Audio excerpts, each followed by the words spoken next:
The Yan clan once stirred the nation of Xia, their name echoing throughout the land, yet in a single night, their household was shattered and their lineage extinguished.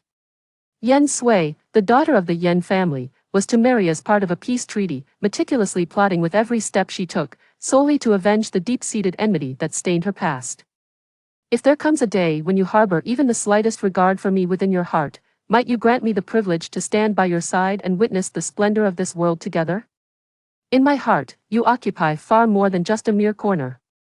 In a sudden turn of events, war erupted between the Jin and Xia nations, and thus, Yan Sui accompanied her father to the battlefield. Though born a daughter, circumstances had compelled her to assume the role of the second young master of the Yan family for 17 years. Report General Shao, we have received intelligence that the Jin supply convoy will arrive at the Jin army's encampment in 3 days. A soldier delivered a confidential report into Yan Sui's hands. After glancing at the missive, Yan Sui hurried towards the command tent. Father, this is the message just received. Yan Sui presented the report and promptly requested, Yan Sui seeks your orders to intercept the enemy's supplies. Although the Jin army advanced with great fervor, their commanders were lamentably inept in battle.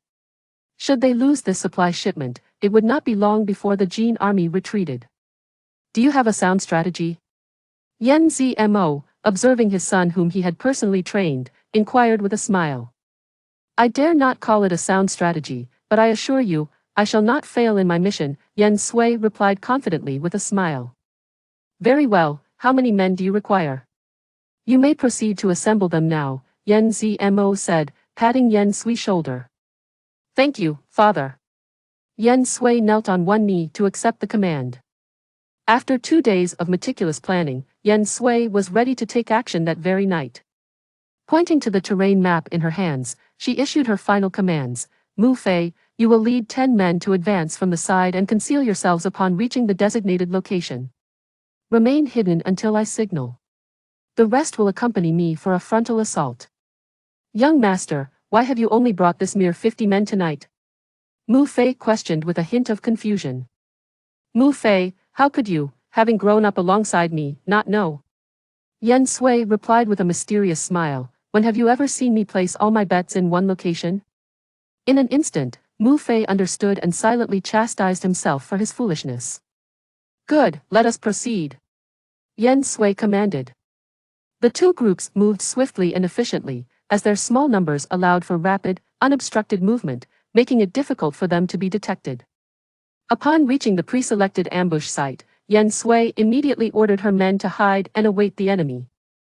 According to the intelligence received by Yan Sui, the convoy tasked with transporting supplies was led by Prince Chen, a man shrouded in enigma with little information available. As the sound of hoofbeats drew nearer, Yan Sui signaled her men to prepare, donning a silver mask that she carried with her. This was not an act of theatrics, but rather a precaution advised by her father. Her unique identity warranted the use of a mask when facing the enemy. Watching as the supply convoy gradually entered their trap, Yan Sui and her companions held their breaths in anticipation. Once the enemy had fully crossed into their ambush, Yan Sui immediately commanded the attack and surged forward at the forefront. The enemy, caught off guard, scrambled to respond. Yan Sui brandished her spear, targeting the man at the front of the convoy. Prince Chen, rumored to be a brother of the Jin Emperor, would be a valuable bargaining chip if captured alive. Chu Ling Tian seemed to have anticipated this ambush, meeting the attack with unwavering composure and countering Yan Sui's assault without faltering. With spear and sword, the two warriors fought atop their steeds, exchanging blows in a fierce duel that unfolded in an instant. Realizing that this adversary would not be easily vanquished, Yan Sui opted not to linger in battle. Observing that the supply convoy was nearly in disarray, she promptly signaled for an aerial flare. Upon receiving the signal, Mu Fei swiftly led his 10 men to fire several arrows from the rear and sides of the convoy.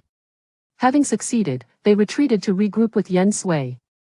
Yan Sui watched as the supply carts ignited, yet was astonished to find that, aside from the first 2 carts, the others had not caught fire. Just then, a booming voice rang out, "All soldiers, heed my command. The supplies have been safely delivered. Now, seize the enemy's commanding officer and reward those who fight valiantly." Surprised, Yan Sui quickly regained her composure, a smile of intrigue gracing her lips as she commanded, "Withdraw at once." Mu Fei caught up with Yen Sui, puzzled. Why order a retreat before the battle has even truly begun? This is not your usual style, young master. Yen Sui smiled enigmatically, offering no explanation. At that moment, a surge of excitement coursed through her. It had been far too long since she had encountered an opponent capable of forcing her to think 2 steps ahead. The forces of Chu Ling Tian relentlessly pursued from behind, and Yen Sui's side had already incurred several casualties. As their horses galloped across the wooden bridge spanning the river, Yen Sui suddenly pulled on the reins, turning to face the pursuing Jin troops with a sly smile. A signal erupted in the night, causing Chu Ling Tian's heart to tighten, yet it seemed all too late. The torrential river surged down from upstream, obliterating the wooden bridge and sweeping countless Jin soldiers into its depths. The swift current proclaimed their utter lack of chance for survival. Those Jin soldiers who had yet to reach the bridge, initially relieved to have escaped with their lives, found themselves encircled by over 100 Xia troops within moments, left with no choice but to surrender. To think. Mu Fei found himself at a loss for words, uncertain how to express the awe he felt at that moment. It turned out that Yen Sui had dispatched a significant number of soldiers upstream days prior to block the waterway, all for this very moment. The remaining troops had been strategically positioned here. Yen Sui had not retreated, but rather lured the enemy into a trap. The dawn is approaching. Send someone downstream to locate Prince Chen of Jin. Regardless of whether he is alive or dead, he shall be handsomely rewarded. Yen Sui commanded. It was premature to declare success or failure without having seen the body. While she had failed to incinerate the Jin army supplies, capturing and defeating this contingent was not enough to claim victory without the corpse of their commander. Very well, I shall personally lead the search, Mu Fei responded, his spirits lifted. As Yen Sui was dispatching personnel to urgently repair the wooden bridge by the river, suddenly a swift horse galloped towards her. Urgent report, General Shao has encountered trouble. Yen Sui's expression shifted immediately, and she leaped onto her horse without a moment to spare, racing toward the main camp. It was inconceivable she had been away for less than a day and night. How could her father have encountered misfortune? It was utterly impossible. Upon arriving, she could scarcely believe her own eyes. Her father, the undefeated war god in her heart, had actually fallen in battle. His bloodied armor no longer resembled its original hue. A blade one she recognized all too well was lodged in his abdomen, belonging to Han Qi, her father's trusted deputy. He bore numerous arrow wounds, 2 of which in particular, piercing his heart, stood out glaringly. What transpired? Yen Sui's eyes burned red, suppressing a torrent of rage as she confronted Vice Commander Ji Tong. It was Han Qi. Han Qi betrayed General Yen, launching a covert assault, which led to the general being overwhelmed by the enemy. Ji Tong hurriedly pointed to the sword, casting all blame aside. Silence. There was no battle plan today. Why would my father go to the battlefield? Yen Sui advanced step by step, her demeanor imposing, her gaze brimming with murderous intent. Ji Tong had long harbored resentment towards her father, wishing to usurp his position. He would never believe that Han Qi would betray her father, but Ji Tong did not need to doubt. He was certain that he could not absolve himself of the connection to her father's death. Under the pressure of Yen Sui's fierce gaze, Ji Tong retreated 2 steps, feeling a bead of cold sweat trickle down his back. Yet suddenly, he straightened his posture, rebuking Yen Sui. Can the chaos of war be predicted? The enemy has invaded, and our forces must respond. Now that the commander has fallen, I am the highest authority here. You, a mere novice on the battlefield, have no right to question me. Chapter 002. 2 imperial edicts in quick succession. Is the enemy advancing? Did my father, the commander, issue any orders prior? Now that the Jin army is low on supplies, we merely need to delay rather than engage in battle, awaiting reinforcements before making any further decisions. Who, pray tell, has defied the military orders and recklessly initiated combat? Yen Sui's eyes burned with fury. If possible, she would have gladly taken a shot at Ji Tong in that moment. Ji Tong, though somewhat apprehensive, maintained an imposing facade and replied, "The Jin army is low on supplies. Is that truly the case? General Yan's persistent avoidance of battle is indeed detrimental to the prestige of our Xia nation. This matter I shall report to His Majesty, who will render judgment." With that, Ji Tong scoffed disdainfully and purposefully brushed past Yen Sui, striding towards the main commander's camp. Yen Sui clenched her fists, her heart ablaze with rage. Ji Tong's words clearly revealed his blatant ambition. Upon entering the main camp, Ji Tong immediately initiated a purge, not only placing his loyal subordinates in key positions, but also suppressing the remnants of her father's faction. Meanwhile, Yen Sui was ordered to escort the remains of Yen Zimo back to the capital. Yen Sui remained steadfast in her belief that her father had fallen victim to treachery. The Jin generals were nowhere near her father's caliber. They lacked the capability not only to slay him, but even to repel him. Most importantly, that already suspicious battle had resulted in Ji Tong being the sole survivor. Day and night, Yen Sui tirelessly transported her father's remains back to the capital, Tianqing City, determined to present herself before the emperor and demand a thorough investigation into the matter to avenge her father. However, before reaching Tianqing City, she received a letter from her elder sister. Their mother, upon learning of their father's demise, was heartbroken and had succumbed to despair, urging Yen Sui to return promptly. Just 12 words. Yet they struck Yen Sui like a fatal blow. Had something also happened to their mother, panic gripped her heart, pushing her to the brink of collapse. At once, she assigned Mu Fei to handle subsequent matters and galloped furiously towards Tianqing City. Unbeknownst to her, her face was already wet with tears, the wind stinging her cheeks. After 3 days and nights of relentless travel, Yen Sui finally arrived in Tianqing City. She hastened towards the Yen residence, and upon seeing the white mourning cloth and lanterns hanging at the entrance, she repeatedly reassured herself that these were for her father and that their mother was safe, that her sister must have saved her. Dismounting, she dashed inside, but upon witnessing the mourning hall in the main hall and the inscription on the altar, she could not help but spit out a mouthful of dark blood and collapsed to the ground.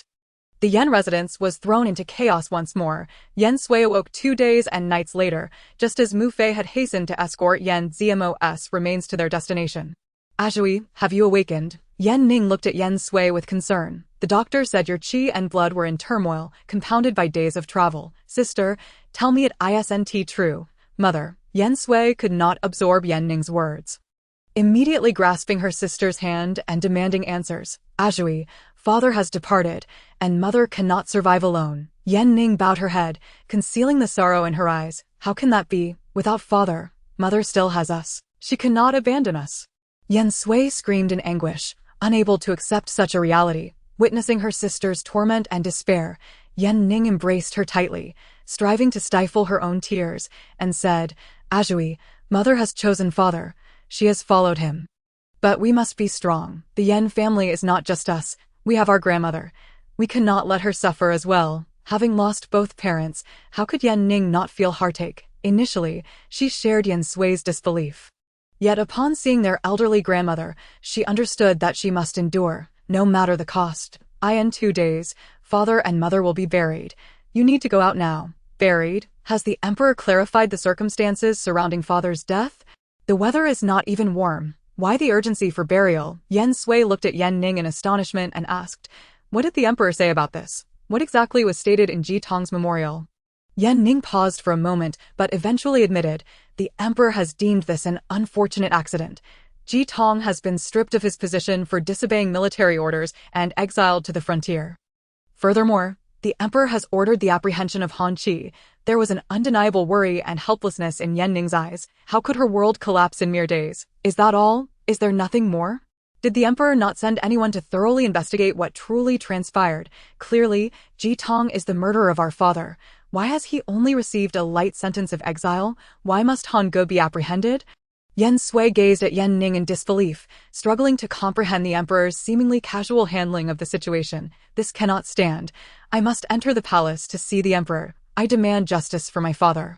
Ji Tong must pay with his life." As she spoke, Yen Sui rose abruptly. "Ajui, do you not understand?" Yen Ning pulled her back forcefully, stating, "The emperor has no intention of thoroughly investigating our father's demise. The punishment of Ji Tong was merely to placate the masses. If you confront the emperor now, it will yield no results and could even lead to accusations of disrespect for intruding into the royal palace." "I do not care. I must uncover the truth." "You do not care? What of the Yen family? Do you not care for the entire Yen family?" Yen Ning's eyes brimmed with sorrow and a hint of bitterness. Your father has always warned that the Yen family treads on thin ice. Yen Sui's body froze, her disbelief reflected in her gaze as she turned to Yen Ning. Miss, the imperial decree has arrived. The matriarch requests your presence to receive it, announced Shui Shi, Yen Ning's personal maid. Knocking at the door, Yen Sui and Yen Ning exchanged glances. Upon reaching the hall, the eunuch began to read the decree. By the grace of heaven, our emperor proclaims, I deeply appreciate the loyalty of General Zmo. Thus, I posthumously confer upon him the title of Grand General of the nation and grant the hereditary title of Marquis of Loyalty and Righteousness. The late emperor's sister, Princess Yun Yang, shared a profound bond with the general, standing by each other through life and death. I am deeply moved and hereby bestow the title of Princess of the Guard upon Princess Yun Yang, granting her a burial in the royal mausoleum. So it is decreed. The matriarch received the decree, expressing her gratitude for the emperor's kindness. Buried in the royal mausoleum, does that not mean mother will be separated from father?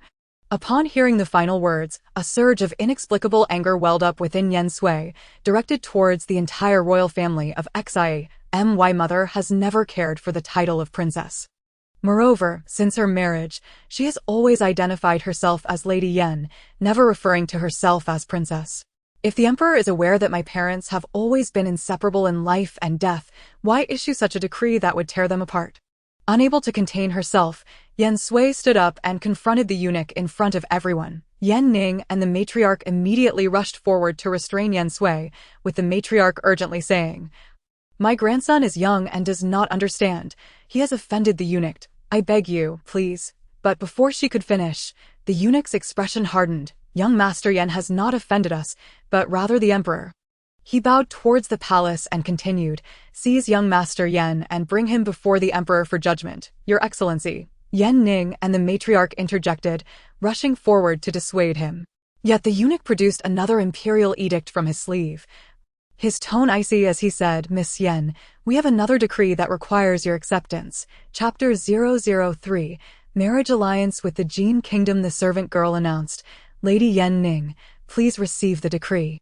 By the grace of heaven, our emperor proclaims, the Yen family has served loyally for generations, safeguarding the peace of the nation and the honor of the royal family, making them a great merit of the Xia dynasty. The eldest daughter of the Yen family, Yen Ning, possesses noble qualities and exceptional virtue. She embodies the virtues of proper conduct and decorum. Therefore, I appoint you as my imperial sister, granting you the rank of first-class princess and bestowing upon you a golden seal. May your lineage endure, and may your fortunes be ever prosperous.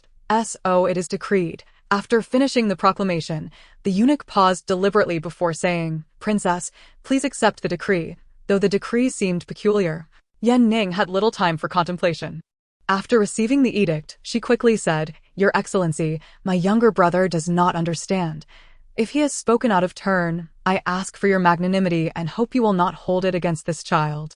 Though Yen Ning and Yen Sui were twins, their upbringing differed. Yen Ning was raised as a girl while Yen Sui was raised as a boy, resulting in Yen Ning appearing more mature and composed. Sister, do not say any more. I shall go with them. It is fortuitous that I also wish to enter the palace to inquire with the emperor. Yen Sui's eyes were filled with resentment and fury.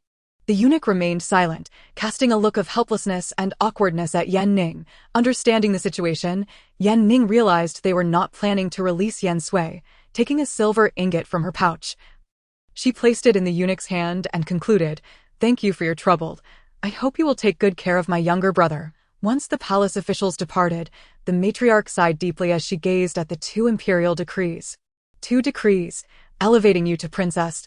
It seems the situation is far from simple. Grandmother, they have come prepared. We can only take it one step at a time. It seems we cannot guard against it. Yen Ning replied, her heart heavy. The 2 decrees, the posthumous honors for their parents, were hastily drafted, while the conferment of her title as princess was evidently premeditated. 2 days later, Yen Zimo and Princess Yunyang were ultimately laid to rest. Despite the presence of the entire city's populace mourning their passing, one was interred in the ancestral tomb of the Yen family while the other found eternal repose in the imperial mausoleum. One to the west, the other to the east, forever separated by distance. Yen Sui had committed a grave act of disrespect, which warranted severe punishment, yet the benevolent emperor, moved by his profound grief over the loss of both parents, opted only for house arrest and contemplation. However, this place of reflection was not within the Yen estate, but rather within the confines of the imperial palace. Time flew by, and 3 months had swiftly elapsed. Yan Ning had only encountered Yen Sui once on the day of their parents' funeral and had not seen him since, although now elevated to the status of a princess with the freedom to enter and exit the palace at will. She remained unable to meet Yen Sui and was left in the dark regarding when the emperor would issue a decree for his release. During these past 3 months, the most significant affair within the court had likely been the peace talks with the Jin state. The war between the Xia and Jin had erupted unexpectedly and concluded just as astonishingly, logically, with the loss of the valiant Yen Zimo and the absence of the Yen family army on the battlefield. Jin should have pressed their advantage. Yet, to everyone's surprise, Jin accepted Xia's proposal for peace. In light of this peace, and to solidify relations with Jin, the Xia court considered a marriage alliance the most straightforward and effective solution. Was the emperor troubled by this matrimonial arrangement? The imperial concubine Lu Rui approached the Xia emperor Yun Rui with a graceful smile, her figure enchanting and alluring, truly embodying the term seductive concubine. Ruer is here. Upon seeing Lu Rui, all of Yun Rui's troubles dissipated like smoke, and he embraced her with a smile. Your Majesty, in broad daylight. If those old ministers were to see this, they would surely have much to say. Lu Rui playfully chided as she lightly tapped Yun Rui's chest, yet she made no move to rise. What do I care for them? It is they who incessantly nag me to focus on state matters and attend to governance, resulting in my progeny dwindling, and I cannot even find a suitable married princess among them. Yun Rui's frustration was palpable. He was supposed to relish his position as emperor, surrounded by countless beauties in the harem. Yet, due to the incessant meddling of those old geezers, even a few visits to the harem had led to rumors of his indulgence in debauchery. Your Majesty is still so young. It is only natural not to have any adult children yet. Lu Guifei remarked with a playful laugh. Merely 25 or 26, and given the high mortality rate of children in the palace, Lu Rui's statement held some truth. You are right, Ruer. I am not genuinely troubled by the matter of heirs. Yun Rui's expression grew serious as he turned his gaze to the collection of illustrations before him. Although this marriage alliance was anticipated, I have yet to select a suitable candidate from among my sisters for this role. Oh, is that so? Lu Guifei responded, flipping through the illustrations with a hint of curiosity, ultimately expressing a sense of resignation. Indeed, none of these princesses seem particularly suitable. However, Your Majesty, have you forgotten that you recently conferred a title upon a princess? Not long ago, Yun Rui questioned, a hint of suspicion in his eyes. Are you referring to the daughter of Princess Yunyang, the eldest of the Yen family, Yan Ning? Was it not you who reminded me to bestow her title, suggesting that it would showcase my benevolence and win the hearts of the people? Could it be that Ruer wishes for Yan Ning to be the marriage alliance princess? A glimmer of excitement sparked in Yun Rui's eyes. Princess Yunyang has long been revered as the foremost talented woman of our Xia state, and her daughter is renowned as the most beautiful in the realm, having inherited her mother's exceptional qualities. Such a remarkable individual would surely demonstrate our Xia's sincerity. Lu Guifei chuckled lightly. Moreover, the Yen family has always been devoted to the country. They would likely not refuse such a mission that could strengthen the friendship between our two nations. You speak truly, Ruer. How could I have forgotten about this princess at the outset? Ha ha ha. Yun Rui's mood lifted instantly, and he laughed heartily. With the demise of Yen Zimo, the Yen family had become disjointed. Now, one by one, he could resolve the remaining members of the Yen clan, ensuring they would no longer pose a threat to his throne. Alleviate your burdens. It is a fortune indeed for Ruer.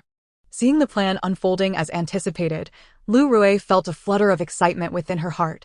Would the long-standing rivalry between the Lu and Yen families finally conclude with the Lu family's victory?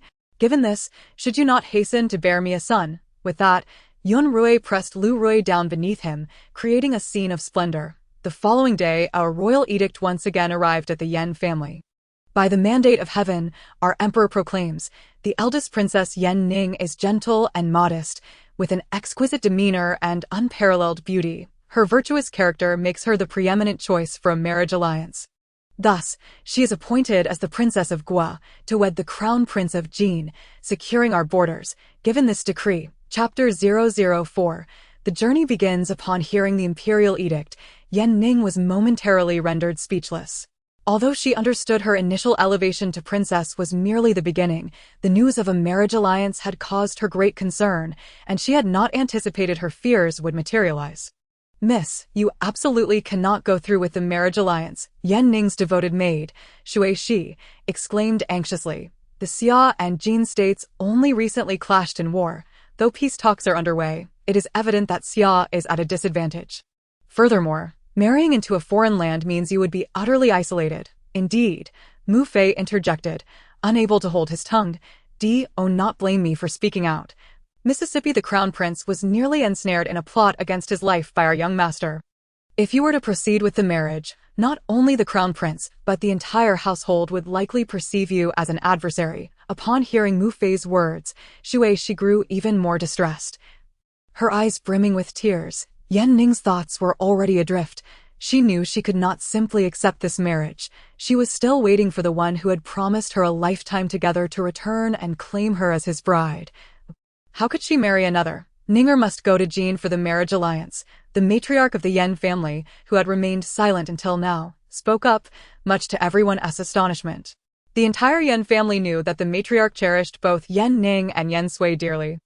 So why would she now advocate for her granddaughter to enter into such an unwise union? Yan Ning was clearly taken aback, turning to the matriarch with a face full of bewilderment as she called out, "Grandmother, Ninger, in these past days, we have been meticulously calculated against, and it is clear that the Lu family has invested considerable effort behind the scenes. They have schemed for a long time. They will not rest until the Yen family is extinguished. Although this marriage alliance is of their design, it does not mean we cannot turn it to our advantage." There was a calmness in the matriarch's eyes, born of weathered experience. Yan Ning could hardly fathom the Lu family's involvement in this conspiracy. But given the Yen family's current plight and Yen Sui's imprisonment in the palace, they could not act recklessly. Please, grandmother, be clear. Although our Yen family has faced upheaval, I believe that with my old face, I can appeal to the emperor and have a Sui take charge of the protection detail for this marriage alliance, thus redeeming himself as a brother escorting his sister upon her marriage. It is both reasonable and justifiable. Even the Lu family would find it challenging to contest this. Grandmother, to insist on a Sui's involvement as a protector, what is your true intention? After a prolonged silence, the matriarch finally grasped Yan Ning's hand and stated firmly, "Once you leave the borders of Xia, you will be free to choose your own path. Grandmother, are you suggesting that a Sui and I should?" Yan Ning exclaimed, disbelief written all over her face. "If we were to escape, what would become of you and the entire Yen family? To defy the imperial edict and elope would be a crime severe enough to bring about our family's ruin. This is absolutely out of the question. Ninger, listen to your grandmother. The Yen family can no longer withstand the Lu family's might. We lack the power to protect you." The emperor, swayed by the deceitful concubine's words, dances to the Lu family's tune. "It is impossible for the Yen family to regain our former standing. I am old. If I can ensure your safety, it would suffice as my contribution to the Yen family." Yan Ning could not help but take a step back, tears streaming down her face. After a long silence, she finally found her voice, though it was hoarse. "Grandmother, allow me to think this through once more. Surely there is a better solution. Just let me consider it a little longer." Yan Ning racked her brain for a solution, but the emperor, or rather the Lu family, would not grant her much time. The day after the marriage alliance decree was issued, some royal gifts swiftly followed. Yan Ning understood that her departure for the marriage alliance was imminent. "I am the maid Luli. Greetings to Her Royal Highness the Princess." "I am the maid Amber. Greetings to Her Royal Highness the Princess." The two maids knelt before Yan Ning, bowing deeply. "By the emperor's command, from this day forth, we shall attend to the princess's daily needs and accompany her to Jin." Yan Ning was acutely aware that their flattering words masked the reality that they were the emperor's eyes and ears, there to surveil her. "You may rise. Please inquire with Shui Shi later about your specific duties." After dismissing them with a curt reply, Yan Ning shut herself in her chambers for an entire day. That evening, she finally ventured out towards the matriarch's courtyard, her steps heavy yet resolute. "Grandmother, I have made up my mind. I shall go through with the marriage alliance." This decision was one of desperation for Yan Ning, a final gamble for the sake of the Yen family. Ninger, what is this? The matriarch has watched Yan Ning grow up since childhood. How could she not be aware that Yan Ning's heart has long been claimed by another? Moreover, Han Qi, this child, has grown up beside ZMO and is quite commendable in his own right. Yet now, Grandmother, I have pondered over what you said yesterday. The Lu family has expended immense effort to eradicate our Yen family. If, at this juncture, I were to flee with a sway, it would not only play into the Lu family's hands, but also cast an indelible stain upon the Yen family's reputation. A newfound strength and determination sparkled in Yen Ning's eyes. Grandmother, the Yen family does not produce cowards, but my child, then you. The matriarch listened to Yen Ning's words, her heart a tumult of emotions. And a glimmer of tears shimmered at the corners of her eyes. As a daughter of the Yen family, I must prioritize our family above all else, while Prince Chen may not be a match made in heaven. Perhaps he could serve as an opportunity for the Yen family's resurgence. Although Yen Ning is a woman, she is not oblivious to the external circumstances. She recalled her father's words, "The Prince of Jin is a slumbering tiger, not a sickly cat living a life of ease at Ninger. I am delighted that you hold the Yen family's reputation in such high regard, but I must also convey to you that your and Sui's lives are paramount. Only with your existence does the Yen family hold any hope." The matriarch grasped Yen Ning's hands tightly. Grandmother. Yen Ning abruptly embraced her, tears cascading down her cheeks unbeknownst to her. The marriage alliance had ultimately arrived. Dressed in a resplendent red wedding gown and adorned with a phoenix crown, Yen Ning bid farewell to Emperor Xia and the matriarch before the palace gates, ascending the carriage amidst the farewells of the officials and ministers. Truly, she is the most beautiful woman of our Xia nation, her beauty unparalleled. Indeed, such beauty seems to have eclipsed that of the late Princess Yunong. Hush, speak softly, though this Yen family girl is beautiful. She is ultimately being sent off to a marriage alliance. Who can say whether it is a blessing or a curse? It is indeed uncertain. With such a striking woman before us, perhaps even the Prince Chen has become infatuated. The carriage had yet to depart, yet how could Yen Ning be oblivious to the myriad whispers of the ministers? Regardless, this step had already been taken. Sister, do not concern yourself with what those individuals say. Yen Sui, mounted on horseback beside Yen Ning's carriage, spoke softly. We will return one day. The Yen family will not fall so easily, I promise. Chapter 005. Trapped in despair, the only solace now is that a Sui has finally emerged from the palace. The marriage procession was lengthy. Aside from the main carriage carrying Yen Ning, there were several carriages belonging to the officials responsible for the marriage, followed by those carrying dowries, with over 500 soldiers escorting them. The procession had been traveling for nearly a month. Although there had been rest periods along the way, Yen Ning's body had begun to feel unwell. One midday, the procession paused at a relay station to rest and replenish supplies. Sister, we are nearing the border of Xia Nation. At this pace, we should reach the borders of Jin Nation in about 5 days, Yen Sui remarked, bringing a bowl of water to Yen Ning. I have noticed that your complexion seems off these past few days. Shall we linger here for a day or two and have a physician examine you to restore your health? No need. I am not seriously unwell, merely fatigued from sitting in the carriage for days, Yen Ning replied, waving her hand. After taking a few sips of water, Yen Ning could not resist asking, a Sui, have you sensed anything unusual on our journey? Yen Sui paused, looking at Yen Ning. There has been nothing out of the ordinary thus far, could it be? Yes, it is precisely the smoothness of our journey that raises my unease. Yen Ning lowered her voice. All of this must be orchestrated by the Lu family from behind the scenes. How could they remain silent at this juncture? Sister, in the coming days, I will be vigilant and cautious, Yen Sui replied earnestly. For the next few days, Yen Sui remained watchful of their surroundings, especially as they approached the border of the two nations. With only a day left until they entered Jin Nation, is it time to don masks? During the day, Yen Ning had noticed that Yen Sui was already wearing a silver mask. When Yen Sui came to find her, Yen Ning inquired, given how close they were to the border. After sitting down, Yen Sui removed her mask and said, Sister, tonight is our last night in Xia Nation. Tomorrow, we will officially enter Jin territory. Are you suggesting that tonight may be tumultuous? Yen Ning smiled faintly. Gazing at Yen Sui nodded. Once we leave Xia Nation, it will be far more challenging for the Lu family to act. The border has always been a tumultuous place.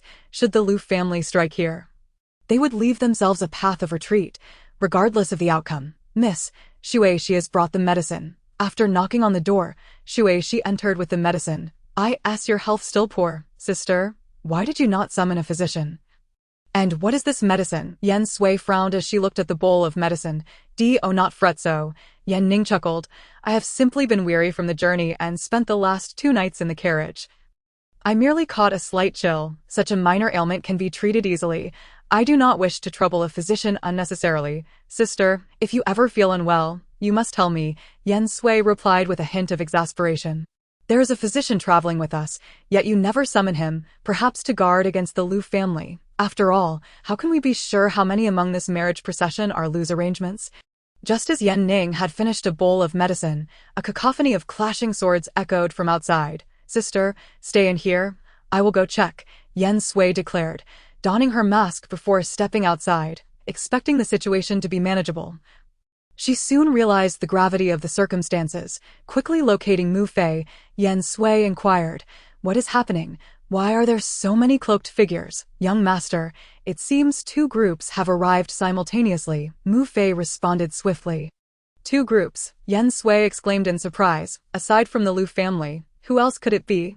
Why are our numbers so diminished? Where are the others?" Yen Sui snatched a sword from one of the cloaked figures and, after dispatching several, realized the situation was dire. Returning, "Young master, it appears someone intentionally drugged the evening meal, leaving most of our people unconscious. Humph, what a cunning Lu family. Are they intent on obliterating the Yen clan completely?" Yen Sui's actions did not cease, her fury palpable. "The Lu family has made a formidable play. If anything were to befall my sister today, even if I managed to carve out a bloody path, I would still be held responsible for the guard's negligence and face the Emperor's wrath, ultimately meeting my demise. Mu Fei, I will hold the line here. You must immediately go protect my sister. Also, signal for help. I hope the border guards can arrive in time." After dispatching 3 cloaked figures with a swift stroke, she commanded, "Yes, young master." Mu Fei understood the urgency and, having sent the signal, dashed toward Yan Ning's quarters. Just then, a barrage of flaming arrows suddenly struck the small wooden house on the 2nd floor, engulfing it in flames in moments. Witnessing the scene, Yen Sui felt as though her heart had ceased to beat. Her breath caught in her throat. In that moment of distraction, her arm received multiple cuts. "Sister," Yen Sui shouted. Suddenly, a terrifying strength surged within her, her eyes ablaze with fury, as if possessed. She fought fiercely against those in her path, recklessly charging toward the burning structure. Once Mu Fei regained his senses, he too rushed toward the burning room, but a new wave of cloaked assassins appeared, blocking his way. The fire raged on, and the collapsing beams indicated that the house would not withstand the flames much longer. Miss, what is happening? We must flee. If we do not leave now, it will truly be too late." She helped Yan Ning out of the water-filled tub, her urgency palpable, if not for the quick thinking of the miss. Pulling her into the tub to avoid the flames, they might have already perished, but now the flames were intensifying, and the water was boiling. If they did not escape soon, they would truly be trapped. "Shi, do not worry about me. I feel utterly drained. I cannot run anymore. You must go, quickly." Yan Ning was grateful she had caught the scent of burning oil earlier, narrowly saving her life. Yet upon emerging from the water, she realized she was devoid of strength. She knew she must have been poisoned, perhaps due to the medicine she had just taken, or something else entirely, but there was no time to ponder further. In this tumultuous era, survival is paramount. Just then, a figure suddenly burst through the window, racing towards Yan Ning amidst the flickering flames. Chapter 006, A Deceptive Exchange. In the midst of the firelight, Yan Ning discerned that familiar silhouette, and slowly, she beheld the face she had long yearned for. As Yan Ning collapsed into that familiar embrace, calling out the name she had uttered countless times in her dreams. All her consciousness and resolve dissipated in that instant, and she fell into Han Chi's arms with a serene smile. Han Chi gazed at the person in his hold, his heart a tumult of emotions, yet ultimately, all sentiments transformed into worry and heartache.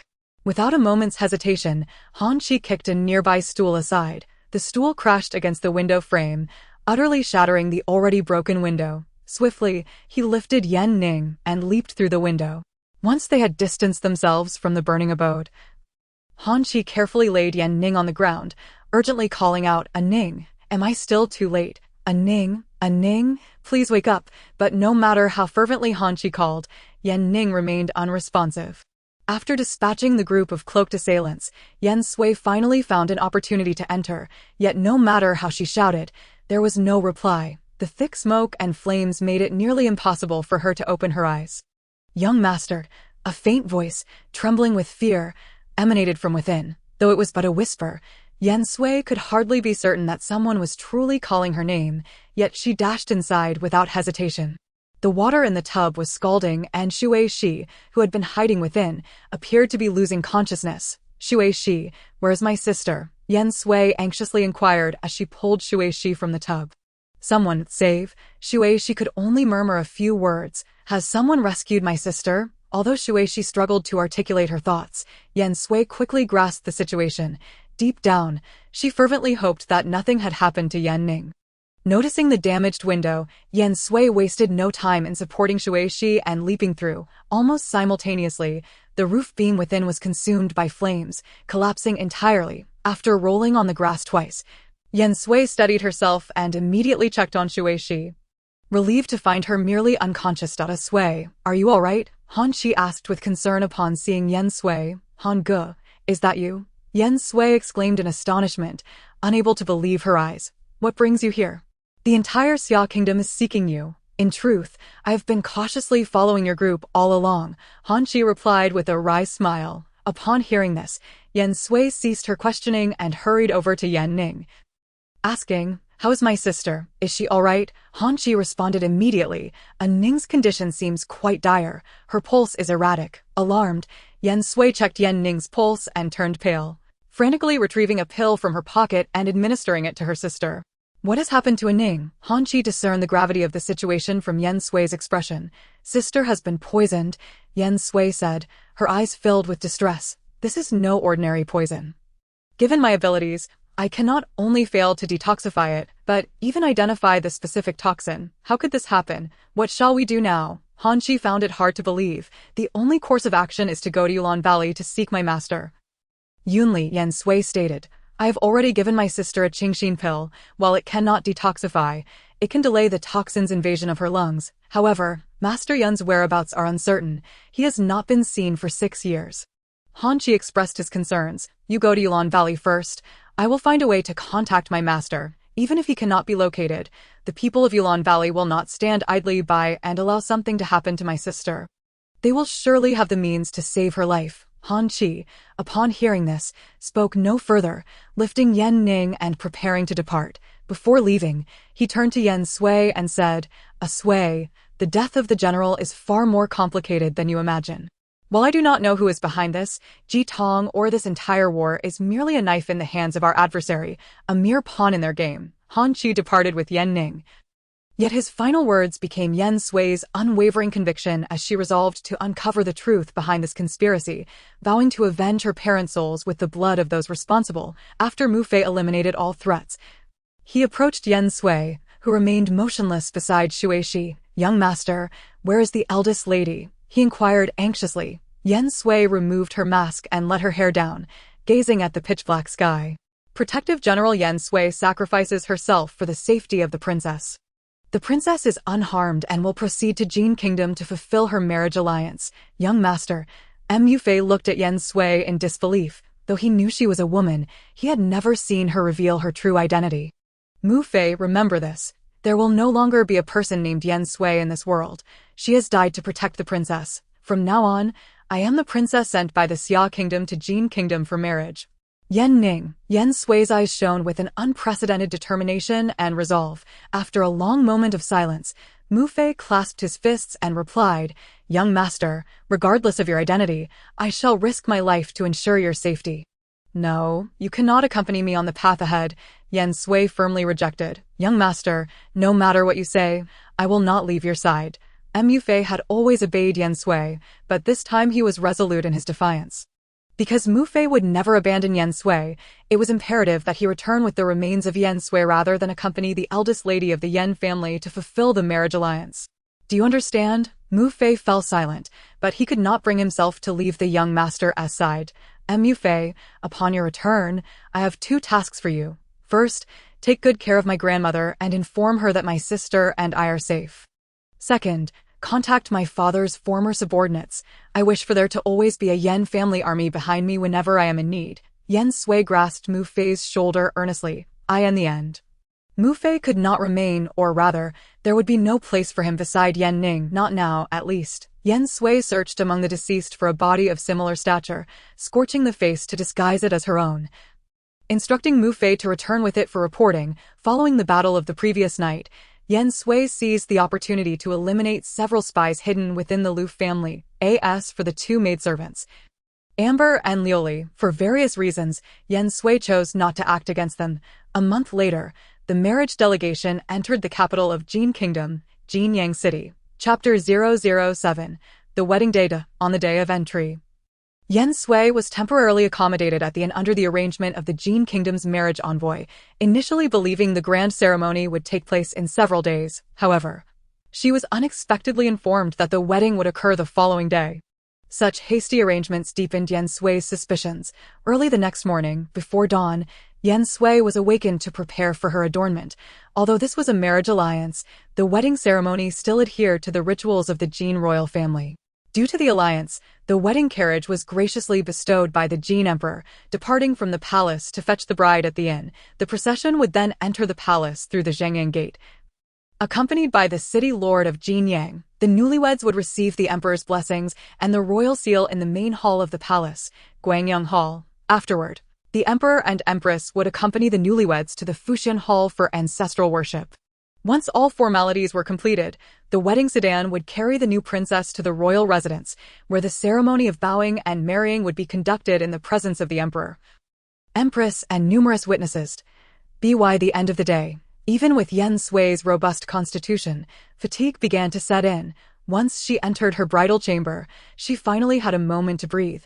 Throughout the day, though her face was veiled, she was not entirely ignorant of her surroundings. At the very least, she sensed the hidden rage emanating from the man beside her on more than one occasion. It seemed that regarding this marriage alliance, the Jin Kingdom's Prince Qin was evidently under duress, forced to endure and accommodate. As she pondered how to navigate the future, Yen Sui heard footsteps approaching from outside the door. Her hearing was keen, and despite the surrounding noise, the tension of the situation heightened her senses, allowing her to perceive the sounds more clearly than usual. The approaching footsteps carried a weight, yet moved with a certain urgency. Everyone out, accompanied by the sound of the door swinging open, a deep voice tinged with coldness followed. Your Highness, this. The matchmaker inside wore an expression of difficulty, attempting to speak, but faltering under the weight of her fear. Leave, hurry and go. A second voice, evidently more amiable than the previous man, followed. The matchmaker willingly accepted the money offered and, wishing to avoid further complications, bid farewell with a congratulatory note before departing. At this moment, only 4 individuals remained in the room: Prince Qin and his guard, Jin Yi, Yen Sui, and Amber. Yen Sui felt someone approach with rapid steps, and before she could react, the veil on her head was lifted. Bathed in the bright candlelight of the room, Yen Sui once again beheld that face, now closer and clearer than it had been on the battlefield. However, at this very moment, what captured Yen Sui's attention even more was the unmistakable disdain, resentment, and even contempt that Chu Ling Tian harbored towards her. Jin Yi, escort the guests out. I wish to take my rest, commanded Chu Ling Tian, his gaze lingering only for a fleeting moment on Yen Sui before he strode directly toward the bed behind her. He certainly did not appreciate the presence of 2 unrelated individuals lingering in the room. Your Grace, today marks the wedding night.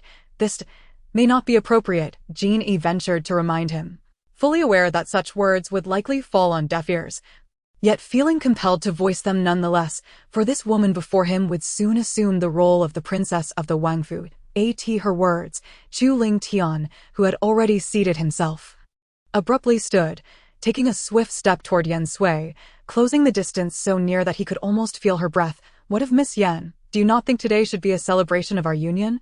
He asked, his tone lacking the earlier chill, yet infused with a hint of scorn and disdain. Had it been any other woman, faced with such a mindless and rude inquiry on her wedding night, tears would likely have followed, but Yen Sui was not a naive bride waiting for a kindred spirit. She had anticipated that the Wangfu would not be a haven of comfort, but rather a den of wolves.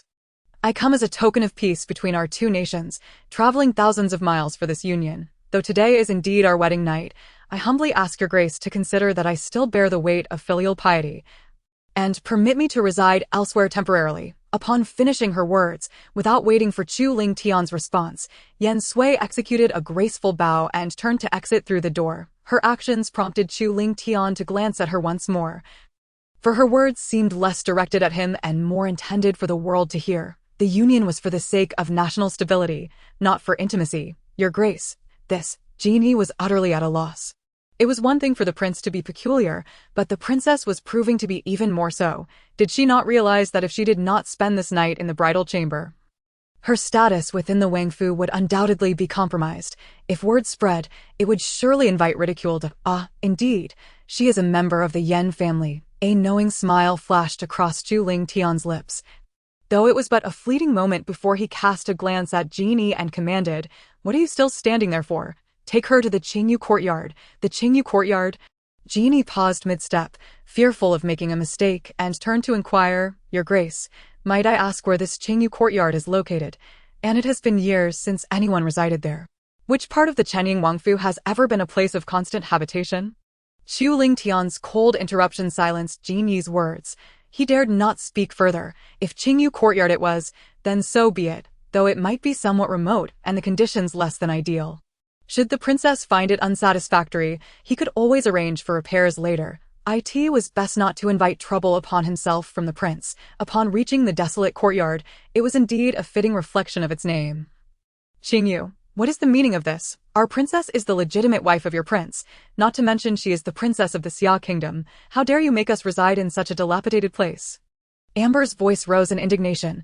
The very fact that the princess was not in her new chamber on her wedding night was already a grave insult, but to then confine her to a courtyard that resembled a storage shed was beyond endurance. "Amber," Yen Sui called out to her, giving a subtle nod to Jean Yi before stepping into the courtyard. This could very well be the first display of the Wangfu's authority. "Your Highness, our Xia Kingdom's envoy has not yet returned home, and they treat you in this manner. If you remain silent, the future may be—" Amber hesitated, her heart heavy, though she had been sent to monitor Princess Yen Ning by the Xia Emperor. She could not bear to witness her own nation's princess endure such humiliation in the Jin Kingdom.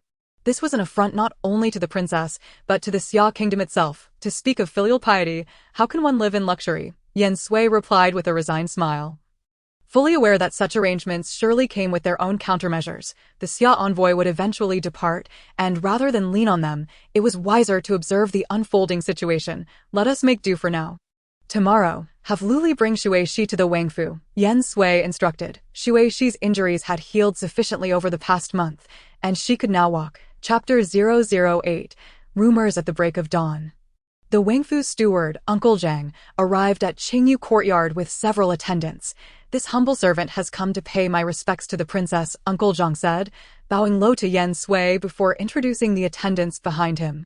"These maidservants will be serving here at Qingyu courtyard from now on. Should any of them not meet your satisfaction, do not hesitate to inform me, and I shall arrange replacements." Upon hearing this, Yen Sui scanned the group, noting that the number was neither too many nor too few, perfectly aligned with her status as the princess. This prompted her to regard the steward with newfound respect. The new princess's first night in the Wangfu was spent in Qingyu courtyard. Had she encountered someone opportunistic and lacking discernment, they might have disregarded her entirely, yet this steward clearly possessed experience, maintaining an air of dignified composure amid the circumstances. "Thank you for your assistance," Yen Sui replied graciously. "Does the princess have any further instructions?" Uncle Zhang inquired respectfully. "Please arrange for a carriage to bring my 2 other maidservants from the inn to the Wangfu," she requested.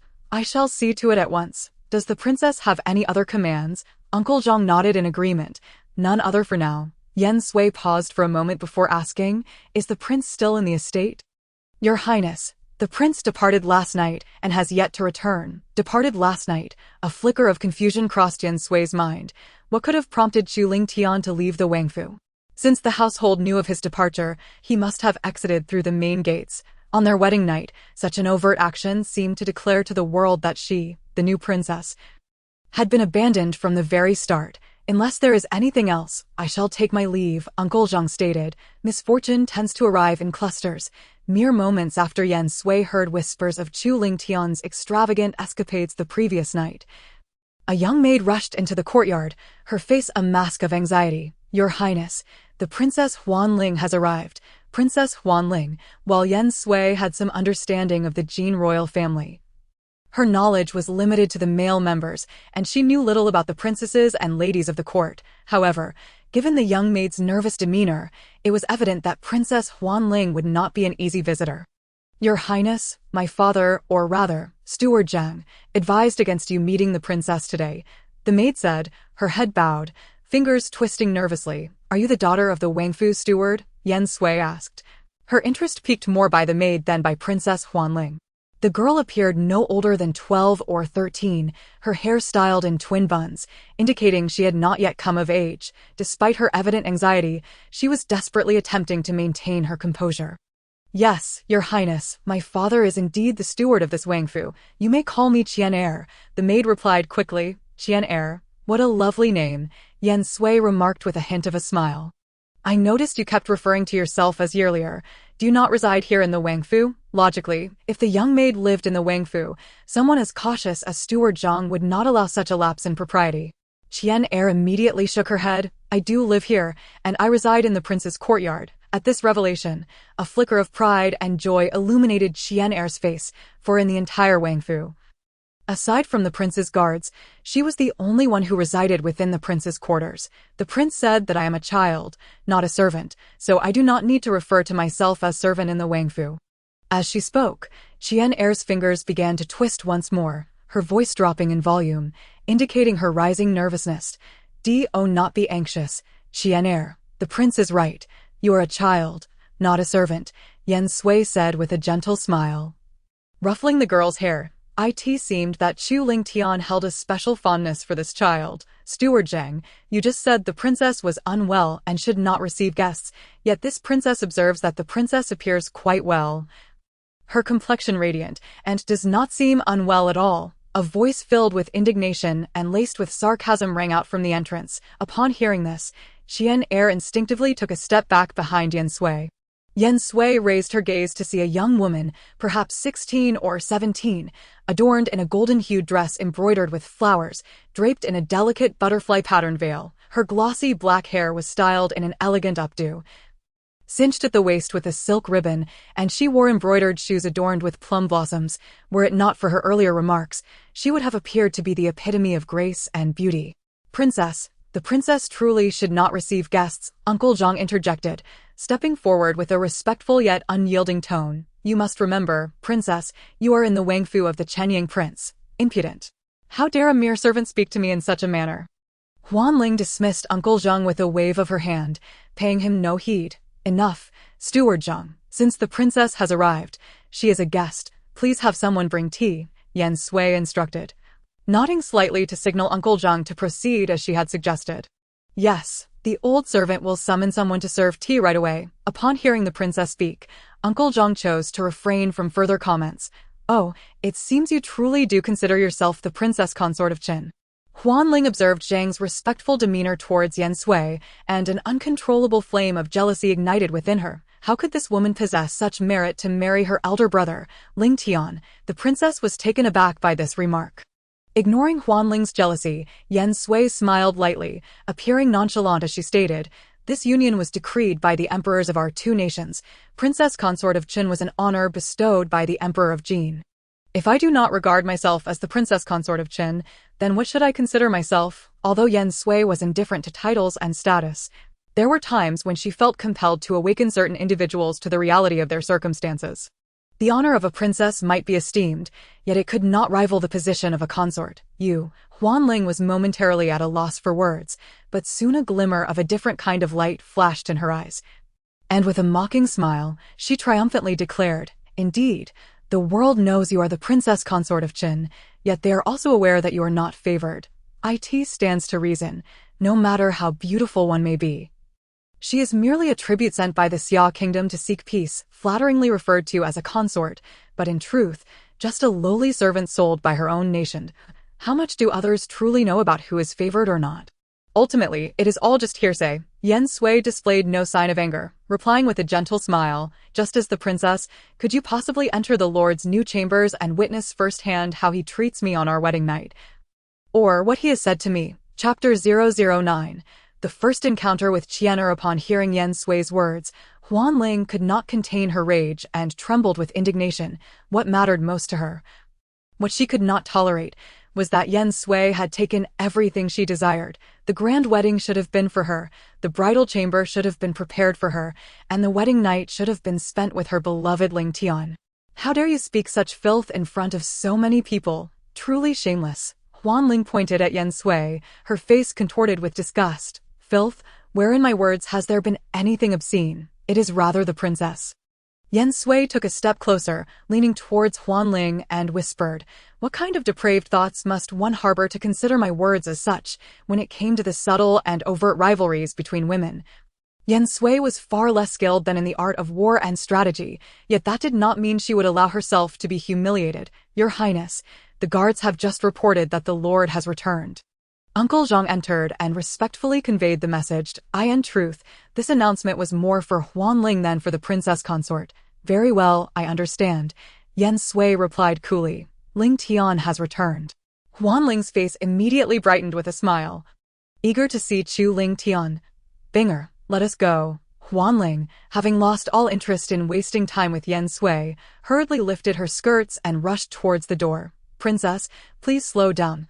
Binger, who had followed Huan Ling since childhood, though merely 2 years her senior, always looked after her. After Huan Ling left, Qian'er finally dared to step in front of Yen Sui, exhaling a long breath. The Lord has returned. Should you not hurry back? Yen Sui observed that Qian'er had no intention of leaving, prompting her to question curiously. That wicked princess has gone, so Qian'er will not go either. Qian'er pouted, looking pitiable. May I stay with the princess for a while? Has the princess ever bullied you? Yen Sui quickly disowned Qian'er's fear and disdain for Huan Ling upon being asked by the princess. Qian'er immediately nodded, tears brimming in her eyes. I moved into the Lord's courtyard when I was 6. And once that wicked princess found out, she often had people secretly bully me. Back then, I was so young that I could only hide and cry without daring to tell the Lord. When Qian'er was 8, the late emperor passed away, and the Lord received his fief, so Qian'er followed him there. She had thought she would never have to see that wicked princess again, but a year ago, due to war, the Lord was summoned back by the new emperor, and Qian'er returned with him. Though that wicked princess had not sought to harm Qian'er again, there was one occasion when, taking advantage of the Lord's absence, she kidnapped me and locked me in a cellar filled with venomous snakes. As Qian'er recounted her grievances, her tears began to flow uncontrollably. All right, do not cry, Qian'er. Yen Sui immediately comforted her. If anyone bullies you again in the future, just tell the princess, and I will help you seek justice. A profound light flickered in Yen Sui's eyes. This Huan Ling had been cruel and treacherous from a young age, not even sparing a little maid by the side of Chu Ling Tian. It was likely that she would not tolerate Yen Sui, the princess consort of Chen. A thought crossed her mind, causing her heart to tremble. On the night her sister had encountered misfortune, several groups had come. And among them, could there have been those dispatched by Huan Ling? Mississippi, a crisp voice resounded from the doorway. Yen Sui lifted her gaze to see Shui Shi, clad in a water-green gauze dress. Seeing her smile, Yen Sui felt a sense of reassurance wash over her. Shui Shi's eyes also reflected relief when she awoke to learn of the Mrs. Misfortune and that the young master had taken her identity. Her feelings had been complex and filled with guilt. Had she been more cautious, perhaps the miss would not have encountered such troubles, and the young master would not have been driven to such desperate measures. Let me see your injury. Yen Sui approached and rolled up Shui Shi's sleeve to examine it carefully. Though I lack the means to remove the scar for you now, rest assured, when we next encounter my master, I will ensure he personally tends to it, and this scar shall not follow you for a lifetime. This scar is on my arm. It is not bothersome when I wear clothes, Shui Shi replied. Yen Sui understood that although Shui Shi feigned indifference, she was still a woman, and who could truly disregard such matters? Why does the princess reside in such a courtyard? What of the Lord? Luli had been surveying her surroundings since entering the Lord's residence, and upon stepping into this tranquil abode, her eyes had hardly rested, and her heart. She felt a sense of grievance and dissatisfaction for not being able to remain by Yen Sui's side during her wedding yesterday. Though both she and Hupa had been bestowed upon Yen Sui by the Xia Emperor, she believed herself far more beautiful and graceful, and more adept at pleasing Yen Sui. Why, then, had Yen Sui chosen Hupa to serve her on that day? Before their arrival, she had heard whispers of the Qin lord spending the night intoxicated with longing. She had harbored some doubts, but now, witnessing this serene dwelling, she suspected the rumors to be true, that the princess was indeed unfavored. This sister lacks decorum. Chiener, seeing Lu Li's demeanor, stood beside Yen Sui and turned her head away. Lu Li shot a glare at Chiener but recognized her own prior rudeness, hastily saying, "Princess, forgive me, it was a thoughtless remark." After glancing at Chiener, she inquired, "May I ask who this little girl is?" Regardless, she had spent 2 years in the palace and could discern character to some extent. The girl before her did not seem to be an ordinary maid. Yet there appeared to be no such mistress within the Qin lord's residence. "I am Chiener, the daughter of the steward of this estate." Chiener, realizing she was being asked, spoke up earnestly, upon learning she was merely the steward's daughter. Lu Li sighed in relief, a hint of pride creeping into her gaze. She was a first-class maid bestowed upon the princess by the Xia Emperor, though far from home in this Qin lord's residence. Her status surpassed that of this little girl. Yen Sui observed the changes in Lu Li's demeanor, realizing she had not misjudged. Lu Li was overly clever and not to be underestimated.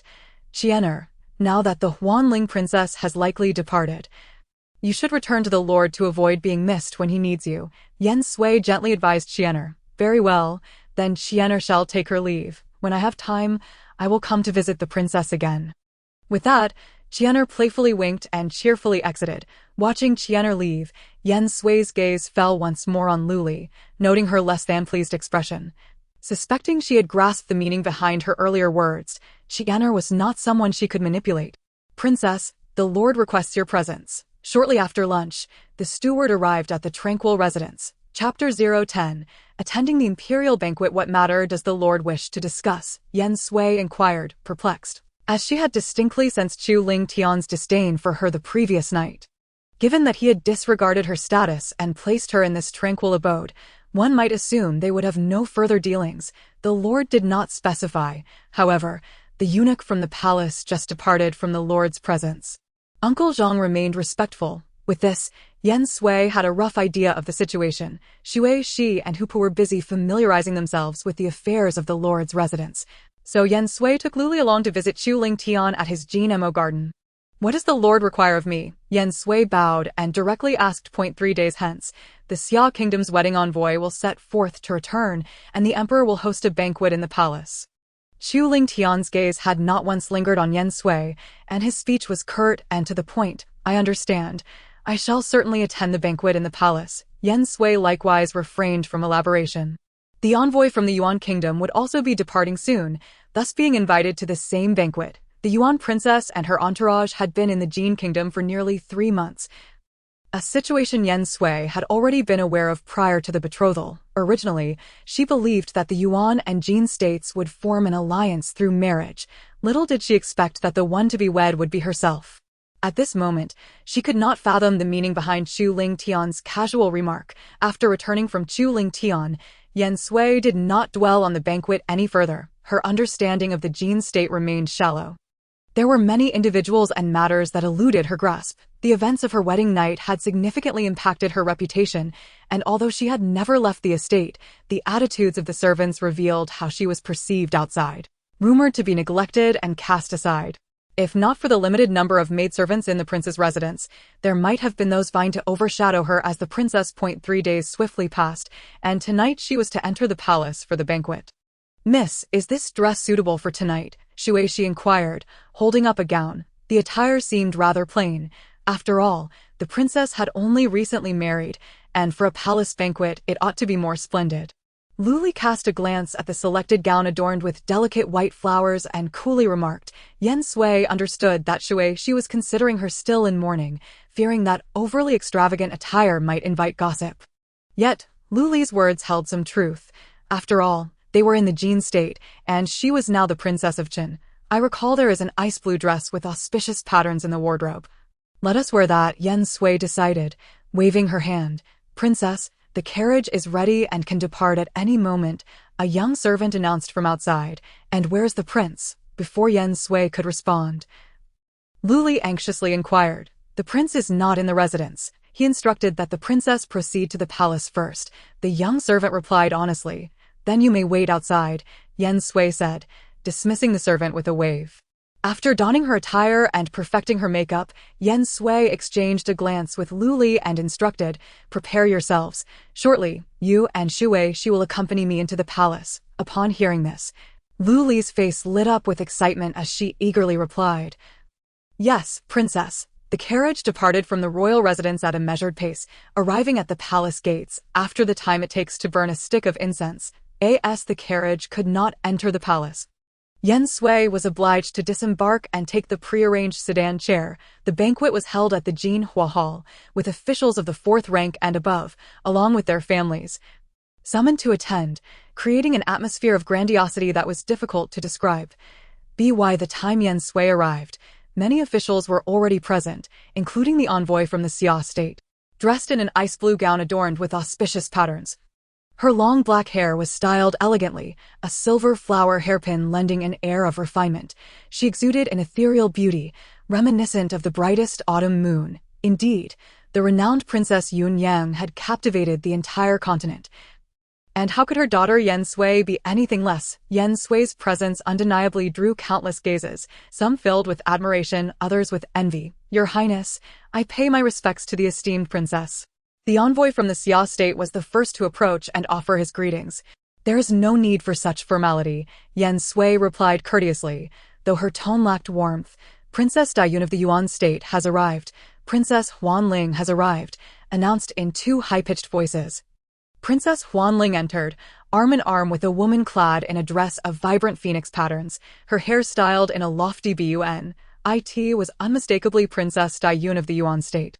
Tall and fair-skinned, Princess Dayun possessed a certain grace that set her apart from women of other states, owing to her unique heritage. Yet, no matter her beauty, she paled in comparison to Yen Sui. The jewel that shone before her, Princess Huanling's gaze towards Yen Sui was never one of kindness, yet, inexplicably, Dayun's look also made Yen Sui uneasy. However, unlike Huanling, Dayun concealed her emotions well. Just as Yen Sui sensed something amiss, Dayun smiled gently at her. "The Emperor has arrived. Her Imperial Majesty the Empress has arrived." At this moment, all conversation ceased, and everyone hurriedly rose, kneeling respectfully to welcome the Emperor.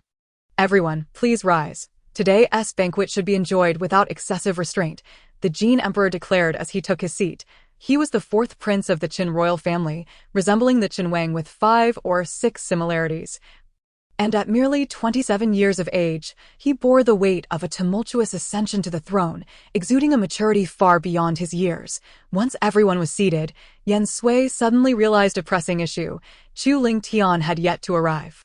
"Is the prince not here yet?" The Jin Emperor seemed to have noticed as well, his gaze lingering on the empty seat beside Yen Sui. "Your Majesty, the prince has not," just as the servant began to reply. Chu Ling Tian strode into the hall, interrupting, "I apologize for my tardiness.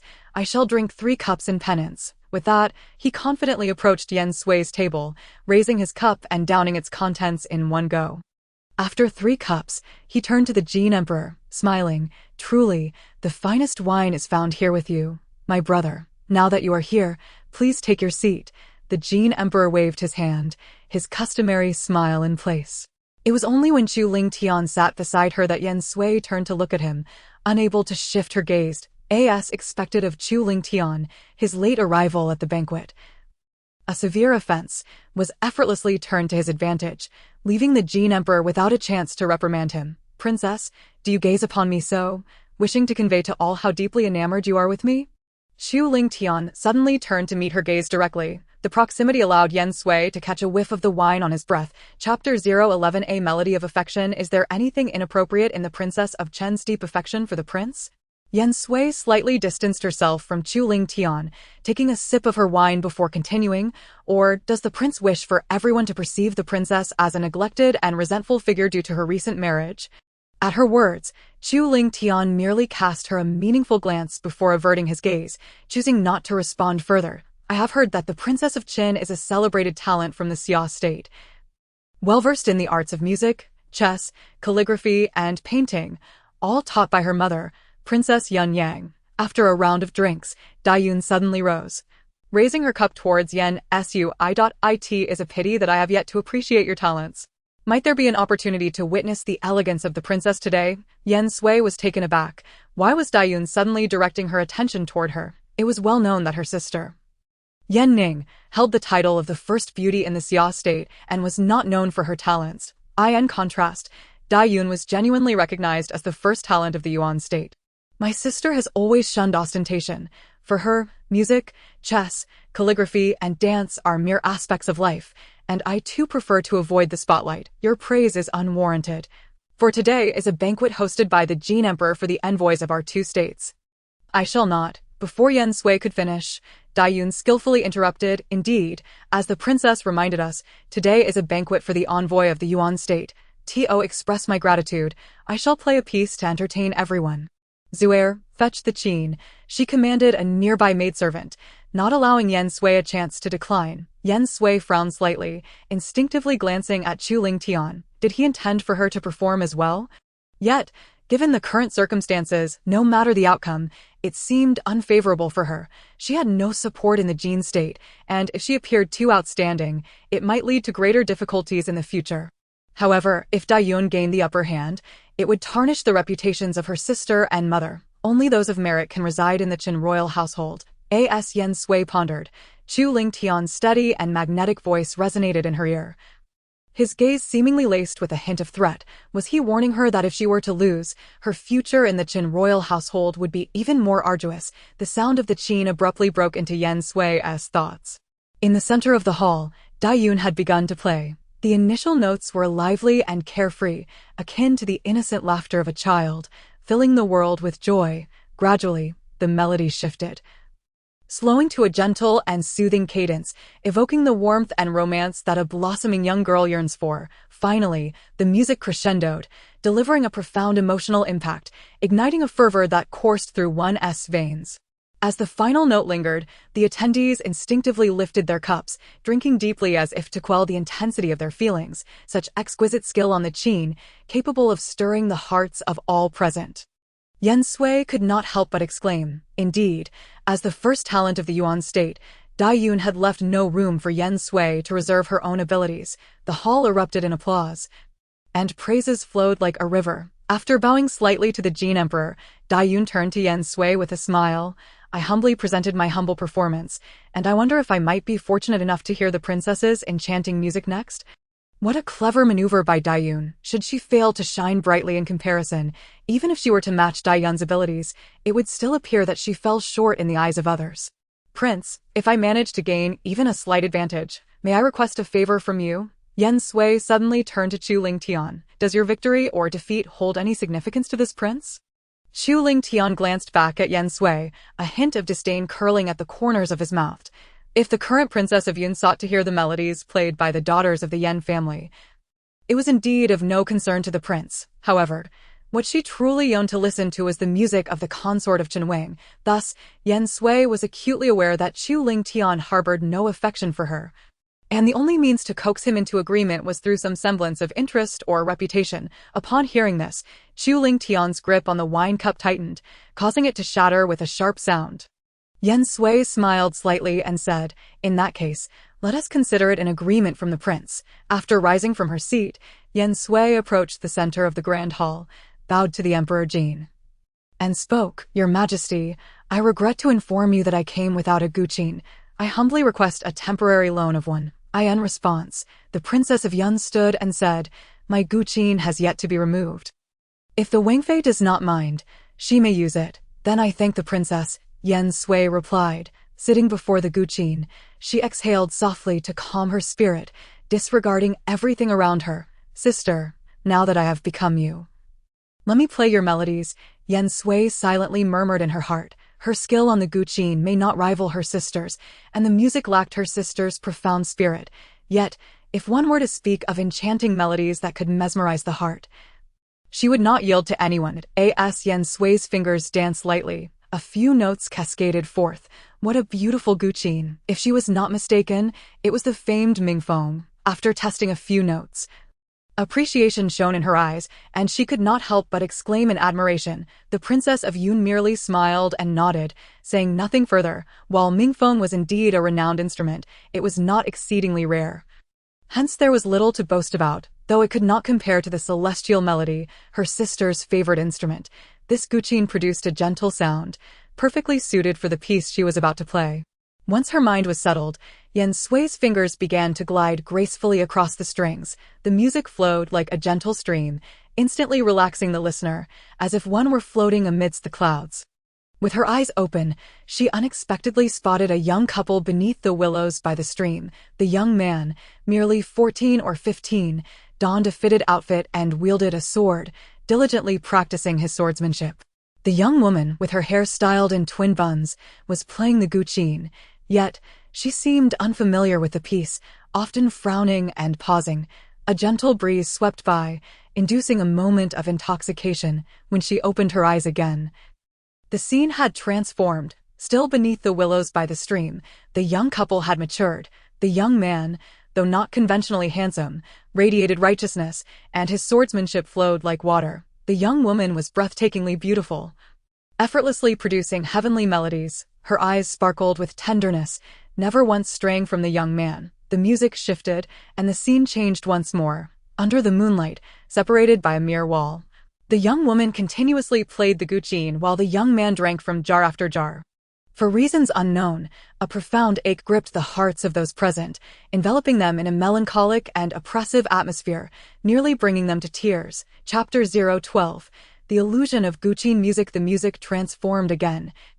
Filled with sorrowful cries, the young man donned armor, seemingly preparing for battle, while the young woman, from a high tower, played the guqin to send him off, yet she dared not meet his gaze. Following this, the music overflowed with the woman's longing and concern. Though the piece seemed unfinished, the notes abruptly ceased, and Yen Sui sat quietly at the guqin for a long while. The attendees remained ensnared in the reverie inspired by the music. Unable to awaken, the sound of a wine cup shattering crashed through the hall like thunder, instantly shattering the eerie atmosphere, allowing everyone to awaken from their stupor. As they regained their senses, some of the ladies were surprised to find tears staining their cheeks. Regardless of their various reactions, Yen Sui's gaze remained fixed on Chu Lingtian. The shattered cup had been thrown by him, signifying that he was unaffected by her music, was it not? The pinnacle of guqin artistry lies in its ability to transport listeners into a realm of immersion, rendering them unable to extricate themselves. Your talent is truly remarkable, Wang Fei. This princess has learned much, the Princess of Yun remarked, though her heart was a tumult of shock, bitterness, and jealousy. Yet she ultimately maintained her composure as a princess. Upon hearing this, the crowd fell silent. Those who understood the guqin were at a loss for words, for the music reflected the heart of the performer, yet the man depicted in the piece was certainly not Chen Wang. Those unversed in the art of music were equally speechless, as the entire experience felt like a dream. The hall once again sank into an eerie tranquility. I have never heard the piece you played. Wang Fei, may I ask its name and composer? Emperor Jin inquired, glancing at the assembly. This piece is called Questioning Love, composed by Yan Ning. Yen Sui replied after a brief pause. I am the presence of the emperor. She should have introduced herself by name. But this piece held special significance for her sister. Even though she was presently assuming her sister's identity, she still did not wish to claim the composition as her own. Her words held truth. If others misconstrued, they could do so at will. So it was composed by the Wang Fei. Truly astonishing. Emperor Jin praised her. Your guqin skills surpass those of the esteemed Princess Yunyang from yesteryear. Your Majesty, you flatter me. My mother's talent is unparalleled in the realm, a true marvel of our time. I am far from her equal, Yen Sui replied, bowing in gratitude. Regardless of her own abilities, her mother would forever remain incomparable in her heart. To hear the melodies of the Princess of Yun and the consort of Qin today has been truly delightful. Someone reward her. After Yen Sui expressed her thanks, she returned to her seat, although her performance had astonished the audience. It also left a trace of unease. No sooner had she sat down than she felt the piercing gaze of Chu Lingtian fixated upon her. That look made her feel as though she were completely exposed before him, provoking a deep discomfort. Who was he? The scent of wine on Chu Lingtian's breath was stronger, and he seemed to carry an air of hostility, yet his words were remarkably restrained, revealing no emotion. Yen Sui knew he was inquiring about someone she did not wish to name. However, under the weight of his gaze, she found herself responding, "A very important person. One of my few remaining family members." "And who might you be?" Chu Lingtian pressed further. Yen Sui's heart momentarily stilled, yet her demeanor remained composed as she looked at him, puzzled, and replied, "Your Highness, I am afraid I do not quite comprehend your question. The illusion of Guqin music can only be achieved by one with profound inner strength, yet as far as I know, the eldest daughter of the Yen family has never practiced martial arts." "Should I elaborate further?" Chu Lingtian's gaze sharpened, turning dangerous. Indeed, he had discerned the truth. Though her heart was tumultuous, Yen Sui maintained her smile, saying, "Your Highness is truly perceptive. Your words are not without merit. But have you heard of a person in this world named Su Wuzi?" At her words, Chu Lingtian furrowed his brows, scrutinizing the woman before him deeply. The true name of Su Wuzi had likely faded from collective memory. Decades ago, he, lacking any martial prowess, annihilated an entire clan overnight with nothing but an ancient Guqin, earning him widespread renown. In the years that followed, he enchanted countless souls with his illusory music, leading them to a life of dreamlike intoxication. At the height of his fame, a single piece was worth a fortune. Yet, over a decade ago, Su Wuzi seemed to vanish from the world entirely, leaving no trace behind.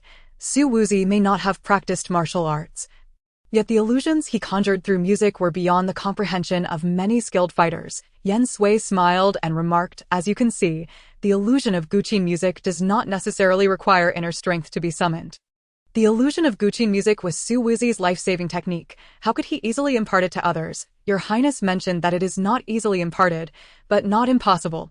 If you still harbor doubts, you may send someone to investigate. Upon hearing this, Chu Lingtian fell silent. In the days following the palace banquet, Yen Sui noticed a few watchers surrounding her courtyard, yet these individuals remained outside the tranquil residence, never entering, and thus she paid them no mind. Life in the Wangfu continued, monotonous and dreary. Chu Lingtian was often absent, and Yen Sui never inquired about his whereabouts. It was instead Qian Er who became a frequent visitor to the tranquil residence. "Wang Fei, in a short while, it will be the birthday of the Empress Dowager. Have you thought about what to gift her?" Qian Er asked while munching on the grapes Yen Sui had given her. "Not yet," Yen Sui replied, troubled by the matter. Previously, as a man, she never had to concern herself with such things. Now, it seemed, shortly after the palace banquet, another birthday celebration was approaching. Last year, for the Empress Dowager's 25th birthday, the emperor had decreed a grand celebration, so it was unlikely this year would be extravagant as well. Qian Er tilted her head, speaking earnestly. "The Empress Dowager is the daughter of a grand scholar from the Hanlin Academy. She grew up in a scholarly family, so she has little interest in jewelry and ornaments." "Qian Er, are those your own words, or did someone instruct you to tell me?" Yen Sui gently placed her hand on Qian Er's shoulder, inquiring. "It was Brother Jin Yi who asked me to tell the Wang Fei," Qian Er replied, fidgeting with her fingers. "Jin Yi, the guard beside Chu Lingtian?" Yen Sui murmured. She had initially thought it was Steward Zhang who sent Qian Er to inform her, but she never expected it to be Jin Yi. "Qian Er, do you know what the Empress Dowager enjoys most, or what she loves to do?" Yen Sui offered Qian Er a grape, smiling as she asked. I believe the Empress Dowager most enjoys playing chess. After all, the emperor has highly praised the esteemed consort's chess skills. Playing chess, that is easily arranged. My lady, a new tavern has opened in Jinyang City today. Shall we venture there to sample its fare?" Qian Er suddenly set down the grapes in her hand, gazing longingly at Yen Sui. "Why not have Lord Wang take you? Why come seeking me instead?" Yen Sui gently patted Qian Er's head, feigning reluctance. How could my lady not know that Qian Er had not mentioned this to the lord? Qian Er pouted, her face a picture of grievance, saying, "It's just that the lord has been exceedingly busy these past few days." "Very well. Having been in Jinyang City for several days without proper exploration, I shall indulge your wish today. Let us take a stroll." Yen Sui couldn't help but smile at Qian Er's demeanor. "Excellent. I shall speak with father immediately and have him arrange a carriage for you, my lady." Qian Er joyfully dashed out the door. "Miss, how about wearing this light yellow flower pattern dress when you go out?" She promptly prepared an outfit for Yen Sui. Yes, that will do. Yen Sui nodded in satisfaction. In truth, Shueisha had a far better understanding of attire, having been by the side of her elder sister for many years. After changing into the dress, Luli assisted Yen Sui in her grooming, carefully asking as she styled, "My lady, will you require my service when you go out?" Since the last palace banquet, after witnessing Luli's musical talents, she had restrained her ambitious inclinations, refraining from expressing her desire for a higher status for quite some time. However, it was not without reason for Luli to harbor such thoughts. After all, maids like her, who accompanied their mistresses into the Wang residence, often ended up as concubines, and those fortunate enough might even become favored ones. Today, we are merely taking a casual outing. There is no need for so many attendants. Let Shueisha accompany me. You and Hupa may remain in the residence. Upon hearing this, Yen Sui clearly observed Luli's expression stiffen in reluctance as she responded half-heartedly. Once all preparations were complete, Yen Sui set off with Shueisha and Qian'er in the carriage. Throughout the journey, Qian'er joyfully peered out of the carriage curtain at the bustling streets. After making a couple of turns, they arrived at the most vibrant district of Jinyang City. The newly opened tavern mentioned by Qian'er was situated at the heart of the street. Once the carriage halted, Qian'er and Shueisha swiftly disembarked, followed by Yen Sui, who was supported down by Shueisha. To avoid drawing too much attention, Yen Sui had deliberately arranged for a rather inconspicuous carriage. Yet, with beauty like Yen Sui's, her mere presence could hardly escape notice. With her hair styled in a bun adorned with pearl hairpins that swayed gently as she walked, her light yellow dress complemented her fair complexion exquisitely. Whose lady is this, so strikingly beautiful? One might even say she resembles a celestial being. Who could be so fortunate as to have such a beauty by their side for a lifetime? If only I could be so lucky. I suggest you refrain from dreaming beyond your means. Look at her attire and poise. She must be either wealthy or noble. Be cautious. Trouble may arise from your words. Yen Sui paid no heed to the murmurs around her. Proceeding forward with purpose, esteemed guests, please follow me to the private rooms upstairs. The attentive server immediately led Yen Sui and her companions toward the upper-level private quarters. Upon entering, the server began to introduce their offerings, saying, "Esteemed guests, our Xiangmanlu is renowned for its delightful cuisine and exquisite wines. What would you like to order?" Yen Sui glanced at Qian'er, indicating that she should place the order. Qian'er beamed with delight and promptly recited a list of dishes to the server. First, a plate of ginger sauce fish slices, sweet and sour lotus root, slow-cooked deer tendons, crispy roast pig, and for the soup, 1 serving of imperial bird's nest. Lastly, for dessert, we would like crystal plum blossom buns and harmonious cakes. Oh, and please bring a pot of Lushan cloud mist tea. After placing the order, Qian'er nodded with satisfaction. It appears this young lady is quite the connoisseur. The server praised with a smile. All these dishes are crafted by our top chefs. They are indeed our signature offerings. Please wait a moment. Esteemed guests, your meals will be served shortly. With that, the server exited the private room. It seems they have truly prepared well, Yen Sui remarked, unable to resist teasing Qian'er. Qian'er cheekily stuck out her tongue. In terms of food, I have always been discerning. After all, the Lord is quite particular. The dishes were served promptly, and soon they had all been laid out before them. Shueisha, there are no outsiders here. Please join us for the meal. Yen Sui invited Shueisha, who hesitated momentarily. My lady. Shueisha began, uncertain. It's quite all right. Do sit down. Shueisha then relented and joined them at the table. Regardless of whether it was Miss Yen Ning or now Miss Yen Sui, both treated their subordinates with kindness and warmth. After tasting the dishes, Yen Sui found them quite delightful. While they could not compare to the culinary skills of the imperial chefs, they were indeed rare delicacies. However, just as they were enjoying their meal, a sudden commotion erupted outside, as if something untoward had transpired. Listening closely, the voices seemed to be coming from the corridor. How dare you? You have the audacity to spill wine on this princess. Seize him and chop off his hands. Let him learn a lesson. A sharp voice, dripping with anger and arrogance, echoed through the air. Mid-bite, Qian'er abruptly halted, her chopsticks frozen, anxiously glancing at Yen Sui. My lady, it seems its Princess Huanling pay her no mind. Continue eating, Yen Sui replied, as if she had not heard. Individuals like Huanling were excessively arrogant and cruel.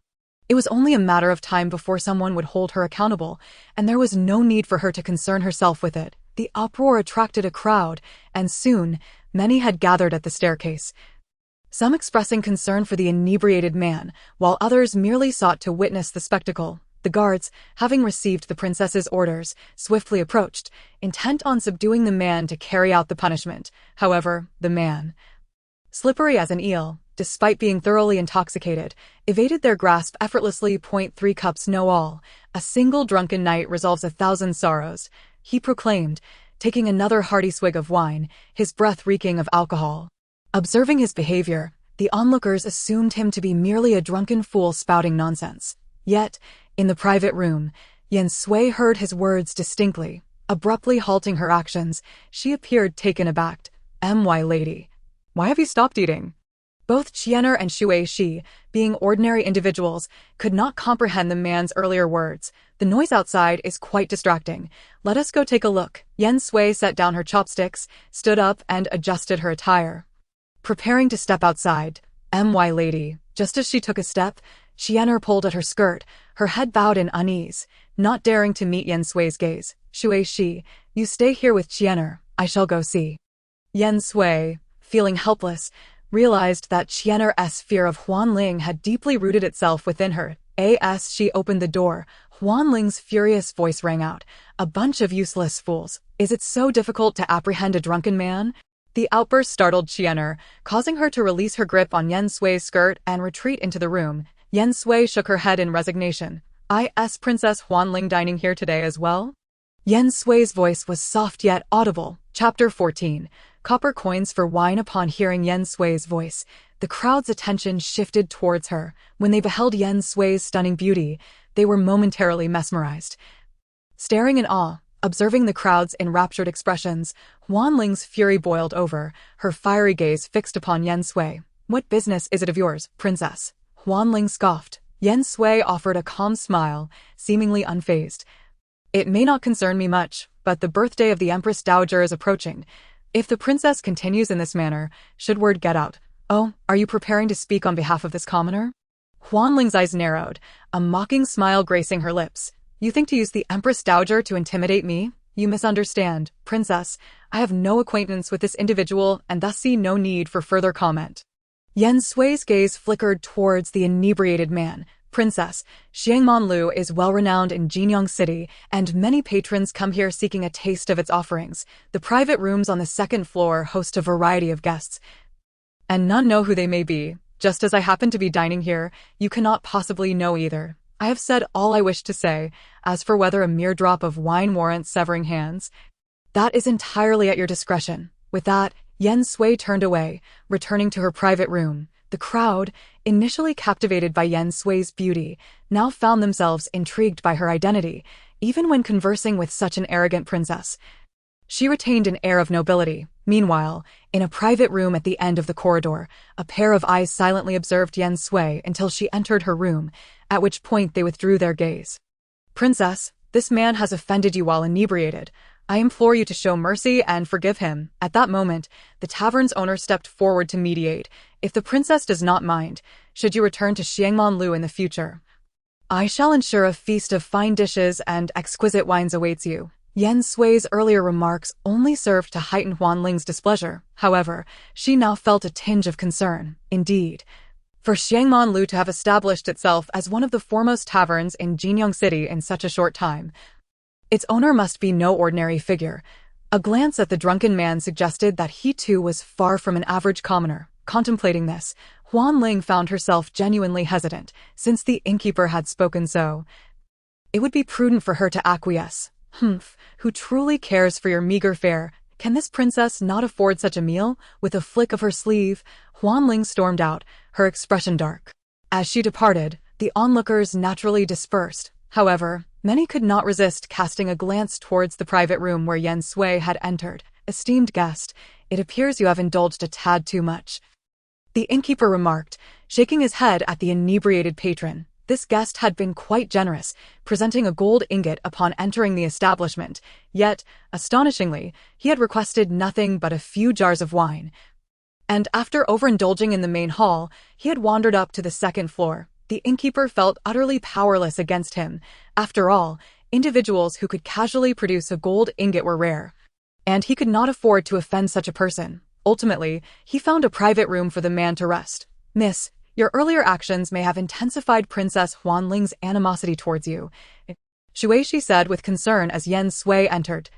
Times, when she observed Yen Sui, she would be struck by the illusion that the person before her was still the former young lady of the household. This was hardly surprising, given their striking resemblance, though their personalities differed significantly. "I have done nothing, yet she already harbors an intense hatred for me," Yen Sui remarked, sipping her tea thoughtfully. She pondered the words of the drunken man from earlier, hoping she had not misinterpreted them. During the interlude, the innkeeper personally delivered a jar of the renowned Baihua wine, a unique offering of Xiangman Lu, as a token of gratitude for Yen Sui's earlier assistance. Baihua wine was rare, with even Xiangman Lu selling only 1 jar per day, making it a treasure difficult to procure. Yen Sui was quite pleased with this gift. However, as she exited the tavern and approached her carriage, they were obstructed by a drunken reveler. The coachman was attempting to usher him away, but upon recognizing the man as the one from Xiangman Lu, Yen Sui decided to alight from the carriage herself. Seeing Yen Sui disembark, the man who had previously been unmovable now stood up. The coachman, concerned for the safety of the princess, positioned himself to block the drunkard from approaching. Qian Er and Shuishi instinctively moved to shield Yen Sui. Observing this, Yen Sui smiled and patted their shoulders to indicate that there was no need for alarm. "Sir, may I inquire why you have halted our carriage?" she asked the inebriated man, with this copper coin. "I wish to purchase a jar of your Baihua wine. Would you be agreeable?" he inquired, producing a copper coin from his pocket. Bystanders, overhearing his words, deemed him mad. Baihua wine, even at Xiangman Lu, was priced at 10 taels of silver per jar. Thus, the value of a single jar was no less than 50 or 60 taels. If sold privately, it might not even fetch 100. For the drunken man to propose buying a jar with a mere copper coin was utterly absurd. "What a ruckus! Someone ought to disperse this fool," the coachman exclaimed, growing impatient with the drunken man's antics. "Very well, I shall sell you this Baihua wine for your copper coin," Yen Sui declared with a smile, much to the astonishment of the crowd. The coachman froze, unable to believe his ears as he turned to gaze at his lady. Qian Er, holding the wine jar, was equally flabbergasted, hastening forward to whisper urgently, "Your Highness, this wine cannot be bought with mere money. How could you part with it for just 1 copper coin?" "Qian Er, deliver the wine to him and retrieve that copper coin," Yen Sui instructed, ignoring Qian Er's concerns. "Your Highness," Qian Er protested, visibly distressed. "Go now," Yen Sui reiterated firmly. As the drunken man clutched the wine jar, the onlookers were utterly astonished. This was indeed an extraordinary occurrence. When had Baihua wine ever been so inexpensive? The man opened the jar and took a hearty swig, a look of sheer satisfaction washing over his face. "My lady, though this Baihua wine is exquisite, I feel I have slightly shortchanged myself by exchanging it for this copper coin. Please make good use of it, as one can only do so once in a lifetime." After another generous gulp, he staggered away, mumbling, "3 cups know all things, 1 drunkenness alleviates 1,000 sorrows. Drunken fool, drunken fool." The crowd muttered, shaking their heads. Yen Sui, gazing at the copper coin in her hand, could not suppress a smile. This outing had proven quite worthwhile. Chapter 15. The initial negotiation time slipped by swiftly, and tomorrow marked the birthday of the Empress Dowager. Yen Sui had finally resolved the matter of the birthday gifts. Reflecting that she had not encountered Chu Ling Tian for several days, after finishing her dinner, she decided to visit his residence to address some pending matters. However, upon exiting Qingyu, she unexpectedly encountered Jin Yi approaching her. "Is the princess preparing to go out?" Jin Yi inquired after bowing respectfully. "Did the prince send you?" Yen Sui countered, her brow furrowing. Jin Yi nodded. "The prince has business and requests your presence." "How fortuitous. I was just intending to find him. Let us proceed," Yen Sui replied, moving past Jin Yi towards the front. Jin Yi found it somewhat peculiar. Since her marriage into the royal household, the princess had never proactively sought out the prince. "I have matters to discuss with you," Yen Sui stated as they entered the study of Jin Mo Yuan, not waiting for Chu Ling Tian to speak. Is it possible that the esteemed Yen family has failed to impart proper decorum to the young lady?" Chu Ling Tian set aside his work, fixing his gaze on Yen Sui. Yen Sui disregarded his intense stare, remaining composed. Do you recall what I mentioned before my performance at the palace banquet? At her words, Chu Lingtian's brows furrowed in irritation as he regarded Yen Sui with disdain. I have come to fulfill my promise, Yen Sui continued unabashedly. Undeterred by his darkening expression, I wish to be free to enter and exit the royal residence at my discretion. Without your interference. Tio softened her demand. She added, of course, if you wish to assign someone to follow me, that would be acceptable. As a royal consort, she was not permitted to leave the estate frequently. Yet, she had numerous matters to attend to and could not be confined within the walls of the prince's residence. Thus, she cared little for the presence of a watchful eye. Her priority was to gain her freedom. You take this royal residence for a mere playground, Chu Lingtian finally erupted, slamming his hand on the table and glaring at Yen Sui.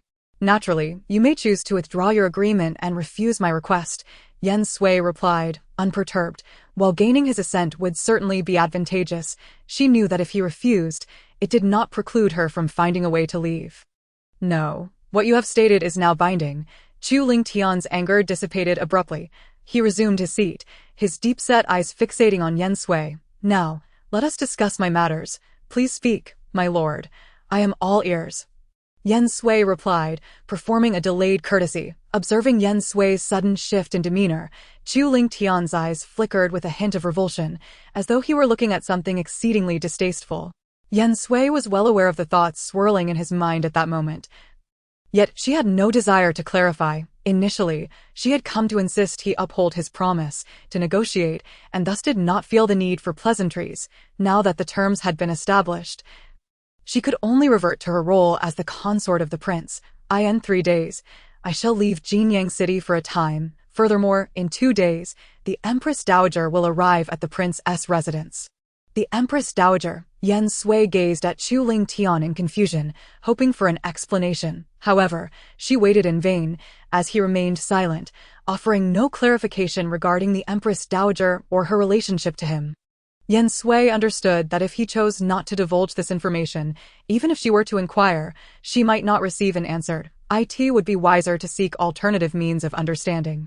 With a myriad of questions and suspicions swirling in her mind, she returned to Qingyuju. On the following day, just past the hour of C, she entered the palace to celebrate the Empress Dowager's birthday. The celebration was modest, with the Empress Dowager inviting only a few princesses, noble ladies, and their daughters, although the banquet was hosted within the Empress Dowager's Yonghe Palace due to the early hour. Everyone gathered in the imperial garden to admire the blossoms and engage in light conversation. Though Yen Sui was not tardy, by the time she arrived at the garden, many guests had already assembled. Noticing the Empress Dowager seated at a nearby pavilion, Yen Sui approached to pay her respects. You must be the princess of the Qinwang, a kindly woman in her 30s remarked, gazing at Yen Sui. Since the day of your wedding, I have yet to see you. I heard that during the palace banquet, your performance of Wenqing captivated everyone. Alas, I was unable to witness it. A hint of regret flickered across the woman's face. This is Madame Muanho, my elder sister. The Empress Dowager introduced Yen Sui did this. Yen Sui smiled and nodded in acknowledgement.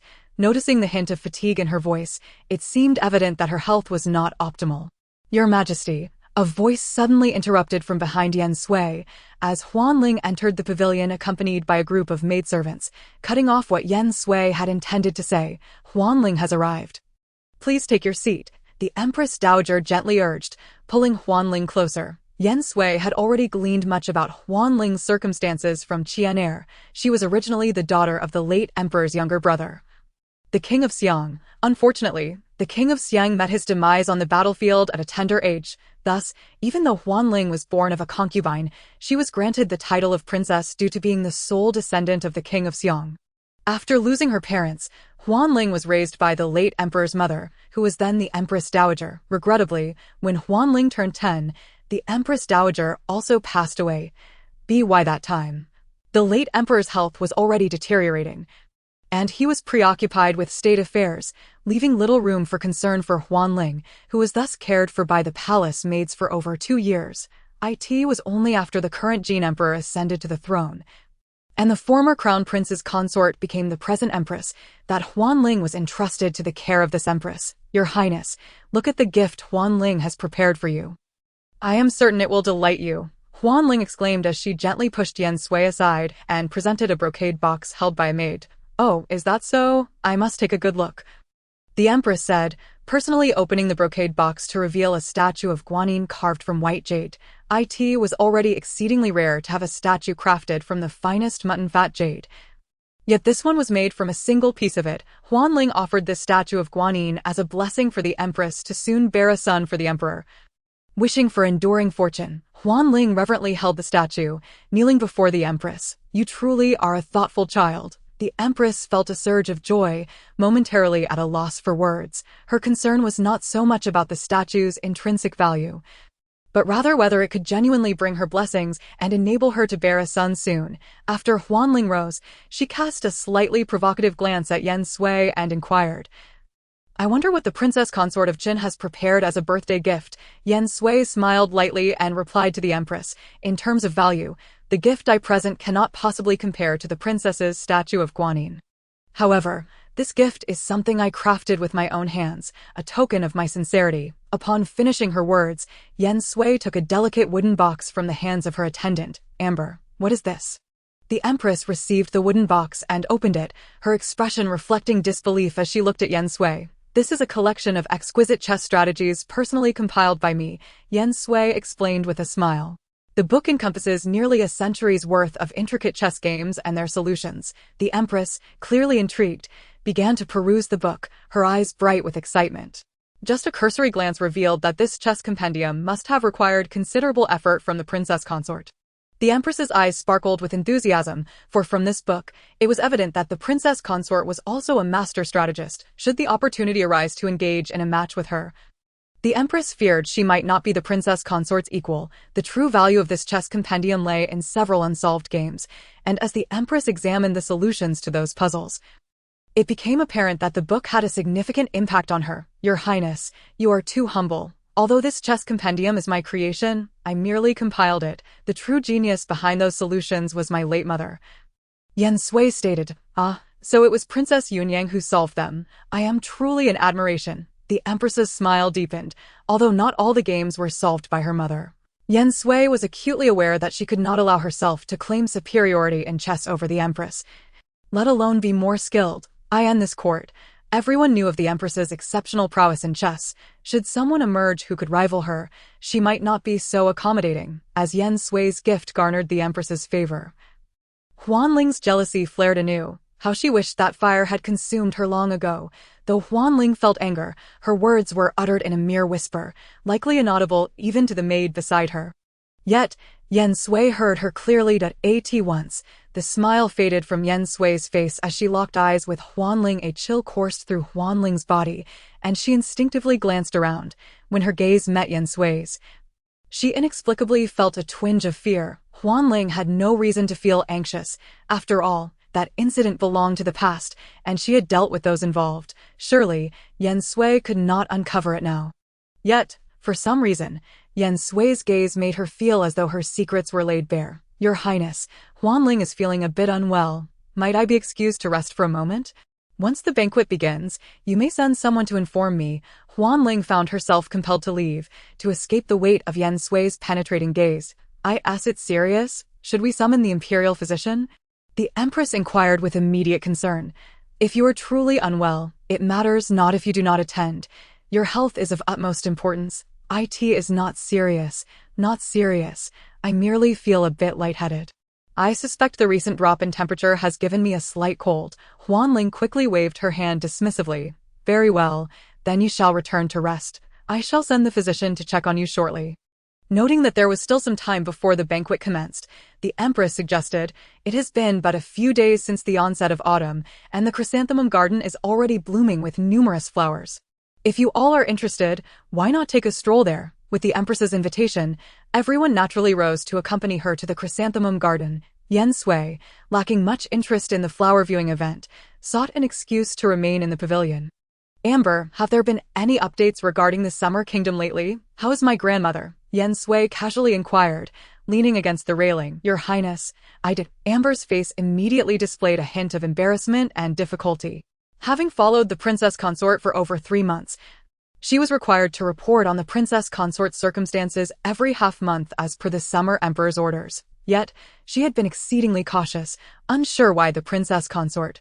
It's strange. Yen Sui suddenly turned, smiling at Amber. It's strange that I know, or strange that since I already know, I have not acted to observe you in secret or even find an excuse to dispose of you. I dare not speculate on the princess consort's thoughts, Amber replied, lowering her head. I understand. You are merely following orders. Just do as you must.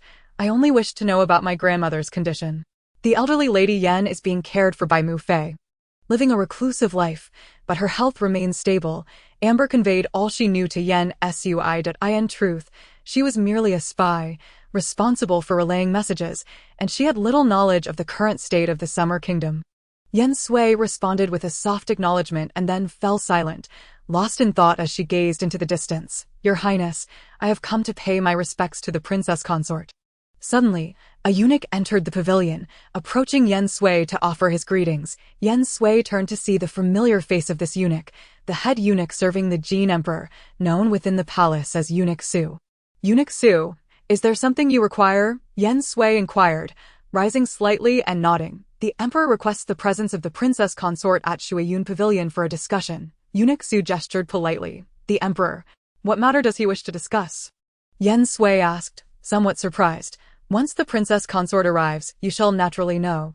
Eunuch Su replied courteously, without elaboration. Then please, lead the way. Yen Sui acknowledged, realizing that with Eunuch Su dispatched by the Jin Emperor, it was a summons she could not refuse. Shuiyun Pavilion was not far from the Imperial Garden. It was a pavilion built upon the waters of the lake, connected by a single path. Your servant pays respects to the Emperor. The Jin Emperor stood with his back to her, gazing across the lake. Do you know what lies on the opposite shore? He asked after a prolonged silence, posing a rather peculiar question. Yen Sui naturally could not answer, for she was not well acquainted with this Jin Empire, let alone the Summer Kingdom. That is the Crown Prince's Eastern Palace, the very place where many princes fought fiercely for supremacy. Uncertain of the Jin Emperor's intent, Yen Sui refrained from responding, regardless of the struggle. What is not yours will never be yours. In the end, one can only meet a tragic fate as a rebel. I have heard that the 9th prince on his wedding night became so intoxicated with yearning that he allowed the princess consort to reside in the tranquil abode. The Jin Emperor spoke, observing Yen Sui's expression, yet she offered little emotional response. The princess consort appreciates tranquility. The tranquil abode is quite suitable, since he had not intervened back then. His mention of it now must surely hold ulterior motives. Do you know, my dear, that at the time of the late emperor's passing, aside from the underage princes and those who had already perished, there remained 7 others. Yet now, among those 7, only I and the 9th prince remain. The Jin Emperor suddenly stepped closer to Yen Sui, asking, would you like to know why he is the one who survived and has become the current Prince of Qin? It has come to my attention that tomorrow, the esteemed concubine Gong shall arrive at the residence of Prince Qin. The princess, being a woman of discernment, ought to consider both her own interests and those of the Yen family, who are far away in the kingdom of Xia, and choose a more favorable path. The Emperor of Jin gazed at Yen Sui, enunciating each word with care. Yen Sui furrowed her brow slightly. Did not the Emperor imply that concubine Gong resided within the palace? Furthermore, the Emperor seemed to harbor a particular wariness towards this concubine Gong. Otherwise, why would he approach her at this moment? Your Majesty exaggerates. She responded, I am but an ordinary woman, princess. The Emperor's voice suddenly rose an octave, nearly laying bare his intent. You must comprehend that should the residence of Prince Qin cease to exist, what will you have to contend with the kingdom of Xia? What will protect your aged grandmother? If you cooperate with me now to procure what I desire, I shall, in turn, assist you in obtaining what you seek. The Emperor had finally articulated his thoughts. He wished for her assistance in uncovering evidence of Chu Lingtian's treasonous ambitions, thus eliminating his greatest source of anxiety. Yen Sui had no desire to be embroiled in the intrigues of the Jin royal family, yet the current circumstances seemed to render such detachment impossible. Your Majesty is aware that I reside in a secluded abode. Therefore, you should understand that the prince does not hold me in high regard. The items you desire are likely beyond my reach. Yen Sui asserted, the princess is indeed a woman of intelligence. Can she not devise a means to approach the 9th prince? The Emperor did not afford Yen Sui a moment's reprieve to decline his proposition.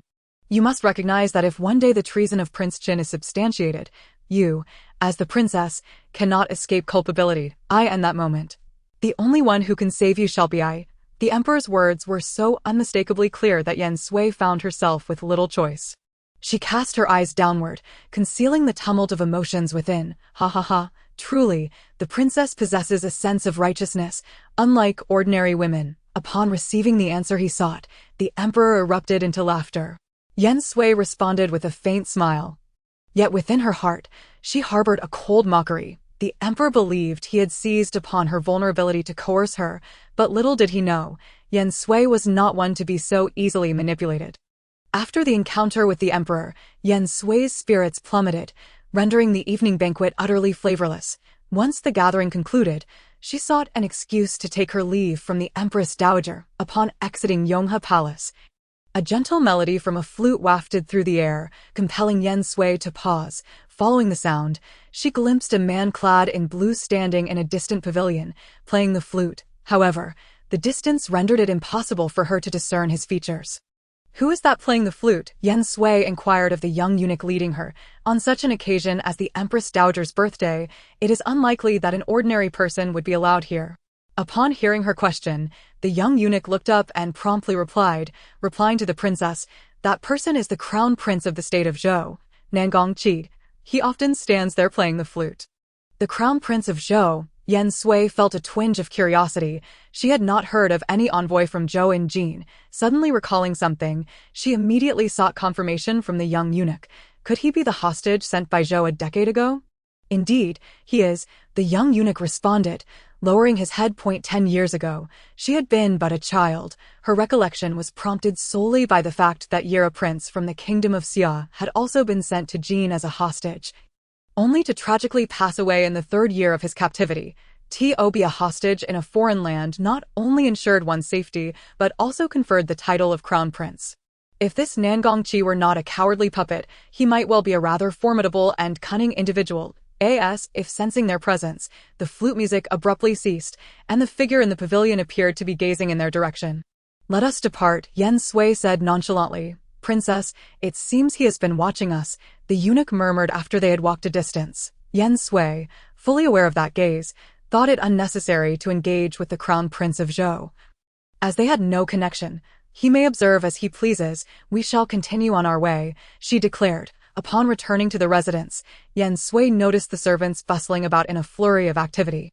Spotting Uncle Zhang, she could not restrain her curiosity. "Uncle Zhang, what is everyone so busy with?" Replying to the princess, "The esteemed concubine will be arriving tomorrow, and I am instructing the servants to tidy the courtyard." Uncle Zhang replied calmly, though for some reason, Yen Sui sensed an oddity in his demeanor. "Uncle Zhang, what is the relationship between concubine Gong and the prince? Is she his mother?" Though she had never heard of Prince Chen's mother still being alive, Yen Sui could think of no other plausible explanation. Though she is not the prince's birth mother, she has cared for him since childhood and has always treated him well, Uncle Zhang replied candidly. The concubine's quarters are located nearby at Ziju Hall. Noticing everyone moving towards Jinma Garden, Yen Sui considered that she might have to pay her respects frequently in the future, thus it was prudent to inquire further. "Indeed, it is adjacent to Ziju Hall," Uncle Zhang confirmed, adding, "Princess, having just returned from the palace, you must be weary. Perhaps you should rest." "Very well." Although she found Uncle Zhang's behavior peculiar, Yen Sui chose not to press the matter further and made her way back to her tranquil abode. "Miss, you have returned," she exclaimed upon seeing Yen Sui, hurrying forward to whisper, "It seems the prince has returned, but something appears to have happened at Jinma Garden. From where did you hear this?" Yen Sui's expression darkened immediately. Recalling Uncle Zhang's demeanor, she suspected he was concealing something. "I was on my way to Jinma Garden to find Qianer when I saw several men in black carrying someone over the wall." She recounted, still shaken. First, I thought they were thieves and intended to raise the alarm, but then I saw Qianer rush out to assist them in bringing an unconscious person inside.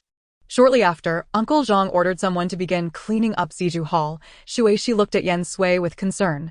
"I did not dare to act rashly, so I returned quietly to wait for the princess." Chapter 018, An unexpected turn of events. Shuishi, Do you have any evidence that the prince was among those men, aside from Chiener? Yen Sui inquired. The man carrying the person appeared to resemble Genie, who is often by the prince's side. Stay here in the tranquil abode and refrain from venturing out unnecessarily. Understood. A sense of unease settled within Yen Sui. Understood. Miss Shui, she nodded earnestly. After leaving her abode, Yen Sui made her way toward Jinmo Garden alone. As she approached the vicinity, she encountered Uncle Zhang escorting an elderly man, likely a physician. It seemed that something had indeed transpired at Jinmo Garden. Uncle Zhang, Yen Sui called out, "Where are you headed? Who is this gentleman?" "Princess." Uncle Zhang seemed taken aback as she rarely visited Jinmo Garden, replying to the princess, "Chiener caught a chill yesterday, so we have summoned a physician today to examine her." "But Uncle Zhang, there are physicians within the manor. If Chiener is genuinely ill, why not consult one of them instead of going through the trouble of seeking an outside doctor?" Yen Sui had not intended to expose Uncle Zhang's words, but it was imperative to ensure Chu Lingtian's safety. Regardless of who required a physician in Jinmo Garden, she felt compelled to investigate. "I have been residing in the manor for some time now, and I have grown fond of Chiener. Since you have mentioned she is ill, I shall go to see her." Yen Sui rarely asserted her status as the princess, yet this time she would not allow Uncle Zhang any room to refuse her. Ignoring his attempts to dissuade her, she proceeded directly to Jinmo Garden. However, upon reaching the entrance, she was halted by 2 guards. "Princess, the prince has ordered that no unauthorized persons may enter Jinmo Garden. Knowing that I am the princess, do you dare to impede my entry?" Yen Sui's gaze was piercing, her tone resolute. "Princess, please forgive this old servant's rudeness. It is truly inconvenient for you to enter." Uncle Zhang interjected, stepping forward to block her path and signaling to the guards to escort the physician inside first. Yen Sui's brow furrowed in displeasure, yet she had no choice but to halt, resulting in a tense standoff with Uncle Zhang. At that moment, a guard emerged from within and whispered something to Uncle Zhang, causing his expression to shift drastically. Although Yen Sui could not hear the details, she gathered the gist of it. "What of the physician who just entered? Is there any news?" Uncle Zhang quietly inquired. The guard remained silent, shaking his head in resignation. "Uncle Zhang, if I were to say that I might be able to save your prince's life, would you still insist on barring my entry?" At this point, Yen Sui had suppressed her earlier intensity, regaining her usual calm demeanor. Uncle Zhang and the guard exchanged bewildered glances, seemingly unable to comprehend her claim. "What did the princess just say?" Uncle Zhang asked, incredulous. "Do you happen to know of the renowned physician Yang Gongzi from the kingdom of Xia? If so, you must be aware of his connection to the Yen family." "Princess, please." Uncle Zhang hesitated momentarily before ultimately bowing respectfully and permitting Yen Sui to enter. Upon entering the chamber for the second time, Yen Sui could not help but feel a tinge of absurdity. In the bedroom, apart from Jin Yi and Qian Er, there were 2 doctors, one of whom was the very same individual she had encountered on the road earlier. "Your Highness?" Jin Yi was taken aback upon seeing Yen Sui, and she turned to Steward Zhang, inquiring, "Steward Zhang, what brings the princess here?" Yen Sui, disregarding the presence of others, approached the bedside of Chu Lingtian. Observing the man lying there, his lips slightly purplish and his eyes tightly shut, she found it hard to believe that Chu Lingtian would find himself in such a predicament. Just as she was about to take his pulse, she was halted by Jin Yi before she could touch his wrist. "Your Highness, what do you intend to do to the prince? Your prince has been poisoned, and the doctors you summoned are evidently at a loss. Do you truly believe I would come here without purpose?" Yen Sui retorted coldly. "Can the princess provide an antidote?" Jin Yi's eyes flickered with a mix of excitement, skepticism, and concern. Yen Sui hesitated to make any guarantees, although she had acknowledged Yunli as her master. She had never formally studied the art of astragalus. If faced with a particularly insidious poison, she would be equally helpless. Ignoring Jin Yi momentarily, Yen Sui meticulously took Chu Lingtian's pulse and inquired about the diagnoses from the 2 other doctors. After a moment of contemplation, she spoke seriously. "This poison is not uncommon, yet it is complex. I cannot eliminate it all at once, but if we proceed to expel the toxins gradually, I can certainly give it my best effort." "How long will it take to completely eliminate the toxins?" Jin Yi immediately pressed. "Within 3 days, we can expel most of the toxins, and by then, your prince will regain his senses. After that, treatments will be required every 5 days. Optimally, it would take 5 sessions to fully cleanse him, but it could extend to 7 or 8. Thus, we are looking at approximately a month, Yen Sui explained. A month, but the longer it takes, the harder it will be to conceal the prince's injury. Jean E expressed her dilemma. Unless you can find an antidote or a more skilled healer, there is simply no other choice, Yen Sui stated bluntly. If you're ready, I can begin the treatment immediately. Jean E was torn with indecision. Brother Jean E, stop overthinking it. Preserving the prince's life is the priority, Chien Er urged, shaking Jean Yi's arm with tears in her eyes. Whatever the princess requires, please command us. Ultimately, Jean E made her decision. Yen Sui retrieved a porcelain vial from her bosom and tossed it to Jean E. For the first 3 days, administer 2 pills daily, then 1 pill each day until finished. What is this? Jean E asked habitually as she gazed at the vial. These are the Qingxin pills from Yulon Valley, which can protect the heart's pulse, Yen Sui explained without further elaboration. She then moved to a nearby table, took up a brush and wrote out 3 prescriptions, handing them to Jean E. Prepare according to these amounts. It must not be less, but it can be more. So much truly necessary. Jean E. glanced over, noting that other prescriptions were measured in ounces or taels, while the princess's were measured in pounds and bags. If you wish for your prince to recover swiftly, follow my instructions, Yen Sui replied. Casting a glance at Jean E before relenting slightly, today, you need not prepare the full amount, half will suffice, but you must replenish the remaining quantity by tomorrow. As for how you will avoid attracting attention, that is for you to figure out. Understood. Though the task was daunting, Jean E agreed for the sake of the prince. I fear I cannot manage this alone. I will need the assistance of the 2 doctors. Yen Sui approached the 2 doctors courteously. Regardless of the situation, they were indeed bona fide physicians summoned by Chu Ling Tian, and their skills were undoubtedly commendable. I am ashamed. Whatever the princess requires, please do not hesitate to command us, both replied in unison. Chapter 019, Antidote and Rescue. Shortly, I will first administer a medicinal steam treatment for the prince, but due to time constraints, I lack the proper steaming apparatus and will have to use a bathing tub as a substitute. Yen Sui handed a piece of paper to Steward Zhang, instructing, once the medicinal herbs are procured, have someone boil them in a large pot according to the method and proportions written on this paper. Then pour the prepared concoction along with the herbs into the bathing tub. Understood. I will relay your instructions, Zhang replied, nodding as he took the prescription and departed to prepare. Once all the necessary items for the medicinal bath were ready, Yen Sui tested the temperature of the liquid, finding it sufficient, then approached Jean E by the bedside. Remove any excess clothing from your prince and place him in the bathing tub. Then, you all must leave. Jean E acted swiftly, but after placing Chu Ling Tian in the tub, she hesitated, unsure of her next move. Yen Sui, noticing Jean Yi's reluctance to leave, stepped behind the screen and fixed her gaze on him. Are you not leaving yet, Your Highness? May I remain? I assure you I will not disturb your work. Have you forgotten what I said before? To save him, you must follow my orders completely. After a moment of hesitation, Jean E gritted his teeth and exited. In that instant, only Yen Sui and Chu Ling Tian remained in the room, watching the steam rising from the bathing tub and inhaling the potent scent of the herbs. Yen Sui momentarily lost her focus. Master, I once claimed that my medical knowledge was of no use. It seems I was indeed mistaken, she murmured to herself with a self-deprecating smile, after about half a stick of incense.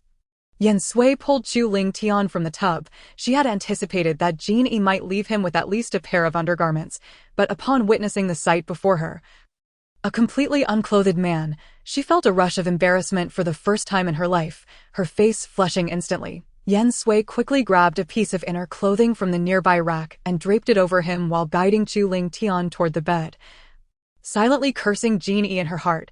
Why is it that he has never been this obedient before, yet has gone to such lengths in this matter? After placing Chu Ling Tian on the bed and positioning him to sit cross-legged, Yen Sui immediately sat opposite him. Chu Ling Tian, I risked much to save you. Let us hope I do not regret this decision in the future. Glancing at Chu Ling Tian's tightly shut eyes, Yen Sui began to circulate her energy. The medicinal bath had merely served as an auxiliary measure. The true method to expel the toxins lay in acupuncture, an area in which she was not particularly adept. Uncertain of the capabilities of the 2 doctors outside and recognizing that this first attempt to expel the poison was a matter of life and death, she decided to take the risk and channel her energy.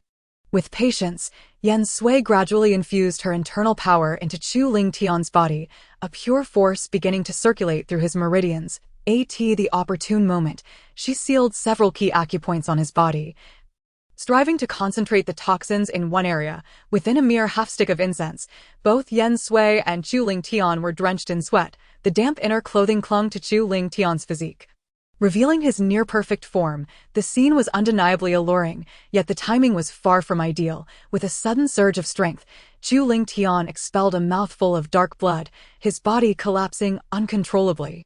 Yen Sui wiped the sweat from her brow and, after ensuring Chu Ling Tian was comfortably settled, moved toward the door. Upon opening it, she promptly addressed the two doctors. "Please come in and assist with the acupuncture." "Understood." They both nodded, carrying their medical kits as they entered. Steward Zhang, immediately instruct someone to replace the medicinal liquid in the bathing tub with a fresh batch. Remember, until nightfall. It must be changed every half hour to ensure the liquid remains hot. Yen Sui added to Zhang. After giving her instructions, she prepared to close the door when Jin Yi stepped forward. "Your Highness, how is the prince? Do you require my assistance?" Still harboring resentment over Jin Yi's handling of Chu Ling Tian's clothing, Yen Sui forcefully removed his hand from the doorframe, replying coldly, "No need." Once inside, Yen Sui patiently collaborated with the two doctors in their treatment.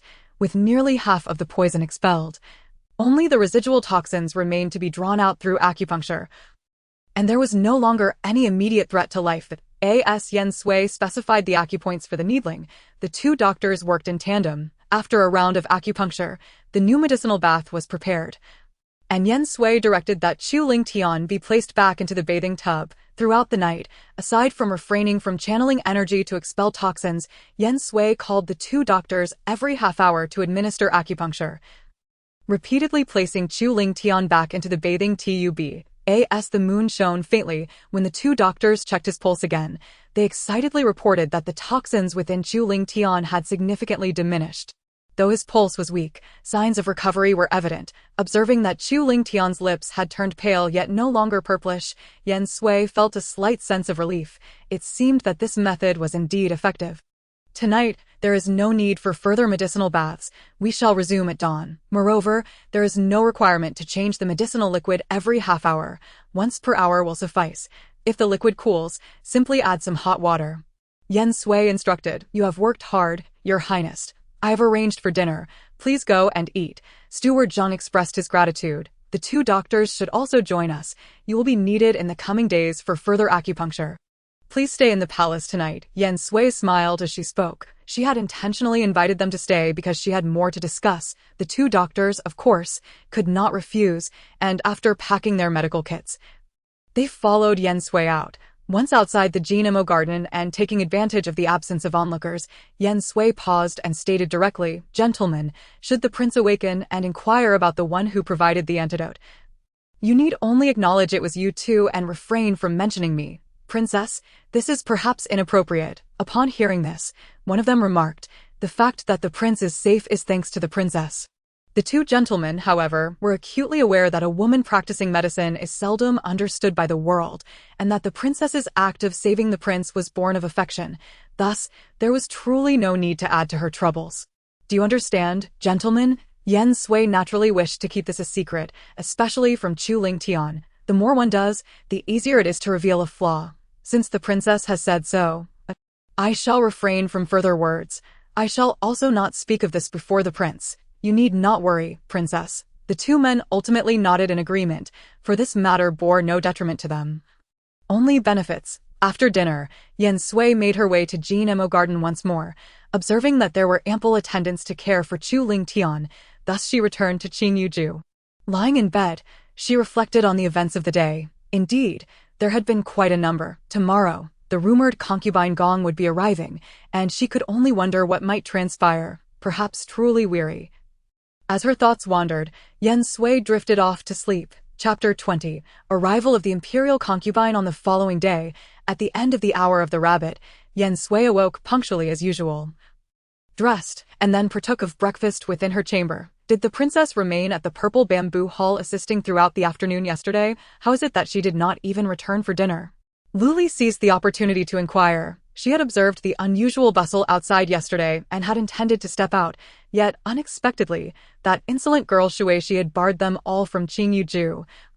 claiming that it was the princess's order that no one was to leave. She had not rested well the previous night. She was not foolish and understood that something significant must have occurred.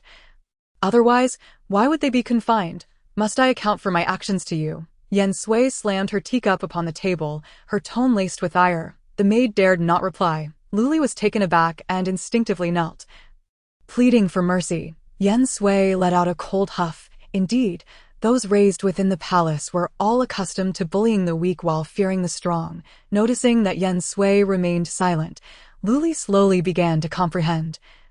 Cautiously raising her head to observe her, having never witnessed the princess in anger, she had assumed her to be a weak character, yet the princess's recent demeanor was far more terrifying than that of the other court ladies. Today, I shall clarify matters with you. After finishing her meal, Yen Sui regarded the still kneeling Luli and stated coldly, regardless of your affiliations or intentions, since you serve as my maid, then return to your rightful place. No matter how unwilling you may feel, you must endure it. Yen Sui could have taken her time to deal with Luli, allowing her to taste the bitterness of despair bit by bit. Yet there were far too many matters at hand, and she truly had no time to attend to such a minor maid. Please forgive me, my lady, I dare not. Luli nervously prostrated her head. At that moment, her fear extended not only to Yen Sui, but also to the Xia kingdom. After all, a useless pawn could be discarded at any moment. As she pondered this, a surge of resentment welled within her. My lady, Steward Zheng has sent word that the imperial concubine has arrived at the prince's residence and is currently in the front hall. Amber entered, taking in the scene momentarily before quickly regaining her composure and reporting. The imperial concubine? What brings her here at this hour? Yen Sui furrowed her brow slightly. Anything involving the royal family seemed to grow increasingly complicated. However, since she had already arrived, it would be unreasonable for Yen Sui to avoid her. Upon arriving at the front hall, she found Steward Zheng already waiting respectfully by the side. With a demeanor that was polite yet not overly warm, Yen Sui slightly bowed and said, Your Highness, I apologize for not being able to greet you upon your arrival at the prince's residence. It was truly remiss of me. Your Highness is too courteous. I have come to welcome concubine Gong, who is set to arrive at the prince's residence today. The imperial concubine replied with a smile. Yen Sui could not help but speculate about the identity of concubine Gong. Ordinarily, when the late emperor passed, many consorts would be sent for burial or to secluded retreats for contemplation. Although concubine Gong had escaped the usual fate of consorts due to her connection with Prince Qin, she certainly should not receive such treatment from the current imperial concubine. One must note that the current royal harem of Jin state lacked an heir, rendering the imperial concubine the most esteemed figure in the palace. Having arrived early, the imperial concubine required Yen Sui's company. While it seemed that Xu Ling Tian would have no time to visit today, approaching noon, a servant from the residence reported that concubine Gong's entourage had already entered Jinyang City and would soon arrive at the gates. Upon hearing this, Yen Sui immediately made preparations to wait at the entrance of the Qinwang mansion alongside the imperial concubine. The prince not at home. The imperial concubine surveyed the surroundings, noticing the absence of Prince Qin, and casually inquired, He seems to have been rather busy these past days. Yen Sui replied nonchalantly. It was common knowledge throughout Jinyang City that she, as the prince's consort, was not favored, and thus it was not unusual for her to rarely see him. The imperial concubine could not press further. In the distance, a procession of carriages approached. Yen Sui adjusted her attire, standing there with a demeanor of respect and composure. The carriage of concubine Gong gradually came to a halt before the prince's residence. The first to disembark from the procession was an elderly servant woman from the carriage behind the concubine. She was neither plump nor thin, her expression serious, revealing little emotion. From her attire, it was clear that she was the stewardess serving concubine Gong. After she alighted from the carriage, she walked steadily to concubine Gong's carriage, lifted the curtain, and personally assisted her out. Though concubine Gong had attained the status of a high-ranking concubine, she appeared to be around 40 years of age, having maintained her youthfulness with impeccable care. Exuding a unique mature charm, clad in an elegant dark palace gown adorned with golden embroidered cloud patterns, she appeared dignified and splendid. Yen Sui could not help but acknowledge that concubine Gong, whether in the present or in her youth, truly embodied the term exquisite beauty. Your servant has seen concubine Gong. It must have been a long journey. "Your Highness, your servant pays her respects, and after many years, you remain as radiant as ever." Both Yen Sui and the imperial concubine stepped forward to pay their respects. Upon alighting from the carriage, concubine Gong slightly adjusted her attire, not even glancing at Yen Sui or the imperial concubine, and made her way directly into the residence. Seeing this, Steward Zhang promptly stepped forward to pay his respects, saying, "The purple bamboo hall has been prepared for your highness. Please follow me." Yen Sui appeared somewhat taken aback, but upon glancing at the imperial concubine beside her, she realized that the latter seemed to have anticipated this outcome, merely offering a resigned smile, with no time to ponder further. Yen Sui quickly instructed that the items brought by concubine Gong be moved inside. Once the items were mostly relocated, the imperial concubine approached to take her leave, stating, "Now that concubine Gong has safely arrived at the residence, I shall return to the palace, should there be any needs. Do not hesitate to inform me." Given the current circumstances, Yen Sui knew it was inappropriate to keep her, so she personally escorted the imperial concubine to her carriage. After bidding farewell to the imperial concubine, Yen Sui decided to pay a visit to the purple bamboo hall. However, she was unexpectedly blocked as she approached. "The concubine is resting. No unauthorized persons may enter," the guard stated expressionlessly. Yen Sui could not help but scoff inwardly. After all, they were of the same household, and even the way they barred entry was identical. On her way back to Qingyuju, Yen Sui sighed within. She had even considered the possibility of being obstructed by concubine Gong. Yet, she never expected to be completely ignored. After lunch, Yen Sui ventured alone to Jinmo Garden to check on Chu Ling Tian's condition. To her surprise, his recovery appeared to be even better than she had anticipated.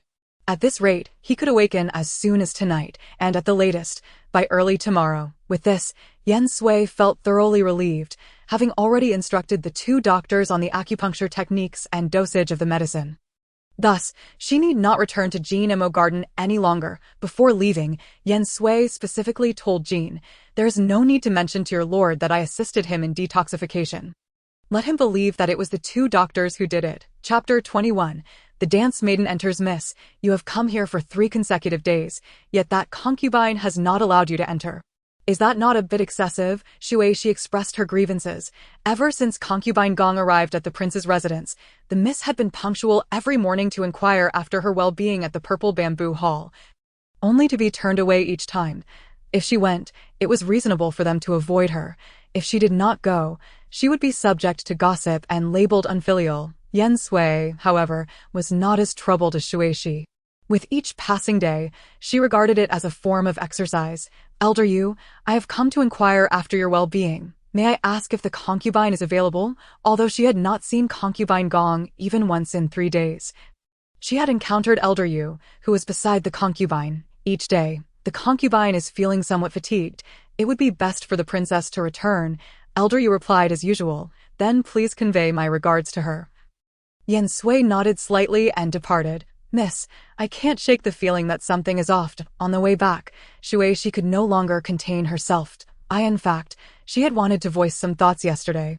"Oh, pray tell," Yen Sui replied with keen interest. There were indeed numerous peculiarities surrounding concubine Gong. First, she avoided meeting the miss despite her daily visits, and secondly, since leaving Jinyang City with Prince Chen for his fief, she had not returned.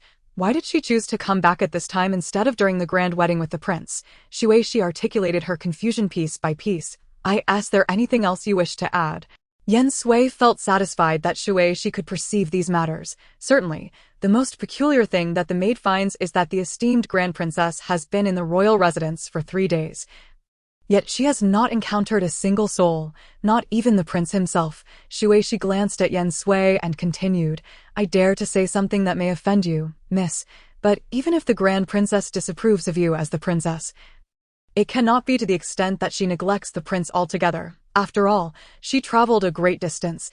Did she not come for the prince?" A radiant smile adorned Yen Sui's face as she regarded Shuishi with approval, saying, "Shuishi, I am truly delighted and surprised by your insightful thoughts." Flattered by Yen Sui's praise, Shuishi felt a flush of embarrassment and lowered her head slightly. Although she was a maid, she had grown up beside the young lady in the refined environment of the Yen family, and even a fool would surpass ordinary people in such circumstances. Miss, what of the Grand Princess? She was eager to hear her mistress's thoughts, as it would ease her own heart. What you just mentioned, I cannot presently provide an answer. The only certainty is that the Grand Princess does not acknowledge me as the Princess of Qin. Yen Sui stated with an air of calm, devoid of any tension or concern. Miss, then it matters not. Regardless of her acknowledgement, I am still the Princess of Qin, and that cannot be altered, Yen Sui replied with a gentle smile. As for other matters, we shall seek answers one step at a time. As they turned from the direction of the Zizhu Hall and entered the garden of the royal residence, they chanced upon Steward Zhang, who was accompanied by two young women. Your Highness, Steward Zhang bowed respectfully. This young lady is Qin Ruoyu, daughter of a fourth-rank ceremonial official, and the other is He Lu, daughter of a minister of rights. The two young women stepped forward to pay their respects. You may rise, Yen Sui said lightly, then turned to Steward Zhang, inquiring, what brings them to the royal residence? Both young ladies are daughters of collateral branches of the Grand Princess's family.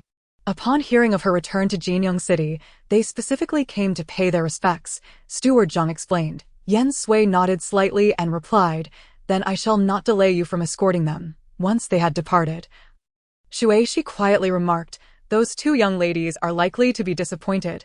The Grand Princess sees no one, so how could she possibly meet them? That may not be the case, as it turned out.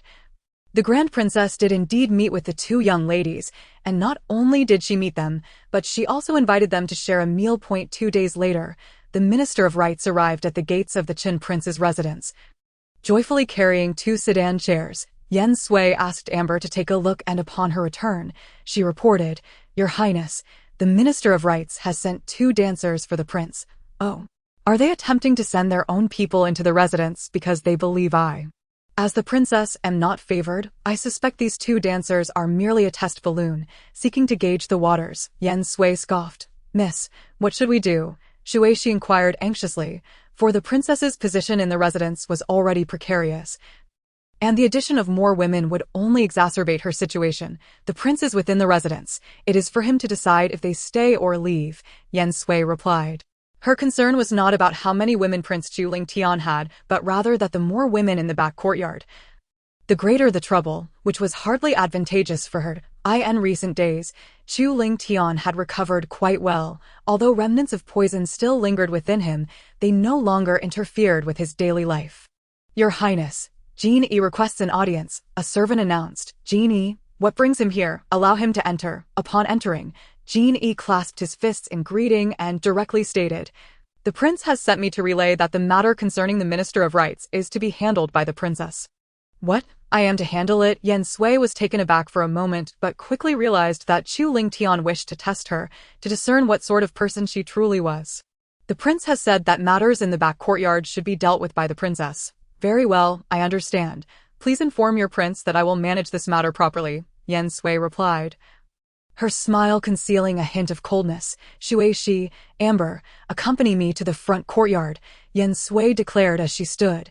Given that Chu Lingtian had posed her such a challenging dilemma, she intended to demonstrate her handling of the situation. The 2 dancers had initially remained outside, but at some point, they had entered the royal residence. Upon seeing Yen Sui emerge, the Minister of Rights approached with a broad smile, saying, I pay my respects to the princess. Lord He, there is no need for formalities. You have come to the royal residence shortly after the morning court session. You're indeed quite diligent. Yen Sui maintained her pleasant demeanor. Your Highness is too kind. I recently discovered 2 exceptional dancers by chance and thought it would be a waste to keep them at my residence. The prince's elegant sound pavilion is far more suitable, though Lord He spoke directly. His words were laced with subtlety, making it difficult to outright refuse him, lest she earn the title of a jealous woman. If that is the case, let them stay, Yen Sui remarked, observing the 2 dancers, who were strikingly alluring. Amber, take them down and settle them in the elegant sound pavilion, she instructed. The elegant sound pavilion, located at the edge of the front courtyard, was designated for musicians and dancers within the royal residence. Chapter 022, inviting her to join the excursion. How is the matter handled? Chu Lingtian inquired while practicing his swordplay. After several days of confinement to bed, he felt his body stiffen and sought to loosen up with some exercise. Jean E, fully aware of what the prince was referring to, paused for a moment before truthfully responding, reporting to the prince. The princess accepted them and sent them to the elegant sound pavilion. Xu Lingtian abruptly halted his sword practice, furrowing his brow as he asked, what was her expression at that moment? Jean Yi's mouth twitched involuntarily. He had feared that the prince would ask this. After much hesitation, he finally managed to say, the princess greeted them with a smile and graciously accepted them. Your Highness, it is quite normal for the princess to act this way, as her reputation is now. Jean E added with a forced smile, the princess certainly cannot allow herself to be labeled as a jealous woman or a shrew, can she? Unperturbed by Jean Yi's ramblings, Xu Lingtian turned and sat on a stone bench, picking up a nearby white cloth to wipe his sword. Your Highness, you seldom visit the elegant sound pavilion. Having one or two more people there is hardly a matter of significance. Today, your words are rather excessive.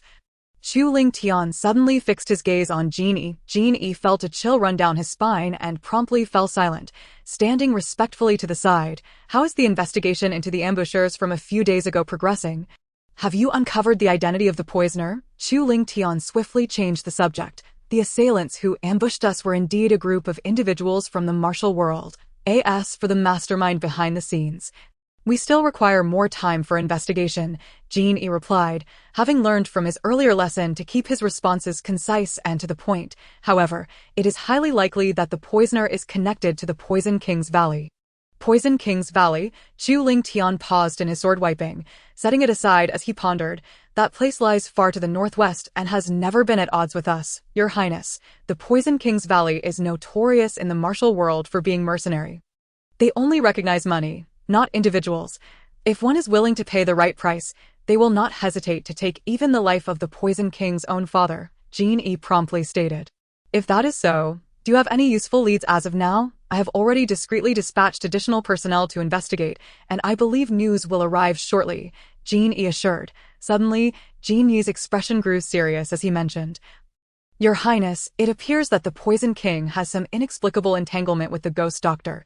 Oh, the Ghost Doctor from the Xia Kingdom. Although he does not bear the surname Yen, it would not be an exaggeration to say he is akin to a member of the Yen family. A peculiar smile crossed Xu Lingtian's lips. The Yen family has never been simple.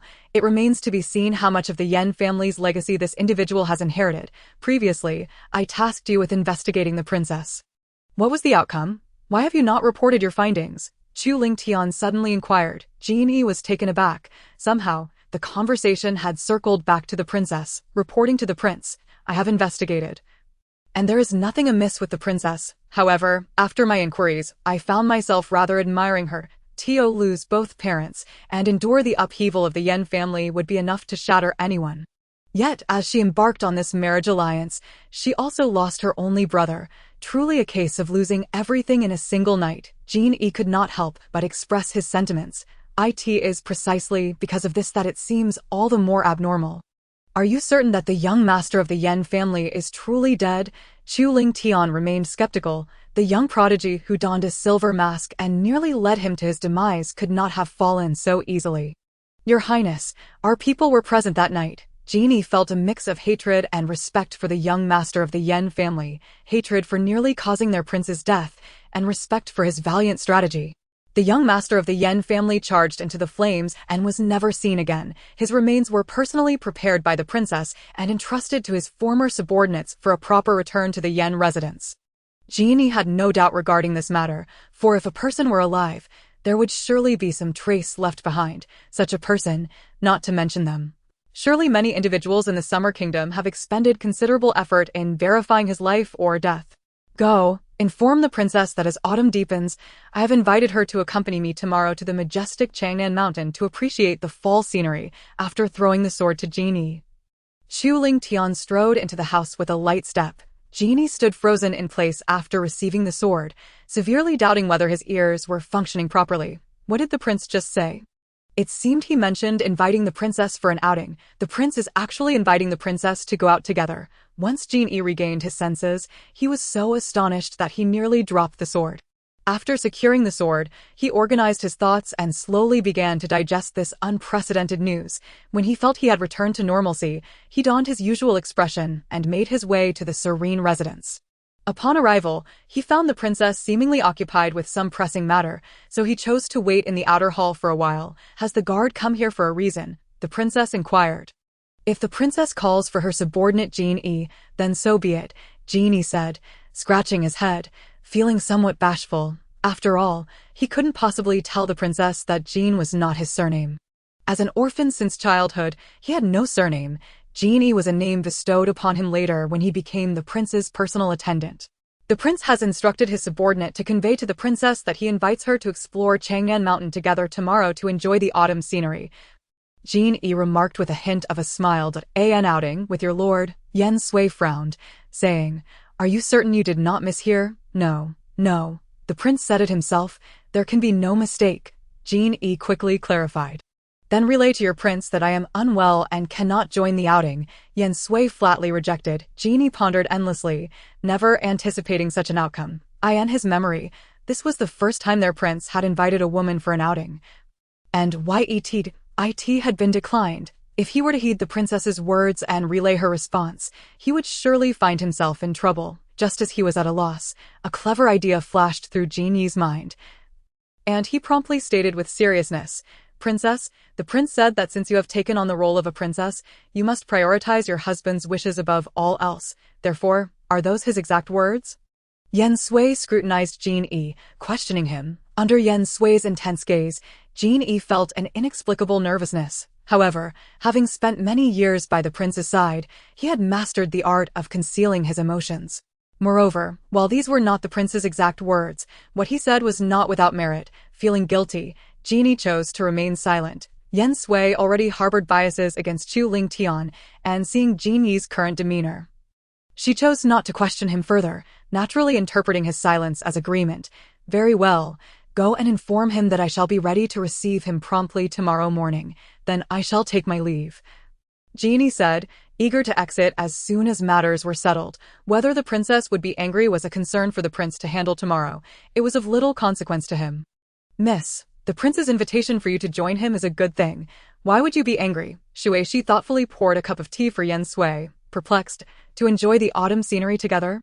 It sounds romantic, yet this invitation from the crown prince could very well be a trap, Yen Sui remarked, her eyes glinting coldly. Miss, if it comes to that, you need only refrain from consuming anything he offers.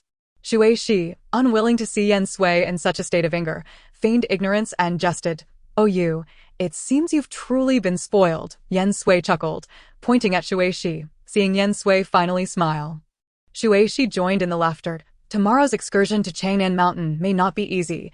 You should remain in the manor and attend to the matters I previously assigned to you. Let Amber and Liuli accompany you instead.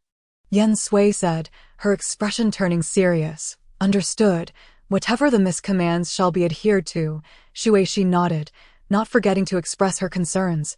I know that ordinary people cannot harm the miss, but you must still exercise caution in all matters. Very well, Yen Sui replied with a smile. On the following day, just as dawn began to break, Chu Lingtian surprisingly arrived at the serene residence himself. This was indeed an extraordinary occurrence, considering that since the princess's marriage into the royal household, the crown prince had never set foot here. The staff at the serene residence greeted him warmly, anxious to avoid any missteps. Inform your princess that if she is not yet ready, I am willing to wait a moment.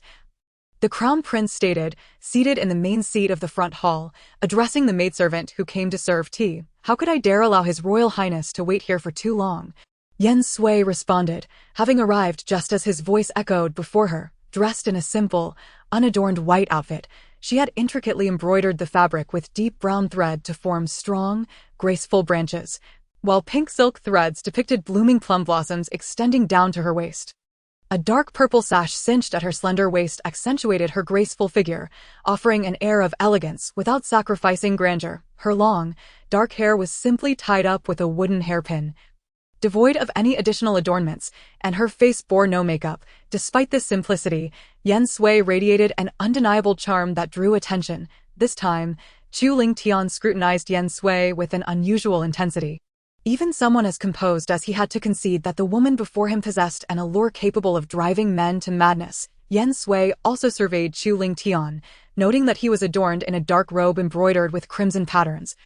Appearing less cold and more captivating than usual, as Yen Sui withdrew her gaze, she commented, "Your attire today pales in comparison to your usual appearances." Chu Ling Tian's expression immediately stiffened, leaving him momentarily dumbfounded. Was his attire truly so lacking? Upon reaching the entrance of the royal manor, the carriage was already prepared.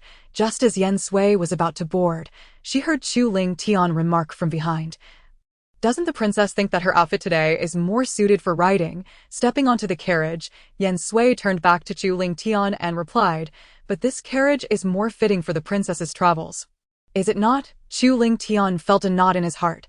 It wasn't that he was overly sensitive, but he sensed that the princess was somehow targeting him today. With this thought, his previously pleasant mood soured considerably, and his expression reverted to its usual cold demeanor. Inside the carriage, Yen Sui cast a glance at Liuli, noticing that she was rather restless, unwilling to miss even the slightest opportunity. Her skin was already fair and delicate, a trait that even Yen Sui could not match. Coupled with her choice of a scarlet dress today, she appeared particularly lovely and endearing. Perhaps sensing Yen Sui's gaze, Liuli slightly lifted her head before quickly lowering it again. Clutching the hem of her dress, exuding an air of unease, "Liuli's choice of attire today is quite commendable," Yen Sui remarked. "You look notably beautiful. Thank you for your praise, your highness, but I am unworthy of it." Liuli stammered, still averting her gaze. Yen Sui chose not to look at her any longer. Individuals like Liuli would likely abound in the royal manor in the future, and if she were to concern herself with each one, her later years would be devoid of any other pursuits. As the carriage exited the city, the road grew uneven, but fortunately, the carriage moved steadily, with minimal jolting. After about 2 hours of travel, the carriage came to a halt at the foot of Chang'an Mountain. Upon stopping, Yen Sui disembarked. Standing at the base of the mountain, she gazed upward, noting that the mountain was indeed quite lofty. Now in the autumn season, most of the leaves on the trees had turned yellow, while the vast maple woods blazed with vibrant red hues. The sunlight enhanced this beauty, presenting an indescribable charm. "What do you think of the scenery here, princess? Are you beginning to feel that this journey is worthwhile?" Chu Ling Tian had appeared by Yen Sui's side without her noticing. "The mountain is indeed splendid, the scenery delightful, yet the company—" Yen Sui intentionally paused, casting a glance at Chu Ling Tian before taking the lead up the mountain.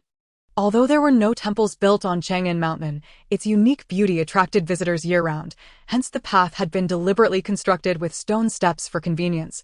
As they ascended, Chu Ling Tian displayed an unexpected enthusiasm, chatting away regardless of whether Yen Sui responded, engaging in conversation the entire way.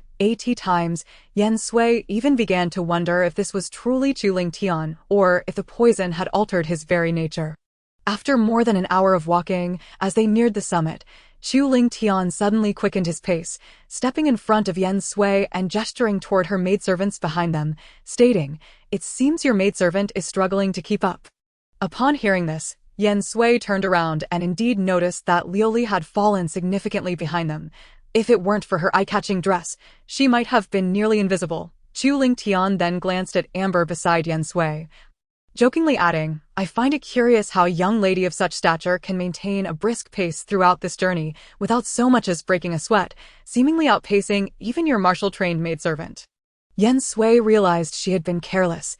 Throughout the journey, Chu Ling Tian's incessant chatter had nearly driven her to distraction. In her attempt to distance herself from him, she had inadvertently quickened her pace, only to find that Chu Ling Tian had set a trap for her here. "Who exactly are you? What is your purpose in infiltrating the crown prince's manor?" Chu Ling Tian's smile vanished in an instant as he seized Yen Sui's wrist, coldly interrogating her. "My lord, please release my princess." As Amber perceived the situation, she intended to step forward and pry open Chu Ling Tian's hand. "Jin-e." Chu Ling Tian's gaze remained unwavering as he coldly uttered those 2 words. Jin-e instinctively moved to restrain Amber, yet her mind was in a state of confusion. The shift in events had been too abrupt.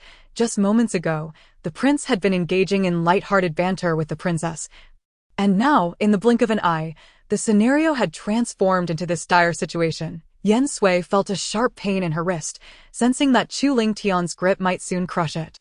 Your Highness, before you indignantly cast doubts upon my character, might you reconsider the capabilities of those in your employ? Despite the pain in her wrist, Yen Sui did not hasten to withdraw. Instead, she met Chu Ling Tian's gaze with calm composure. Betraying no hint of panic, Chu Ling Tian frowned, yet his resolve remained steadfast. Since the last encounter with the music illusion, doubts had lingered in his heart. Although he had uncovered nothing definitive, his suspicions had never waned. The young lady from the Yen family, unskilled in martial arts, was renowned for her dancing. Her performance on her coming-of-age day had captivated the Summer Kingdom, a fact of such significance that, after thorough investigation, how could the prince still be unaware? A hint of derision flickered in Yen Sui's eyes. T.O. danced gracefully upon the lotus. One must possess the lightness of a swallow. Is that not evident? A proud smile began to form in her gaze as she continued, Your Highness, one does not need to be a martial artist to possess light footfalls and rhythmic breathing. Ordinary individuals can achieve this through specialized training. It is a known fact that wielding blades is not the pursuit of many women, yet the grace of a swallow, akin to a startled swan, is what they yearn for. What a silver-tongued orator.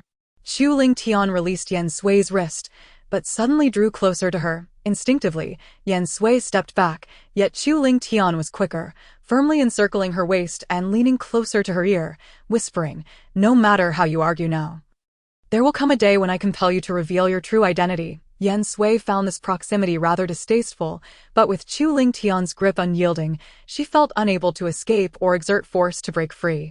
Though the tension between them was palpable, to an outsider, their interaction appeared exceedingly intimate. Even Jean-E could not help but blink in disbelief.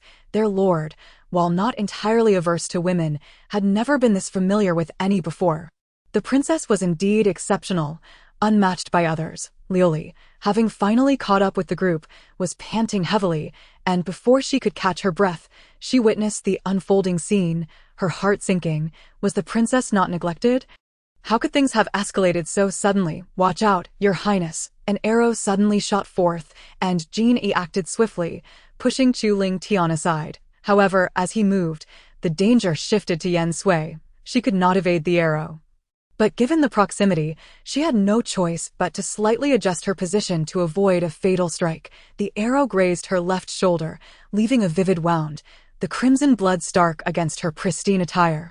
In an instant, a throng of cloaked figures descended from the mountains, surrounding Chu Ling Tian and the others. Seeing Yen Sui injured, Amber rushed forward, exclaiming, Princess, are you all right? She silently hoped the arrow bore no poison. To be cautious, Yen Sui promptly ingested a calming pill. These assailants appear to have been lying in wait on the mountain. Amber unsheathed her sword, positioning herself protectively before Yen Sui, bracing for the impending confrontation. Their aim is not us. If we find an opportunity, we shall retreat from this battlefield. Yen Sui pressed her hand against her wound, quickly regaining her composure to assess the situation. The maid understands. Amber nodded in agreement. Your Highness, this is not the same group as before. Jean-E too fell into a state of heightened alert. The cloaked figures before them bore a uniform appearance and wielded identical weapons, clearly indicating they were a well-trained squad of professional assassins. Signal the Black Cavalry to hasten their arrival. Chu Ling Tian commanded coldly, and remember to leave no survivors. Your Highness, you are still recovering. It would be unwise to overexert yourself, Jean-E cautioned, but without heeding her words, he led the charge.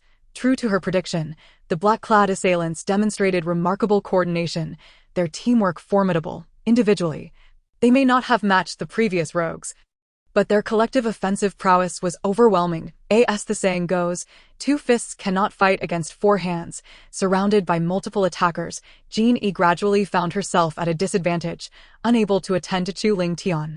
With his internal energy compromised, Chu Ling Tian struggled to fend off the enemies using only his sword techniques, finding himself in a dire predicament. Meanwhile, Yen Sui had an easier time as the majority of the assailants focused on engaging Jean-E and Chu Ling Tian. However, with only Amber fighting in the front lines, they were still far from gaining the upper hand. Amber, save me. Liuli crouched low, continuously shrieking, desperately attempting to hide behind Amber. Silence. Yen Sui, irritated by her incessant wailing, shot her a cold glare, admonishing her. Startled into silence, Liuli could only whimper, trembling amidst the blades and bloodshed. Amber, there are horses ahead. Unable to engage in combat, Yen Sui observed her surroundings and quickly alerted Amber upon spotting the horses not far away. Understood, the maid is aware. Amber, being astute, decided to fight while retreating, gradually inching toward the horses. Upon nearing them, she summoned all her strength, utilizing her full capabilities to push back the three attackers by several meters. "Your Highness, quickly mount the horse," Amber urged. Without hesitation, Yen Sui disregarded her injury, sprinting towards a horse and swiftly mounting it. Once she was safely on a horse, Amber fought off the three advancing assailants before managing to leap onto her own steed. It was only then that she noticed numerous cuts on her arms and hands from the skirmish. Stealing a worried glance at Liuli, who was cowering behind a large rock, Amber voiced her concern. "Your Highness, what about Liuli? There is no need to fret. She is merely a lowly maid, not their target. Besides, Chu Ling Tian's men should be arriving shortly," Yen Sui reassured, urging her horse down the mountainside. Such a retreat was not born of cowardice, but rather a necessary choice. The current focus of these assailants was Chu Ling Tian. Should they realize the potential of capturing her to leverage against him? How would she ensure her own safety and secure her escape? It was crucial to note that she held no value in Chu Ling Tian's eyes at this moment, and he would not yield in any way on her behalf.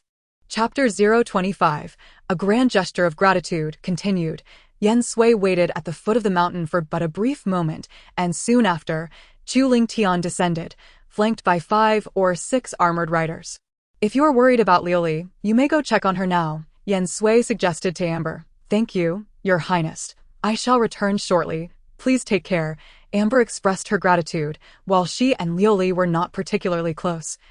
They had arrived together. The circumstances that had prevented her from taking Liuli along earlier weighed on her conscience, and now that an opportunity arose, she could not abandon her. As Chu Ling Tian approached, Yen Sui noticed several rips in his clothing, though she could not ascertain whether he had sustained any injuries. "The princess certainly values her life," he remarked, underscoring the saying that in times of peril, even birds of a feather may part ways. The sarcasm in his voice was palpable. "Your Highness, you are mistaken. While I do value my life, I must ask, who among humanity does not?" Yen Sui replied calmly. Meeting his gaze, "As for your assertion that we part ways in times of crisis, I believe I acted appropriately. Do you expect me to be a burden to you in your moment of peril?" Frustrated, Chu Ling Tian stepped forward, gripping Yen Sui's face tightly, his teeth clenched in anger as he hissed. "I hope the princess remains steadfast." Though it had only been a brief moment, deep red marks appeared on Yen Sui's face, a testament to the force with which he had gripped her. Just then, Jin Yi returned alongside the remaining riders, with Amber and Liuli trailing behind. Approaching Chu Ling Tian, Jin Yi's expression was grim as she reported, "Your Highness, they all took their own lives. We could not extract any information. Return to the estate," Chu Ling Tian coldly commanded after a long silence. On their way back, he showed no regard for Yen Sui. Hastily leading his black cavalry back, with the absence of guards around Yen Sui's carriage, Amber rode alongside it, while Yen Sui tended to her wounds within, observing Liuli, who appeared disheveled and trembling. Yen Sui contemplated that this incident should teach her that some individuals were not meant to be aspired to. By the time Yen Sui arrived at the royal residence, it was nearly evening. Approaching the gates, she spotted Shueshi anxiously pacing back and forth, glancing frequently towards their direction, clearly waiting with bated breath. "Miss, you have finally returned. The prince was worried when he did not see you, and upon hearing of the incident on the mountain, I was truly terrified," Shueshi exclaimed, tears of relief streaming down her face upon seeing Yen Sui. "Fear not. I have returned safely," Yen Sui reassured her. Miss, you are injured. Quickly, let us tend to your wounds," Shueshi urged, hastily supporting Yen Sui as they entered the residence, oblivious to Liuli's disheveled state. Once they reached Qingyu Courtyard, and after a thorough treatment of her wounds, Yen Sui finally inquired, "What news from Yin Pavilion? Were there any issues with the tasks I assigned you?" "Rest assured, my lady. For today, I personally visited the Yin Pavilion and selected the finest dancers. The tasks you instructed them to learn have also been set in motion," Shueshi said with satisfaction. "The dancers permitted to remain at the Yin Pavilion are indeed exceptional. Within 3 days, they will surely master what the princess has assigned. This is splendid. It is better to act swiftly to avoid any complications later," Yen Sui remarked. "Those outside dare to gauge our stance through these 2 insignificant dancers." She shall let them witness the consequences and see who would dare to send individuals into the Wang residence in the future. The days seemed to revert to their previous state, with Yen Sui visiting the Ziju Hall every morning, only to be turned away at the door. Since Chu Lingtian returned from Shanghanshan, she had not laid eyes upon him again. It seemed he was preoccupied with investigating the ambush from that day. "Miss, the preparations at Yain Pavilion are complete. We can depart at any moment," Shuishi said, her face alight with joy. "Excellent. Immediately inform Butler Zheng to arrange a carriage and 20 flower palanquins," Yen Sui commanded. "Later, you and Hupa shall pay a visit to Lord He's residence to deliver this gift in a lively manner." "Yes, I shall prepare it right away," Shuishi replied with a smile as she exited. An hour later, a remarkably striking procession of flower palanquins made its way toward the residence of Lord He, the Deputy Minister of Rights. Shuishi and Hupa occupied the foremost carriage, followed closely by the entire 20 flower palanquins. Such a spectacle, even in simple motion, was enough to draw attention. Many citizens, upon witnessing it, began to murmur among themselves, some even trailing behind the procession to seek clarification. "The princess has always been low-key. Does she truly not mind making such a grand display?" Hupa expressed her concern. Shuishi shook her head, saying, "The princess stated that some matters must be made known to all, as a means to deter others and thus avert future troubles." Shuishi took great pleasure in Yen Sui's initiative. The women of the Yen family ought to possess such boldness and live freely and elegantly. The procession halted before Lord He's residence, leaving the doorman utterly astonished at the sight of such a grand display. After the Wang residence's coachman explained their identity and purpose, the doorman finally snapped to attention. Hurriedly rushing inside to report, perhaps due to his nervousness, he stumbled and fell at the threshold. In no time, Lord He hurriedly arrived, accompanied by a lady, several concubines, and a few young ladies. "Miss, this is..." Lord He glanced at the seemingly endless line of flower palanquins, wiping the sweat from his brow, and nervously inquired. Shuishi politely bowed to Lord He, her face adorned with a smile, and said, "Our princess wishes to express her gratitude for the dancers you sent to our residence a few days ago. Knowing that you appreciate song and dance, and that it is no easy task to obtain 2 enchanting dancers, the princess has specially selected 20 of the finest dancers from Yain Pavilion as a token of our gratitude." This, Lord He raised a trembling hand, pointing at the flower palanquins. "Young lady, we appreciate the princess's intentions, but these individuals should be returned to the Wang residence at Yain Pavilion. My husband is merely a third-rank official. We cannot afford the dancers of the Wang residence." Lady He, upon witnessing this spectacle, felt a surge of anxiety. With several concubines already causing her enough trouble, how could she possibly accommodate these 20 women? Would they truly be treated as dancers? What status would she have then? "Madam, are you jesting?" Shuishi maintained her smile, though her tone grew more assertive. "In such a public setting, should the gifts from the Wang residence be returned, what place would that leave the Wang residence? A return gift is one thing, but who sends women to another's residence?" He Lu, who had previously visited the Wang residence, could not help but express her anger. "It would be more appropriate for Miss He to address that to Lord He," Shuishi subtly suggested, casting a glance at the Lord. You are being unreasonable," He Lu exclaimed, preparing to strike. Yet, before her hand could descend, Hupa firmly grasped her wrist. "Miss He, though I am but a maid, if you were to strike down, it would hardly end well." Shuishi remained perfectly poised, calmly turning her gaze to Lord He. But given that they arrived bearing the princess's orders and under the banner of a return gift, harming her would likely spell disaster for himself. "Lord He, the princess is awaiting my report. What do you suggest?" Shuishi began to urge. Lord He found himself cornered, with no retreat left. He could only swallow the bitter fruit of his own making. "Bring them inside," he commanded a nearby official. "Prepare the guest rooms in the southern courtyard and ensure they are settled properly." As the matter was concluded, Shuishi bowed slightly and turned to board the carriage. Would these dancers soon be treated casually within Lord He's residence? Hupa voiced her doubts. "Fear not. These 20 women are all carefully chosen, trained specifically for this purpose, and each is formidable in her own right," Shuishi replied with pride, grinning. The back courtyard of Lord He's residence is bound to become quite the spectacle. Meanwhile, Lord He found himself utterly exhausted, as if he had been drained of all energy. "Master, The princess sent 20 dancers to Lord He's residence 3 days ago, and now this uproar. The matter had become so widely known that even Jin Yi could no longer resist becoming involved. What of the 2 dancers that were sent to the Wang residence? Chu Lingtian inquired, his brow furrowing. I specifically inquired. Those 2 are currently enjoying a life of luxury at Yain Pavilion. But it seems they cannot step outside, even a single pace. Came the response. Could it be that the princess intends to raise them like canaries, pampering them until they grow old? Indeed, this bears the hallmark of the Yen family. Whenever a Yen man loses even an inch of territory on the battlefield, he ensures that the adversary pays a heavy price. It appears that the women of the Yen family are equally committed to the principle of tenfold retribution. A faint smile unexpectedly appeared on Chu Lingtian's face. Your Highness, the Empress Dowager requests your presence, Butler Zheng announced as he entered. What matter does the Empress Dowager wish to discuss? Chu Lingtian asked, somewhat surprised, while the Empress Dowager was always attentive to him.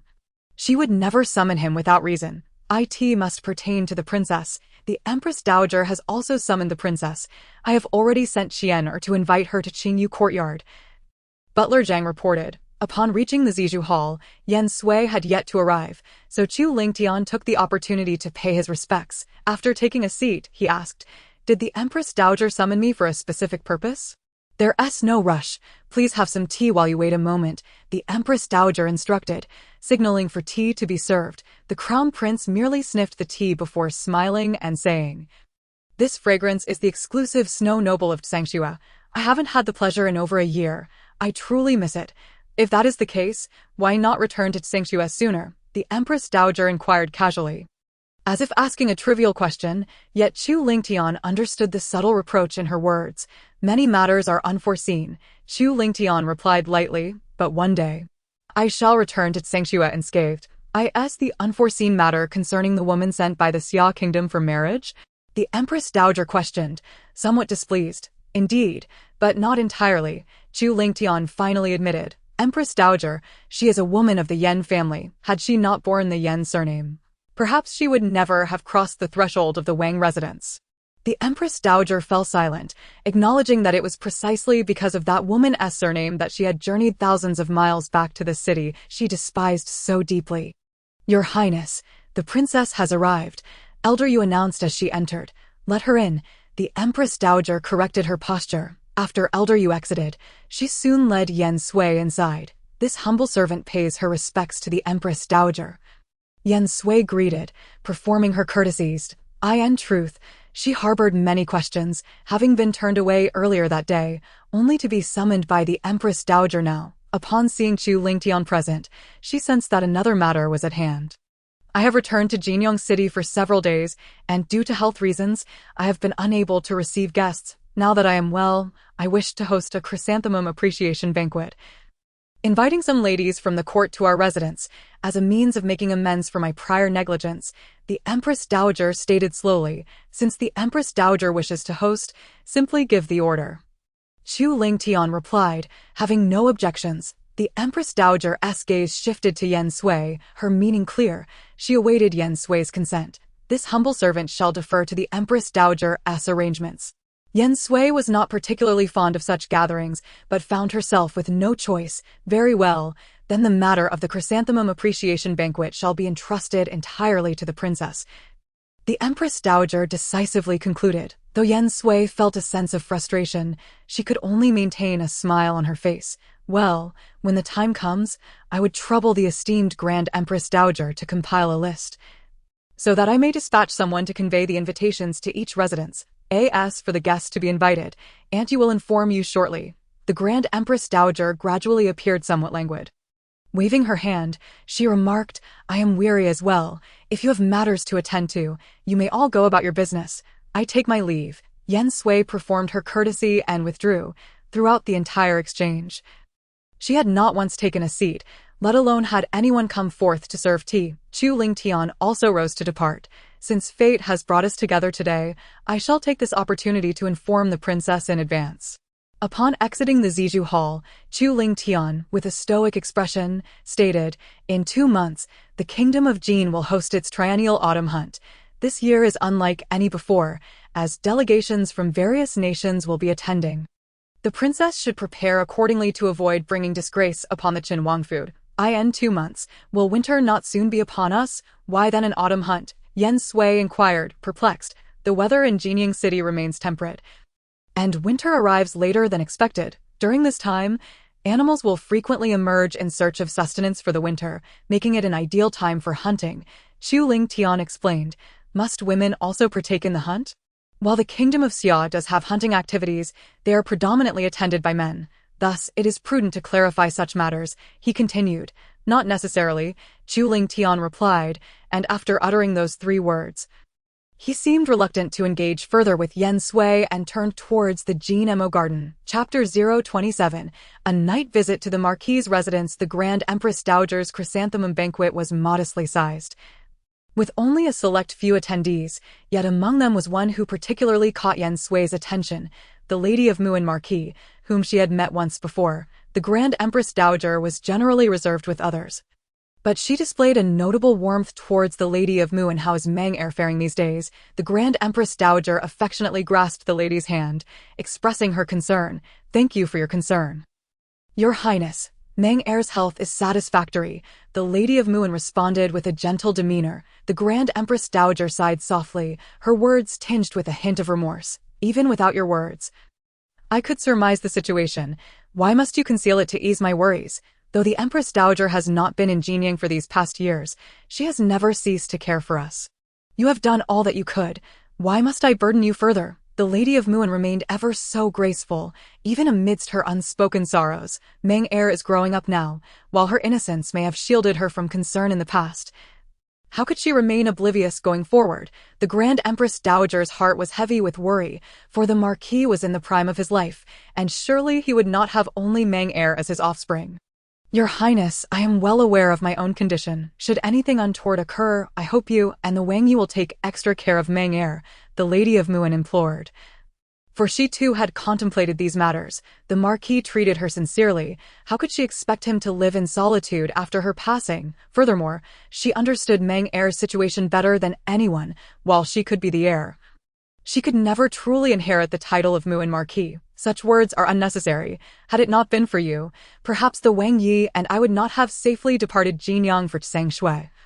Yen Sui listened from a distance, not catching every word, yet her interest in the Lady of Muin grew. Despite having the reliable support of her sister, the imperial noble consort, in such a significant matter as entrusting the care of her child, she neither relied on her husband nor her blood relatives, instead seeking the aid of the Grand Empress Dowager and Qinhuang. This was indeed. Later that evening, Xian Er visited Qing Yuju for a chat.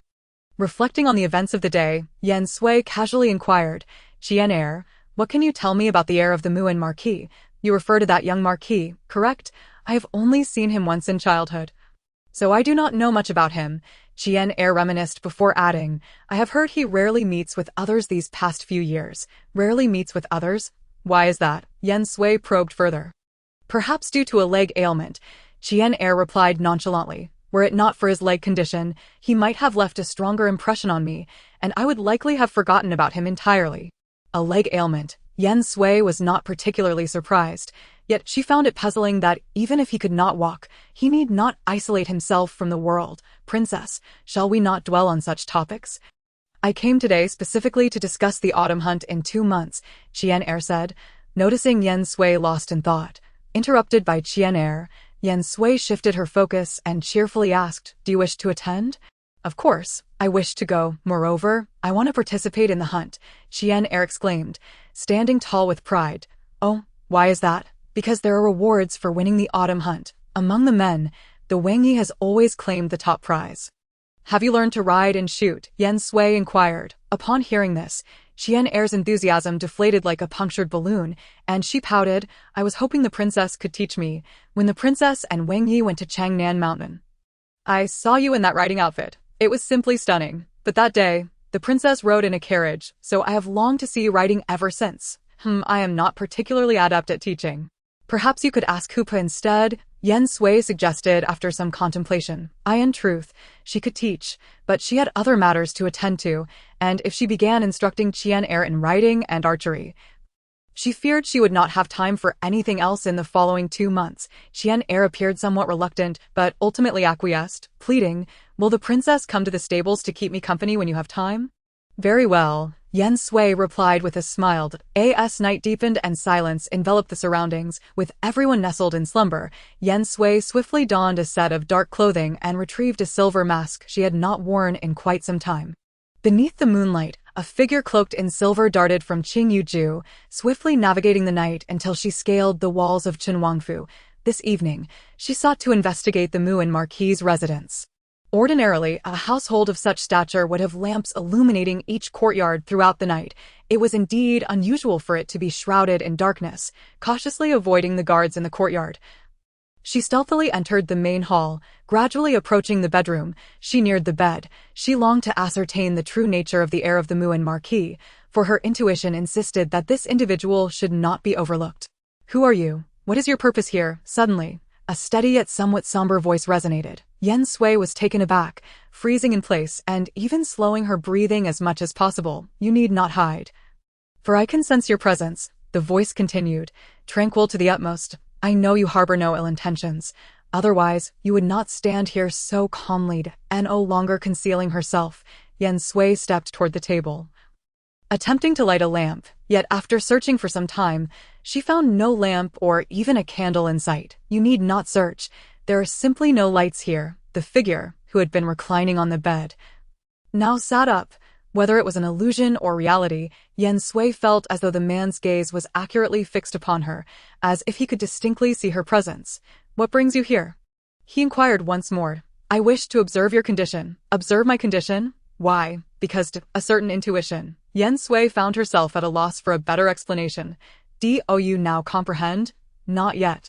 Yen Sui's night vision was not particularly acute, and the room's design seemed deliberately crafted to block out the moonlight, leaving her unable to discern anything. "What is it that you wish to know?" "You may inquire," the man stated after a moment of silence. Chapter 028. Unfit to venture out. Why is there not a single lamp within these walls? Simply because none is required. Yen Sui had not anticipated that this evening would unfold in such a manner. Her nocturnal investigation had transformed into a dialogue, leaving her at a loss for what to ask. "I have heard you suffer from a leg ailment. Is it a congenital deficiency or the result of an accident?" Yen Sui questioned, unsure if her directness was inappropriate, yet her curiosity compelled her to inquire. After a prolonged silence, the voice broke through once more.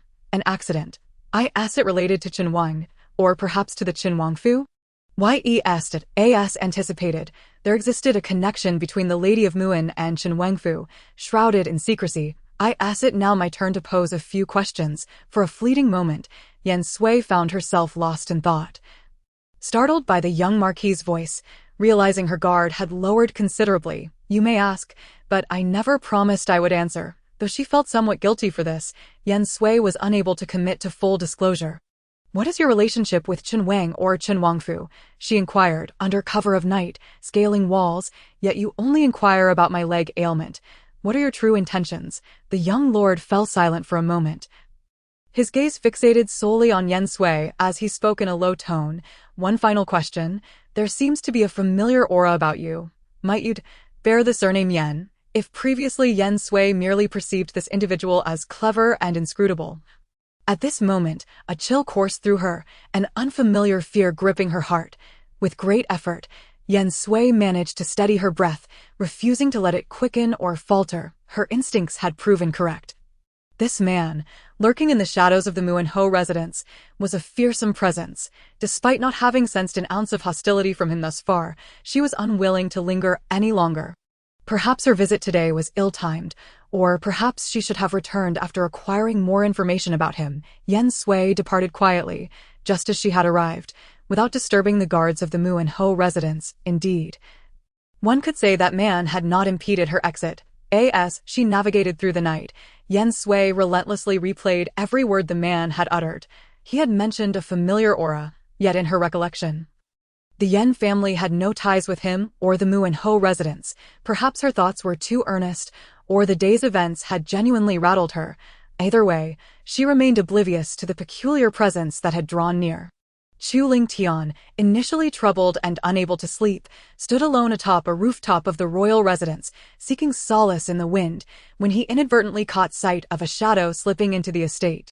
Without hesitation, he employed his lightness skill, swiftly leaping to obstruct Yen Sui's path. The two stood on opposite sides of the rooftop, locked in a gaze. Yen Sui inwardly cursed, lamenting that this was indeed an inopportune time to be out. "Is it you?" Chu Ling Tian scrutinized the figure before him, his eyes filled with inquiry. "Are you truly alive, or are you merely masquerading, having donned the guise of a man for the sake of exploring the Mu and Ho residence with greater caution?" She had not anticipated that her ruse would backfire so spectacularly, leading her to encounter Chu Ling Tian at the prince's residence. It appeared that returning smoothly was now a distant possibility. With no other choice, Yen Sui took flight, intending to evade Chu Ling Tian. Yet, he was not one to let her escape easily. Upon seeing her attempt to flee, he immediately pursued her, given the time they had spent together.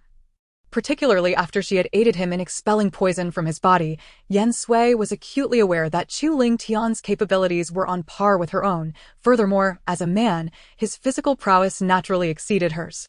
If this chase continued, it was only a matter of time before he caught up with her. Contemplating this, Yen Sui resolved not to run any longer. She leaped from the rooftop, landing gracefully on the deserted street below. "Why have you stopped?" Chu Ling Tian followed closely behind, landing firmly after her, a question on his lips. "This pursuit is too troublesome. I do not wish to prolong this until dawn," she replied, and without further ado, she unleashed a swift strike towards Chu Ling Tian, aware that he still bore residual poison within him. Though its effects had diminished, she knew he would have his vulnerable moments, and she merely needed a fleeting opportunity. Yen Sui's attacks were rapid and fierce, each infused with her inner strength, denying Chu Ling Tian even a moment to recover. Chu Ling Tian, however, did not underestimate his opponent. He engaged in a blend of offense and defense, ensuring that she could not gain the upper hand. The two exchanged blows, their bare hands clashing in a fierce display for what felt like dozens of exchanges. The intensity of their battle led Yen Sui to feel a sharp pain in her shoulder. The wound she had sustained days prior had seemingly reopened. Though the pain intensified, she gritted her teeth, refusing to let it diminish her speed. Suddenly, Chu Ling Tian appeared to catch a glimpse of an opening. He deftly evaded Yen Sui's attack and swiftly countered, striking her injured shoulder. Yen Sui winced, her body involuntarily retreating several steps. Once steadied, she placed her hand on her shoulder, feeling the sticky warmth of blood. Glancing down, she realized the severity of her wound. Blood had soaked through to the fabric of her clothing. As Chu Ling Tian withdrew his hand, he caught a faint whiff of blood and lifted his gaze, only to find Yen Sui clutching her shoulder. "You are injured?" he inquired, confusion etched on his face. Suddenly, a thought flickered in his mind, and as he scrutinized the location of her injury, his expression shifted dramatically, urgency compelling him to turn and leave. Observing his demeanor and his eagerness to depart, Yen Sui understood his suspicions had been ignited. "Chu Ling Tian," Yen Sui called out suddenly, her voice firmed. He halted, instinctively glancing back, only to be met with a cloud of powder that obscured his vision. "Yen Sui, you despicable wretch!" Chu Ling Tian roared in fury. Yen Sui recognized the underhanded nature of her actions, but she had no alternative. If he returned to the royal residence first, all would be lost. Ignoring his barely contained rage, she summoned her strength and took flight, hastening towards the tranquil abode within the residence. The powder she had thrown was merely a common concoction, capable of stalling him only temporarily. Thus she had to act swiftly.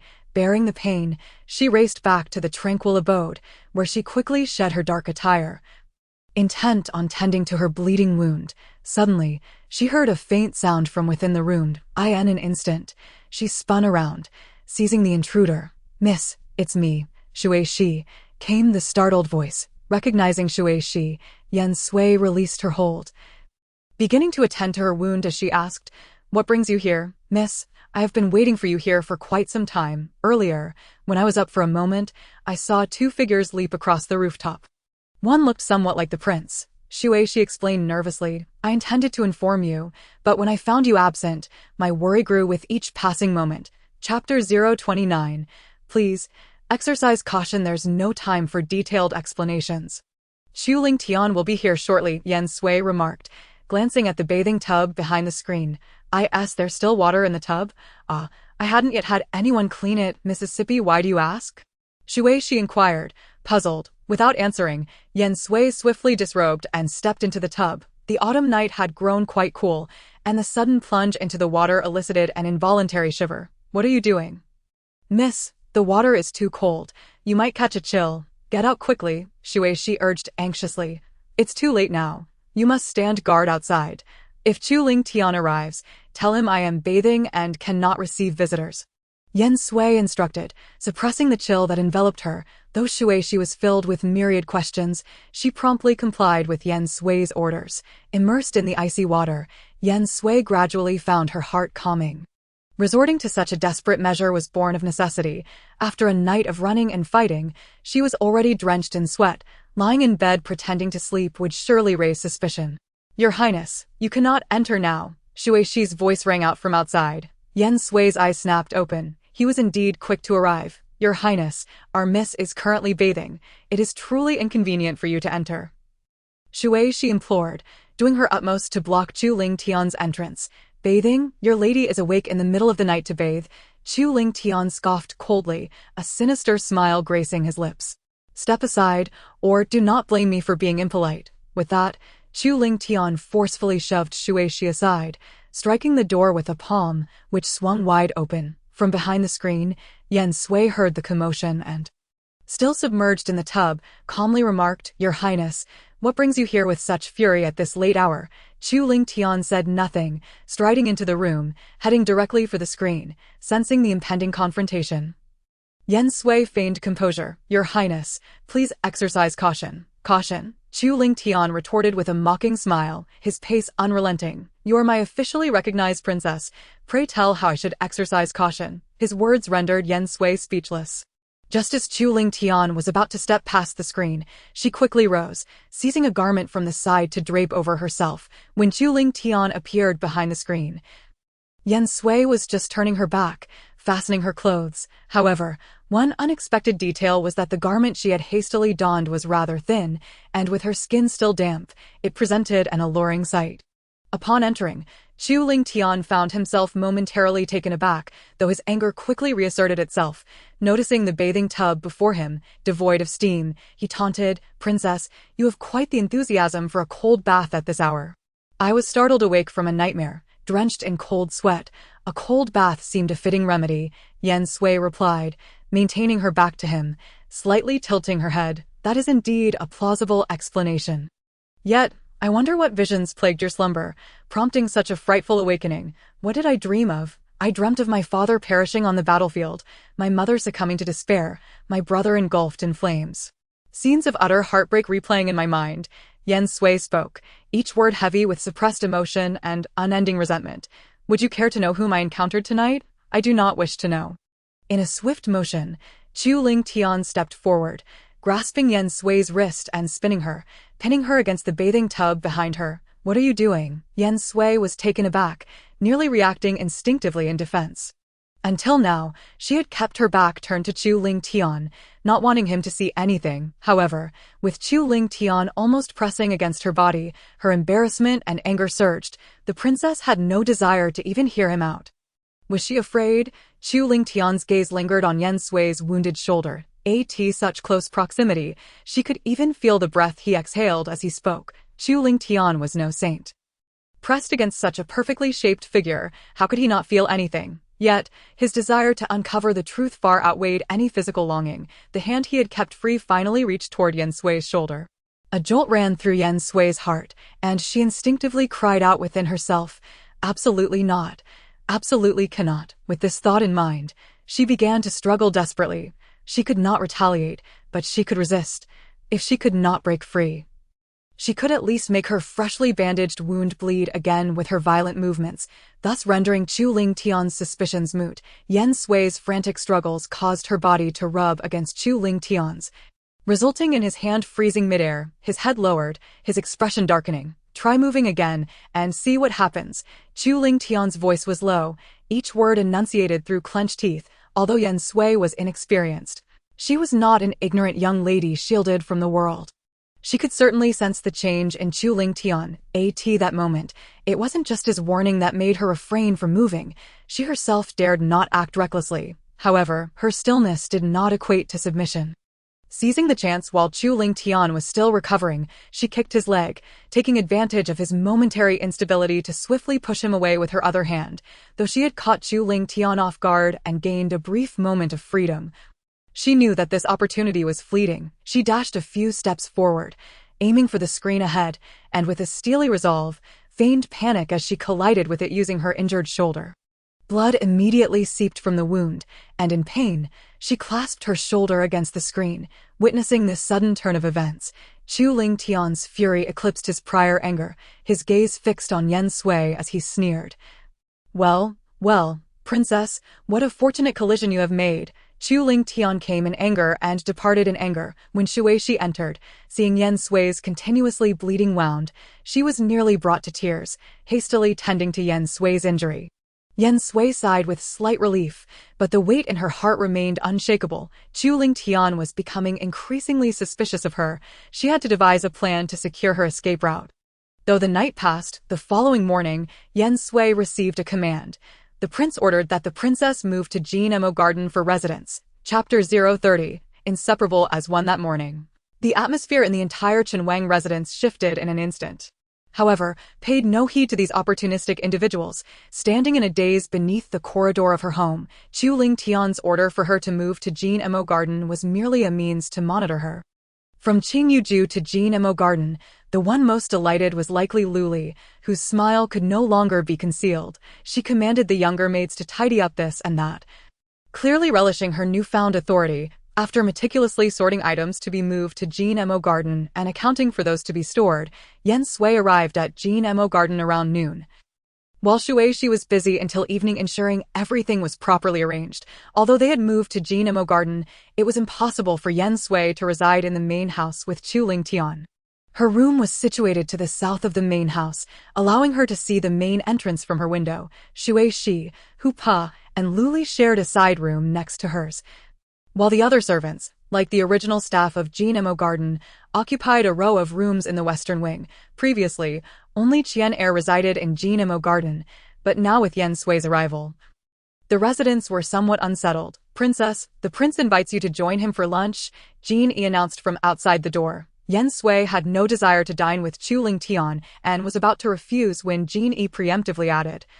The prince also said that if you do not wish to come, he can come to you. With the matter stated thus, how could Yen Sui decline? Glancing at everyone busy with their tasks, she refrained from calling anyone and simply stood up, following Jin Yi toward the main house. Upon arrival, the dishes were already laid out on the table, and Qian Er stood behind Chu Lingtian, playfully winking at Yen Sui as she entered. Yen Sui greeted Chu Lingtian as customary.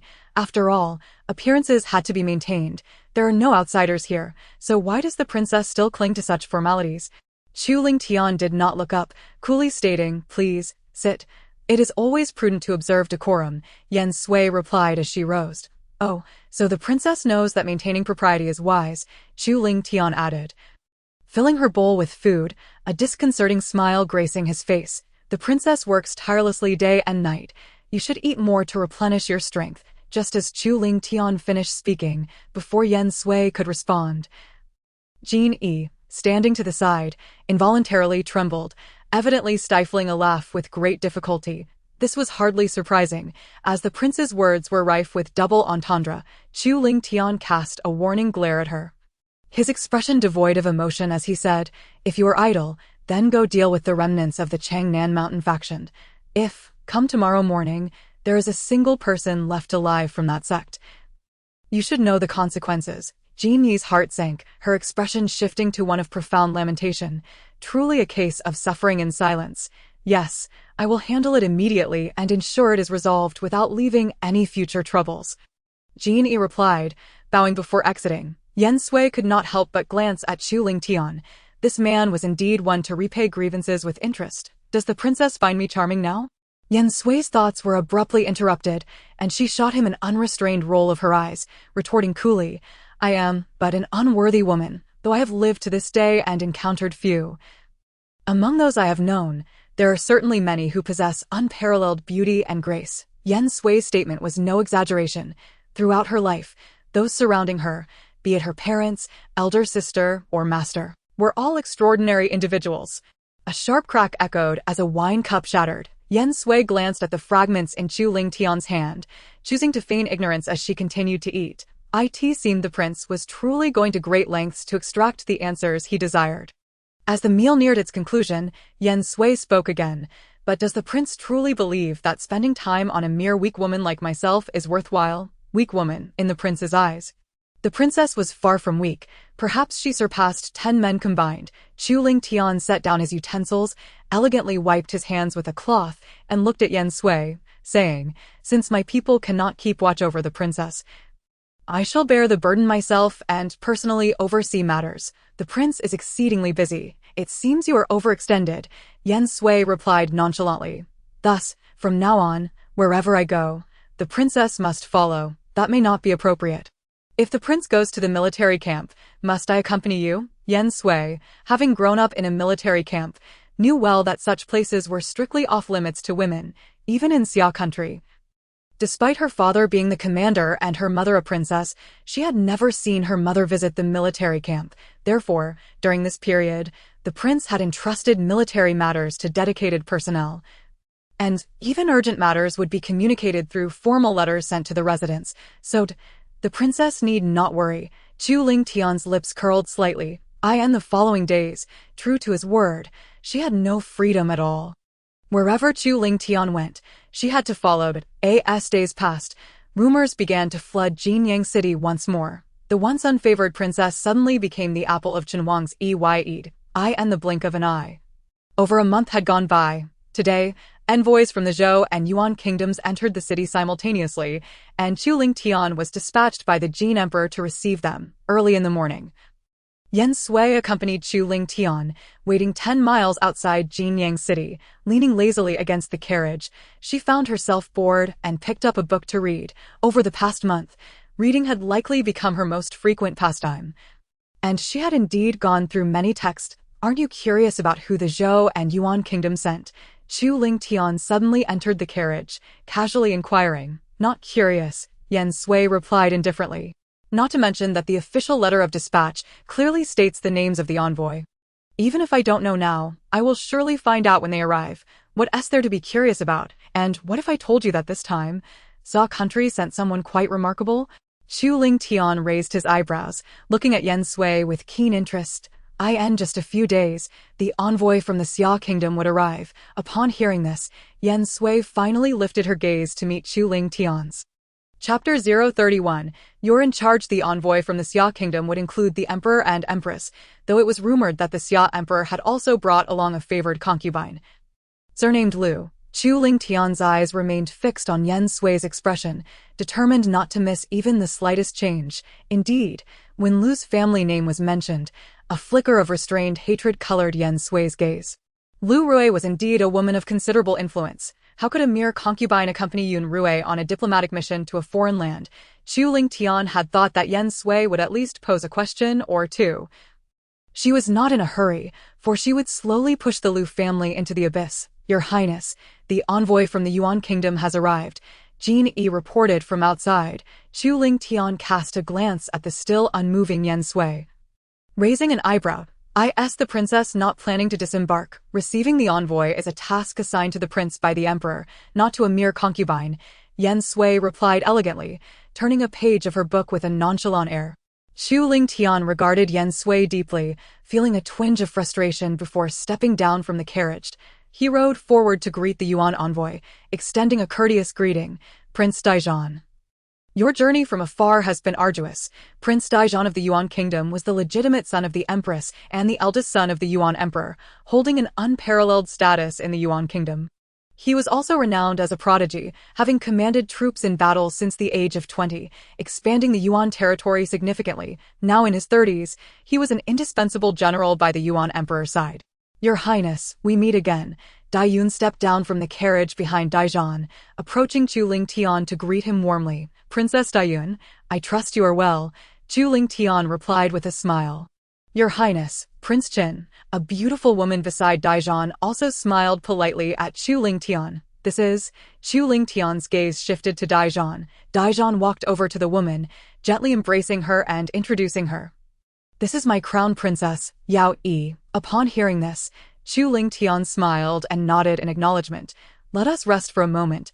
Once the envoy from the Zhou kingdom arrives, we shall enter the city together.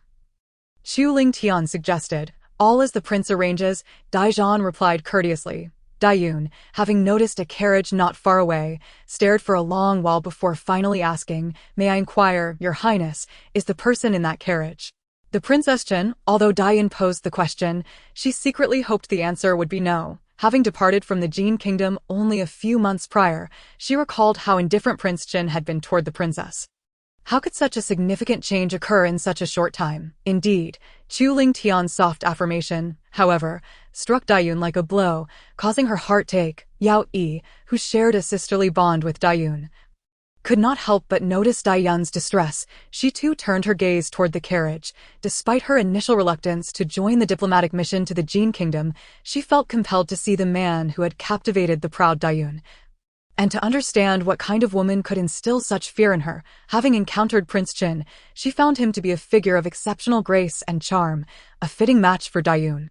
As for the Princess Qin, since Princess Qin is present, it would be courteous for us to pay our respects. It would be quite unbecoming otherwise, Yao Yi remarked with a gentle smile. Yao Yi's smile was as warm and inviting as a spring breeze, effortlessly enchanting those around her. Chu Lingtian turned to glance in the direction of the carriage, his brow slightly furrowed. "I asked it inconvenient." Daizhan, observing Chu Lingtian's expression, voiced his confusion. "Please summon the princess." Chu Lingtian instructed Jin Yi beside him. Jin Yi was momentarily taken aback, wondering why such a thankless task had fallen to him. His lips twitched, but he quickly replied, "Yes." As Jin Yi walked toward the carriage, he pondered how to approach the princess so that she would not refuse.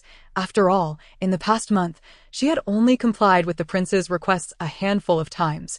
Before he could formulate his thoughts, he had already arrived at the carriage, and for the first time, he felt as if he had walked far too quickly. Standing beside the carriage, Jin Yi steeled himself. "Princess, the prince requests your presence." His heart raced with anxiety. "Absolutely not." As expected, the answer was unequivocal. "Princess, it would be wise for you to go." Jin Yi continued to persuade. "Consider this. By complying this time, you would be showing respect to the prince. Should you encounter difficulties in the future, you could request his assistance. After all, the autumn hunt is just around the corner." Inside the carriage, Yan Sui listened to Jin Yi's incessant rambling, feeling increasingly irritated and unable to focus on a single word. Just as Jin Yi was about to give up, the carriage curtain was finally lifted. Shuishi was the first to alight from the carriage, followed closely by Yan Sui, who was assisted down. Jin Yi felt a chill run down his spine, unable to suppress a sigh of despair. It truly was not easy to serve in such a capacity. Yao Yi observed the woman approaching, each step steady yet graceful, her beauty remarkable and rare. Could this be the Princess Chen from the Xia Kingdom?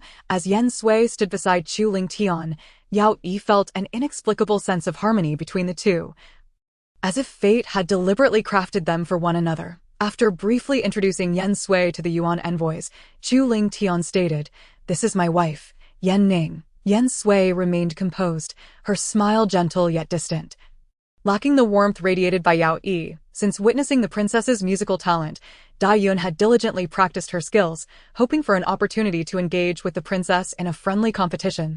Yet, despite her best efforts to maintain a smile, a flicker of jealousy betrayed her. Seeing Yan Sui now, how could she not feel envious? In just a few short months, the woman before her seemed to shine even brighter. Had Prince Jin truly been enchanted by her, playing the guqin is meant for personal cultivation. Why must it be a contest? Yan Sui remarked directly to Daiyun. Her words caused Chu Lingtian to frown slightly, and Daizhan's expression darkened, while Yao Yi's smile faded. Unfazed by the reactions of others, Yan Sui turned her gaze toward Chu Lingtian, as if to say, "Since you brought me here, any matters at hand are your responsibility." Chapter 032. Daiyun invites competition. As the atmosphere grew slightly awkward, the envoy from the Zhou kingdom arrived just in time. "Am I late?" The fifth prince of Zhou, Nangong Yao, rode up with a smile, addressing the gathering, just on time. Chu Ling Tian replied with a faint smile. This must be the Princess Chen, Nan Gongya remarked, his gaze lingering on Yen Sui for a considerable time. Yen Sui was not pleased with the attention, finding the gaze to be somewhat disrespectful. Due to the large number of envoys visiting Jin, the emperor had designated a palace outside the main complex for the Zhou, Yuan, and Xia envoys to reside, while smaller nations were accommodated at the INN. The following days, several envoys from lesser states arrived in Jinyang City, all of whom were received by the Ministry of Rights. 5 days later, the Xia envoy would reach Jinyang City. On that day, Yen Sui did not accompany Chu Ling Tian to welcome the guests, marking the first time during this period that she did not join him. Yet, despite her absence, she was not entirely free. The Jin Mo garden was filled with countless eyes, both visible and hidden. Chu Ling Tian even kept Jin Yi by his side, which was a clear indication of his regard for her. Feeling bored, Yen Sui had begun playing chess with Shuishi to pass the time, but not long after Chu Ling Tian departed, someone impatiently knocked at her door. Princess, Princess, Princess Huanling and Princess Dayun have arrived. Qian Er hurriedly rushed into the room. Should the princess prefer not to meet them, I can handle it now, Jin Yi immediately suggested. Yen Sui placed her chess piece into the box and replied, Wait, who said I did not want to meet them? Please invite them in. Princess. Qian Er pouted, questioning why the princess would wish to see them. They could have come at any other time, yet they chose to come when the prince is away. They must have ulterior motives. Since they have come, we cannot simply turn them away, Yen Sui said with a faint smile. If word of this gets out, it would not reflect well on our reputation. Despite her reluctance, Qian Er could only lower her head and comply. Very well, I will go and bring them in. Wait, you need not go. Yen Sui stopped Qian Er and turned to the respectful Jin Yi standing nearby. You go. Jin Yi hesitated, unsure if he had heard correctly. Seeing Yen Sui nod naturally, he confirmed that he had not misheard. Yes, I will go at once, he resignedly replied. Princess, are you aware that the esteemed Huanling, the county princess, was recently punished by His Majesty to reflect in solitude? It was only in the past few days that she was finally released. Qian discreetly confided this to Yen Sui. Yen Sui, however, appeared unfazed, reasoning that given Huanling's temperament, such a punishment was rather lenient. Yan Ning, is Genie not the personal guard of Brother Ling Tian? Why is she by your side, and why does she heed your commands? Upon entering, Huanling, as if ignited by gunpowder, sternly interrogated. Previously, she had difficulty believing the rumors of this wretched person moving into Jin Mo garden. Today, seizing the opportunity to investigate, she was taken aback to find the gossip was indeed true. Moreover, this wretched individual dared to command someone belonging to Brother Ling Tian. The county princess is quite mistaken. Genie serves as the guard of the Wangfu, while I am the Wangfei of the Wangfu. How could she not take orders from me? Yen Sui rose and addressed Huanling, adding, furthermore, I would kindly remind the county princess that while it may be permissible for you to forego proper greetings, referring to me by name could indeed contravene the principles of decorum. Should word of this reach others, do not attempt to intimidate me with such threats. You, a mere Wangfei, who has been sent far away to marry and is not favored, dares to compare yourself with me. Huanling, proud as ever, would never bow to Yen Sui. Witnessing the county princess on the verge of uttering something scandalous, Pinger quickly stepped forward, gently shaking her head to signal her to refrain from speaking further. Yet, engulfed by fury and jealousy, Huanling was beyond heeding the words of a mere maid. She flung Pinger's hand away and scornfully remarked to Yen Sui, you are not but a pawn sent by the Xia kingdom for a marriage alliance. Do not delude yourself into thinking you are a lofty Wangfei. In that moment, Yen Sui felt an overwhelming urge to slap her, but reason prevailed, reminding her that despite Huanling's disrespect, she held considerable standing in the Jin kingdom. If she were to strike her, it would not only be an insufficient release of her indignation, but would also invite considerable trouble. County princess, this is the Wangfu. I implore you to choose your words wisely. Should certain remarks reach the Wang Ye's ears, it may well prove difficult for you to provide explanations. Genie interjected, her tone laced with warning. Dai Yun had been silently observing from the side and, seeing Genie speak, decided to chime in. County princess, we are here to pay a visit today. Let us not tarnish the atmosphere. County princess, with the autumn hunt approaching, it is imperative that you tread carefully in your words and actions during this period. Do not allow any unfavorable remarks to reach the emperor's ears, Pinger promptly added in a hushed tone beside Huan Ling. Huan Ling furrowed her brow, her expression sour, yet she dared not speak further. Wang Fei, I sincerely apologize for the intrusion today, Dayun said with a slight nod. Knowing it was an intrusion, why did the princess still come? Yen Sui retorted coldly. Normally, she would not have been so curt with Dayun. But the latter's repeated intrusions had become quite irksome. Dayun appeared somewhat embarrassed yet managed to maintain her smile. I merely wished to converse with the Wang Fei regarding the hunt. I wonder how many beasts the Wang Fei intends to capture this time. Perhaps we could have a friendly competition. When did I ever state I would partake in the hunt? Yen Sui replied icily. She held a profound disdain for the competitive nature often exhibited among women. One's capabilities should be self-evident. There was no need to prove oneself through comparison with others. As the daughter of a military family, should you not showcase your skills? Dayun asked incredulously. Is there a rule stating that the daughter of a military family must participate? Naturally, there is no such stipulation in the rules, Dayun sighed, shaking her head with regret. Sister Yun, why do you waste your breath on her? She knows she cannot compare to you, so how would she dare to accept the challenge? Huan Ling cast a disdainful glance at Yen Sui, her tone dripping with mockery. Huan Ling, you must not speak so, Dayun immediately countered. I speak the truth. Why should I refrain? Huan Ling replied with a proud demeanor. Sister Yun, you have practiced riding and archery since childhood, excelling in skills that many men cannot rival. Huan Ling's proficiency in riding and archery was indeed taught by Dayun years prior. And thus she held a degree of admiration for her, considering the vast plains of Zhou, fertile and abundant.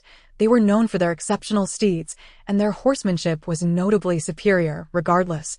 I am eagerly looking forward to encountering the Wang Fei on the hunting grounds, Dayun remarked as she turned to leave. In the following days, Chu Ling Tian was preoccupied with hosting various foreign dignitaries, seemingly too busy to attend to Yen Sui, with a few days of leisure at her disposal. Yen Sui contemplated a stroll through the marketplace. She had been longing for the dishes from Xiangman Lu, which she had visited with Qianer previously. Furthermore, she had heard that the leaves by Lingyang Lake in the western part of the city had turned a crisp yellow, creating a picturesque scene as they danced upon the water's surface in the breeze. Miss, shall we play chess today? Shuishi inquired after preparing Yen Sui's makeup. Today we shall venture out, Yen Sui replied, her spirits high. Go summon Hupa and Luli, and do not forget Qianer. Qianer has gone out with the Wangya today. As for Luli, Shuishi's expression grew somewhat uneasy. What has happened to her?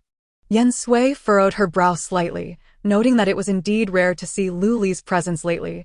Ever since she moved to Jinmo Garden, she often frequented Ziju Hall, and in recent days, her visits had become even more frequent, leaving her absent for long stretches. Shuishi did not intend to criticize Luli, but the latter had indeed been somewhat excessive lately, neglecting even her own responsibilities.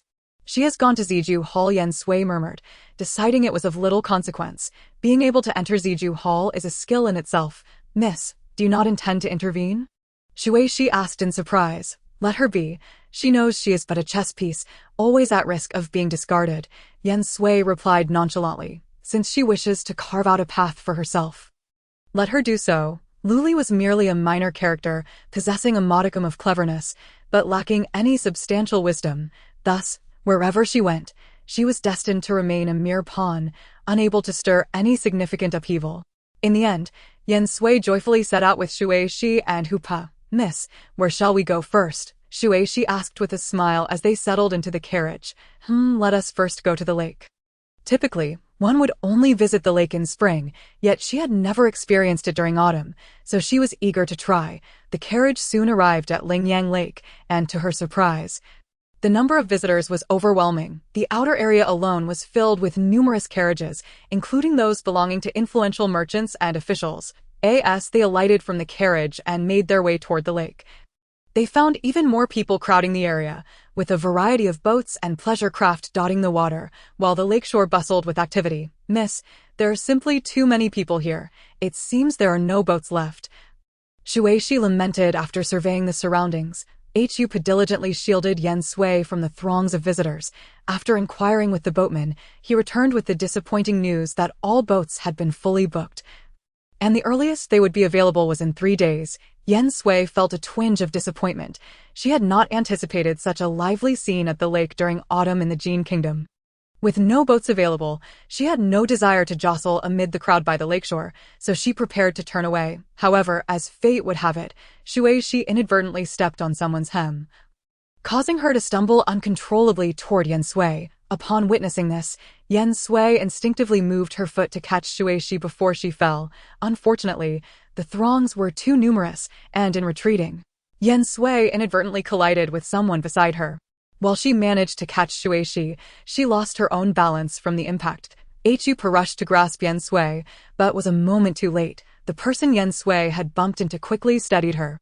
Once she regained her footing, Yen Sui first checked on Shuishi to ensure she was unharmed before turning to express her gratitude to the individual who had helped her. To her surprise, she recognized him as none other than the Crown Prince of Zhou, Nan Gongqi. She had only caught a distant glimpse of him previously in the palace and had not seen his features clearly. However, not long ago, while waiting for Chu Ling Tian at the palace gates, she had spotted Nan Gongqi leaving the palace. At that moment, she was seated in her carriage while he was exiting. So she had been able to see him, though he had not noticed her. My lady, with so many visitors, why not rent a boat for a leisurely outing? Nan Gongqi said with a smile.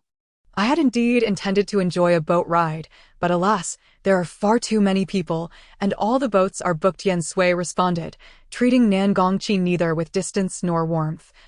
Choosing to engage with him as she would any other person, without acknowledging his status, Nan Gongqi had recognized Yen Sui from the outset, and it was precisely because he knew who she was that he had positioned himself behind her.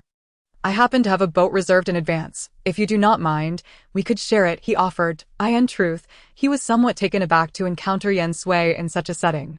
After a moment of contemplation, and noting Shueishi's evident anticipation, she consented to his invitation. The boat was entirely open, surrounded by people, so she felt no apprehension about potential gossip. The coachman naturally returned to the carriage to await further instructions, while Yen Sui accompanied Shuishi and who put onto the pleasure boat with Nan Gongqi.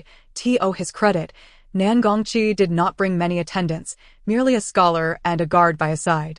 On board, there were designated individuals to brew tea, and they spent the journey sampling tea, admiring the scenery, and at times, engaging in a couple of games of chess with Nan Gongqi, thus allowing time to pass pleasantly. As noon approached, the boat docked, and in order to express her gratitude, Yen Sui, unwilling to remain indebted to Nan Gongqi, invited him to dine at Xiangman Lu. She specifically requested a private room by the window facing the street. Over the course of the meal, Yen Sui found herself developing a greater appreciation for Nan Gongqi. Although he was a hostage, his demeanor was refined, and his speech and conduct exuded the nobility one would expect. He seemed devoid of the inferiority, darkness, or hatred typically associated with hostages. Yen Sui sincerely hoped that Nan Gongqi would remain this way. After their meal, the two strolled along the street, and amidst their laughter and conversation, time appeared to fly. When it came time to part, they both tacitly refrained from inquiring about each other's identities, not even exchanging surnames or titles. By the time Yen Sui returned to her residence, the sun had begun its descent in the sky. Did the princess enjoy herself today? Upon entering Jin Mo Yuan, she found Chu Ling Tian seated in the courtyard, seemingly having been there for quite some time. As the tea on the table had long since cooled, Yen Sui was acutely aware that she could not conceal her whereabouts from Chu Ling Tian. However, she had not anticipated that his subordinates would act with such alacrity. Before she had even returned to her residence, news of her movements had already reached him. This prince cannot say I was thoroughly entertained, but today was indeed rather pleasant, Yen Sui replied with a slight bow. Chapter 034, An unfortunate slip of the tongue. Pleasant. Excellent. Chu Ling Tian suddenly smiled and nodded, rising to stand before Yen Sui, commanding in tone, I require your participation in the upcoming autumn hunt. You are to win, and losing is not an option. Why must I participate? Yen Sui retorted, even you, my lord, cannot compel me against my will. Are you intending to refuse? Chu Ling Tian gazed into her eyes. Before you demand my participation, you ought to provide a reason. Very well, I shall furnish you with a reason. A hint of a smile appeared on Chu Ling Tian's lips. For reasons unknown, Yen Sui felt a sudden tightening in her chest. For from that slight smile she sensed an air of danger. Someone, take Shui Shi and Hupa to the woodshed and keep a close watch over them. No one is to approach the woodshed without my command. Indeed, without so much as a moment's preparation, Chu Ling Tian pronounced his orders with a sharpness that caught Yen Sui off guard. As his words fell, a guard stepped forward, ready to apprehend them. Wait, Yen Sui immediately interjected, turning to Chu Ling Tian with a challenging gaze. If you have ordered their confinement, what is the charge against them? Though it is often the case that a master punishes a servant without the need for justification. Shui Shi and Hupa were her personal attendants. It was unacceptable for them to be detained at will, indulging the princess in a secret meeting with a man, thus tarnishing the reputation of the royal household. This charge is sufficient for severe punishment. Currently, their confinement is a concession to the princess's dignity, Chu Ling Tian replied coldly. Yen Sui scoffed, her eyes filled with disdain as she retorted, a secret meeting with a man, what a grave accusation. Shouldn't the prince also take action against me? This prince considers that the princess is a first-time offender, likely misled by her subordinates, and thus grants her another chance for repentance. Yen Sui remained silent for a long while, suppressing all her emotions, and finally spoke in a calm yet resolute tone. Regarding the autumn hunt, I shall not disappoint your expectations. With that, she offered a slight bow and walked past Chu Ling Tian with her head held high. After taking about 5 steps, she paused but did not turn back, addressing him. I hope you will handle Shui Shi and Hupa with care. Since Shui Shi and Hupa were confined to the woodshed, Qian Er had taken it upon herself to care for their needs daily, though it was unclear whether this was a directive from Chu Ling Tian or her own volition. How has your archery practice been progressing? Yen Sui inquired casually. Not remarkable, but certainly not disgraceful. Qian Er replied with a smile. This is what Sister Hupa said. Speaking of Hupa, Qian Er felt a pang of sadness. She could not comprehend why the prince would detain the princess's women. She had initially intended to plead with the prince, but brother Jin Yi had repeatedly cautioned her against doing so, leaving her in a quandary, noticing that Qian Er was lost in her thoughts. Yen Sui chose to remain silent. In recent days, it appeared that Chu Ling Tian had become somewhat free, hardly leaving the estate, yet even when he stayed within, he occupied himself in his study all day. Yen Sui observed from her window as Jin Yi moved about, seeming particularly busy. The following day marked the beginning of the 4-year autumn hunt in the Jin kingdom. They would first accompany the emperor's entourage to perform the sky-worshipping ceremony before proceeding to the hunting grounds.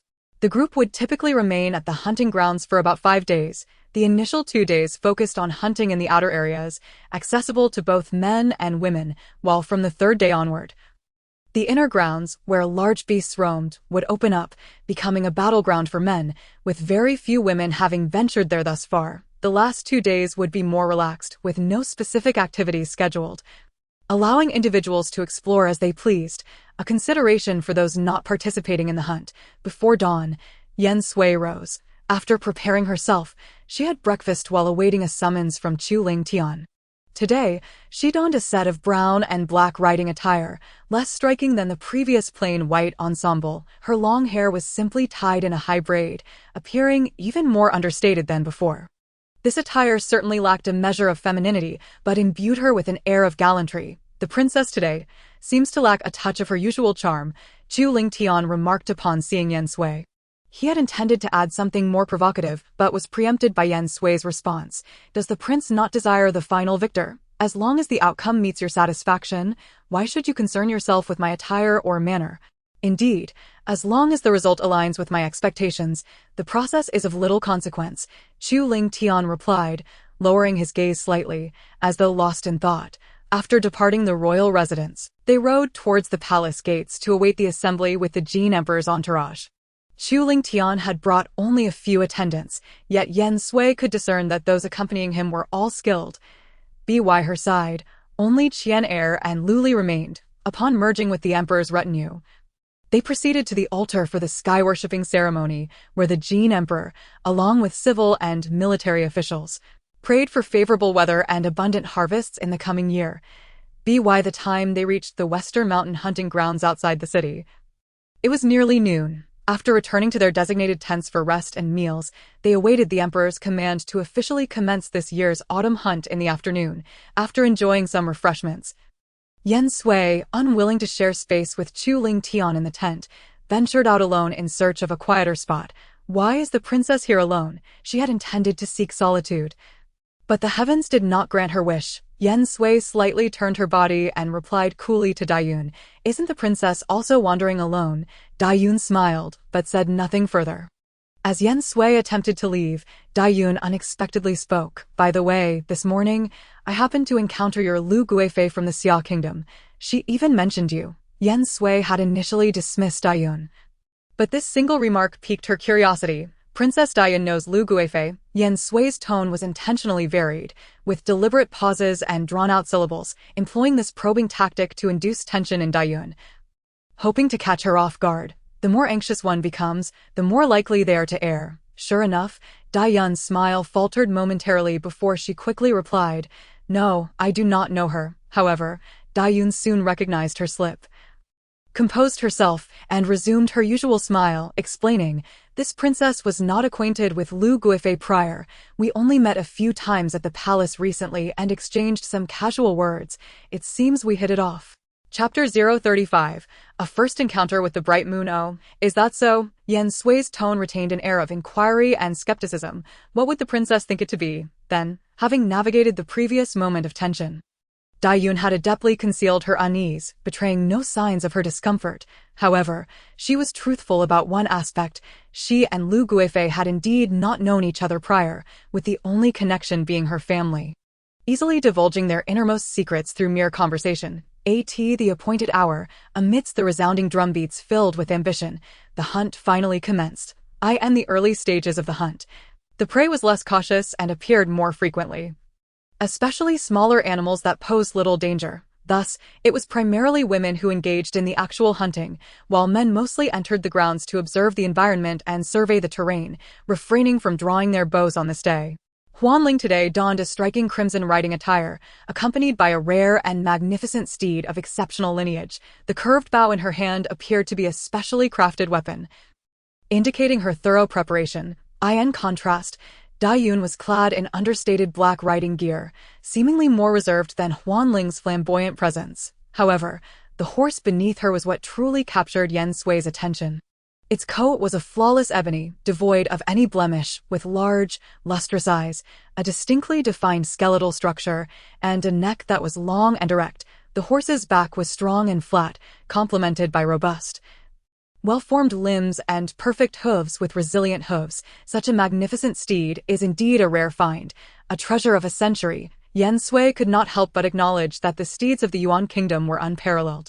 "Is the princess not departing yet?" As the crowd began to thin, Chu Ling Tian casually rode up alongside Yen Sui, inquiring, "Are you perhaps afraid?" Yen Sui glanced at Chu Ling Tian but remained silent. She waited in place for nearly a quarter of an hour, as the spectators on the nearby platform began to murmur and point, before finally entering the hunting grounds. However, unlike the others who approached from the front, Yen Sui chose the path with the fewest hoofprints. Noticing this, Chu Ling Tian raised his eyebrows slightly and followed suit. Qian Er and Jin Yi naturally trailed behind, while Jin Yi managed well. Qian Er was increasingly anxious. The princess was already 15 minutes late. Why choose such a narrow path? Were it not for the prince's presence, she might have urged the princess to take a different route. Yen Sui pressed on, occasionally spotting pheasants, hares, and other small creatures along the way, yet she showed no inclination to draw her bow, barely glancing at them. In contrast, Qian Er had shot 2 pheasants and a hare by the time they reached the hunting grounds. "Is the princess unable to shoot?" Chu Ling Tian remarked casually in his boredom. Yen Sui remained mute. After meandering through the forest for nearly an hour, Yen Sui finally arrived at her desired location. Noticing her actions, Chu Ling Tian frowned. "Do you intend to enter the inner grounds? The largest game in the outer grounds is merely deer, and wild boars are seldom encountered." Yen Sui finally spoke. "The true identity of the prey remains uncertain," Chu Ling Tian commented. "Did the prince not say that the outcome is what matters most?" Yen Sui met Chu Ling Tian's gaze directly. "Are you now questioning the process as well?" Contemplating the recent exchange between the princess and the prince, glancing from the princess to the direction the prince had departed, feeling somewhat lost. "Qian Er, you should follow the prince. I wish to be alone for a while," Yen Sui said calmly. "But, your highness," Qian Er expressed her concern. "Do not worry.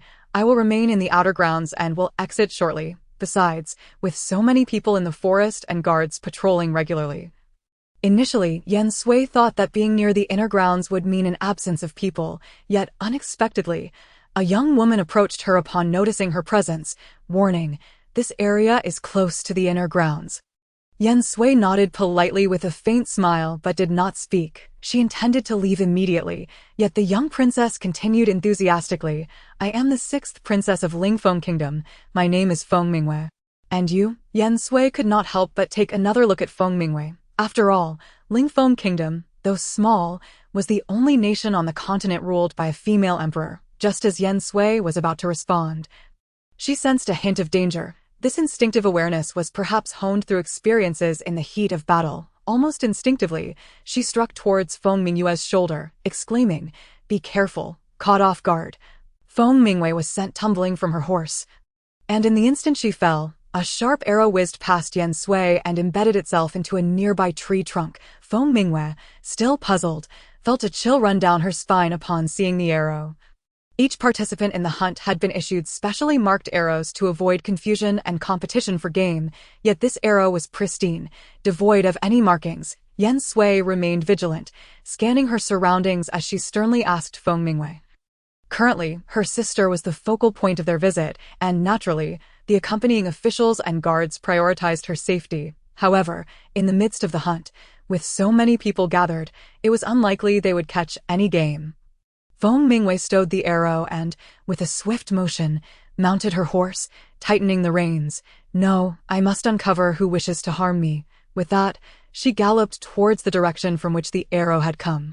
Though frightened, she could not bear to retreat in disgrace, fearing ridicule from her third sister and others. Having ventured out alone to hunt, she was certainly not a coward, observing Feng Mingwei's retreating figure. Releasing her first shot of the day, her precise shot struck the opposing arrow down, yet almost immediately, for more arrows flew towards her from different directions, encircling Yen Sui. She stowed her bow and, in a moment of crisis, drew the whip from her waist, swiftly deflecting 2 of the arrows. In the next heartbeat, she flipped her body, relying solely on her grip on the saddle, and lay suspended face up beside her horse. Watching the remaining 2 arrows fly past her, Yen Sui used her core strength to hoist herself back onto the saddle. This dramatic scene, coupled with Yen Sui's agile movements, left Feng Mingwei utterly spellbound. Yen Sui turned to Feng Mingwei and instructed, "Forget what just transpired.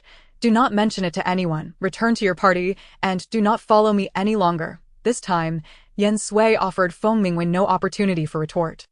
Having spoken, she swiftly mounted her horse and departed. On her way back, Yen Sui reflected on the animosity that Daiyun harbored towards her, which seemed to carry an intent to kill. However, in her recollection, aside from that one occasion when she had reluctantly outplayed Daiyun in a game of Guqin, they had never crossed paths, and her sister had no dealings with Daiyun either.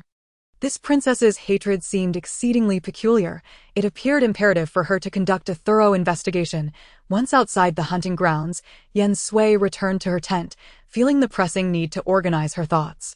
Just as she set down her bow and arrows and had not yet changed her attire, she sensed a pair of eyes lurking outside the tent.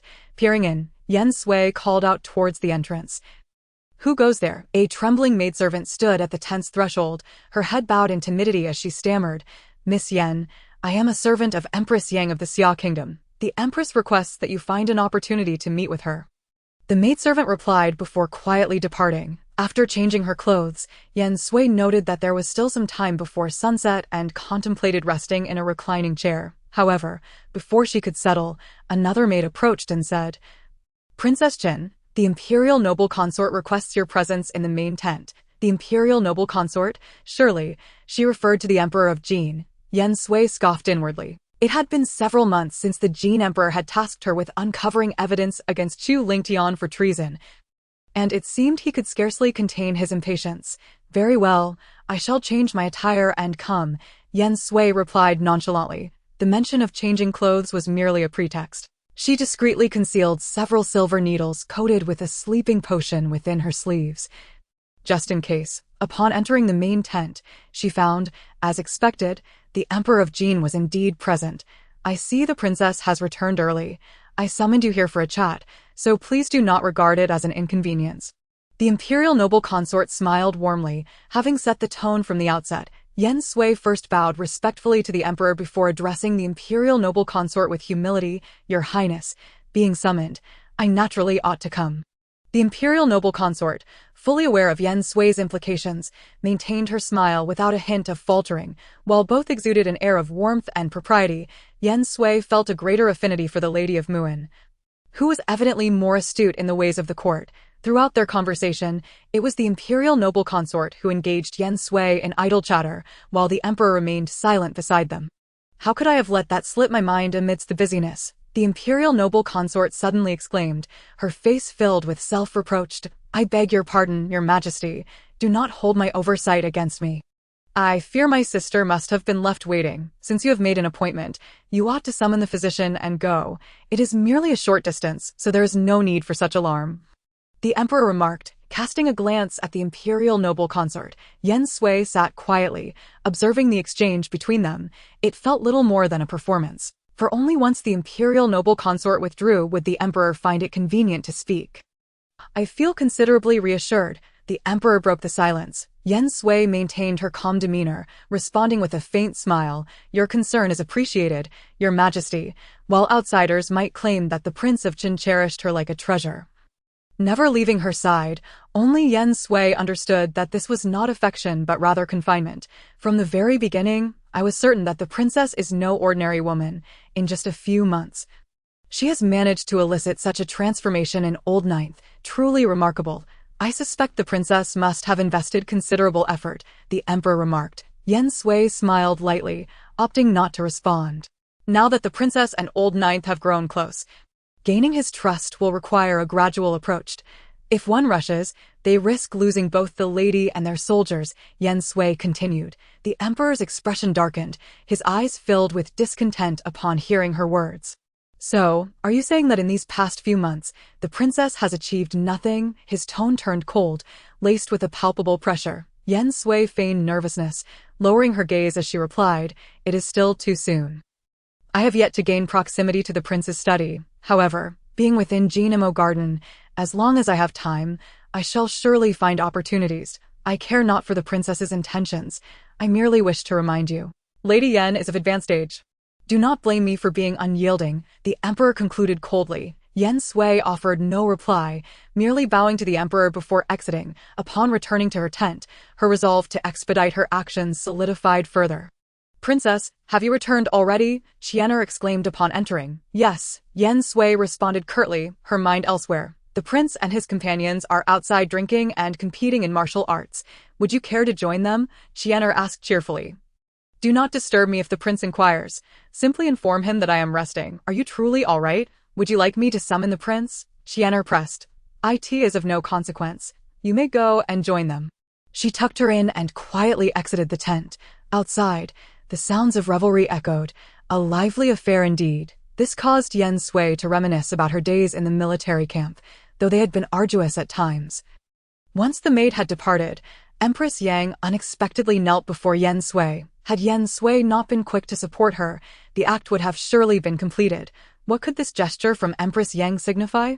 Yen Sui inquired immediately, "Aining, I shall not conceal my current circumstances from you. Since the Yen family's incident, I have been struggling within the palace. Despite my caution, I remain vulnerable to the schemes of others. Though I bear the title of Empress, I am confined within Fini Palace, and the harem is entirely under Lu Rui's control. Had it not been for the nation's dignity, I fear I would still be unable to see the light of day. Being placed under house arrest by an entire nation is no trivial matter. Do the court officials remain indifferent?" Yen Sui furrowed her brow, realizing that the situation in the Xia kingdom was far worse than she had anticipated. Persecuting the loyal and virtuous, while in the harem, Lu Rui held absolute sway, ensnaring the emperor with her charms. Yen Sui remained silent, aware that such turmoil could have been foreseen when the Yen family faced their own calamity. "Your Majesty, to say that I have already left the Xia kingdom would be an understatement. Distant waters cannot quench nearby fires. Even if I were to return to Xia, with the current state of the Yen family, we could not shake the Lu family in the slightest," Yen Sui candidly expressed. "I understand this all too well. Yet now, no one in the Xia court dares to oppose the Lu family. At this rate, I may be indifferent to my own fate, but I fear for my imperial son who might fall victim to the Lu family's treachery. Tears silently streamed down Empress Yang's cheeks. Since Lu Rui had gained favor, she had long since lost hope for Yun Rui. Her scheming in the harem was merely an attempt to safeguard her pitiable young son, seeing the empress in such despair. Yen Sui felt a twinge of sympathy. After all, Empress Yang and her grandmother were of the same clan. Years ago, when her mother arranged for Yun Rui to marry a granddaughter of the Yang family, it was partly for the benefit of the Yen family. Now that the Yen family was in turmoil, it was likely that the Yang family would not fare much better. The Lu family is currently in a position of unassailable power, and until I devise a foolproof plan to uproot them, I shall not act recklessly, Yen Sui said with a hint of regret. All I can do is make an effort to contact a few elder statesmen in the court to ensure the safety of the crown prince for the time being. However, while we can guard against open threats, we must remain vigilant against covert ones. Your Majesty must be cautious to prevent any scheming individuals from harming the crown prince. A sense of despair welled up within Empress Yang as she wept. I am restless day and night, fearing for my son. If he were to lose his freedom again, I could only watch helplessly as they bring him to ruin. Your Majesty. Yen Sui could no longer bear to witness such lamentation. You are still the empress. Even if Lu Rui possesses great cunning, she would not dare to act against you openly. If you truly wish to ensure the crown prince's safety, you must muster your spirits and remain resolute. Making it difficult for Lu Rui to target you. The hour is late. You should return now, Yen Sui urged, not daring to delay further for fear of being discovered. Empress Yang carefully wiped away her tears and reluctantly took her leave. As she departed, she produced a piece of silk and handed it to Yen Sui, saying, "This is what the old matriarch instructed me to deliver to you." Yen Sui felt a stir of emotion within her and quickly tucked the silk into her sleeve, urging the empress to leave promptly. Once the figure of Empress Yang had vanished, Yen Sui dared to make her way back. However, after taking a few steps, she suddenly sensed some movement to her right. She immediately dashed over, intending to capture the intruder, but upon recognizing the person, she was taken aback. You, young Lord Mu. Yen Sui retracted her claw-like hand. Barely managing to steady herself beside Jiang Man sat comfortably in a specially crafted chair, exuding an air of calm. I did not expect to see you again, he remarked. You recognize me? Yen Sui furrowed her brow, tinged with skepticism. She recalled that on the day she infiltrated the Muin, she had disguised herself as a man, while now she was dressed as a woman. I could discern you by your voice, Jiang Man replied nonchalantly. Why my voice? Yen Sui instinctively spoke, unable to help but wave her hand in front of Jiang Man's eyes. It was then she realized that the young lord not only had a leg ailment, but appeared to suffer from a visual impairment as well. Yet, she had no time to dwell on Jiang Man's condition. Her mind was preoccupied with the events that had just transpired. When did you arrive here? What have you overheard? Yen Sui questioned, puzzled as to how she had failed to notice his presence until now. As for when, it would be hard to say, but I arrived here slightly before you, Jiang Man replied with a hint of mischief, and as for what I heard, despite my ailments, my hearing is far superior to that of an ordinary person. Thus, he had overheard everything. Yen Sui felt as though a heavy stone had been placed upon her heart.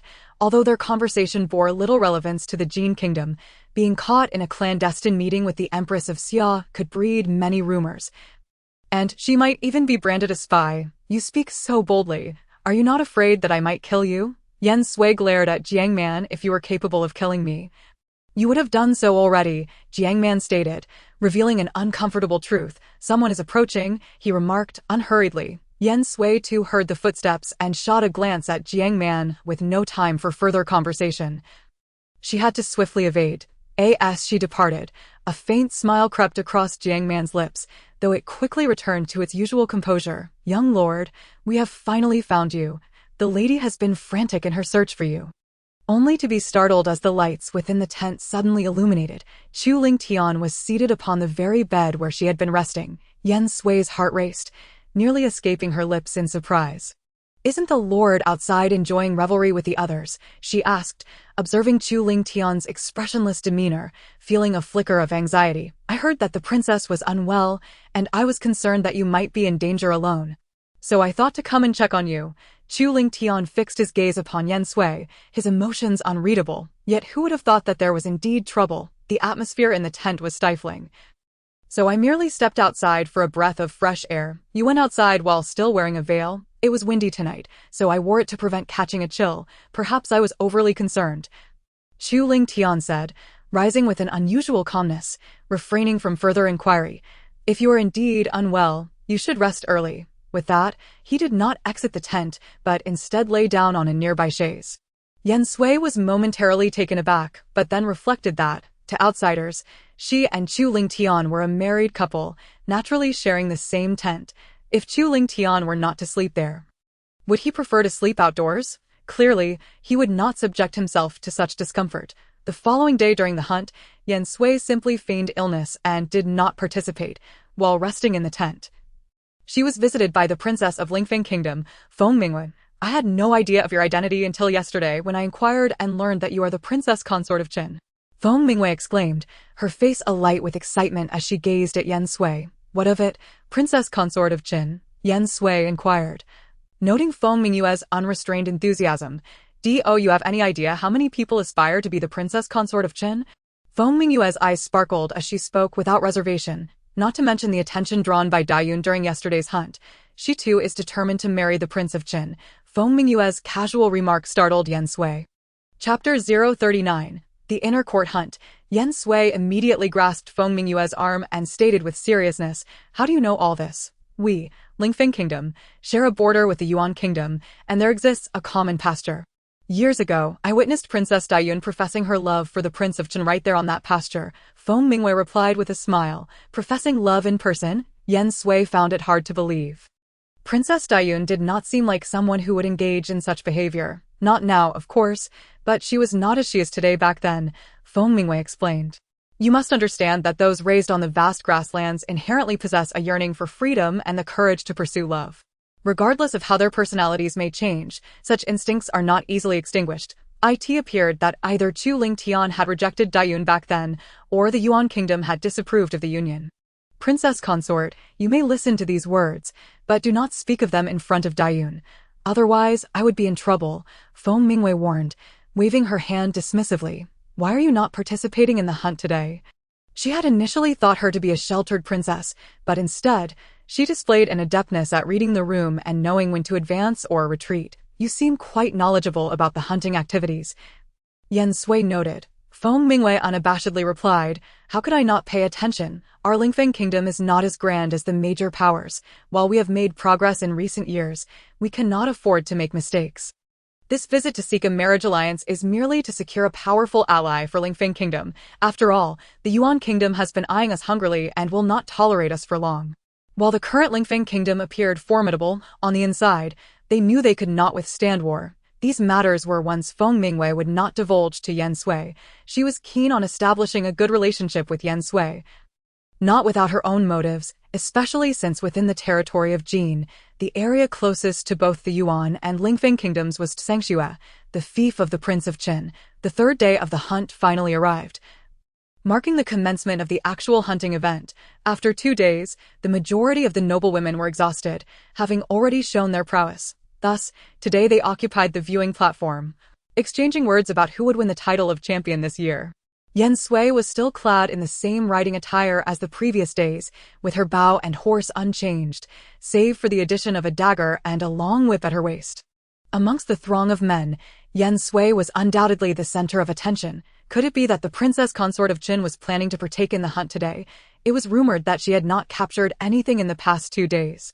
Perhaps she was merely hoping for a stroke of luck today. After all, the prey outside had been evading capture, making it nearly impossible to hunt anything, even if one were to catch something. Could they possibly match the prowess of the Princess Daiyun of the Yuan Kingdom or our own Princess Huanling? The topics of gossip amongst the ladies quickly turned to Yen Sui, their chatter lively and spirited. If she were to enter the inner grounds and manage to hunt a beast, then, well, that would be a different tale altogether. At that moment, someone uttered a remark and an instant hush fell over the crowd. But moments later, more discussions and disdainful voices arose. Entering the inner grounds, Huanling scoffed, stating that not only was she unfit, but even a man lacking skill would not dare to venture in. Indeed, how many years had passed, and to this day, only one woman had entered and even managed to hunt a black bear, a lady murmured. Do not speak of it any further. be wary of the trouble your words may bring. A companion cautioned. The lady snapped back to reality, noticing several peculiar gazes directed her way. Indeed, that woman was a forbidden topic. As the horn sounded, everyone spurred their horses into the arena. Leading the charge was the Emperor of Jin and his guards. Yen Sui surveyed the familiar faces around her, Xia Huang Yun Rui, Nangong Yao and Nangong Qi of the Zhou Kingdom, Daizhan of the Yuan Kingdom, and of course, the ever-silent Chu Ling Tian by her side. Since morning, Chu Ling Tian had not exchanged a single word with her, and Yen Sui had no intention of approaching him to seek a conversation. Upon reaching the vicinity of the inner grounds, Yen Sui hesitated not at all and galloped straight in. Her target was the tiger. Should she encounter a bear, it would simply be a matter of bad luck, but if wolves were to appear, it would pose a significant problem, as wolves are pack animals, and encountering one could mean facing a whole group. Now, alone in this wilderness, she lacked the courage to confront a pack of wolves.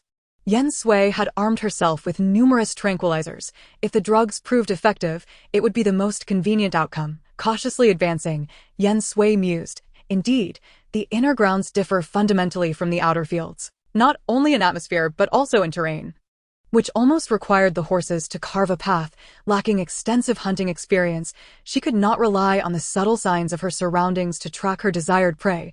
Instead, she ventured forth, hoping to attract game with her presence. This is the inner grounds. How did you get in here? Nan Gongqi exclaimed upon spotting Yen Sui, astonished.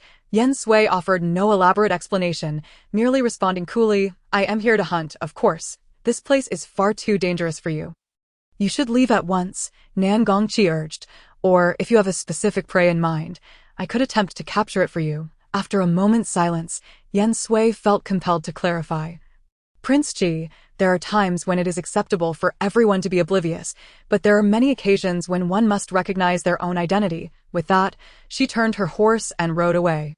Nan Gongqi remained frozen with his hand suspended in the air, watching Yen Sui's retreating figure, a hint of self-mockery gracing his lips as he muttered, Indeed, the princess consort of Qin, having wandered through the woods for quite some time. She had indeed spotted Daizhan, but Yen Sui promptly evaded him. Oh, is that not our illustrious princess consort of Qin, the famed daughter of the Yen family of Xia, and the daughter of the war god? Yen Zmo. A burly man with a booming voice bellowed upon seeing Yen Sui. Noticing his attire and manner of speech, she surmised he must be a military general from Jin. Typically, she would avoid such unfamiliar individuals. But the blatant disdain in his tone, coupled with his arrogant laughter, compelled her to halt her horse and meet his gaze. She could endure insults, but she would never tolerate anyone speaking of her father with disrespect. It seems the Yen family truly has no one left. Even the young lady from the Yen family has to fight for her life. The general continued, jesting with his companions. Your official rank. Yen Sui coldly addressed the general. Are you planning to report me to the princess or the emperor? The general sneered, unabashedly mocking her. Well, let me tell you this, though my rank is lowly, merely a middle-ranking general. I am the one who triumphed over your Xia's war god. I am the one who vanquished your father, Yen Zmo. Yen Sui's heart momentarily halted. In an instant, her vision darkened, and her breath caught. She was aware of who commanded the Jin forces during that battle, yet she could not ascertain which arrows had pierced her father. Now, she faced the unsettling truth, confirmed by this man. Her gaze swept over the three before her. Frigid and piercing. The general's boisterous laughter gradually dwindled under her icy stare, rendering him uncomfortable, and he shouted defiantly, What are you staring at? Do you truly think I wouldn't dare to act against you? My lord, this Yen lady is indeed as stunning as the tales suggest. Are you truly willing to lay a hand on her? One of the guards leered, his gaze lascivious. The general, stroking his chin with a lewd grin, responded, If she were not beautiful, how could our esteemed Prince Qin be so smitten? It is a pity, however, that she forsakes her position as a princess and wanders into this den of beasts. The general laughed loudly. Brothers, now that we have stumbled upon her, if anything should happen, can we truly be blamed? The two companions beside him grinned widely, their faces lighting up with a wicked delight as they brazenly scrutinized Yen Sui with lewd eyes. A flicker of disdain crossed Yen Sui's lips. To engage with such filth would indeed soil her hands. Yet, no matter how dirty it was, she had to personally take this man's life. as the three men began to encircle her. Yen Sui displayed no sign of panic. Instead, she drew a sharp arrow from her quiver, knocked it on her bow, and slowly drew back the string. "Hey, this little hand dares to draw a bow and shoot arrows? Shall I teach you how?" the general mocked, utterly dismissing the threat she posed. Yen Sui smirked coldly. The closer they drew, the more she welcomed it. Within mere steps, she aligned the arrow with the general's heart. Whoosh! As the arrow sped towards him, the general's countenance shifted dramatically. He had underestimated the strength of this sheltered girl. This arrow's velocity sent a chill through him. The imminent approach of death filled him with regret. In that moment, he wished to evade, yet his body seemed to betray him, leaving him no time to escape. The arrow was too swift, too near, struck in the heart. The general plummeted from his horse, his eyes wide open, yet upon hitting the ground, he lay still, a trickle of blood oozing from the corner of his mouth. The shocking turn of events left the remaining two in a state of disbelief. They glanced at their fallen comrade, then exchanged looks before drawing their bows to aim at Yen Sui. Yet, Yen Sui would not grant them the chance to shoot. She swiftly lashed out with her whip, sending both men tumbling from their mounts. As they attempted to rise, Yen Sui closed in, her dagger slicing cleanly through the air, taking their lives with precision. She concealed the two guards in the underbrush and set their horses free. As for the fallen general, Yen Sui approached, retrieving the arrow from his chest. She found a vine and dragged his body behind his horse, before slashing it several times to let more blood flow. Once satisfied with her preparations, she flicked the horse's rear, urging it forward in a direction that would leave a trail of blood. Yen Sui scanned her surroundings, ensuring she left no trace of her presence. Before remounting and following at a distance, this bait would surely attract prey before long. To avoid being discovered by others, she steered the horse towards a less conspicuous area. Unbeknownst to her, a pair of eyes had been watching her from afar. "My lord, should we reveal ourselves?" Genie whispered. Chu Ling Tian shot him a cold glance, signaling him to be silent. If he were to appear as she committed murder, he could seize her in the act, leaving no room for her to defend herself. Yet, in the end, Chu Ling Tian opted to remain hidden. He wished to discern the true identity and intentions of this woman, ensure the others remain vigilant, and do not let anyone else discover her. Also, dispose of the remaining bodies, he instructed, watching Yen Sui depart before moving to the spot where she had previously stood, his expression devoid of emotion. Observing the trail of blood left behind, Chu Ling Tian mounted his horse and called out, "Make sure to clean up this blood as well." "Yes, my lord," Jean Yi replied promptly. Yen Sui had followed for about the length of a fragrant stick. Sensing some commotion ahead, loosening her horse's reins around a tree, she made her way forward and leaped onto the horse, dragging the general's corpse. With a swift flick of the dagger, she severed the vine tethered to the saddle. With a sharp crack of the whip against the horse's flank, it surged forward with remarkable speed. Yen Sui, perched upon the steed, seized the moment to rise, leveraging her feet against the horse's back to propel herself onto a branch overhead. Grasping the trunk with one hand to stabilize her position, she crouched down slowly, awaiting her prey. Observing this, Chu Ling Tian immediately concealed himself. He had always been cautious not to draw too close, fearing that Yen Sui might detect his presence. A fierce tiger approached the corpse of the Zonglingjiang inch by inch, yet its vigilance was evidently acute, lingering just an inch away, never daring to close in. Yen Sui had concealed several drug-laced darts within her sleeves, but the distance was insufficient for her to take action. Against such a wild beast, cunning was the only recourse, and prolonged confrontation was ill-advised. Thus, she opted to wait until she was certain of it. As a stick of incense burned down, the tiger's wariness appeared to diminish slightly. It began to circle the corpse, and after approximately 3 laps, it finally advanced step by step towards the body. However, upon nearing it, the tiger did not immediately pounce but instead circled, sniffing incessantly. Yen Sui understood that these beasts were generally reluctant to feast upon carrion unless ravenously hungry.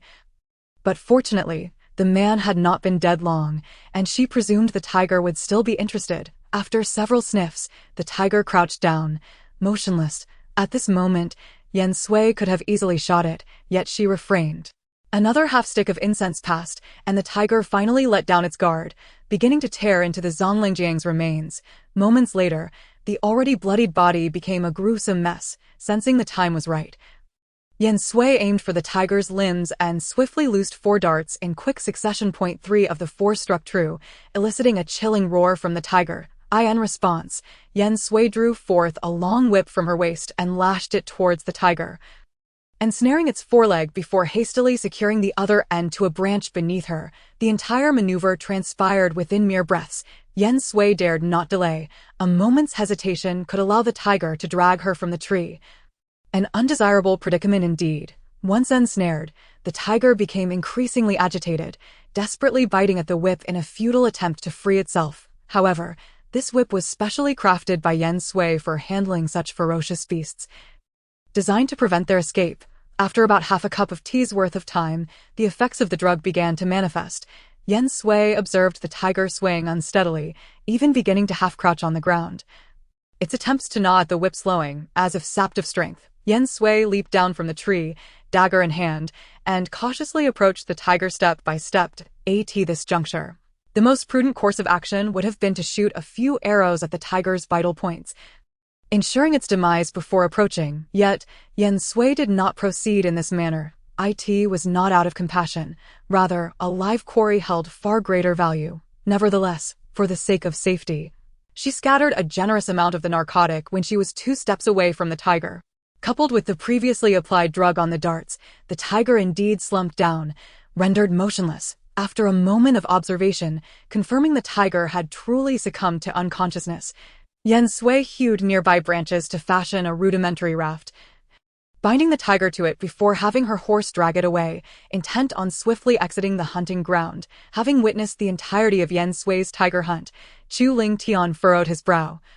Chu Ling Tian could only marvel at the depth of her disguise, successfully deceiving the world. As Yen Sui emerged, she did not consciously avoid the onlookers, and thus many beheld the striking scene of her dragging a tiger behind her. Reactions among the crowd varied. Most were more astonished than envious, yet there were always a few who could not abide such a spectacle. Daizhan, observing from a distance, wore a solemn expression and summoned a nearby attendant, instructing, "Go inform the princess that Yen Ning has entered the inner grounds and hunted a tiger." "Yes," the attendant replied, hastening towards the exit. Nangongqi observed from afar, contemplating approaching, but ultimately remained rooted in place. This woman seemed markedly different from what he had come to understand. Nangong Yao, noticing Nangongqi's indecision, urged his horse forward a few paces, a hint of mockery in his voice. "Oh dear brother, you must keep pace, lest you find yourself outdone by a mere woman." Nangongqi remained silent, not even sparing Nangong Yao a glance, intent on departing. "What do you mean by that?" Nangong Yao intercepted, suppressing his anger. "On what grounds do you disregard me so?" In Nangong Yao's childhood memories, he was always trailing behind Nangongqi, with their father praising the latter and rewarding him, never casting a favorable glance in his direction. Yet, every time he came to Jin country, he exerted all his effort to display his worth as a prince of Zhou in front of Nangongqi, regardless of Nangongqi's princely status. He could never escape the ignoble identity of a hostage. How could such a lowly Nangongqi so completely disregard the esteemed and favored him? "Step aside." Nangongqi spoke blandly, his tone flat and devoid of emotion, as if addressing a stranger. "You." Nangong Yao was on the verge of explosion, raising his whip to strike at Nangongqi. "This is Jin country's hunting ground." A light remark compelled Nangong Yao to lower his whip, glaring fiercely at Nangongqi, seething, "Leave." As he watched Nangong Yao escorted away by a retinue, a chill flickered in Nangongqi's eyes. Outside the hunting ground, Daiyun was feeding her horse at the stable when she noticed Daizhan's attendant rushing towards her, anxiously inquiring, "What is it, elder brother?" "Your Highness, the Crown Prince wishes to inform you that the Princess of Jin has entered the inner grounds and has hunted a tiger. She is now on her way back to the camp," the attendant reported, kneeling. "What?" Daiyun dropped the fodder from her hands, incredulity etched on her face as she stared at the attendant. "Repeat that." The attendant dutifully reiterated his message. After a moment of contemplation, Daiyun instructed, "Return and inform the Crown Prince that I have a plan, and he need not worry about me." After the attendant bowed and remounted his horse, he galloped back towards the hunting ground. Upon returning to the tent, she summoned her loyal shadow guard, Xiaonu, and inquired, "Xiaonu, do we still have the medicine provided by the Poison King Valley from last time?" What kind does the princess refer to? We have run out of 7-star flowers, but there's still some soft bone powder left, Xiaonu replied. Soft bone powder will suffice. Dayun gestured for Xiaonu to lean closer, whispering her instructions. Do you understand? If this matter is handled well, there will be rewards for you. Serving the princess is my duty, and I dare not seek rewards, Xiaonu replied respectfully before silently departing. As Dayun exited the tent, she happened upon Yen Sui returning with the hunted tiger. The ladies and princesses present gazed in awe, with the bolder ones daring to stand at a distance to catch a glimpse, while the more timid hid behind the guards. Regardless, their perceptions of Yen Sui transformed in an instant. From henceforth, none would dare to underestimate her. Among the crowd, the most affected was Huanling. Jealousy and resentment clouded her judgment. Huanling unleashed a torrent of insults without restraint. In that moment, many furrowed their brows, displeased with Huanling's conduct, deeming it a disgrace to the royal image. Seeing this, King Er hurriedly approached, flusteringly covering Huanling's mouth and dragging her away. Congratulations, it seems this lady's prowess is undoubtedly that of the Princess of Qin, Dayun remarked with a smile, exuding grace and poise that earned her admiration, especially when compared to Huanling's outburst. Qian Er excitedly approached, circling the tiger for a good long while, seemingly oblivious to the gravity of the situation. After a considerable time, as if uncovering a grand secret, she exclaimed, "Princess, this tiger is still alive." This revelation sent the female guests recoiling several steps, exchanging glances and whispering amongst themselves. For a brief moment, Dayun's expression stiffened, yet no one noticed, as the attention was entirely diverted from her. The princess possesses remarkable skill, not only hunting a tiger, but a living one at that. Dayun smiled. Indeed, it echoes the saying, a tiger's father begets no dog daughter. While her words were meant as praise, their context invited deeper reflection. After all, it was merely a matter of employing some narcotics. As her words fell, Yen Sui gave a slight nod, acknowledging the greeting, before she departed without further ado. She could have chosen to offer no explanations. Yet since her arrival in Jin, she had come to understand the weight of public opinion. The prey would be managed by the guards, and thus, Yen Sui felt no inclination to concern herself further. In the afternoon, Yen Sui remained within the camp, having no intention of venturing out again. Seated in a recliner, she once more retrieved the silk scarf that her grandmother had entrusted to Empress Yang. Due to the events involving Chu Ling Tian that evening, she had not had the opportunity to examine it, but today she wished to delve into its secrets. However, her exploration was interrupted by the arrival of Feng Mingyu. Having finally found a moment of respite, Yen Sui sought to uncover the mysteries concealed within the silk. After scrutinizing it repeatedly, she concluded that it was merely an ordinary piece of silk. What, she wondered, was the key to its significance? In military camps, it was not uncommon for special messages to require the concealment of their contents for various reasons, relying on certain methods for restoration. Yen Sui attempted several techniques she knew, yet still found no answers. Your Highness, the Moon Princess of Lingfeng Kingdom has sent over some delicacies unique to her realm, in celebration of your successful hunt, Qian Er announced, entering with a tray. There is a celebration tonight, and she is busy preparing for Princess Shuyun, so she could not come in person. Very well, do select a gift to send back in return, Yen Sui replied coolly, not glancing at Qian Er. Qian Er set down the items and approached Yen Sui, tilting her head. Your Highness, with the celebration tonight, do you not need to prepare? This festivity was intended for those in need, especially for Lingfeng Kingdom, whose intentions were to forge alliances through marriage, thereby requiring frequent displays before the Jin Emperor. Other noblewomen, too, hoped to garner attention. Why should I attend? Yen Sui expressed her disinterest. Though she spoke thus, many women leveraged the hunting celebration to elevate their status, and this year was no exception. Qian Er still hoped that her royal mistress would attend. Do you believe your current reputation is insufficient? Yen Sui teased, gazing at Qian Er. Caught off guard, Qian Er stammered, indeed, your reputation is already quite formidable. I ask this silk yours, your highness? It seems you do not often use handkerchiefs, Qian Er inquired, her gaze drifting to the silk in Yen Sui's hand. Yes, it is indeed mine, Yen Sui replied with a resigned smile. After a cursory glance, Qian Er remarked, the material is rather ordinary, lacking any embellishments, and truly unappealing. If you desire, I can prepare several exquisite pieces for you tomorrow. Yen Sui merely smiled faintly, saying little more. Ultimately, she tucked the silk away, realizing that she would not unravel its secret in the immediate future. As the sun dipped toward the horizon, Chu Ling Tian returned. Your Highness, Chu Ling Tian inquired, changing his clothes. Yen Sui paused, replying, I am unaware of what you refer to, my lord. There was an accident at the hunting grounds. A middle-ranking officer perished, along with 2 guards. He continued, turning to meet her gaze. Yen Sui knew this matter could not remain concealed for long, yet since it had transpired, she had no fear of investigation. Moreover, the officer's body was likely beyond identification. Do you not wish to inquire about how they met their end? Chu Ling Tian pressed. Accidents at the hunting grounds typically stemmed from wild beasts.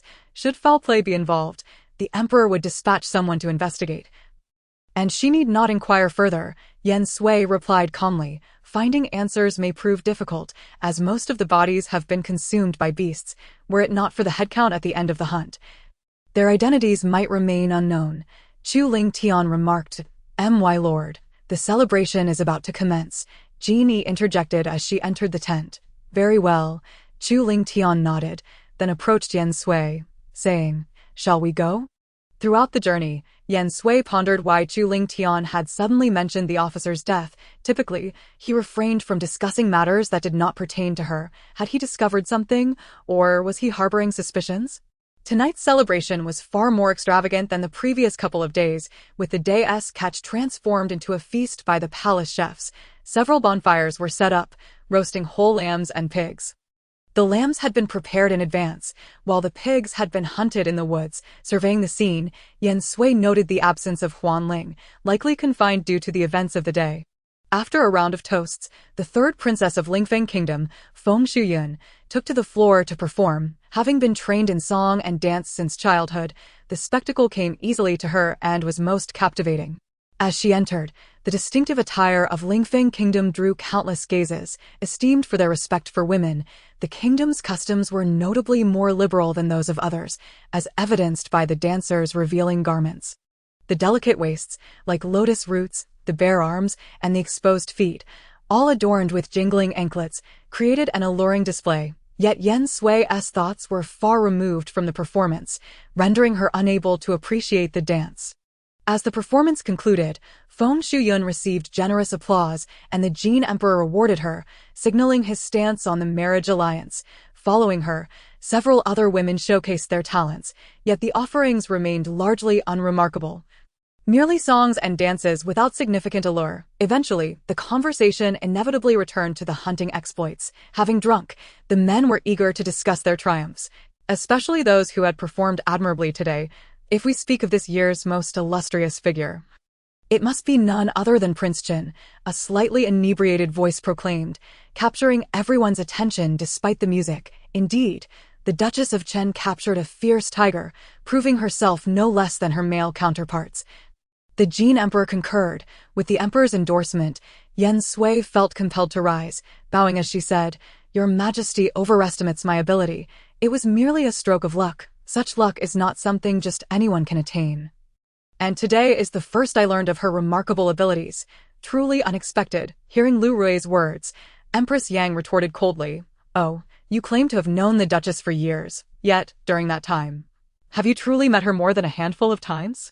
I recall those encounters were primarily at court banquets. Lu Rui felt cornered by the Empress's remarks and turned to Yun Rui, seeking sympathy. "Your Majesty, enough. Do not embarrass our Xia kingdom before outsiders." Yun Rui chastised, directing his ire at the Empress. "The Duchess of Qin is the daughter of our great general, Yan Ziamo. It is no wonder she possesses such skills in archery and horsemanship. However, her performance today has indeed astonished me. It seems our Xia kingdom should engage in more hunting activities in the future," Yun Rui continued, addressing the assembly. On the surface, his words appeared to defend Yen Sui. Yet upon deeper reflection, they insinuated that she had concealed her talents from the world, even from him, the Emperor of Xia. The distinction between genuine pearls and mere fish eyes was not so easily blurred. Anyone with discernment could tell the difference. Chongling Tian, who had remained silent until now, spoke softly. Such words, though spoken lightly, bear weight. Perhaps it is time for clarity. Although his tone was low, those nearby heard him clearly. Yun Rui's face darkened at this remark, as it implied he had failed to recognize true talent. Gripping his cup tightly, he was on the verge of shattering it. Observing this, Lu Rui quickly grasped Yun Rui's hand, providing a semblance of comfort, allowing him to gradually suppress his fury. The tension in Yun Rui was palpable, yet all present feigned ignorance, putting on a commendable performance. I am somewhat fatigued and wish to take my leave, Yen Sui declared, unwilling to engage further with the gathering. Coincidentally, I too feel weary. Allow me to accompany the Duchess back to the tent. Chu Ling Tian immediately rose, feigning tenderness as he wrapped his arm around Yen Sui. He ultimately refrained from speaking. Your Highness, the formal hunting event has concluded, and I have duly secured the top position. I hope that upon your return, you will immediately release Shui Shi and Hu Pa. Yen Sui stated plainly. Chu Ling Tian replied indifferently. Early the next morning, Qian Er entered with breakfast, cheerfully inquiring, today, will the princess be taking a stroll with the prince? Yen Sui, while enjoying her meal, curiously asked. Why do you ask? Today, aside from the guards stationed at the hunting grounds, the remaining mountains are all open for exploration. After 3 days of hunting, many young gentlemen and ladies have made plans to go out and unwind. Qian Er replied with a mischievous grin. Such a rare opportunity. Why wouldn't the princess seize it? Yen Sui waved her hand dismissively. After all, it's merely the same sights. It's hardly worth the effort to go. Yet deep down, she pondered that regardless of how splendid the scenery might be, if the company was unworthy, it would ultimately be a dull affair. But perhaps the prince thinks otherwise. Qian Er mused with a sly smile, resting her chin in her hand. Yen Sui looked at Qian Er with suspicion. It seemed that as they grew more familiar, Qian Er had become increasingly bold, even attempting to pry into her thoughts now. Just as this thought crossed her mind, Jeannie's voice fortuitously called from outside the tent, Princess, the prince requests your company for an outing. This revelation sent Qian Er into a fit of excitement, as she immediately tugged Yen Sui towards the exit, eager to hastily settle her into the carriage. Casting a glance at Chu Ling Tian standing beside the carriage, Yen Sui reluctantly climbed aboard. Noticing that Qian Er seemed disinclined to accompany them, she could not help but ask, aren't you coming along? Qian Er? Qian Er shook her head. I wouldn't want to intrude upon the prince and princess. Your presence wouldn't be a bother, Yen Sui replied with a gentle smile. Let us set off. Unexpectedly, at that moment, Chu Ling Tian commanded Jin Yi to depart. His urgency piqued Yen Sui's curiosity. She turned to him and asked, is there something significant happening today? You worry too much, my princess. Chu Ling Tian replied with his eyes closed, his tone calm. The journey proceeded in silence, and Yen Sui chose not to speak. Yet, it was this inexplicable quiet that instilled a sense of unease within her. As if something monumental were on the verge of occurring, after about half an hour of travel, she realized that she had not heard the sound of any other carriage passing by. According to Qian Er, today should have been bustling with activity, yet they had not encountered a single group. Where are we headed now? Yen Sui lifted the curtain of the carriage to peer outside and once again inquired of Chu Ling Tian. Chapter 044.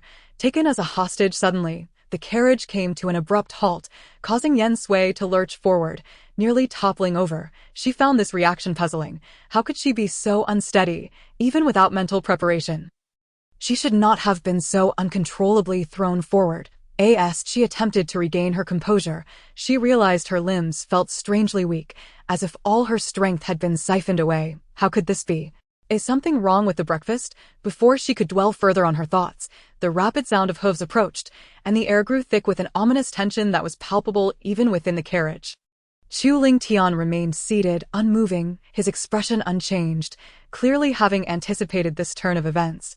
It seems I am not suited for an outing with the prince after all, Yen Sui remarked, leaning against the carriage wall. A hint of resignation in her tone. Your Highness, you were indeed correct.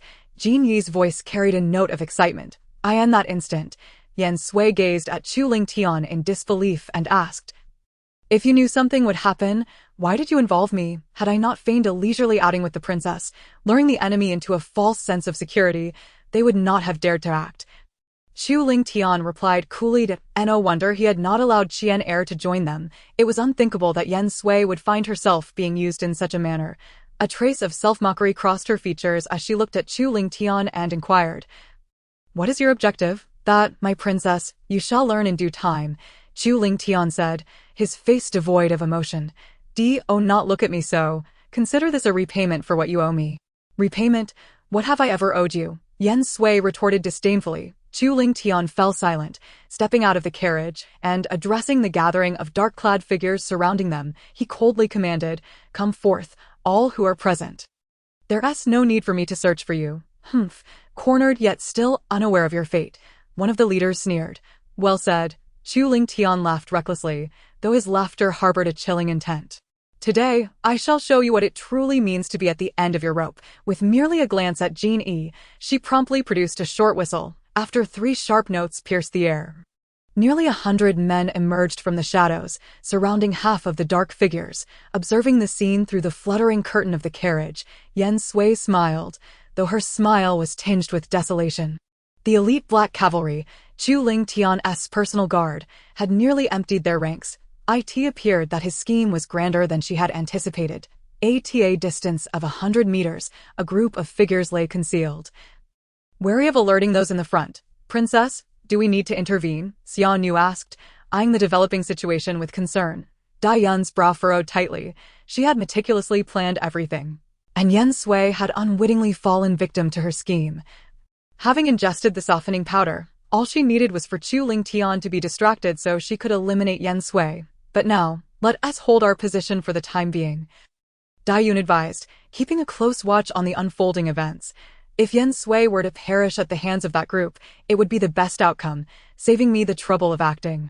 Should those fools prove inept, I wouldn't mind lending them a hand."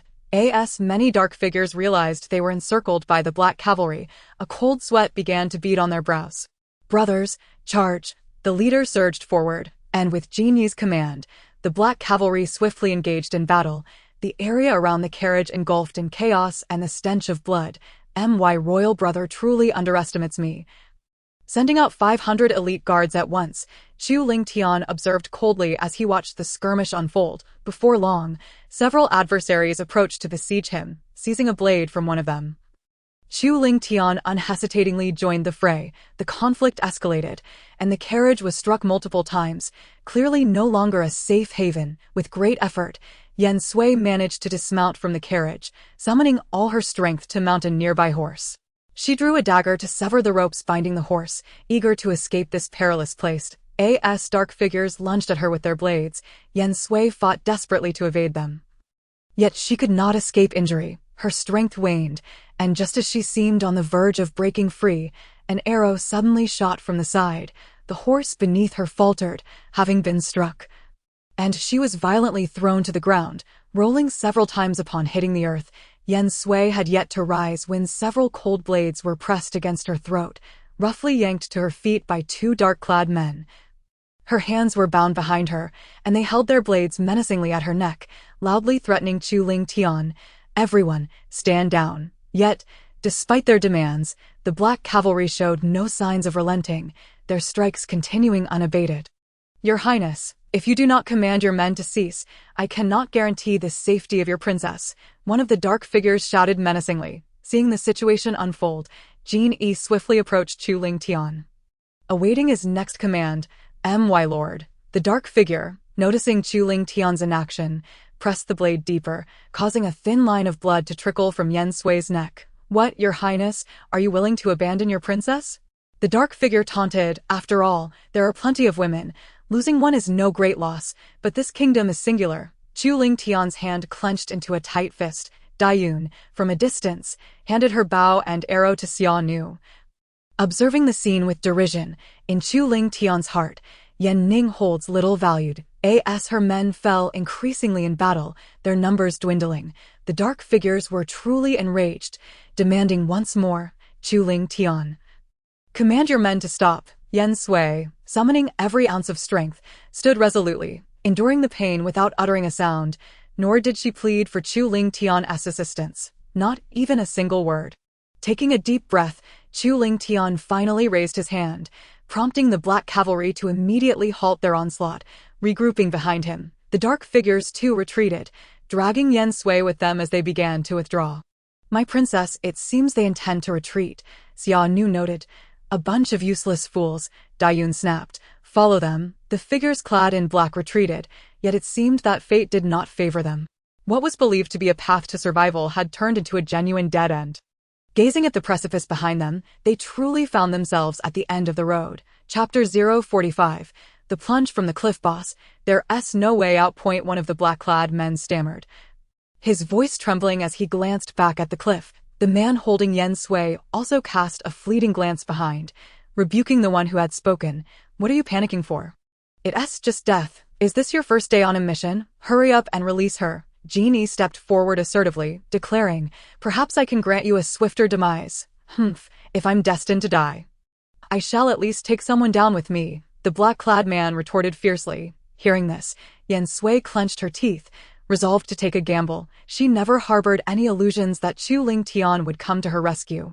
Her grip on the dagger had weakened, and with the black-clad man holding her tightly, even the slightest movement of her wrist became a Herculean effort. Bring me the bow, Chu Ling Tian suddenly spoke. Master, Genie handed over the bow with a hint of confusion. Chu Ling Tian drew the bowstring taut, aiming it at Yen Sui. What do you intend to do? The leader of the black-clad men instinctively asked. Alarmed, if you refuse to release her, then I shall personally escort the princess to her final journey. The bowstring was drawn to its limit. With a mere flick of his finger, the arrow would surely pierce Yen Sui's body. And with her death, these black-clad men would lose even their last chance of desperate struggle. Chu Ling Tian's gaze remained fixed on Yen Sui, his mind racing. Surely, with her skills, she could survive this. As she beheld the sharp arrow, Yen Sui realized that Chu Ling Tian's intention was not mere intimidation. He would indeed release the arrow. There was no time for further contemplation. Seizing the moment while the black-clad men were unsettled, she swiftly shifted her neck away from the blade. Just as the black-clad man reacted to strike, Yen Sui summoned every ounce of her strength and kicked at his calf. That instant, Chu Ling Tian released the arrow. The black-clad man lost his balance due to Yen Sui's kick and plunged off the cliff with a terrified scream. Yen Sui staggered sideways, having lost control from her earlier movement, landing precisely where the previous black-clad man had stood. As the arrow flew toward her, instinct urged her to evade, yet her body was devoid of strength, and the extreme exhaustion caused her vision to fade. In her final moments, a smile graced Yen Sui's face as she addressed Chu Ling Tian. Chu Ling Tian, you are nothing but this. The derisive smile was steeped in sarcasm, as if she sought to trample him into the dust. Chu Ling Tian felt a pang of pain in his heart. He rushed forward, but alas, it was too late. Yen Sui fell backward before him, and he could not catch her, staring at his empty hands. He was engulfed by regret for the first time.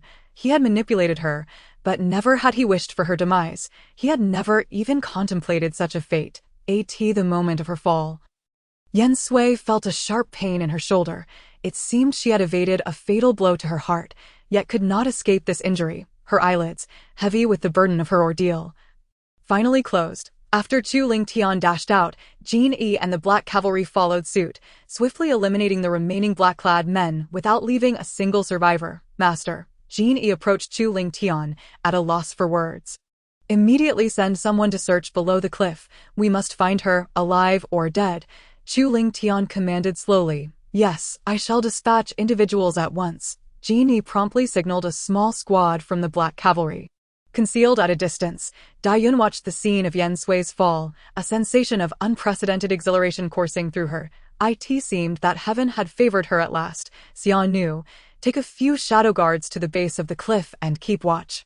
Report any news immediately, Dayun instructed. Yes, I shall attend to it. Xia Nu obeyed and departed. Dayun, contemplating the outcome, intended to leave, but an unforeseen sight compelled her to conceal herself once more. Master, the corpses have been dealt with according to your earlier instructions, Genie reported. Chu Ling Tian glanced at them and said solemnly, bring them back. From afar, Dayun observed, though not in detail, she was certain that Chu Ling Tian's men had tampered with the corpses.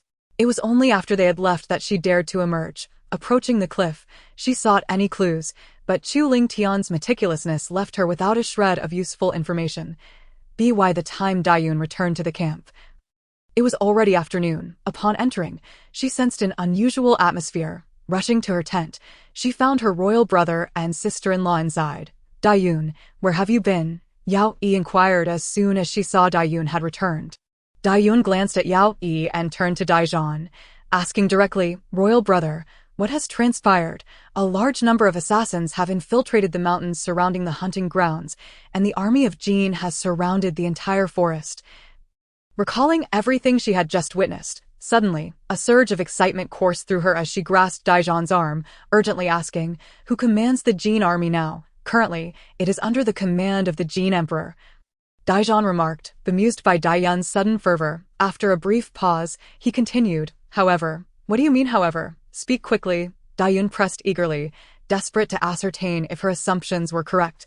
If so, she might have an exceptional opportunity to become the Princess of Qin. Rumor has it that the assassins hail from the wilds of Huangshu, having previously kidnapped the Princess of Qin to threaten the prince. With the fate of the princess unknown, the prince has requested to lead troops into battle against Huangshu.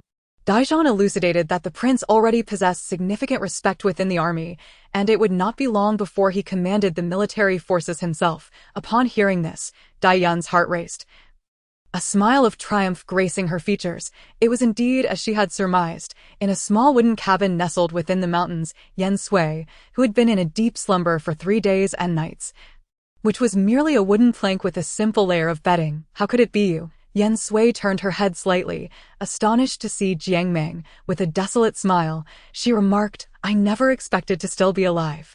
Chapter 046. A sudden shift in circumstances. You not only live, but you can thrive, Jiang Meng replied calmly. "Most of your injuries are external. You fell from the cliff. Yet fortune was on your side as you were cushioned by 2 trees along the way. Although you fractured a rib and sustained a leg injury, I have treated them. With proper care, you should recover fully in 3 months. Why are you here?" Yen Sui barely absorbed Jiang Meng's words. Lost in thought, after a lengthy silence, she suddenly turned to him and inquired. Jiang Meng paused his work, meeting her gaze. "Should I claim it was mere chance that I encountered you? You would hardly believe it. Let us say I awaited you intentionally at the base of the cliff. You knew my identity from the very beginning." Yen Sui pressed on. "I could not be certain at first, but upon our next meeting, I recognized the man at your side was the Prince of Qin," Jiang Meng replied. Yen Sui fell silent for a moment, her mind racing. She had to concede that Jiang Meng's olfactory acuity granted him an advantage over her own visual deception, as he was not influenced by her disguise. "I asked this indeed beneath the cliff. Did you bring me here?" Jiang Meng smiled and unabashedly replied, "While I am capable of many things, carrying an unconscious and severely injured you to this wooden cabin was beyond my means. It was the Crown Prince of Zhou, Nangong Qi, who brought you here. This location is not far from the cliff, but due to a natural rock wall shielding it and the dense foliage, it is difficult for an ordinary person to discover the entrance. Hence, those searching for you outside have found no trace after nearly 3 days and nights." With a gentle smile, Jiang Meng continued to explain.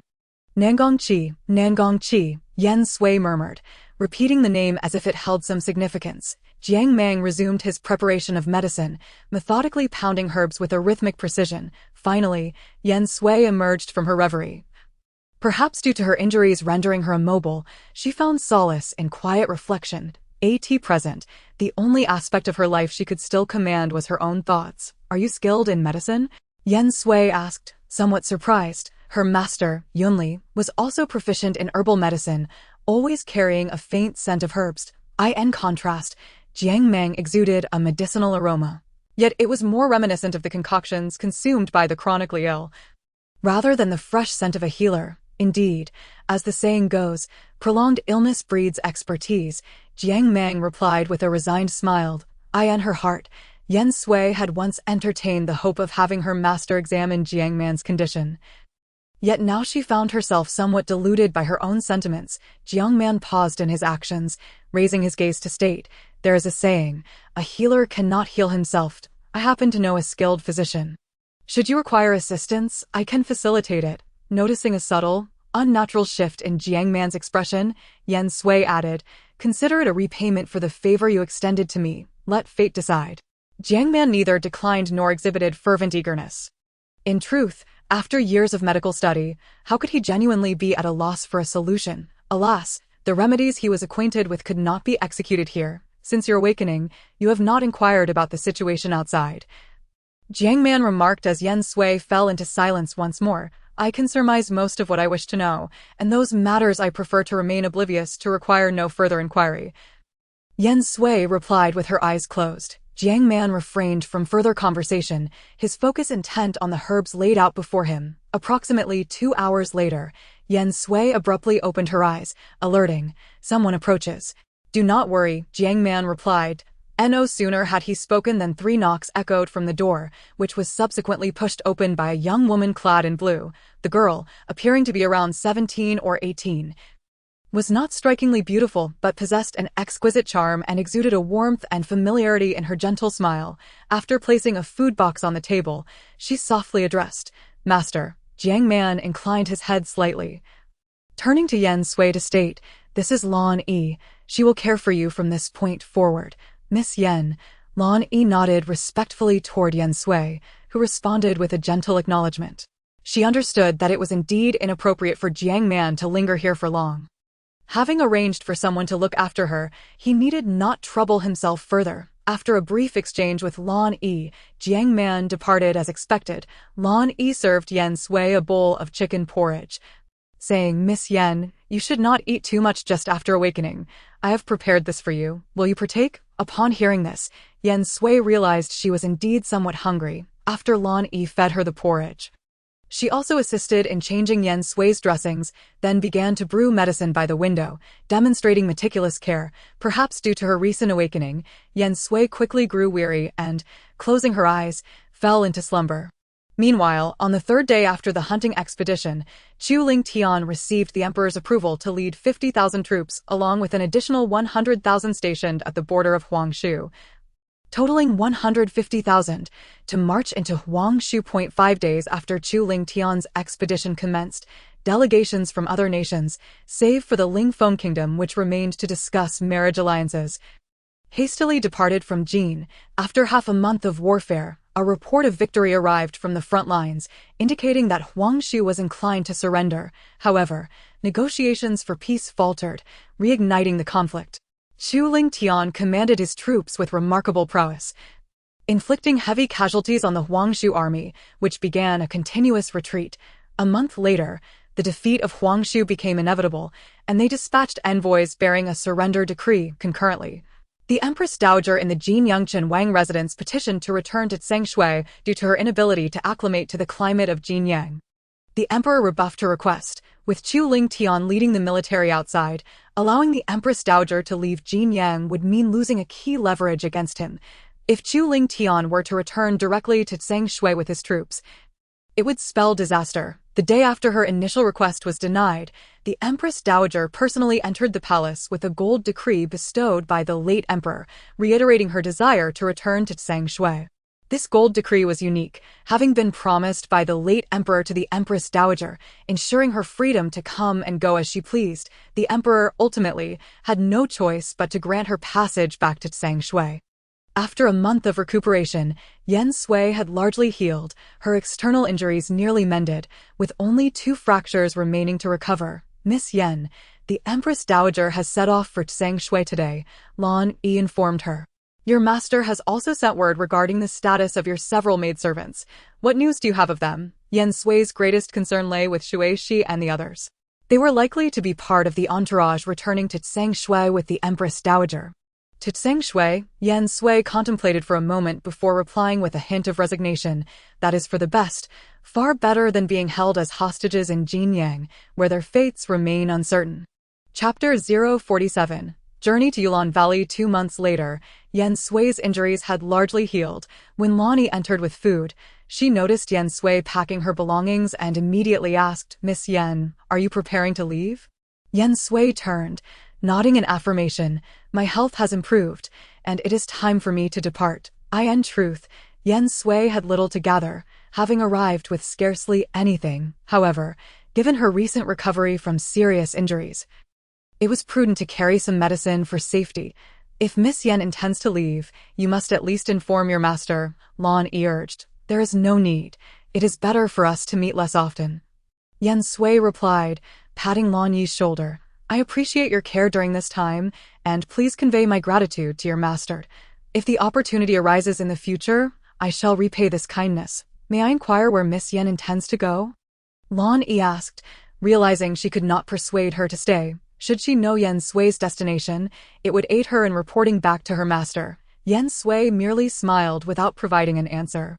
Ultimately, she departed without even finishing the meal Lan Yi had brought. Yen Sui continued to disguise herself as a man, having not mastered the art of disguise. To conceal her identity, she donned a mask. Perhaps due to the passage of time and Chu Lingtian's preoccupation with the war in Huangshu, those searching for her had nearly ceased. Yen Sui successfully exited Jinyang City. Journeying toward the Jin-Xia border, for the past 6 months, she had been unable to obtain any news of her master, and a month prior, her letter to Yulon Valley had gone unanswered. Riding lightly, she infiltrated the territory of Xia country approximately half a month later. After managing to contact Mu Fei and inquiring about the current state of affairs in Xia's court, Yen Sui discerned that internal strife in Xia was severe. Many of whom were once the personal guards of her father, Yen Zimo. Upon returning to Xia, Yen Sui longed to visit her grandmother, but she understood the danger of doing so. After lingering in a small town in Xia for 3 days, she ultimately set off toward Yulon Valley, traveling day and night. Though her grandmother was currently under someone's control, with Mu Fei nearby, her life should be secure. However, on her sister's end, ever since their last parting, communication between them had seemingly ceased. After hastening her journey for 5 days, Yen Sui finally arrived at Yulon Valley, hidden amidst the mountains. There were no guards at the entrance to Yulon Valley, but it was rife with poison, preventing outsiders from entering. Having visited many times in her youth with Yunli, these challenges posed no difficulty for her. Upon entering the inner valley, disciples came forth to greet her. Although her master was male, the inhabitants of Yulon Valley were all women. Upon seeing them, Yen Sui removed her mask. Young Master Yen, one of the female disciples, looked at Yen Sui with surprise.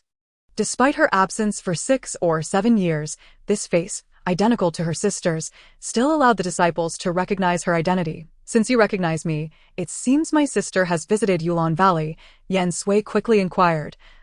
Is she still within the valley? Is there an antidote for the poison? Also, has the valley's leader returned recently? The female disciple, taken aback by Yen Sui's rapid-fire questions, hesitated and replied, Young Master Yen, perhaps you should meet with senior sister Ban Xia first. She had been entrusted with managing the affairs of the valley. As they walked deeper into the valley, passing numerous wooden houses, the disciple led Yen Sui to the innermost wooden house, the largest in the valley. Consisting of 4 rooms, the uppermost room was uniquely constructed atop a colossal ancient tree. This room belonged to her master, while the right side room was where Ban Xia resided, and the 2 rooms on the left were prepared for her and her sister. Even though they seldom visited, Young Master Yen, you may enter now. I shall take my leave, the female disciple said with a slight bow. Before Yen Sui could step forward, Ban Xia had already come out to greet her. Far removed from the mundane world, those unfamiliar would never believe Ban Xia had once been a maid. Ban Xia, after all this time, you resemble our master more and more, Yen Sui remarked, unable to contain her thoughts. Ban Xia smiled gently, responding, It has been many years. Young master still enjoys teasing me. Yen Sui returned her smile but soon wore a worried expression. Ban Xia, what of my sister? Her words, the smile faded from Ban Xia's face, replaced by a grave demeanor as she replied, I should have informed you of the truth much earlier, but fearing for your safety, I dared not send word. What is my sister's current situation? Yen Sui stepped closer, gripping Ban Xia's arm in urgency. The poison that has afflicted the young lady is indeed peculiar. I have perused the medical texts and pharmacopoeias left by the young master, yet remain utterly at a loss. Banksia lowered her head. Yen Sui's hand trembled at once, as she released Banksia in disbelief, exclaiming, How could this be? This is impossible, simply impossible, suddenly struck by a thought. Yen Sui grasped Banksia's hand again, urgently inquiring, If you possess no antidote, have you sought the guidance of your master? For over 6 months, and indeed for more than 6 years, I have never ceased my search for the young master. Yet, he seems to have vanished completely, leaving not a trace behind. Banksia, too, felt a sense of despair, silently shedding tears. Realizing her emotional outburst, Banksia quickly composed herself, wiping away her tears, and continued. In desperation, I have sealed Miss Yen within the cold ice cave of the Yulan Valley. Preserving her last breath in hopes of finding a remedy, the cold ice cave, Yen Sui gasped in shock. It is a place meant to preserve, ensuring that its contents remain untainted for eternity. She could scarcely believe that her sister might truly become a living corpse. Unable to contemplate further, Yen Sui immediately dashed towards the cold ice cave. Banksia could not keep pace with Yen Sui and could only hasten her steps. Upon reaching the entrance of the cold ice cave, Yen Sui felt a chill emanating from within. Once inside, she was astonished to discover a woman with flowing silver hair lying upon the millennium-old ice. She took hesitant steps forward, yet in that moment, she seemed to lose all her courage, afraid to approach. Chapter 048. The identity of the Poison King. Those few dozen steps felt like the longest journey Yen Sui had ever undertaken. When she beheld her sister, her hair now silver and her visage aged, she could no longer contain her tears and knelt before the icy bed. "Sister, I am so sorry, so very sorry," Yen Sui whispered, her self-reproach nearly overwhelming her heart. "A Ning has come too late. It is a Ning who has come too late. The poison that has afflicted the young lady is exceedingly insidious for a woman. It does not bring immediate demise, but rather inflicts internal damage, hastening the aging process." Banksia, standing behind Yen Sui, explained softly, describing the passage of time as a year for each day was perhaps the most fitting depiction. "In that moment, I exhausted the resources of the Yulan Valley, yet could only slow the young lady's external aging, ultimately unable to mitigate the deterioration of her internal organs." Banksia sighed deeply, noting that while the young lady's appearance might seem merely 20 years older, her body resembled that of an octogenarian. Thus, it became necessary to seal her in this place. Yen Sui delicately took her sister Yen Ning's hand, once so smooth and tender, now marred with wrinkles. Due to the ice, her sister's hand no longer bore the warmth it once had, whereas Han Qi, I entrusted my sister to him, yet why do I not see him now? Yen Sui knew Han Qi would not betray her sister. Her fear lay in the possibility that upon witnessing her sister's current state, he might act irrationally. Since the young lady's sealing within the cold ice cave, he had set off for the state of Zhou, intending to infiltrate the Poison King's valley in search of an antidote. At the same time, he continuously sought out the whereabouts of the young master. Banksia elaborated that roughly every half-month, he would send word to the Yulan Valley inquiring about the young lady's condition and sharing any information he had gathered. "The Poison King's Valley? Are you certain that my sister's poison was inflicted by someone from there?" Yen Sui immediately questioned. Banksia replied, "Given that the young lady harbors multiple toxins within her, we cannot assert with absolute certainty that it is the work of the Poison King's Valley. However, the creation of such a malevolent poison, which is not documented in the pharmacopoeias left by the young master, suggests that only the Poison King possesses the capability to concoct such a brew. If that is the case, then I shall set forth immediately to the Poison King's Valley and compel them to provide the antidote." Yen Sui wiped the tears from the corners of her eyes, gently placing Yen Ning's hand back, rising to her feet. Banksia, seeing that Yen Sui had completely lost her former composure, immediately interjected, "Young Master Yen, you must not proceed. The Poison King's Valley has always been at odds with us in the Yulan Valley. Should you venture there, not only are they unlikely to yield the antidote, but they may also refuse to acknowledge their role in this poison, and worse, it could pose a threat to your safety. How then shall we proceed? Are we to hinge all our hopes on Hanggu alone? I cannot remain idle," Yen Sui exclaimed, her agitation evident. Family is her sole vulnerability when it comes to her loved ones.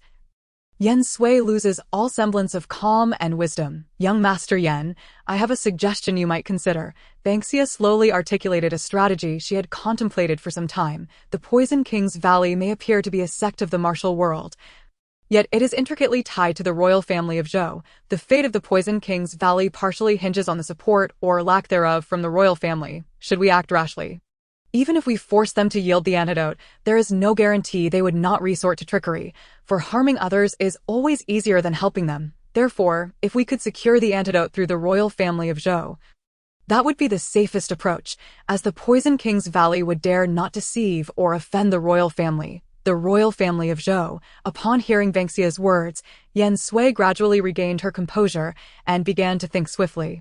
"Given that the royal family of Zhou currently has no connection to us, how might we persuade them to act?" Yen Sui ruminated on all her memories regarding the royal family of Zhou. hoping to extract even a shred of useful information. This is where I must thank Han Chi for the intelligence he sent recently. Banksia smiled gently, noting that the Zhou Emperor is now on his last legs. Are you suggesting that I become embroiled in the power struggle for the throne of Zhou? Yen Sui's expression grew somewhat grave as she regarded Banksia. Given the young master's talents, should she choose to assist one of the princes in ascending the throne? The odds of success would be at least 80%. Once the new emperor is crowned, the young master could then request assistance, which would be a trivial matter for him. The struggle for the throne is far from simple. And history shows that the rise of one general often comes at the expense of many lives. Dealing with such individuals is akin to seeking the skin of a tiger. Yen Sui furrowed her brow, adding that the most critical aspect is that the time frame for this plan is utterly unpredictable. Of course, this is merely a suggestion. The final decision rests entirely with you, young Master Yen. Banksia smiled reassuringly, glancing at Yen Ning, and remarked, but rest assured, as long as this millennium-old ice remains intact, the young lady can be preserved for 1,000 years. In the following days, Yen Sui secluded herself in her master's quarters, tirelessly poring over the medical texts and pharmacopoeias left behind. True to Banksia's assertion, there was not a single mention of the poison or its symptoms within the writings. However, by chance, Yen Sui stumbled upon a slip of paper tucked within her master's notes, inscribed with a solitary line, "Do not become entangled in the emotional folly of love. The world offers no refuge for longing." The signature at the end bore but a single character, May. Observing the paper's edges slightly yellowed, Yen Sui fell into contemplation. It was evident that the author of this note sought to convey her affections to her master, expressing her yearning, yet, rather than employing sweet words. Yet, the retention of this note by her master suggested that his feelings were not entirely devoid of emotion. When Banksia entered, she noticed Yen Sui lost in thought and approached her, asking, "What has captured your attention so deeply?" Yen Sui handed the note to Banksia, inquiring, "Do you know who this person is?" Banksia merely glanced at the signature without taking it, remaining silent for a moment before finally speaking. "Her name is Su Mei. She was once the young master's junior, and now she is the Poison King." "What?" Yen Sui gasped, looking at Banksia in disbelief. "You mean to say this woman is the Poison King?" She only knew that the Poison King was a woman, but had never seen her. She had assumed that someone of such stature would surely be an ugly old hag, never imagining she would be a young woman. Setting aside her appearance, the mere thought of such an identity was indeed difficult for her to accept. Without revealing herself, Banksia said with a faint smile, "If it were not for the young master inadvertently mentioning her, I would not even have known her identity." She recalled that on the day Su Mei came, she neither declared her identity nor harmed anyone. She simply asked, "Where is Yunli?" After confirming that Yunli was indeed absent from the Yulon Valley, she departed and never returned. Yen Sui placed the note back within the notebook. Should a conflict between the Summer and Zhou kingdoms reach an irreparable point, the stance of the Zhou kingdom would become crucial from a strategic standpoint. "Banksia, I shall leave the valley and return to Jin. I have resolved to assist Nan Gongqi in reclaiming the throne." Yen Sui articulated her intentions. "You have chosen Nan Gongqi?" Banksia responded, somewhat surprised. She anticipated that Yen Sui would eventually agree with her. Yet she was taken aback when the person he ultimately chose turned out to be the one she deemed least likely. Although he held the title of prince, he was ultimately a hostage, and the path to ascend the throne would not be an easy one, Ban Xia remarked lightly. However, Yen Sui dismissed her concerns, shaking his head and stating, "Though he bears a name without substance, sometimes that name carries significant weight. In matters such as these, I cannot compete with you. If you believe Nan Gongqi is a viable option, then it must surely be correct." Ban Xia chose not to elaborate further and smiled softly. "Before we depart, I require you to prepare a few items for me," Yen Sui said. "I need you to personally craft 2 nearly flawless human skin masks, and I also require a disciple skilled in disguise from the valley to accompany me." While the valley boasted numerous experts in the art of disguise, the masks posed a challenge, Ban Xia admitted. "Is it too difficult?" Yen Sui inquired. "To minimize flaws, in addition to the masks themselves, one must also consider the differences in facial structure and features between the impersonator and the original.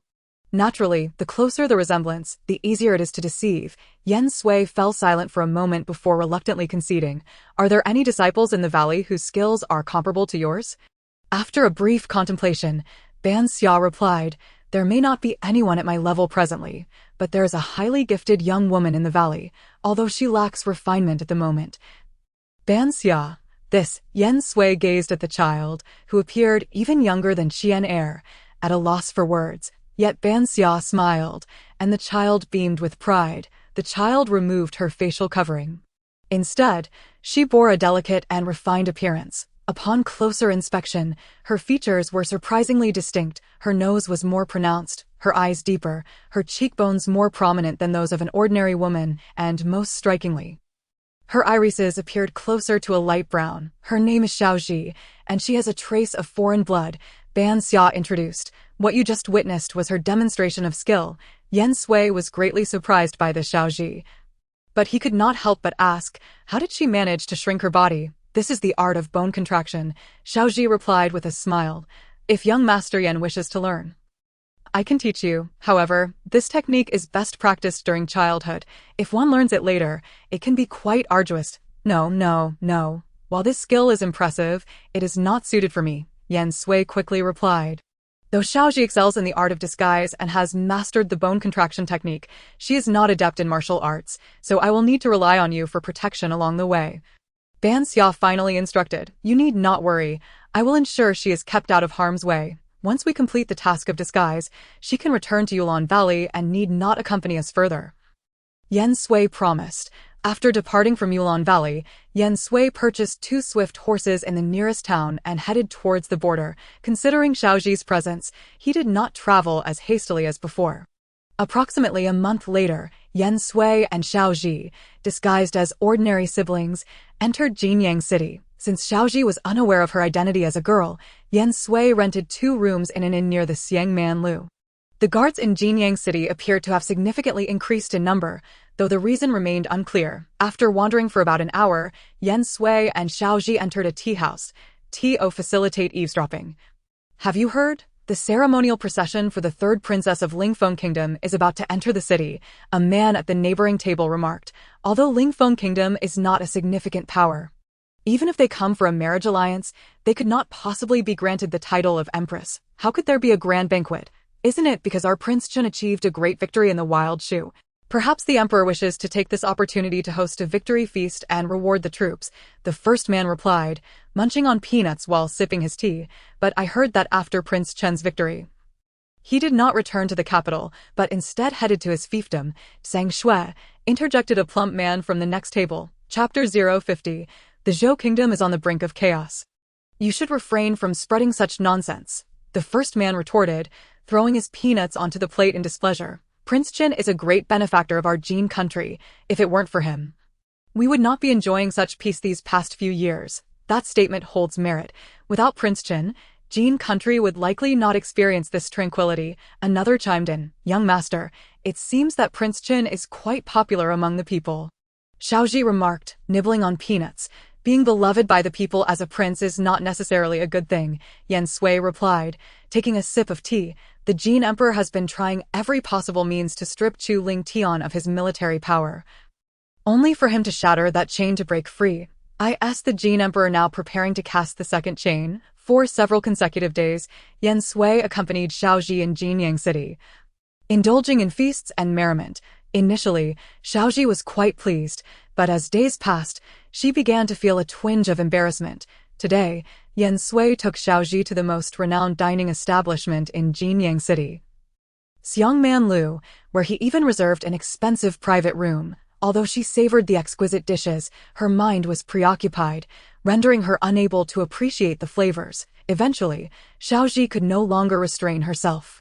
She set down her chopsticks and inquired, young master, we have been here for quite some time. When do you require my assistance? Just a little longer. Yen Sui's gaze remained fixed outside the window. From this vantage point, he could see the entrance of Xiangman Lu today. Nan Gongqi is expected to dine here. Wait, Xiaoji looked puzzled. He's here, Yen Sui suddenly said, directing her attention to a young man dressed in a dark blue brocade robe, adorned with a jade pendant at his waist, accompanied by a servant. Upon hearing this, Xiaoji immediately stood and leaned over the windowsill, intently observing the entrance below. I see him, she murmured instinctively. You need to create 20 human skin masks resembling his face. They do not need to be overly intricate. just sufficient to fool the average person, Yen Sui instructed. When does the young master require them? I cannot ascertain how much time we have left. So you must work as swiftly as possible, Yen Sui replied, lowering his gaze. Oh, I understand. Xiaoji nodded helplessly before rising to leave. Where are you going? Yen Sui asked, somewhat puzzled. Xiaoji blinked and smiled. I didn't get a good look earlier. I need to observe more closely. He likely has many spies following him. You, rest assured, young master. I have my methods and will not raise any suspicions, Xiaoji said. Just as she was about to open the door, she turned back and added, Young master, I may need to purchase some items. You need not wait for me. Just return to the inn. Are you truly all right on your own? Yen Sui asked, still feeling uneasy. After Xiaoji nodded, she opened the door and left. Yen Sui hesitated for a moment, intending to follow her discreetly, but at that moment, a carrier pigeon from Yulon Valley arrived. After retrieving the message, he opened it to find a single line. The Zhou Emperor may have passed away. There are frequent movements among various factions. Change is imminent. Yen Sui's heart sank as he swiftly destroyed the message and hurriedly settled the bill before exiting Xiangmanlu. The royal family would struggle to conceal it for long. In the coming days, spies from various countries would undoubtedly receive the news. It seemed that tonight, he had no choice but to venture into Nan Gongqi's residence to investigate. As evening approached, Xiaoji returned to the inn carrying a bundle of items. Xiaoji, time is of the essence now. Make as many masks as you can in the time remaining, Yen Sui instructed. Xiaoji, still somewhat dazed, murmured, has something grave occurred? Yen Sui refrained from divulging too much, as she was reluctant to involve Xiaoji. I have matters to attend to this evening and will be stepping out. You should remain in the inn and avoid going out for the next few days, Yen Sui advised. Observing Yen Sui's serious demeanor, Xiaoji could only nod in a daze. Later that evening, Yen Sui donned her night attire and cautiously leaped across the rooftops, ultimately arriving at the residence of Nan Gongqi. Indeed, several hidden sentinels were lurking nearby. After a thorough search, she found Nan Gongqi peacefully asleep in his chamber. Showing no signs of tension, as the crown prince of the Zhou kingdom, it was implausible that he had not received the crucial news of the Emperor Zhou's passing, even while in the Jin kingdom. If Nan Gongqi was not truly incompetent, he must be concealing something remarkably well. Although Yen Sui did not know much about Nan Gongqi, her interactions led her to ascertain that he was far from a feeble character. After lingering on the rooftop for a moment, she decided against disturbing him and quietly retreated. Upon returning to the inn, Yen Sui noticed that Xiaoji's room was still lit and entered. She found Xiaoji diligently crafting masks and inquired, if we were to disguise someone as another, how long would it take to achieve a level of authenticity that could deceive others? Potentially leading to death by poisoning, Xiaoji said, lowering her head. After a moment of silence, Yen Sui finally asked, if such a method were used, how much time would it take? At best 1 hour, Xiaoji's voice grew grave. Such deadly techniques were not meant to be discussed lightly, yet she could not impede the young master's crucial matters, as her purpose was to assist him. Yen Sui said nothing further, turning to leave after a brief pause. In the following 2 days, Yen Sui kept a close watch on the situation concerning Nan Gongqi, but the Jin Emperor merely stationed additional guards around him, showing no overt signs of confinement. Xiaoji had worked tirelessly through 2 nights and had nearly completed 8 masks. Meanwhile, Yen Sui had formulated numerous hypotheses if she were in Nan Gongqi's position. The night Princess Feng Shuyun entered the palace would be the most opportune moment for action. But would Nan Gongqi truly act as she anticipated? Chapter 051. Infiltrating the palace, the Emperor Zhou's death had become undeniable. If Nan Gongqi could not extricate himself from the Jin kingdom's grasp, then, even if he returned to Zhou and ascended the throne, he would merely become a puppet of Jin, placing Zhou in dire peril, just as Yen Sui awaited the arrival of the Feng Shuyun marriage delegation in 3 days. A more significant piece of news emerged. The Jin Emperor sought to betroth Princess Huanling to Nan Gongqi, had it not been for Nan Gongqi's identity as the crown prince of Zhou. His marriage would certainly require approval from Zhou, and this imperial edict would have been issued long ago, given that the Jin Emperor had intentions to infiltrate Nan Gongqi's household with spies. It was plausible that, regardless of whether it was Huanling or another, the Emperor could easily bestow several concubines rather than a formal consort. 3 days later, the grand procession of Princess Shuyun from the Feng Kingdom entered Jinyang City. accompanied by the Jin army as escort towards the imperial city. Utilizing Xiaoji's disguise techniques, Yen Sui blended into the ranks of guards and entered the palace alongside the delegation. Once inside, Princess Feng Shuan proceeded directly to the Changjian Hall to partake in the conferral ceremony. The chief eunuch publicly read the imperial edict. The lengthy proclamation ultimately conveyed a singular message: to bestow Feng Shuan the title of Yunfei, placing her in rank with the 4 favored consorts, and granting her residence in the Changli Palace. Following the conferral ceremony, Yen Sui, alongside the previous entourage, escorted Yun Fei to Changli Palace to rest in anticipation of the evening's banquet. Along the way, she observed that while the palace maids and attendants were bustling with activity, the imperial guards were even more vigilant than usual, showing no signs of leniency due to the banquet. After waiting about an hour outside Changli Palace, the shift change for the guards occurred. Seizing the opportunity, Yen Sui discreetly departed from Changli Palace. Proceeding with utmost caution, Yen Sui meticulously mapped the route from the Zhonghe Hall, where the Jin Emperor would host the banquet, to the various palace gates, as well as identifying suitable hiding spots near Zhonghe Hall. Everything seemed to be progressing smoothly until, upon returning to Changli Palace, when she was approximately 5 steps from Chu Ling Tian, Yen Sui stepped aside, respectfully bowing her head in greeting, hoping he would not notice her. In her mind, she could not help but worry. After all, Chu Ling Tian had returned to court with his troops, but she wondered how he planned to maintain his military authority this time. Chu Ling Tian walked past Yen Sui without casting her a glance. Just as she let out a silent sigh of relief and prepared to move forward, he suddenly commanded, "Halt." Yen Sui's footsteps froze, her heart racing involuntarily, questioning whether Chu Ling Tian had sensed something amiss. "Which camp are you from, and who is your superior? How is it that you are wandering alone in the palace?" Chu Ling Tian turned to scrutinize Yen Sui's back, frowning as he posed the question.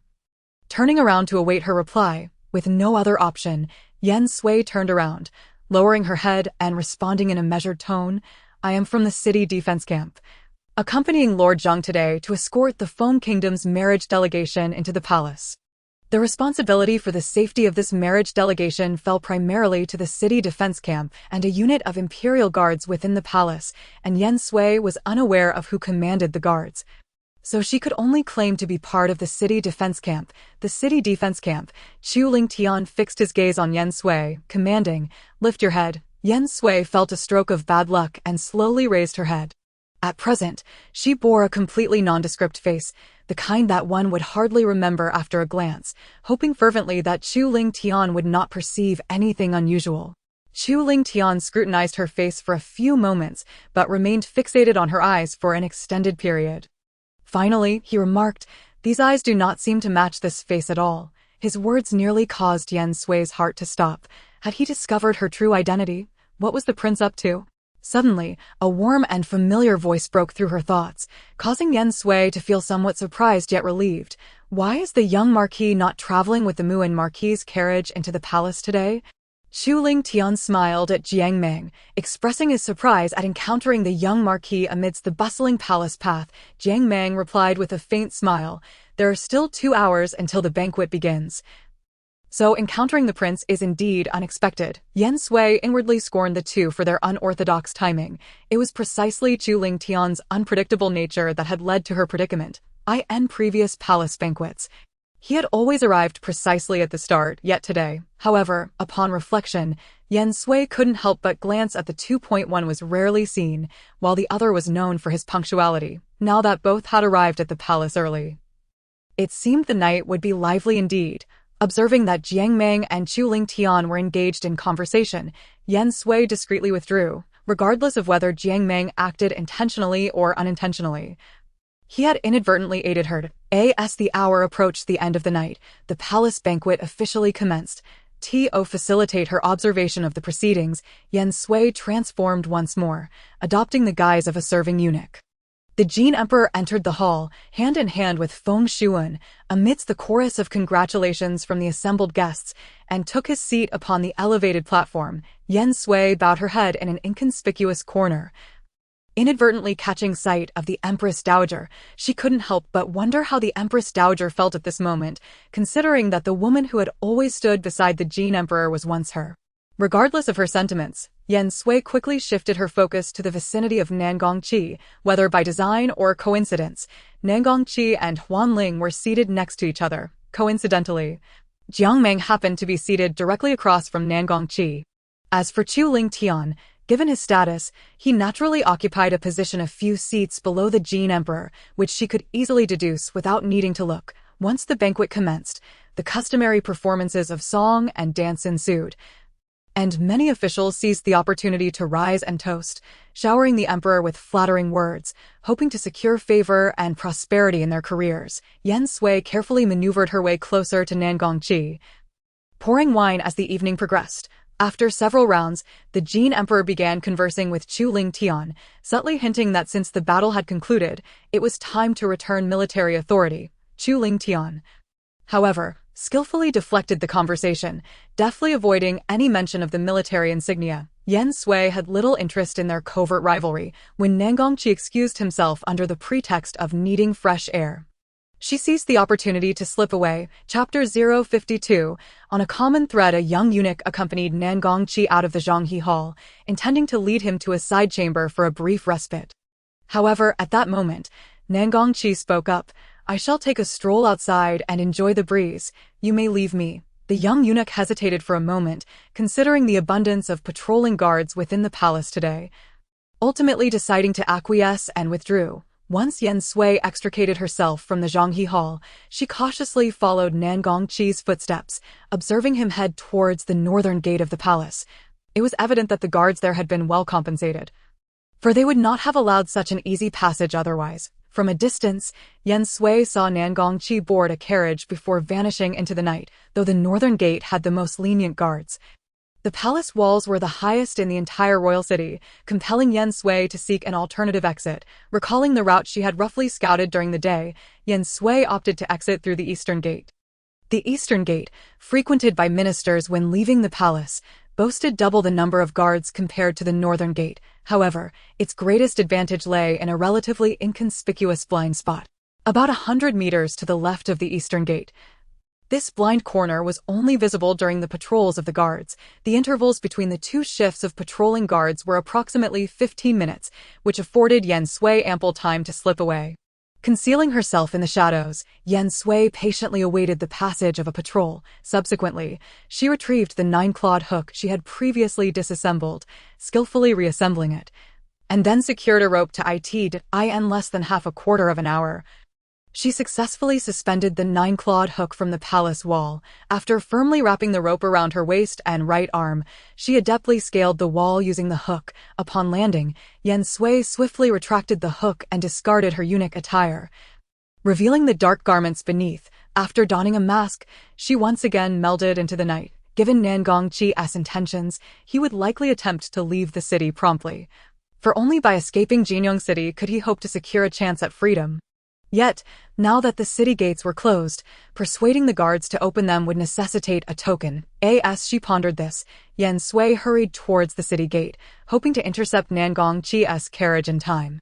Her light-footed agility had never faltered, and on this late autumn night, the wind stung her face. With the city gate now in sight, she noticed a carriage racing towards it along the main thoroughfare. Without a moment's hesitation, she dashed towards the carriage. When she was about 300 meters from the city gate, Yen Sui leapt from a rooftop onto the carriage before the driver could react.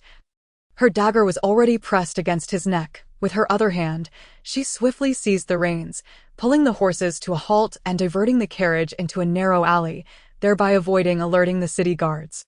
This sudden turn of events startled Nangongqi within the carriage. With a swift kick, Yen Sui sent the original driver tumbling inside before taking control of the reins. After a few sharp cracks of the whip, the carriage sped away, swiftly traversing the alley before emerging onto another street. Only then did Yen Sui bring the carriage to a halt. As she lifted the carriage curtain, she simultaneously removed her mask. Princess Chen, Nangongqi, initially on high alert, found himself incredulous upon seeing Yen Sui. "If you wish to return alive to the state of Zhou, you must not leave the city tonight," Yen Sui stated plainly.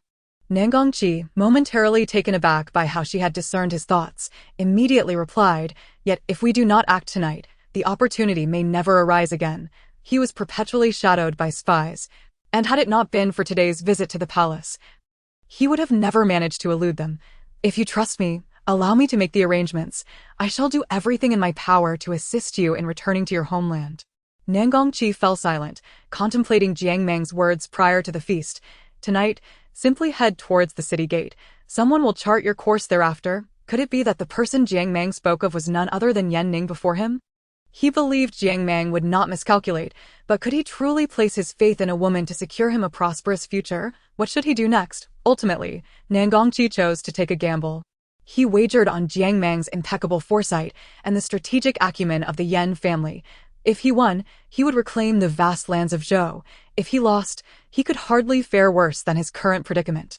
Since you have made your decision, follow me to meet someone, Yan Sui instructed, readying her mask and guiding the carriage towards their temporary inn. After bringing Nan Gongqi to her room, Yan Sui promptly called for Xiaoji. Accompanied by a stranger, I shall refrain from further elaboration. This is Xiaoji, who excels in the art of disguise. Yan Sui succinctly introduced Xiaoji before continuing. The success of our plan hinges on how effectively this disguise can aid us. Do you wish for me to disguise you to escape the city? Nan Gongqi inquired. You indeed require a disguise, but our primary goal is not to transform you into someone else, but rather to alter others to resemble you, thereby diverting those who are watching you, Yan Sui clarified, summoning the stranger who had entered with Xiaoji. This individual is the closest match to your physique and facial features we have found in recent days. After undergoing disguise, he can nearly pass for you, but he knows nothing of my habits. Given some time, he will inevitably expose himself. Nan Gongqi acknowledged, fully aware of this significant flaw. You are correct. Thus, to achieve an optimal outcome, it would be best to find someone familiar with you, Xiaoji, an outsider yet approaching the matter from a professional standpoint, advised. Nan Gongqi found himself in a quandary. Most of those around him were spies sent by the Jin Emperor, and there was no feasible candidate. Young master, allow me to assist. The previously silent servant, Ming Lu, suddenly spoke up. You? Nan Gongqi furrowed his brow slightly. Though Ming Lu had been by his side for over a decade, he had never felt the need to be wary of him, yet he was ultimately a man dispatched by the Jin Emperor. Young master, I understand your concerns. Ming Lu, however, interjected, though I was ordered by the Emperor to monitor you. I have been by your side for over a decade. No one understands what you have endured to reach this point better than I did. Chapter 053, The Plan to Return to Zhou. Additional chapter, I am grateful for your kindness despite knowing my identity. I have nothing to repay you with, so let me lend you my assistance this time. With that, Ming Lu knelt and sincerely bowed his head to Nan Gongqi, though Nan Gongqi's expression remained impassive. He was taken aback. For him, having Ming Lu conceal everything was the greatest assistance he could receive. He had never imagined that one day Ming Lu would truly regard him as a master, willing to make sacrifices for him. Given Ming Lu's physique and appearance, disguising him might not yield the best results, but with deliberate mimicry, it was unlikely that significant flaws would be detected. Xiaoji scrutinized Ming Lu carefully before stating earnestly. However, there is one crucial point I must make clear. Xiaoji turned to Ming Lu, speaking gravely. Once you undergo disguise, you will only have 2 months to live, and the last month will be exceptionally arduous. Please allow me to do this for you, Ming Lu implored. Xiaoji's words not only failed to deter Ming Lu, but instead solidified his resolve. Ming Lu's eyes shimmered with unshed tears. With that, he fully prostrated himself on the ground. After more than a decade of enduring such torment within, he could no longer remain indifferent. Having accompanied the young master for so long and being treated with kindness, how could he turn a blind eye? Yet, in the past, he had elderly parents to consider. No matter how unwilling he was, he could not defy the emperor's orders. Now that his parents had passed, he had no more attachments, and he resolved to atone for his past. There is no time to waste. Yan Sui finally spoke up, though this should be your decision to make. The current situation compels me to suggest that it would be prudent for someone who knows you well to take on your likeness. Nan Gongqi remained silent until the end, but his silence could be taken as tacit approval. Xiaoji promptly led Ming Lu to his own room. The next hour felt interminable. The palace banquet would have concluded by now, and the hidden sentinels outside the palace and his residence would soon realize his disappearance, subsequently reporting to the Jin Emperor. Before long, the Emperor would dispatch more personnel to every checkpoint, initiating a citywide secret search for him. Creak, in the stillness of the night, the door to the adjacent room finally opened. Xiaoji emerged with Minglu, who had successfully disguised himself as Nan Gongqi, upon seeing the figure standing there. Even Nan Gongqi was taken aback. It is indeed a perfect match, akin to gazing into a mirror. It appears that Minglu's physique is largely unproblematic, with only a slight discrepancy in height. This can easily be rectified with a few adjustments to his footwear. The remainder should pose no issues. Xiaoji looked at her creation with satisfaction. In the past, had she been able to craft such an impeccable disguise, she would undoubtedly have felt immense pride. However, tonight, she was devoid of any excitement or joy, instead feeling a twinge of guilt. Such skills in disguise were, in essence, tantamount to indirectly taking a life. Very well, your sole task henceforth is to remain concealed within the city. Feigning a desire to escape from Jinong, ultimately, you must allow yourself to be captured by the Emperor's men, yet it is imperative that you do not make it too easy for them. Avoid revealing any weaknesses. Yen Sui addressed Minglu. Do you understand? Minglu nodded earnestly. Xiaoji, I must trouble you to disguise him as an ordinary person. Yen Sui then pointed towards Nan Gongqi. Understood, Xiaoji replied. Nan Gongqi hesitated, yet Yen Sui discerned the unspoken thoughts of Nan Gongqi and calmly reassured him. Rest assured, your situation is different from Minglu's. You will come to no harm. After saying this, Yen Sui took a nearby cloth and approached Minglu, saying, Let us proceed. I shall escort you to your designated location. Minglu bowed to Nan Gongqi before following Yen Sui out. Yen Sui resumed driving Nan Gongqi's carriage, transporting Minglu to an inconspicuous yet strategically positioned in where one could easily observe the city gates. Wangfei. Minglu harbored a lingering worry, which he had refrained from voicing at the inn, but now, aboard the carriage, he could no longer contain himself, asking, if Minglu has become a gentleman, then what of Minglu, at first glance? Minglu's words seemed incoherent, yet Yen Sui immediately grasped his meaning and replied, You need not worry, he will disappear in a manner that is entirely reasonable. On the following day, before dawn, a contingent of city defense soldiers unexpectedly appeared at the city gates. While the streets were suddenly bustling with patrolling guards, plunging Jinyang into a tense atmosphere, simultaneously, news of the Emperor Zhou's passing spread like wildfire. The internal strife within the Zhou state rendered its border trade increasingly precarious, prompting a small number of individuals to flee the kingdom in search of refuge from the chaos. Observing the anticipated developments, Yen Sui and her companions commenced their next course of action. Casting her gaze upon the now inconspicuous Nan Gongqi, Yen Sui stated, Once Minglu is discovered, it will not be long before the Emperor of Jin dispatches troops under the pretext of assisting the Zhou crown prince in returning to restore order. At that point, you must infiltrate the Jin army and accompany them into Zhou. Accompany the Jin army into Zhou. Nan Gongqi found this difficult to comprehend. I am now the most ordinary of individuals. And, even if I were to directly enter Zhou, I doubt anyone would recognize me. Your current appearance may indeed allow you to enter Zhou with ease. But gaining access to the royal palace and continuously monitoring the movements of the Zhou royal family's various factions is far more challenging. Yen Sui explained, and such information can be readily acquired within the Jin army. Nan Gongqi fell silent, finally beginning to appreciate the strategic acumen of the woman before him. This newfound facet of her was even more captivating than before. 5 days later, the disguised Nan Gongqi, transformed from Minglu, was ultimately discovered in the small and amidst a citywide search.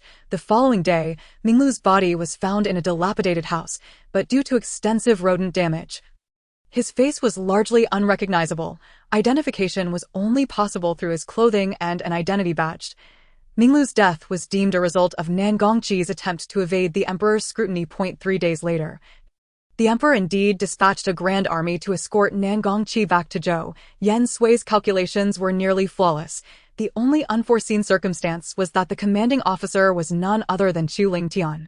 This was something Yen Sui had not anticipated, or perhaps preferred not to contemplate. Yet, it seemed extraordinarily reasonable, for only in this manner could Chu Lingtian maintain his grip on military power. Chapter 054. Infiltrating the Jin army. Yen Sui had initially intended to infiltrate the Jin army alongside Nan Gongqi, but due to Chu Lingtian's involvement, she ultimately abandoned this plan in favor of devising an alternative. Given the Jin army's current pace of advancement, they would reach the Zhou border in approximately 20 days. However, based on Yen Sui's understanding of Chu Lingtian, she was uncertain when he would lead his forces into the Zhou territory. Chu Lingtian was not akin to the Emperor of Jin. His ambitions extended beyond merely securing the Jin realm. His ultimate goal was dominion over the entire world, and the present turmoil within Zhou presented the perfect opportunity for him to seize control. As for Chu Lingtian, Yen Sui could discern that he held little desire for the throne. Otherwise, with his capabilities, he could have long since usurped the emperor's authority. After Nangongqi successfully infiltrated the military camp, Yen Sui began to execute her other plan. Observing the 10 individuals who bore an uncanny resemblance to Nangongqi, Yen Sui was satisfied with her handiwork, although they still bore several flaws.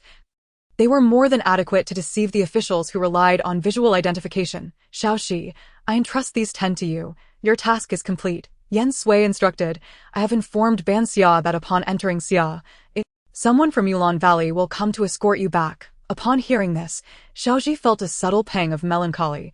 Through their time together and the recent events concerning the Crown Prince of Zhou, Xiaoxi had begun to sense that Yen Sui was shrouded in a myriad of mysteries. While she was not overly curious and did not feel compelled to uncover the answers to these enigmas, she found herself increasingly drawn to Yen Sui's presence. Xiaoxi was uncertain of the nature of this feeling, yet it took root and flourished swiftly within her heart. Young master, when will you next visit Yulan Valley?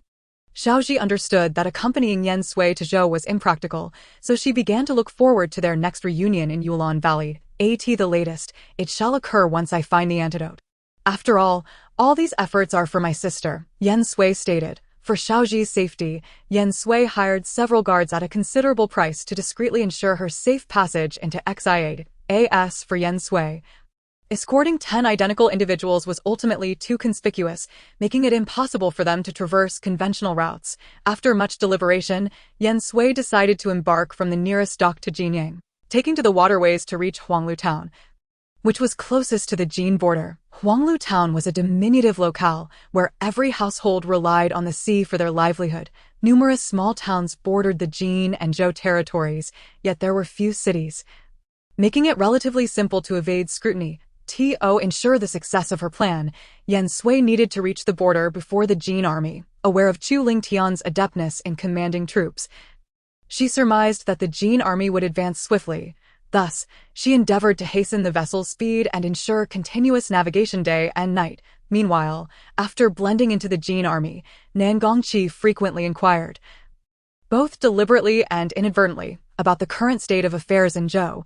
The most prevalent information he gathered pertained to Nangong Yao. Although Zhou had many princes, only a select few were truly contenders for the throne, with Nangong Yao, born of the Empress, holding the most significant advantage, were it not for the many elder officials in Zhou's court, who steadfastly adhered to the belief that the crown prince is the legitimate heir and that a new monarch must first establish the crown prince's position. The Empress would likely have already collaborated with numerous ministers to elevate Nangong Yao to the throne. For over a decade, Nangongqi had been unable to comprehend why. Despite being the Empress's biological child and having stood out among the princes in his youth, he had been so ruthlessly sent to Jin as a hostage. Moreover, throughout these years, she had never inquired as to whether he was well or whether he wished to return to Zhou. Alone in the tent's rear, Nangongqi gazed up at the moon hanging in the sky.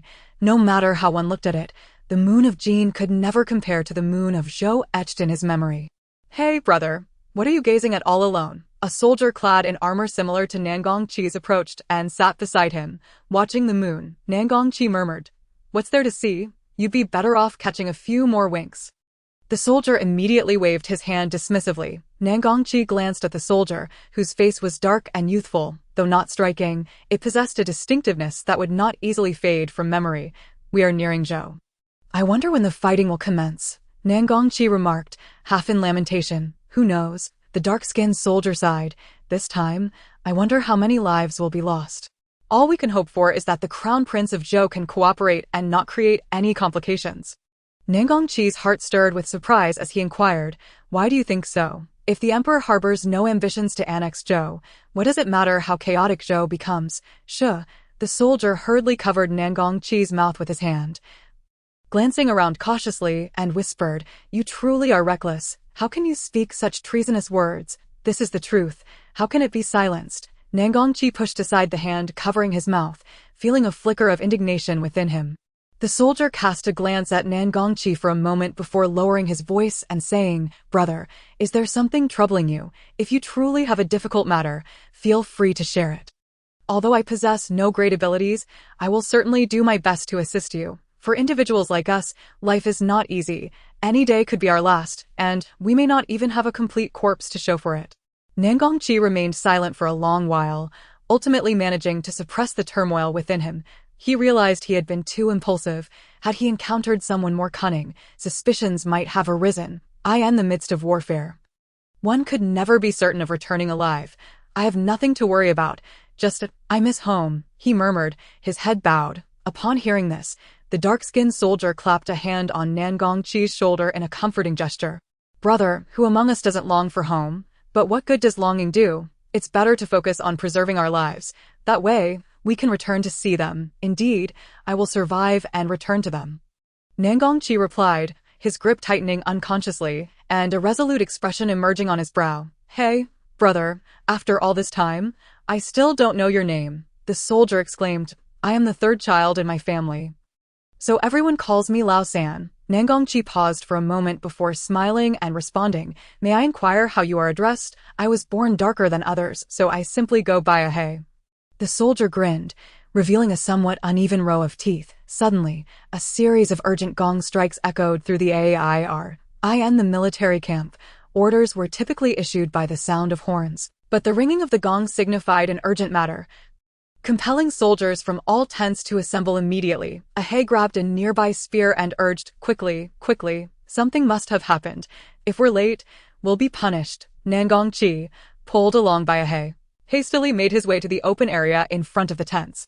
Once in formation, Ahe began to quietly inquire among those around them, "What's going on? Why have we all been summoned at this hour?" "Who knows?" A soldier yawned in response. "The reason for gathering everyone tonight is to let you all see." A figure resembling a deputy commander pointed at several individuals bound tightly and securely, exclaiming, "These are spies from the Zhou kingdom, who attempted to infiltrate our Jin's main camp to abduct people." As Nangongqi stood in line, the words struck him like a bolt, causing his heart to tremble uncontrollably. He raised his gaze slightly to observe the captured Zhou individuals. They had come for him. But were they here to rescue him or to kill him? Who could truly know? He could hardly fathom how many in Zhou wished for his eternal absence, now that the Jin army was brazenly advancing towards Zhou. Those in Zhou must surely be unable to sleep soundly. As Nangongqi regained his composure, he was met with the grim sight of the captured individuals facing execution, their fate underscored by the deputy commander's loud and triumphant voice. "Everyone listen closely. From now on, anyone who captures spies in the military will be promoted and richly rewarded." Following this incident, Nangongqi became even more cautious, though he had disguised himself as an inconspicuous soldier. He now had to guard against not only the Jin army, but also potential assassins sent by certain individuals from Zhou. Meanwhile, in another tent, Chu Lingtian fixed a piercing gaze upon Nangongqi, who stood before him. After what felt like an eternity, he finally spoke. "Do you know the crime of impersonating the Prince of Zhou?" Without even posing a question, Chu Lingtian had already concluded that he was an imposter. "I am unaware of what you speak, my lord." Impersonation. Minglu steadfastly adhered to one principle, to never admit guilt. "Your denial is inconsequential," Chu Lingtian replied with a sudden smile. "It's merely a facade. If others believe you to be the genuine article, then you are indeed the authentic Prince of Zhou." As Chu Lingtian turned to leave, Minglu felt an immense weight lift from his chest, only to be abruptly startled back to tension when Chu Lingtian looked back, stating, "Moreover, no matter how well you imitate, there are some things one can never truly learn." A cold sweat broke out on Minglu as his nerves tightened in an instant. It wasn't until Chu Lingtian had exited the tent for quite some time that he finally collapsed, feeling utterly drained, reflecting on the harrowing events of the night. Minglu could only be grateful for his fortune in surviving the blades of those cloaked figures. Yet, he had inadvertently revealed his identity in the process. Now, he could only hope that his master would remain unharmed. "Dispatch a covert investigation into Nangongqi's whereabouts," he instructed, not long after leaving the tent. Chu Lingtian promptly commanded Jin Yi to do the same. "Nangongqi, the one inside there. Genie pointed toward the tent behind Chu Lingtian, his expression perplexed. An impostor, a mere imitation, by the way. Keep a keen eye on the soldiers within the army and see if any appear suspicious. Chu Lingtian instructed. Does the Lord suspect that the Prince Ji has mingled among our Jin army? Jin Yi replied, astonished. Chu Lingtian paused for a moment before responding. If I were him, then the Jin army's camp would be the ideal hiding place. But how could that be possible? He has exerted great effort to escape Zhou's grasp. Now that he has fled, he should be seeking to return to Zhou, not hiding among our forces. Have you never heard the ancient adage? Chu Lingtian cast a glance at Genie. The most dangerous places are often the safest. Besides, where better to discern the movements of the Zhou royal family than within the Jin military camp? Genie couldn't help but exclaim, I never anticipated that Prince Chi could possess such cunning. I truly underestimated him before. After a moment of silence, Chu Lingtian inquired, has there been any news of her? Even without explicit mention, Jin Yi understood whom the Lord was referring to, for since that day, the Lord had never ceased to search. Jin Yi lowered his head, a hint of defeat flickering in his eyes. My lord, do you truly believe the princess is still alive? The Black Cavalry has been searching for over 4 months now, yet to this day, not a single trace has been found. Not even the princess herself nor any of her belongings have surfaced. It is as if she vanished from this world the moment she fell from the cliff. Because we cannot find her, she must still be alive. If she were truly dead, surely there would be some remnants. Some clothing or remains. Chu Lingtian's eyes glimmered with determination. He would not permit that woman to simply die like this. He had yet to comprehend the significance of her words before her fall, had yet to uncover her true identity, and had yet to unravel the mysteries surrounding her. Everything was just beginning. She could not die. Report, Your Highness, a secret edict from the Emperor.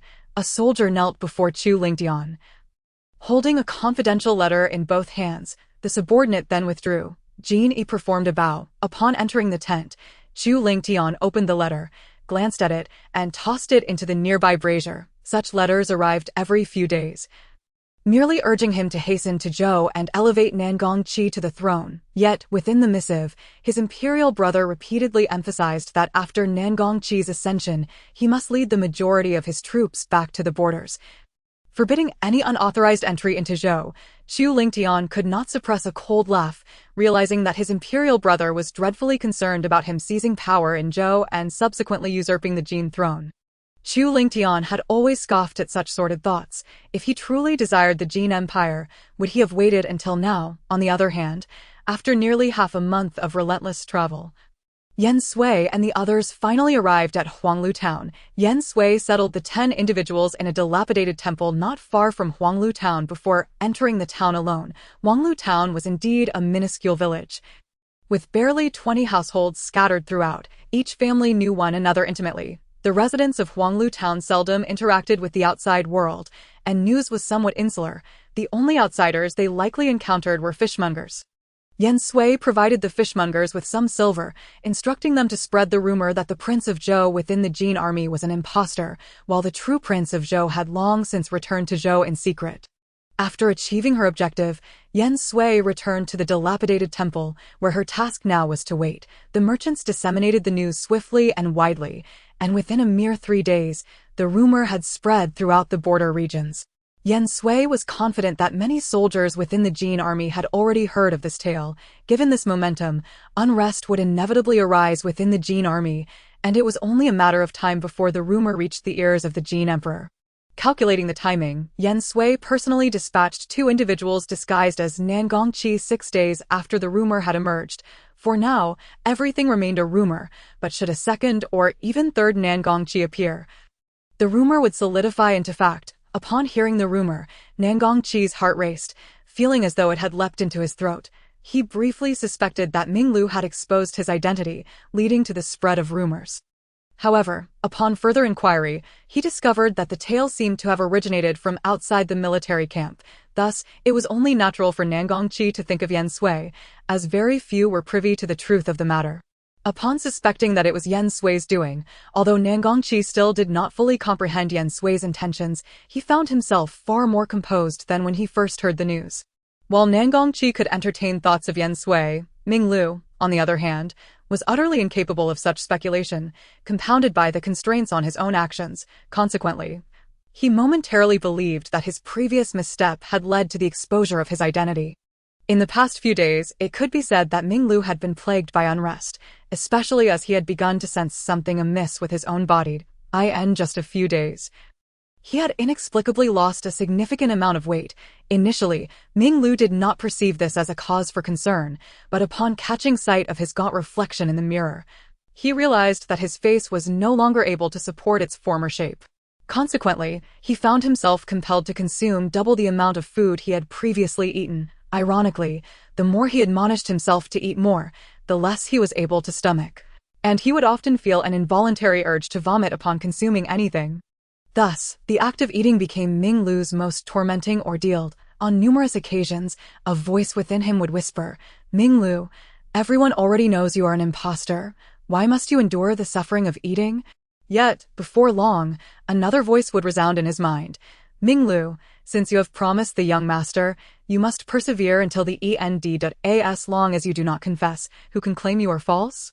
Each day, Ming Lu bore immense psychological pressure, and this overwhelming mental strain seemed to exacerbate the poison coursing through his veins. He could distinctly feel his face rotting away bit by bit, as if insects were incessantly gnawing at his insides. This excruciating pain was enough to drive a person to madness, even leading one to contemplate suicide. Yet, Ming Lu appeared almost numb, lying motionless on the bed, his lips trembling incessantly as if trying to articulate something, though he could no longer utter a coherent word.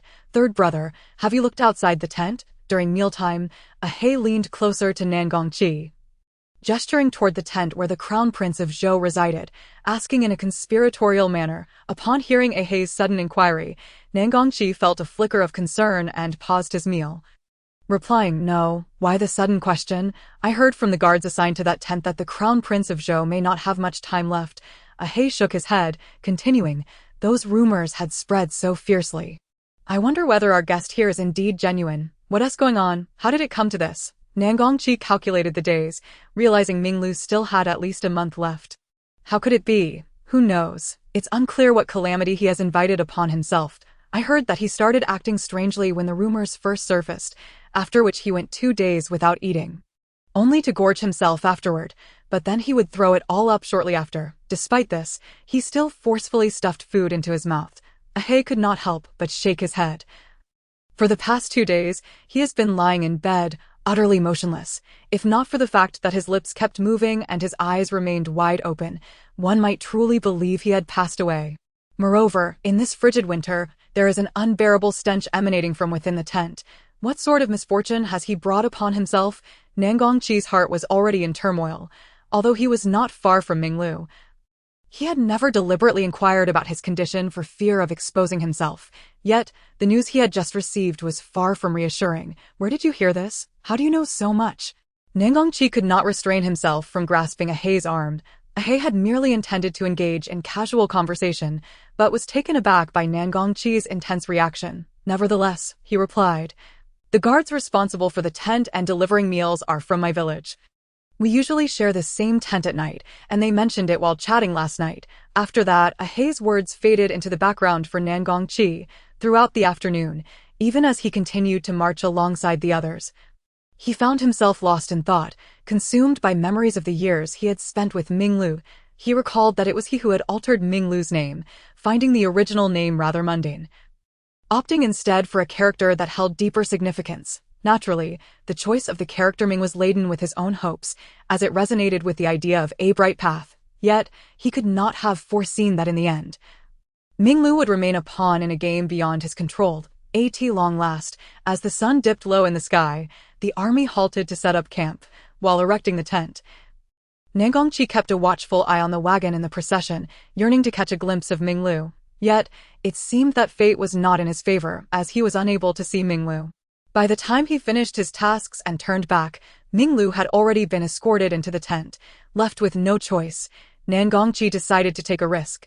Under the cover of night, he incapacitated the 2 guards and stealthily entered Ming Lu's tent. Upon entering, he was immediately struck by a faint yet pungent odor, which grew stronger as he approached the bed. When Nangongqi beheld Ming Lu, Tightly cocooned in blankets with only his head exposed, he was taken aback. What a ghastly visage it was. Just a glance was enough to make him unable to look away. Minglu's face had devolved to a point that it could scarcely be recognized. Perhaps due to his drastic weight loss, the once tightly fitting mask had become wrinkled, and most alarmingly, there were areas of his face that had begun to rot, revealing glimpses of white bone beneath the decaying flesh. Ming, Nangongqi uttered a single word before faltering, for he truly did not know what else to say. In the stillness of the night, Nangongqi faintly heard a continuous murmuring. It was then that he turned his gaze back to Minglu and noticed his lips were still moving. Compelled by an inexplicable urge, Nangongqi slowly approached Minglu, eager to discern what he was trying to express. Though Nangongqi's eyes were closed, the stench of decay served as a constant reminder of Minglu's horrific condition. He leaned closer, almost pressing his ear against Minglu's lips, yet he still could not make out the words. Feeling a sense of frustration, he raised his sword, contemplating, "I can do nothing to assist you. The only thing left is to grant you release from this painful existence." As he uttered these words, he averted his gaze. Yet, at the moment of action, doubt crept in. He turned back to face Minglu once more, only to witness a solitary tear trickling from the corner of Minglu's eye. In that instant, Nangongqi's heart was wrenched with anguish. He closed his eyes, his grip on the sword slackening. The sharp, cold blade pierced through the thick layers of blanket and into Minglu's heart, and at that moment, Minglu smiled, his once wide-open eyes gradually closing. Nangongqi trembled as he withdrew the sword and cast it to the ground, the act consuming nearly all his strength.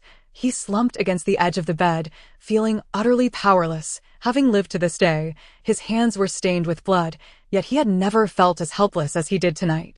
Between him and Minglu, who truly owed whom, and who could ever articulate the truth, slowly, Nangongqi steadied himself against the bed's edge, and just as he bent to pick up the sword and prepare to leave, flames illuminated the surroundings of the tent. In the next moment, Chu Lingtian appeared before him. "Prince Qi, how have you found your journey thus far?" Chu Lingtian remarked with a hint of amusement at the sight of Nangongqi's disguised appearance. Nangongqi realized he had fallen into a trap.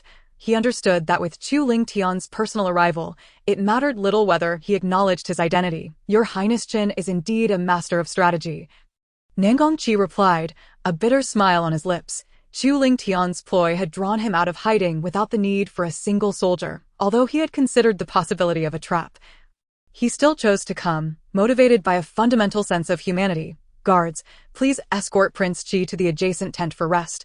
Chu Lingtian commanded the soldiers outside. The soldiers promptly entered, intending to take Nangongqi into custody.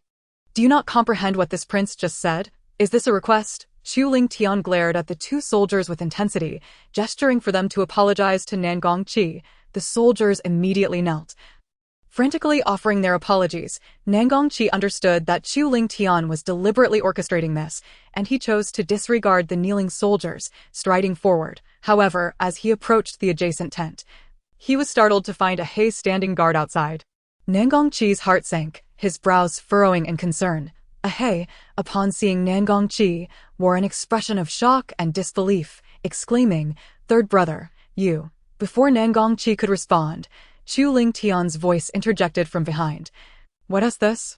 Does Prince Qi know this soldier? Prince Qi?" He stood there, dumbfounded. Their lord had actually referred to the third brother as Prince Qi. How could this be possible? As He stood frozen in disbelief, Chu Lingtian approached him, commanding, "From this moment forth, you shall be responsible for Prince Qi's safety. Should anything happen to him, you shall pay with your head." He, petrified, felt his legs give way, and he promptly dropped to his knees. Nangongqi gazed at Chu Lingtian, his eyes betraying a sharp intensity. The words uttered by Chu Lingtian were directed at He, yet how could they not also resonate with him? Upon returning to the military camp, Jin Yi respectfully inquired, "My lord, it seems that the rumors from some time ago have reached Jinyang City. Now that Crown Prince Qi has been found, should we report back to the emperor?" "There's no need," Chu Lingtian replied decisively. "Rumors cannot arise without cause. There must be someone behind Nangongqi. What does the prince intend?" Jin Yi's gaze suddenly deepened as he spoke. "Naturally, we shall cast a long line to catch a big fish and unearth the mastermind behind this," Chu Lingtian declared. For some reason, an intense premonition surged within him. He felt certain that this time, he would achieve substantial gains. What are the next steps you plan to take, my lord? Jean pressed. The spread of such rumors is merely a ploy to sow discord among us, paving the way for an invasion of the Zhou kingdom. Chu Lingtian's eyes narrowed slightly, revealing a glimmer of calculation. If that is the case, then we shall turn the tables on him and play along. However, should we truly go to war with the Zhou kingdom, it would pose a significant threat to our Jin kingdom, especially with the Xia and Yuan kingdoms lurking nearby. Jin voiced his concerns. Once war breaks out, whether as the attacker or defender, both sides will suffer greatly. War has always been the most devastating and costly endeavor, draining national strength. If Zhou and Jin were to engage in conflict, how could we allow others to reap the benefits? Jin fell silent, understanding the prince's point.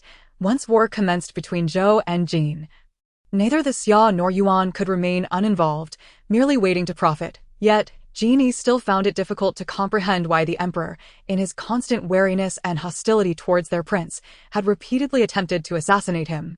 The prince's restraint in not retaliating against the emperor was already commendable, so why invest such effort to fight on the emperor's behalf, expanding territories, even after years of following the prince? Jin still could not fathom his mind and dared not inquire further. After Nangongqi's true identity was revealed, he lost his freedom. He had to admit that Chu Lingtian was exceedingly adept at exploiting psychological weaknesses. The guards assigned to him were those soldiers with whom he had previously shared a good rapport. Chu Lingtian understood that after the recent incident with Ming Lu, Nangongqi could not possibly disregard the lives of these men. Third brother. No, Crown Prince, you really should eat something. Or else we'd. Ahei entered with food for the third time. Seeing Nangongqi still unmoving, Ahei could no longer contain his tears and said, Third brother, whether you are a prince or just my third brother, one must live well to have hope.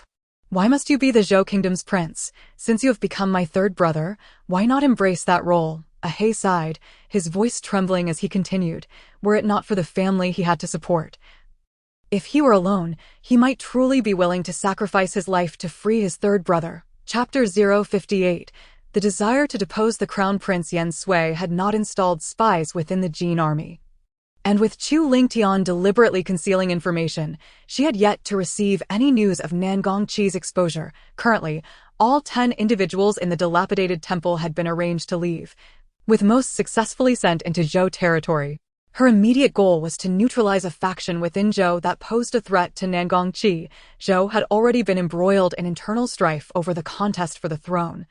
With Nangongqi's emergence, some might become desperate. Meanwhile, upon learning that Nangongqi had escaped his control and returned to Zhou, the Jin emperor was incensed, overturning his table in a fit of rage. He promptly issued an edict commanding Chu Lingtian to retrieve Nangongqi swiftly to regain control over Zhou. Should Nangongqi return to the Zhou court, the Jin forces would immediately march. In the past, relations between Zhou and Jin had not been particularly cordial, and with Zhou's weakened state and the new emperor's recent ascension, Zhou had sought goodwill with Jin, even sending a hostage to secure their development. However, after more than a decade, Zhou was no longer what it once was. If Nangongqi were to escape Jin's grasp and ascend the throne, war with Jin would become inevitable, rather than wait for him to recover. It would be prudent to strike while Zhou was embroiled in chaos. As the saying goes, take advantage of the situation to strike at the enemy. I am the Fini Palace of Zhou, mother. Have we truly captured Nangongqi? Nangongyao rushed into the palace, his heart racing with anticipation before even glimpsing the empress. Emerging from the inner hall, the empress immediately scolded him. He is still your elder brother, at this critical juncture. Can't you learn to be cautious with your words? This is not your private chamber. Who would dare speak out of turn? Nangongyao retorted, seated regally on her throne. The empress regarded him with an imposing presence, saying, those old ministers already harbor doubts about you. If you continue to act recklessly, you might as well forfeit the throne. Nangongyao's heart raced at her words, and he quickly approached, apologizing earnestly, Mother, I understand. I shall be more careful next time, but have you truly found? Oh no, I mean, have you truly located the third prince? After more than a decade apart, he has become even more astute. The empress's eyes darkened, her tone heavy. The one we found is merely an impostor, released to confuse you. An impostor? How can that be? Nangongyao exclaimed. If my third brother has truly returned, what should I do? Anger surged within him as he realized they had captured a fake. And he stood abruptly, disregarding his demeanor. The Empress glared at him, hissing, "What are you shouting about? Do you wish for everyone to know our conversation?" At her reprimand, Nangong Yao's bravado evaporated, and he retreated to his seat. Dejected, throughout his life, he had always feared his mother, especially after witnessing her send Nangong Qi away. He grew even more fearful, for he dreaded suffering a similar fate. Not just us. The eldest prince and sixth prince are probably in the same boat. Believing they have captured someone, reveling in their success, unaware that they have been utterly deceived. The Empress sipped tea, her expression contemplative. Even if he returns, what of it? His only bargaining chip is the title of Crown Prince. If that title is stripped away... Nangong Yao looked at his mother incredulously, hesitating to voice his thoughts. "Mother, do you mean to depose the Crown Prince?" He spoke the last three words softly and cautiously.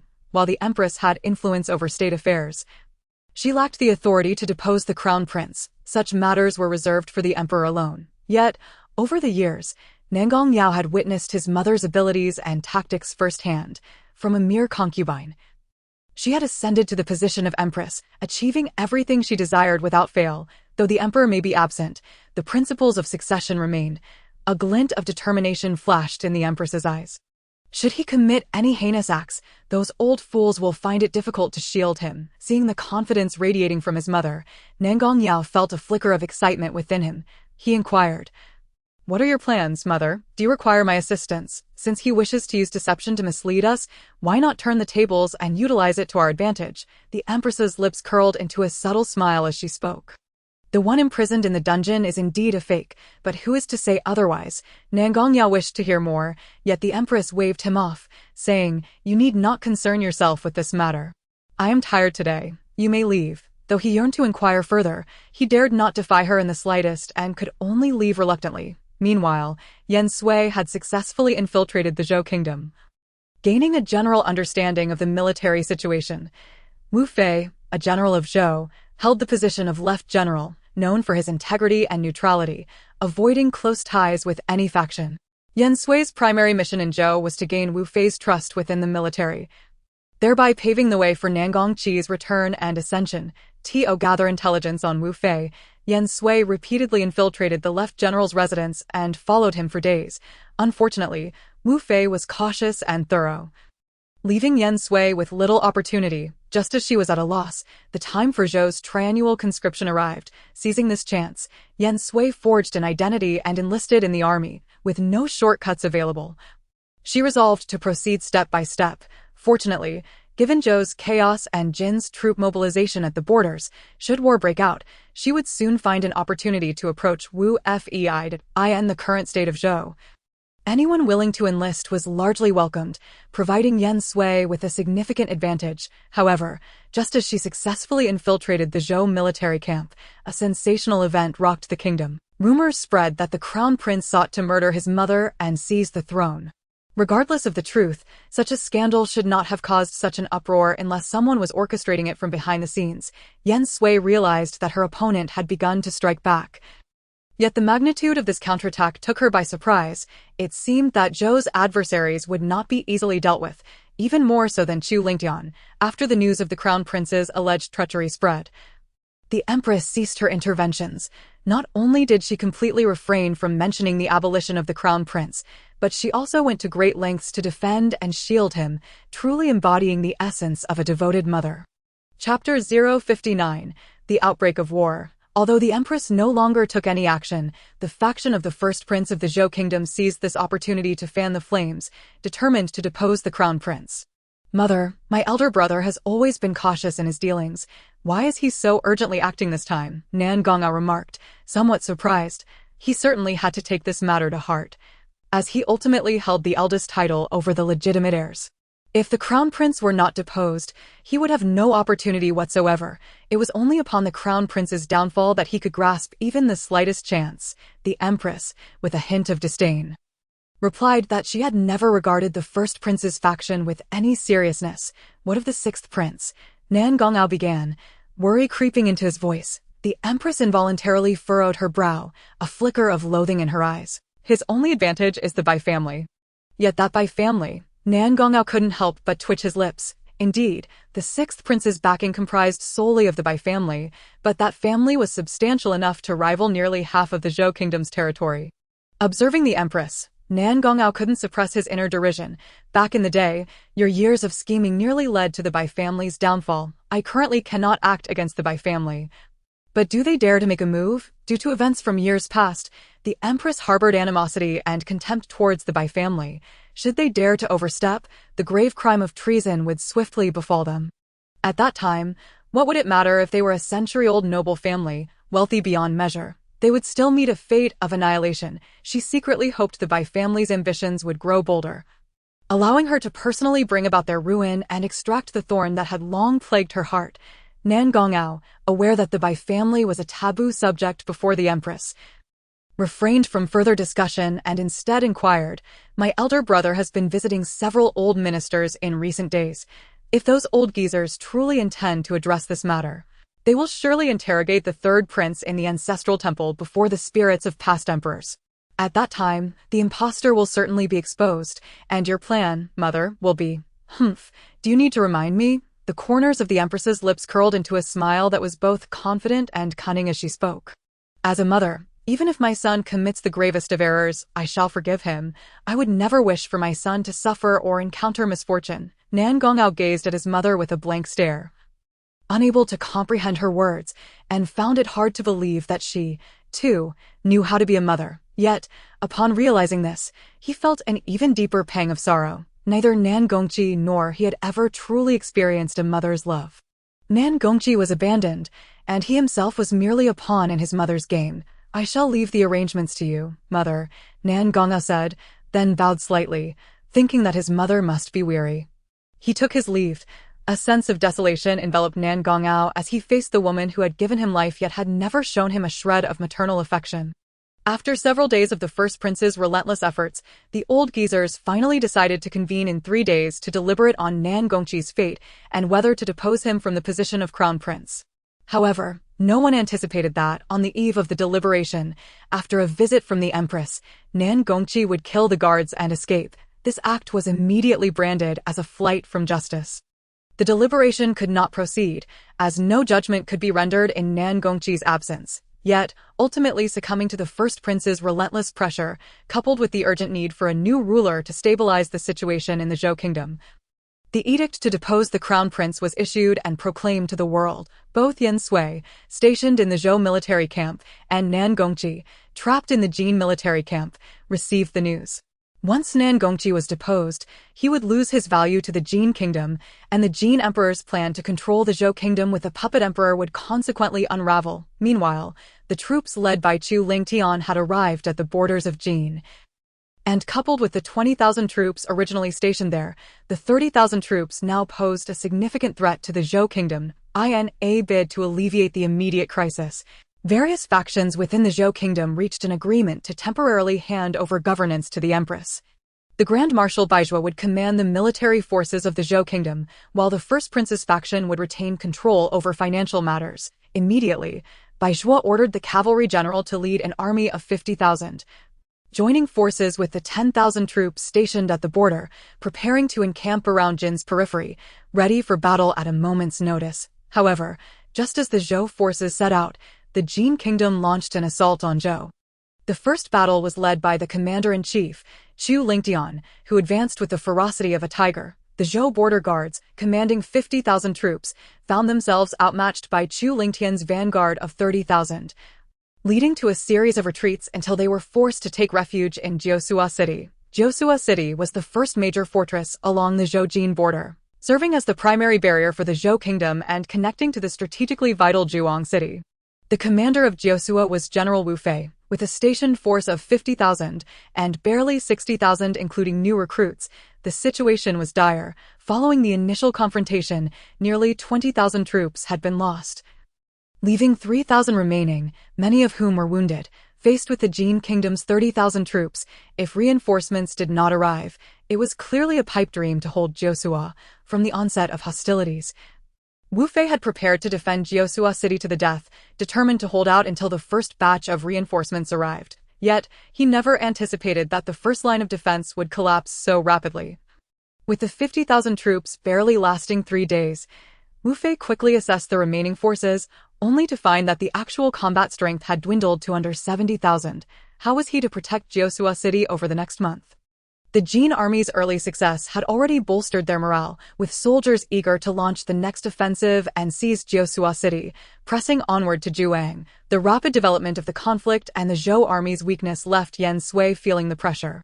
Since the outbreak of war, she had been meticulously studying the maps and defensive layouts of the Zhou kingdom, and given the current situation, it was no longer possible to preserve Jiusua. Thus, the immediate goal was to delay the capture of Jiusua while simultaneously delivering a significant blow to the Jin army. Ensuring that their victory came at a steep price, after formulating her plan, Yan Sui did not hasten to approach Wu Fei to persuade him to adopt her strategy. Rather, she remained hidden among the Zhou forces. Following Wu Fei's orders in defense and combat, leading a combat force of less than 70,000, Wu Fei relied on the sturdy walls of Jiusua to hold out for 10 days. On the 10th day, after the Jin army's third assault, although the walls of Jiusua still stood firm, everyone understood that they could not withstand much more punishment, perhaps in the next attack or the one after. The solid defense would be breached. Chapter 060, Proposing a Defense Strategy. Yan Sui recognized that her moment had arrived and proactively approached Wu Fei with her proposal. Under normal circumstances, Wu Fei would not heed the advice of a novice soldier. But with Jiusua on the verge of falling, he was willing to do anything to impede the Jin army's advance. This was precisely why Yan Sui had delayed offering her counsel. Only in dire straits could her value be truly appreciated. It was only by demonstrating her worth to Wu Fei that he would come to trust and rely on her. What is your plan? Speak swiftly, Wu Fei inquired immediately, before divulging her strategy. She first asked, when will the reinforcements arrive? After a respectful bow, Yan Sui stood calmly before Wu Fei, awaiting his response. Wu Fei furrowed his brow, glancing at the small figure in armor, and replied impatiently. In 5 days, at most 6, the first batch of reinforcements will arrive. Upon hearing this, Wu Fei doubted, is your plan merely to wait for the reinforcements? Wu Fei was already exhausted from the recent battles. His face showing signs of fatigue, with unkempt hair and a beard that had grown considerably. Despite his best efforts, Jiusua was unlikely to last even 2 days, let alone 5. If Yan Sui's proposed strategy was simply to wait for reinforcements, it might just snap the last thread of Wu Fei's patience, leading to an explosive outburst. Yan Sui was acutely aware that Wu Fei was teetering on the brink of collapse, yet she remained unflustered. She looked up at Wu Fei, her eyes gleaming with confidence, and declared, I can hold Jiusua City for 6 days until the reinforcements arrive, but you must follow my plan without question, seeing Yan Sui's unwavering confidence. Wu Fei, despite his doubts, felt a flicker of hope rise within him. Do you understand what it means to follow your every command? Wu Fei asked sternly. Of course, Yan Sui nodded immediately, and to alleviate Wu Fei's concerns, she added, I am willing to sign a military pact. If I cannot hold Jiusua City for 6 days, I shall perish with it. Very well. Wu Fei rose at once, declaring loudly, if you possess such confidence, I hereby grant you a military position.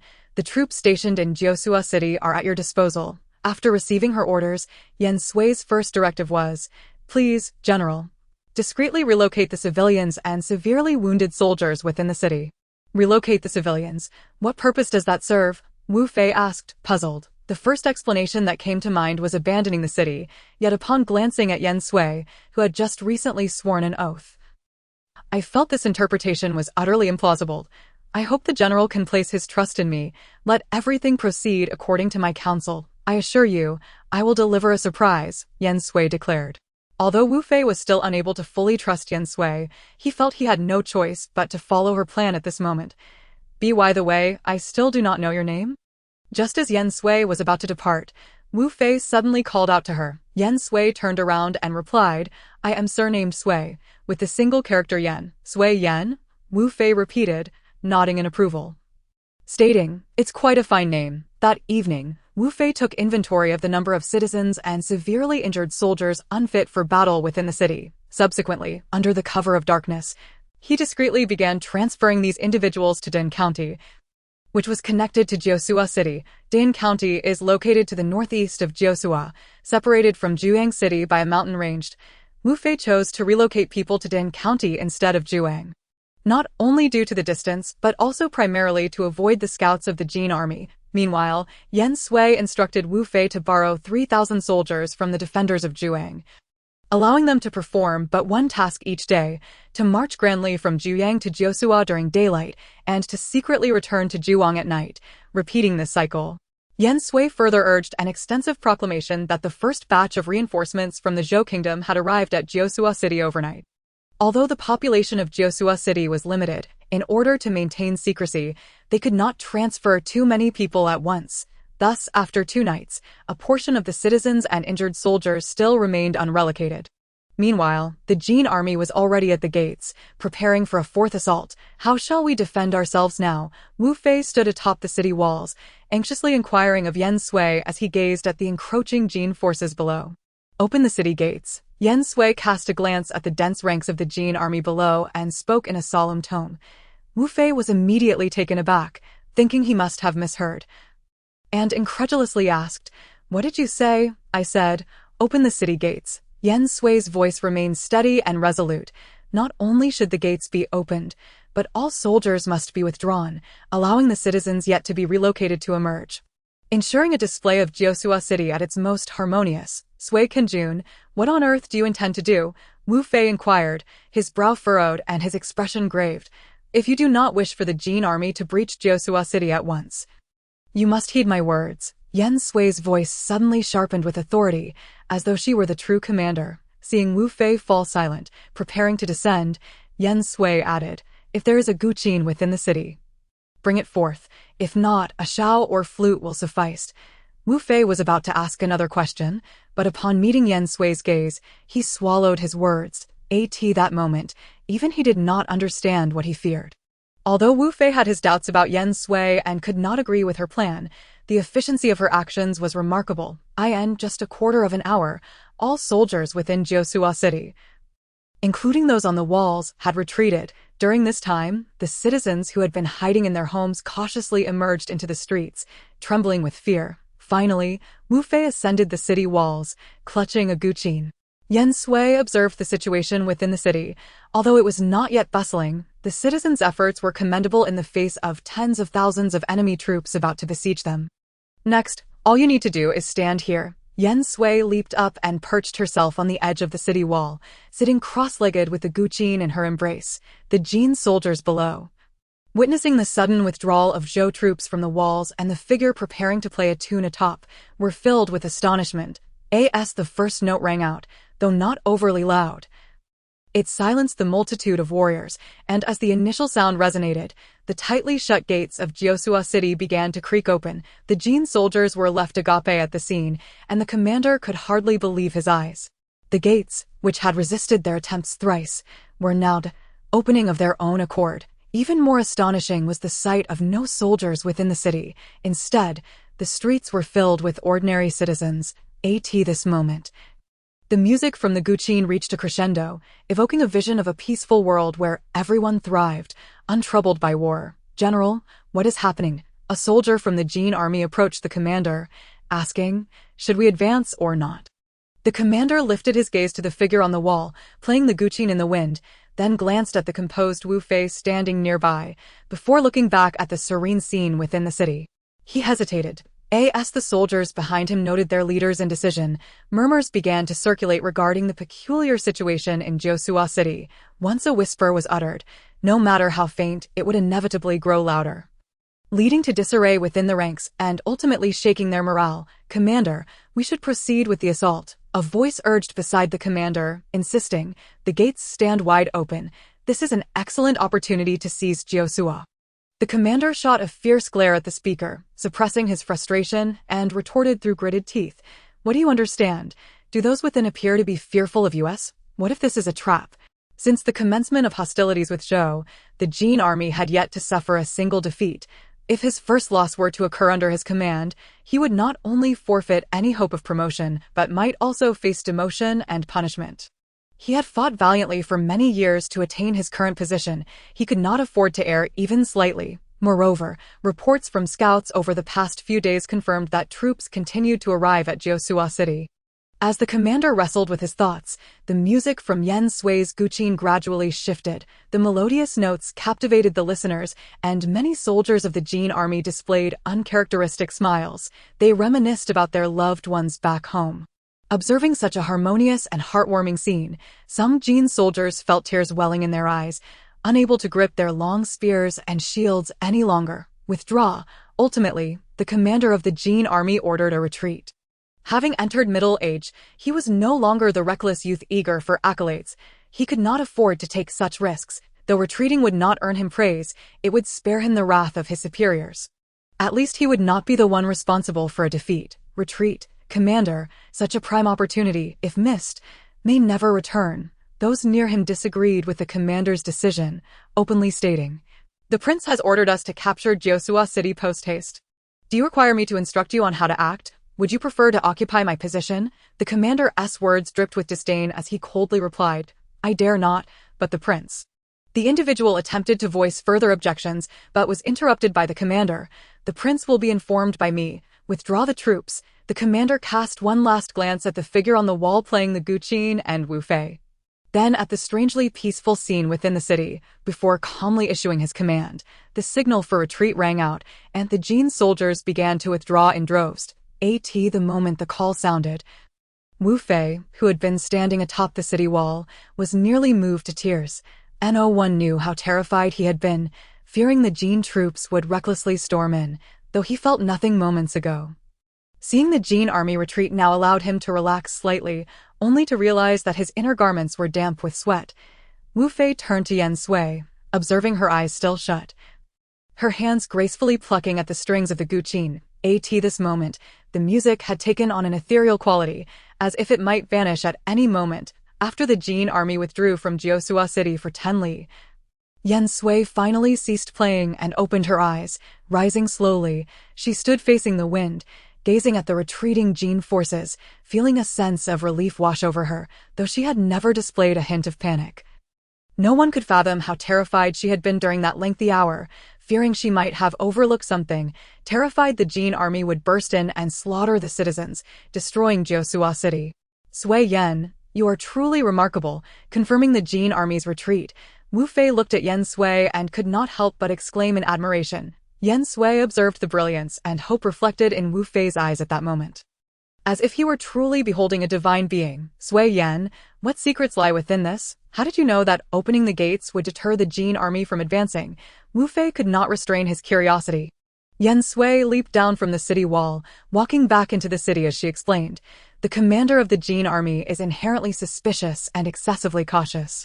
Witnessing the once besieged Jiusua in such a harmonious state would naturally raise his concerns about it being a trap. Coupled with the momentum created by the soldiers from Juwang over the past few days, he would be even more wary of this being a cunning ploy." After returning the guqin to Wu Fei, she continued, "A person like him, who seeks no merit but only to avoid blame, would never take the risk of assaulting the city. What shall we do next?" Wu Fei, now filled with confidence, promptly inquired. "Close the city gates," Yen Sui commanded, hastening the relocation of the citizens and the injured soldiers. "Continue relocating the citizens?" Wu Fei questioned in confusion. "How shall we disguise ourselves when they come again?" Yen Sui cast a cold glance at Wu Fei and said, "This strategy can only be executed once.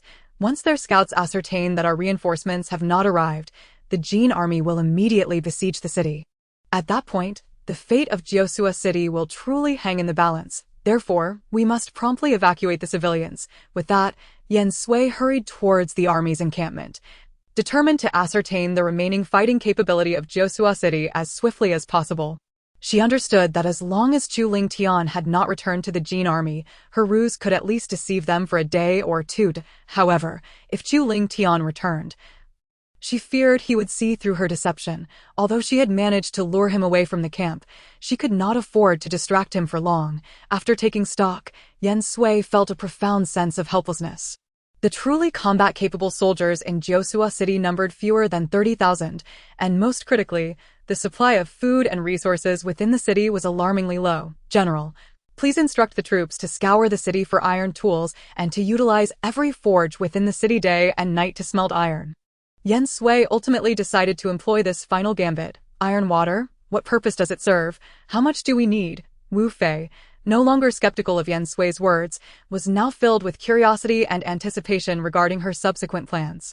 The more, the better. Yen Sui surveyed Jiusua City, her voice heavy with foreboding. It won't be long before the city becomes a desolate wasteland, a grave for tens of thousands of Jin soldiers. Chapter 62.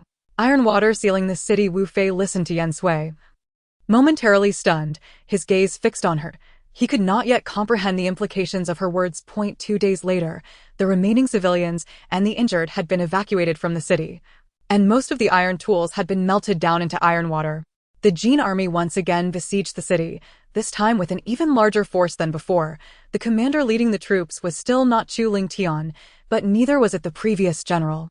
What arrangements should we make now? Wu Fei felt a surge of anxiety again, his expression grave. Our reinforcements may not arrive in time. Leave 100 soldiers behind, Yen Sui said, observing the Jin army below with a somber tone.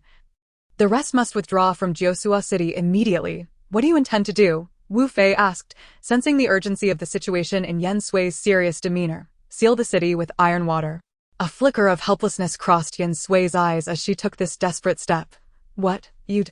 Wu Fei exclaimed in shock, unable to believe her intentions. Then the remaining 100 soldiers will undoubtedly perish, Yen Sui stated bluntly. And they will have no choice but to take poison and end their own lives. But why? When one reaches a dead end, there's nothing one will not resort to in order to survive. If we trap tens of thousands of Jin soldiers in a city devoid of food, they will turn against one another, resorting to cannibalism to survive. Do you wish for your soldiers to become fodder for the enemy after their death? Yen Sui's tone was cold, devoid of any sentiment. Though she had never experienced the desperation of survival through cannibalism, she had indeed endured over half a month without food or water during that time. She had even resorted to drinking horse blood and consuming half-cooked horse meat to stay alive. Listening to Yen Sui's words, Wu Fei fell silent. He found himself unable to decide. Every life held equal value. And how could he knowingly lead others to certain death? You do not have much time to deliberate, Yen Sui reminded him again. The Jin army could launch an attack at any moment, and the casualties may exceed just 100. Must it be this way? Is there truly no other option? Wu Fei asked Yen Sui once more. You could choose to abandon the city and retreat to Juang City with the remaining troops. Awaiting reinforcements, Yen Sui suggested. Wu Fei lowered his head. If they abandoned the city now and retreated to Juang City, it would undoubtedly hand the borders of the Zhou kingdom over to the Jin. Regardless of whether Juang City could be defended, even if it could be held, given Zhou's current strength, it would be exceedingly difficult to reclaim the area around Jiusua City. Losing Jiusua would mean losing a formidable bulwark for the Zhou kingdom. Until reinforcements arrived, the Jin army absolutely could not cross Jiusua City. Otherwise, the next stronghold to fall would be Juang City, the last defense of the Zhou kingdom's northwest. Wu Fei's tone was resolute, his eyes gleaming with a sense of sacrifice. This time, let me remain behind, to share the fate of Jiusua City. Upon hearing Wu Fei's intention to stay, Yen Sui furrowed her brow. If Wu Fei were to die, what purpose would her previous efforts serve? If you stay, who will command the remaining men? Yen Sui exclaimed, frustration evident in her voice. Yet Wu Fei remained steadfast, responding, if I cannot lead by example, how can I speak of self-sacrifice for the nation to my soldiers? In that moment, Yen Sui was astonished by this man before her. A mere military officer possessed such a spirit of leading from the front. That moment, for reasons unknown, Yen Sui thought of her father. Very well, very well. Yen Sui sighed heavily, ultimately conceding. Let us take this gamble. With that, she immediately instructed Wu Fei, have the iron water we smelted over the past few days moved to the city walls. And bring up several buckets of water as well. Prepare strong ropes of sufficient length. Lastly, have the archers stand ready on the city walls. Thus, Wu Fei began to speak, but Yen Sui interjected, this may not be able to trap many Jin soldiers, but at the very least, it can delay them for a few days and weaken their forces. The casualties among the Zhou soldiers, which you are most concerned about, can also be significantly reduced. That sounds excellent, truly excellent, Wu Fei exclaimed. I shall order preparations at once. Instruct the troops that if the Jin army attacks the city, they need not resist excessively. They may allow them to enter. Yen Sui commanded, once the majority of the Jin army has entered the city, promptly close the gates and pour iron water over them, followed by cold water to hasten the solidification of the iron. Subsequently, the archers on the city walls would immediately shoot flaming arrows, first to assist the soldiers within the city in reaching the walls, and second to prevent the Jin army from scaling the walls. Understood. I will relay the orders without delay. Wu Fei did not dare to linger. Rushing down the city walls to implement the plans, he ordered the deputy to lead the surplus soldiers to withdraw from Jiosua while he personally arranged everything according to Yen Sui's directives. The Jin army's new commander did not afford them much time to prepare. Almost as soon as the iron water was moved to the city walls, the horn signaling the Jin army's assault sounded. Seeing the Jin army advancing with ferocity, Yen Sui noted that the Zhou archers had not yet taken their positions and immediately commanded the soldiers at the city gate, "Open the gates. Everyone, to the walls." Now, as she reached the base of the city, witnessing the gates swing open once more, the Jin soldiers were no longer taken aback as they had been before. The Jin commander, leading the charge on horseback, scoffed at the empty interior. "What a trick! Do they think we will be fooled again? Soldiers, charge!" he commanded, raising his sword and galloping into Jiosua city. The Jin soldiers followed suit, pouring into the city from atop the city walls. Yen Sui and a dozen others swiftly descended the outer side of the walls. With the combined effort of the soldiers, they quickly sealed the gates. Meanwhile, Wu Fei commanded the pouring of the iron water. Buckets of molten iron cascaded down, swiftly solidifying as they met the cold water. Once the gates were closed, the Jin soldiers realized they had been deceived, but by the time they reacted and ordered a retreat, Jiosua city had truly become a dead city. After the Zhou soldiers descended from the walls, Wu Fei ordered the ropes to be burned and led the remaining men in a desperate resistance against the remnants of the Jin army, ultimately carving out a bloody path and guiding them into the mountains, preparing to head towards Din County. Yet, after the Zhou army entered the mountains, Yen Sui bid farewell to Wu Fei, saying, "General, we must part ways here." "You intend to leave?" Wu Fei immediately urged her to stay. "I end this chaotic world. With your remarkable talents, why not remain in the army to serve the court? Do you truly find no future in following me?" "General, you misunderstand. It is precisely because I wish to serve the court that I must depart," Yen Sui explained. "In truth, I was sent by the crown prince, aware of the peril facing Jiosua city. He commanded me to infiltrate the army and aid you." "The crown prince?" Wu Fei exclaimed in astonishment. "Are you referring to Crown Prince Qi? But it is well known throughout the Zhou kingdom that he disregards morality and seeks to murder his own mother." "Those claims are false. The Crown Prince is still trapped within the Jin army's camp. How could he possibly infiltrate the heavily guarded palace to assassinate the empress?" Yen Sui vehemently countered, stating that the ascension of the Crown Prince was entirely justifiable. "With nefarious intentions to usurp the throne, I shall hasten to rescue the Crown Prince. All you need do, General, is bravely fend off the enemies and strive to protect the borders of the Zhou kingdom." Yen Sui concluded, "The truth will one day be revealed to the world, and I hope, at that time, you will lend your support to the Crown Prince, ridding the court of treachery and restoring order." Wu Fei, with a solemn expression, declared, "Since the day I joined the army, I have vowed to defend my homeland and serve the court. Should the Crown Prince truly possess virtue and wisdom, I shall remain loyal to him and ensure his ascension." "Then I can rest easy," Yen Sui replied before taking her leave, departing in the opposite direction. Her haste to leave stemmed not only from her awareness of Nan Gongqi's exposure and entrapment by the Jin army, but also to avoid a direct encounter with Chu Lingtian. After 2 recent battles, it could be said that the Jin army had suffered greatly under her command, incurring significant losses. It was inconceivable that Chu Lingtian would not send someone to thoroughly investigate her background. Whether her identity as Yen Ning could be uncovered remained uncertain, but Yen Sui's own identity would undoubtedly be compromised. Thus, she had to depart swiftly, in the Jin army's camp, after several days away. Chu Lingtian returned to the main tent, yet before he could enter, he was informed by his subordinates about the recent battle conditions. He learned that not only had they failed to capture Jiosua city, but nearly 50,000 soldiers had gone missing in action. Chu Lingtian's countenance darkened instantly. Upon entering the command tent, he immediately ordered that the generals who had led the troops be brought forth. The middle-aged general was soon brought before him, while the other remained trapped within Jiosua city. "Chao Ao, you have served as a general for many years, yet at such a critical juncture, You have committed the grave error of delaying our military operations. What punishment do you think you deserve? Xu Lingtian slammed the table and rebuked him. Your Highness, spare my life. Allow me to explain. Chao Ao faltered, sinking to his knees and repeatedly bowing his head. The situation at that time was truly too perplexing. Speak, Xu Lingtian commanded in a low voice. Chao Ao, upon hearing this, recounted the events of that day in detail, leaving nothing out, especially the figure on the city walls, playing the lute against the wind, sent chills down his spine even now. Xu Lingtian's expression grew increasingly grim as he listened, particularly when Chao Ao mentioned the lute player. After hearing the account, Xu Lingtian did not inquire further, but immediately shouted outside the tent, "Gather all soldiers who returned from Jiusua City to the camp."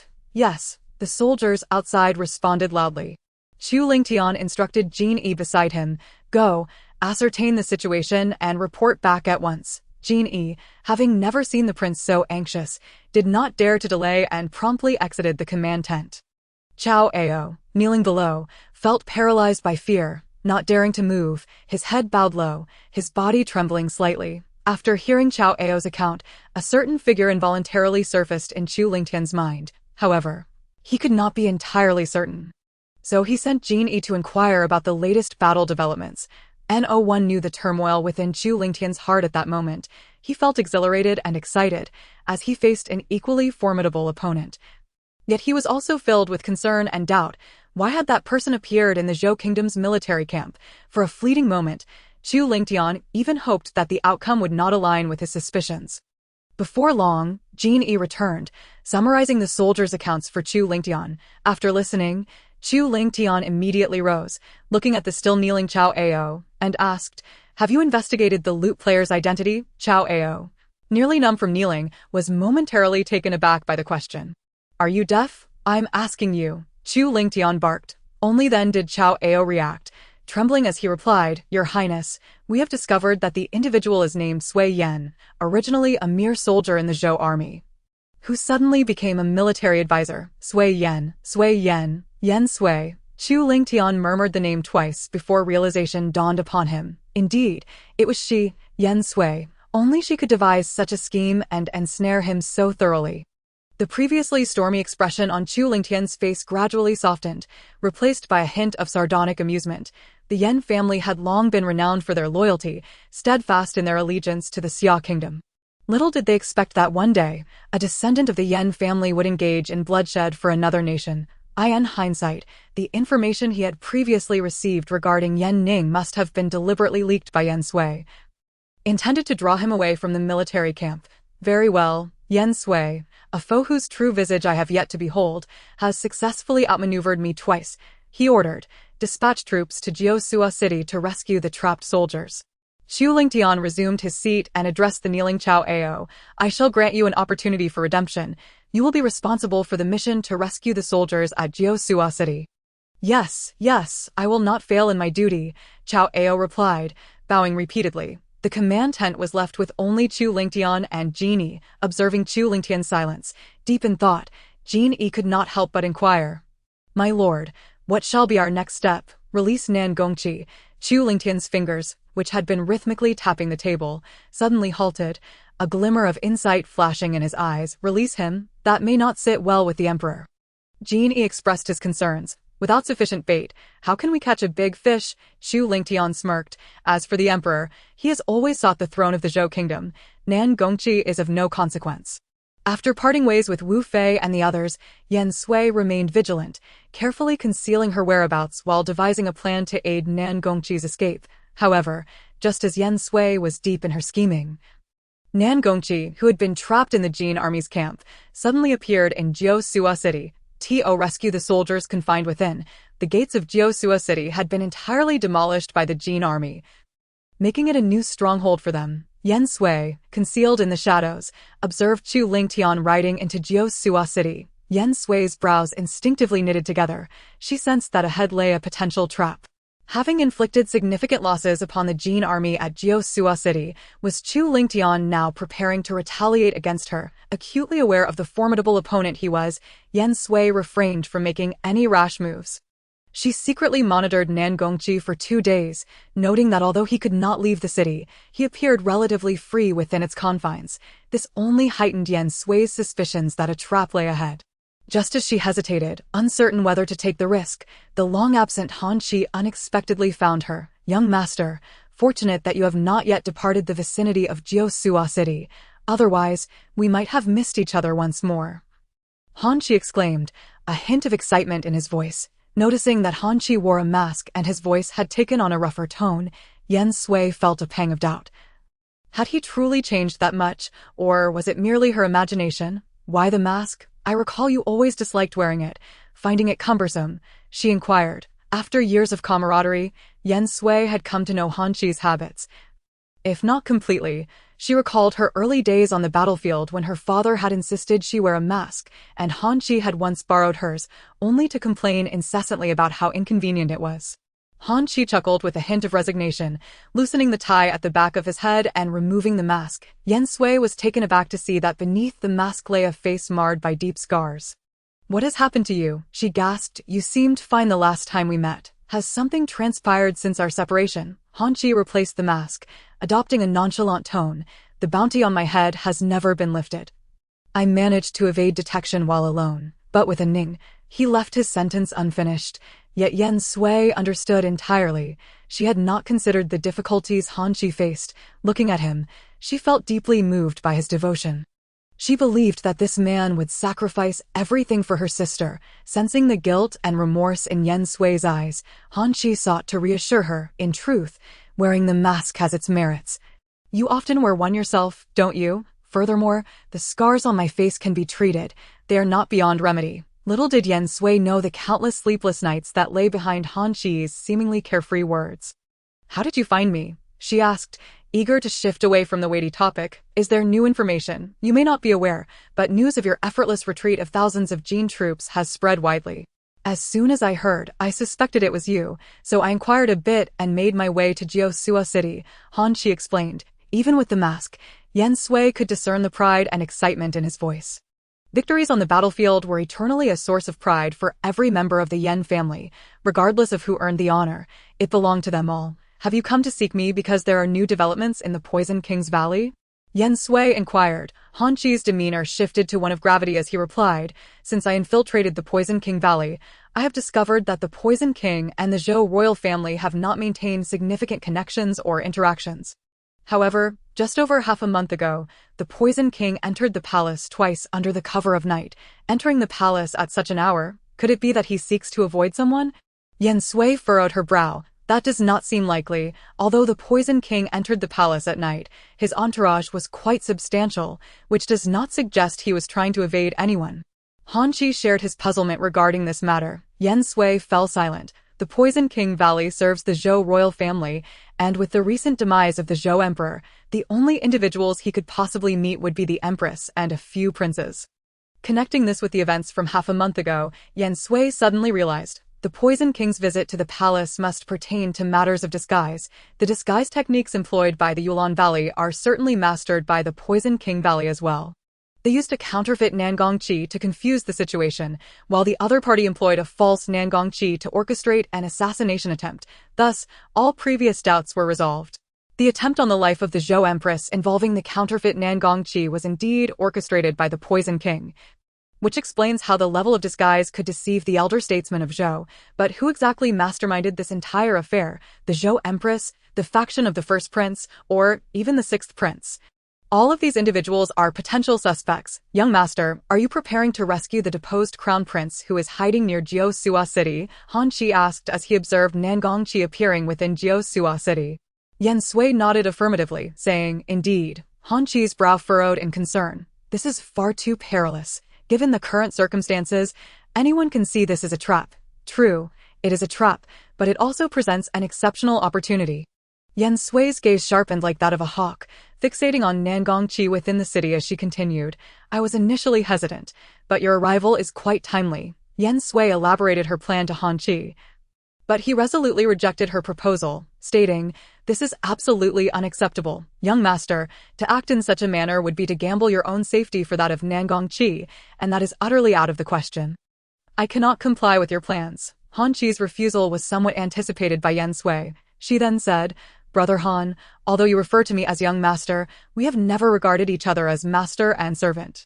Are you truly unwilling to assist me this once? Precisely because you call me brother that I cannot acquiesce to your request. Now that a Ning cannot look after you, I must take it upon myself to protect you." Han Chi gazed earnestly at Yen Sui, his tone unyielding. "Sui, you are no longer the carefree youth sheltered by the Yen family. You are the hope of the Yen family, and your safety directly influences the future of the Yen clan." Chapter 065. A reunion at last. Yen Sui bowed her head in silence for a moment, and when she raised her gaze again, it was filled with determination. "Brother Han, it is precisely because I am acutely aware of the current plight of the Yen family that I am compelled to devise plans at every turn. The Xia kingdom is no longer what it once was. Now the Lu family wields unparalleled power. I must secure a force capable of standing against them. Furthermore, my grandmother, who should be enjoying her twilight years, is now imprisoned." These were thoughts Yen Sui had never shared with anyone. "But do you truly believe Nangongqi is reliable, even if you exhaust yourself to assist him in ascending the throne?" "The Zhou kingdom may not serve as a reliable shield," Han Chi countered. "The Xia kingdom, to which the Yen family has been loyal for years, is already unreliable. How much less trustworthy is the elusive Zhou kingdom? After all that has transpired, I have long ceased to trust any royal family. The Zhou kingdom cannot become our shield," Yen Sui firmly asserted, "but it can serve as a blade we can wield to our advantage. Yet, young master, I still cannot endorse your reckless venture. It is not worth risking everything for a mere Nangongqi." Han Chi maintained his resolute stance. Yen Sui suddenly smiled, noticing that her previous arguments had failed to sway Han Chi. She shifted her approach and lightly asked, "You have always worried about me being captured, but have you considered that, even if I were to fall into Chu Ling Tian's hands, what could he possibly do to me?" Han Chi was momentarily taken aback, his brow furrowing as he pondered this question seriously. If the young master were to fall into his hands, he would not let her go easily. Perhaps she would temporarily lose some freedom, but her life would be safe. Yen Sui was confident. "Regardless, I have truly lived alongside him for several months, so I have some assurance of my safety. Your unwavering faith in him is beyond my comprehension. But Chu Ling Tian is still under the thumb of the Jin Emperor. Given your status, the Jin Emperor would undoubtedly intervene, and that is where my greatest concern lies." Han Chi expressed his worry. "If the young master were to fall into the Jin Emperor's grasp, it would inevitably involve the Xia kingdom. Although there are many rumors surrounding you, they remain mere whispers without proof. However, should you be captured, all those rumors would transform into reality, and the Yen family would be unable to escape the grave crime of treason." A newfound determination flashed in Yen Sui's eyes as she spoke each word with conviction. "I wager he will not. The relationship between Chu Ling Tian and the Jin Emperor is far from harmonious. They are well aware of the mutual interests at stake. If he harbors even a shred of guilt towards Yen Ning, he would never destroy her future as a member of the Yen family. Young master, you..." Han Chi found himself at a loss for words. "Brother Han, have you ever seen me miscalculate?" Yen Sui retorted. Han Chi fell silent. He had never been so discontented with Yen Sui's cleverness and meticulous planning. "If you truly intend to proceed, then I have but one final request. Allow me to disguise myself as you to divert Chu Ling Tian's attention while you focus on the rescue." Yen Sui chuckled helplessly. "Brother Han, do you truly believe someone as cunning as Chu Ling Tian would be so easily deceived? Not to mention the physical differences between him and Han Chi. Even if they bore some resemblance, with Chu Ling Tian currently lying in wait for her at the trap, how could a ruse possibly fool him? After rescuing Nangongqi, it is imperative to conceal your whereabouts. For him, the Zhou kingdom now poses far greater peril than the Jin army encampment." Yen Sui concluded her instructions. "Afterward, you should find a way to contact the left general of the Zhou kingdom, Wu Fei." Following a thorough review of their plan, Yen Sui and Han Chi resolved to take action that very night. As night fell, it appeared like any other evening, yet it was destined to be unlike any before.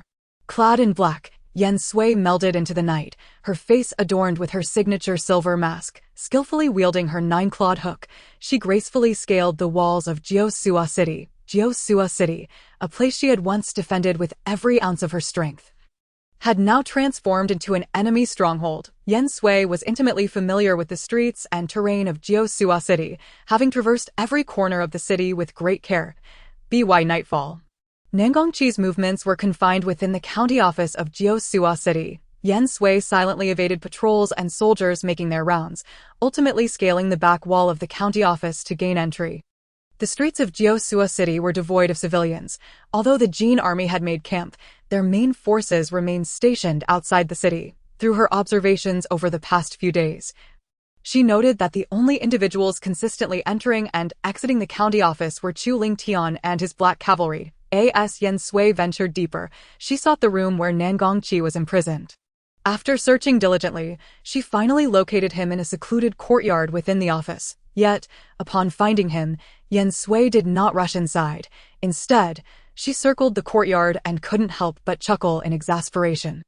Chu Lingtian, you truly excel in humiliation. Such a secluded courtyard with only one entrance, and no heavy guards stationed outside. The apparent lack of security only served to signal that this was a trap. Yet, even knowing it was a trap, one would still venture inside. Whether this is deemed clever or foolish remains a conundrum. Yen Sui drew a dagger from her waist, gripping it tightly as she cautiously surveyed her surroundings. Gradually making her way into the courtyard, throughout her life, she had relied on a dagger for self-defense, primarily because she was unaccustomed to wielding a sword, and her preferred spear was often impractical to carry.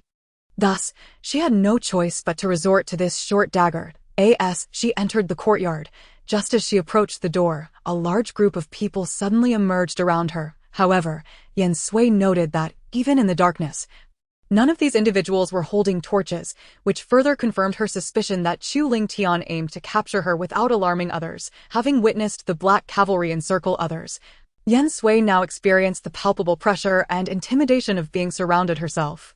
Soon after, Genie entered, holding a torch, accompanied by none other than Chu Lingtian. Facing Chu Lingtian once more, Yen Sui found herself at a loss to articulate the emotions swirling within her. Initially, he had exploited her, forcing her into a precarious situation, which had ignited feelings of hatred and resentment within her. Later, upon discovering that he had been searching for her, she had chosen to interpret this as a sign of his guilt. Consequently, she had once used this understanding to divert his attention. Young Master Yen, should I say I hope you are well, or should I say I have long admired your reputation? Chu Lingtian leisurely gazed at Yen Sui and remarked.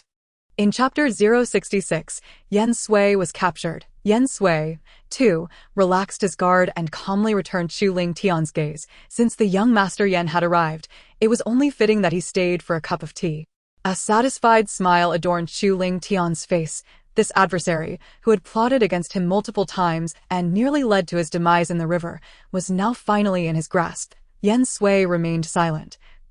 Casting a glance back at the house behind him, sheathed his dagger, and strode purposefully out of the courtyard. Chu Lingtian maintained his smile, walking beside Yen Sui, the distance between them merely an arm's length.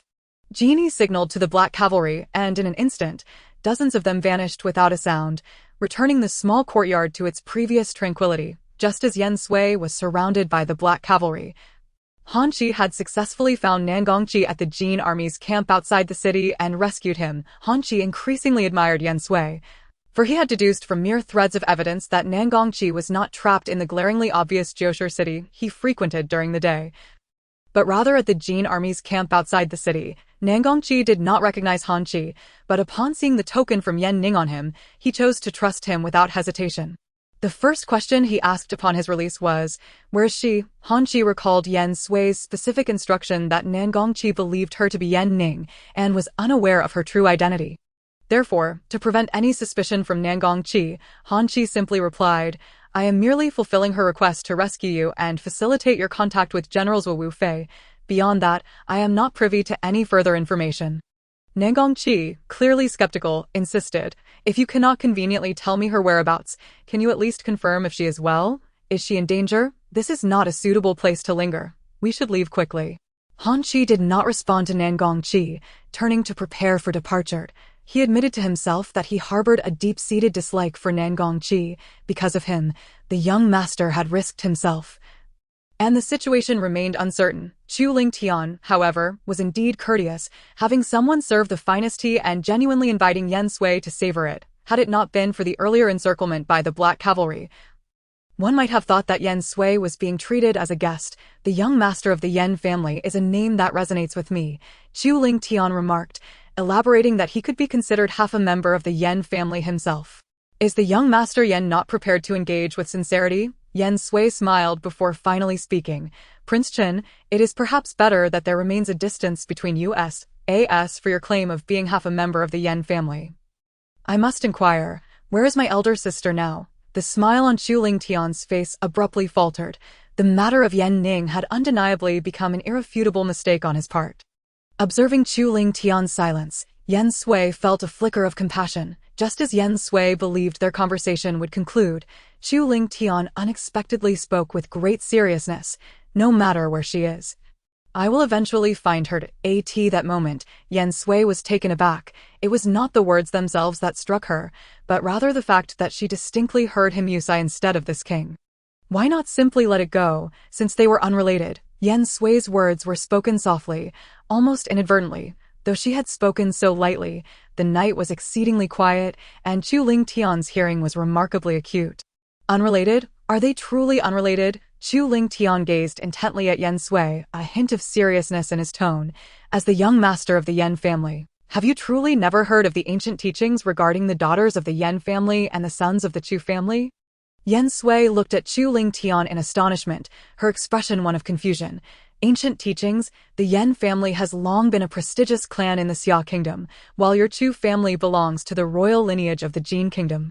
Aside from the battlefield, there has never been interaction between the Yen and Chu families. How could there be such teachings? What exactly do these so-called teachings entail? Chu Lingtian furrowed his brow slightly. If the Chu family possesses such teachings, then the Yen family must surely have them as well. As for the contents of those teachings, I believe it would be more appropriate for you to learn them from the lips of the Yen family members. Just then, Jin Yi suddenly announced from outside, My lord, there is urgent news to report. Chu Lingtian instinctively glanced at Yen Sui, feeling an inexplicable sense of foreboding. He then called out to Jin Yi, Come in. Upon entering, Jin Yi unconsciously glanced at Yen Sui, hesitating as he looked at Chu Lingtian. No need for hesitation. Speak freely, Chu Lingtian said, showing no reluctance for Yen Sui's presence, perhaps indicative of his confidence. My lord, the crown prince Chidat has gone missing. Upon hearing this, Jin Yi glanced at Yen Sui once more. Yen Sui, however, appeared quite at ease, sipping the tea that Chu Lingtian had offered, and it was indeed quite good. Chu Lingtian's brow furrowed slightly. After a moment of silence, he waved his hand, signaling Jin Yi to withdraw. It turns out that the young Master Yen has triumphed. Chu Lingtian stood before Yen Sui, scrutinizing her. Prince Qin is being too modest.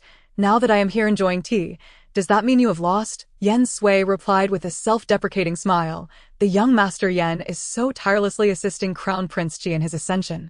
Could it be that the Yen family intends to forsake the Xia kingdom for the Zhou? Chu Lingtian inquired. The future of the Yen family seems to have little to do with you. My lord, the young Master Yen seemed to have forgotten that the Jin kingdom and the Zhou kingdom are currently at war.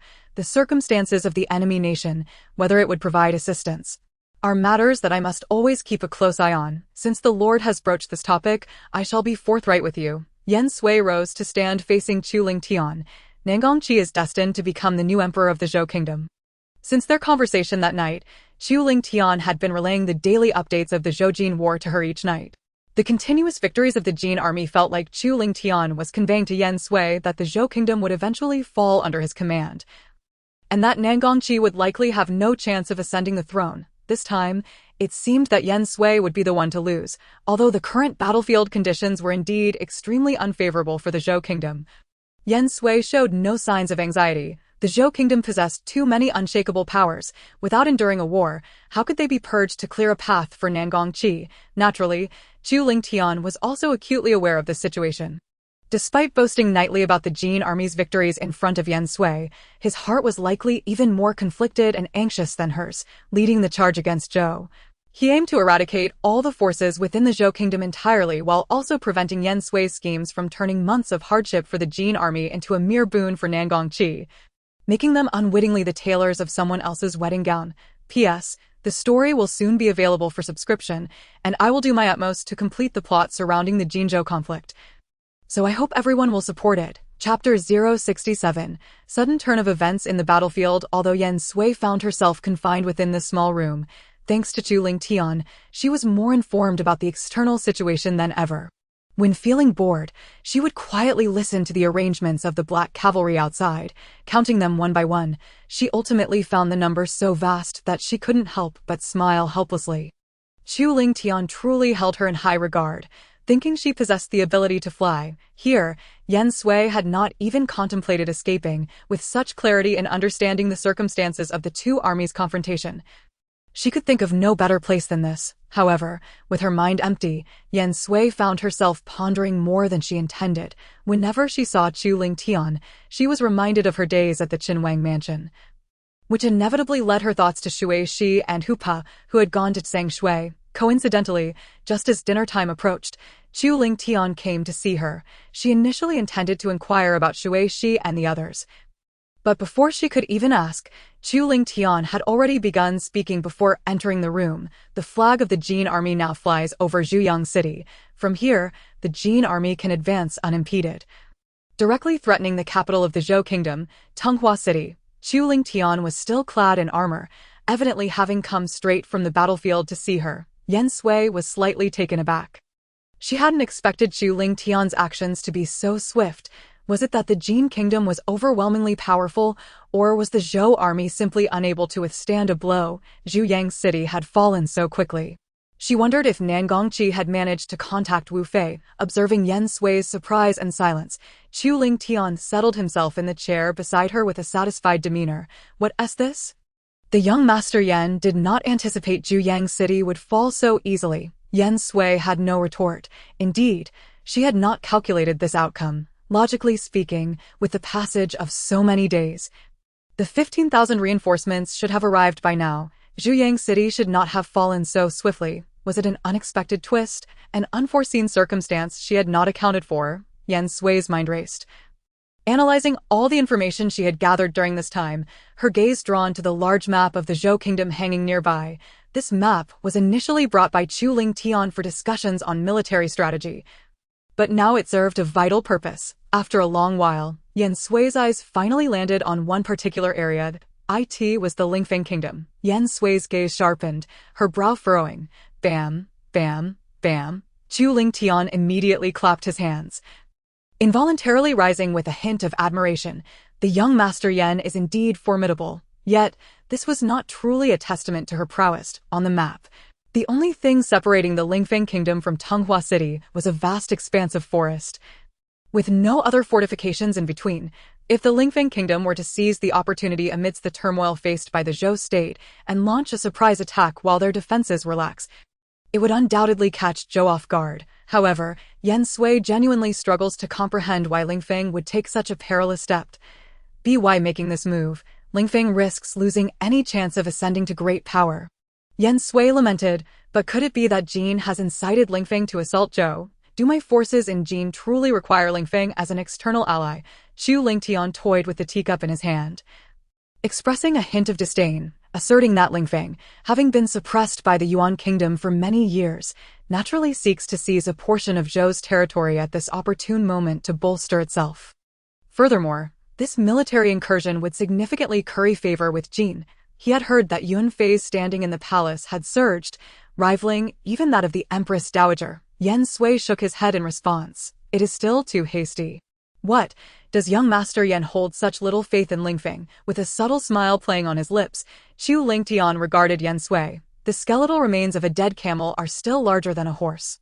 How could the century-old foundation of Zhou possibly fall into the hands of a minor nation? Yen Sui asserted that even if Zhou were truly to be annihilated, this morsel would likely end up in Jin's grasp. With Lingfeng having no chance whatsoever, with the loss of Zhuyang City, it is likely that at least half of the Zhou troops, who were meant to reinforce the borders, have been urgently redeployed to Tunghua City. Yen Sui fixed his gaze on Chu Lingtian, speaking with conviction. Chu Lingtian did not respond, tacitly acknowledging the truth. This time, you will lose, Chu Lingtian stated, looking at Yen Sui. Yet, Yen Sui shook his head, a weighty expression clouding his features. Zhou still has reserves. Even if Tunghua City is attacked, the one ultimately suffering devastating losses may not be Zhou. Yen Sui's words drained the smile from Chu Lingtian's face, and in that instant, he realized, Poison King Valley. Gazing at Chu Lingtian, Yen Sui smiled. The Zhou royal family still possesses the Poison King Valley, which operates outside the court and lurks within the world of martial arts. Should they successfully deploy their poison, not only would tens of thousands of troops be at risk, but the entire Lingfeng kingdom could be annihilated in an instant. Chu Lingtian could no longer afford the luxury of leisurely strategizing with Yen Sui. He immediately seized a nearby helmet and strode hastily outside. Yen Sui rose, walking to the door, watching Chu Lingtian's hurried departure, murmuring, "It is too late. The loss of Juang City has already pushed Zhou to the brink. To defend Tonghua City, they would stop at nothing, and poison remains Zhou's ultimate trump card." The royal family of Zhou initially intended to use this lethal move against Jin's forces, but unexpectedly, Lingfeng has intervened. Originally, once Jin's army captured Juang City, Chu Lingtian should have ordered troops to garrison there, yet 3 days passed without a whisper of activity, leading Yen Sui to a grim understanding. Lingfeng must have encountered a crisis. Yen Sui encountered Jin Yi. Upon entering, Jin Yi gave a slight nod to Yen Sui and directly stated, "Our troops are about to withdraw from Jishuo City. The prince has commanded me to inform you, once you step outside this room, you will no longer be confined, so the choice to come or go rests with you." Jin Yi's face remained devoid of expression. He could accept the princess, but could not muster a kind demeanor towards someone who had nearly caused the prince's demise. Yen Sui, well aware of Jin Yi's temperament, did not take offense at his attitude. However, his words left her astonished. Chu Lingtian has indeed made the decision to withdraw from Jishuo. What on earth has transpired outside in these past few days? Moreover, the prince mentioned, "You have not won, nor has he lost. The world is the stage, and Zhou's fate hangs in the balance, awaiting your move." Jin Yi continued. Lingfeng. Upon hearing this, Yen Sui had already begun to speculate about Lingfeng's fate.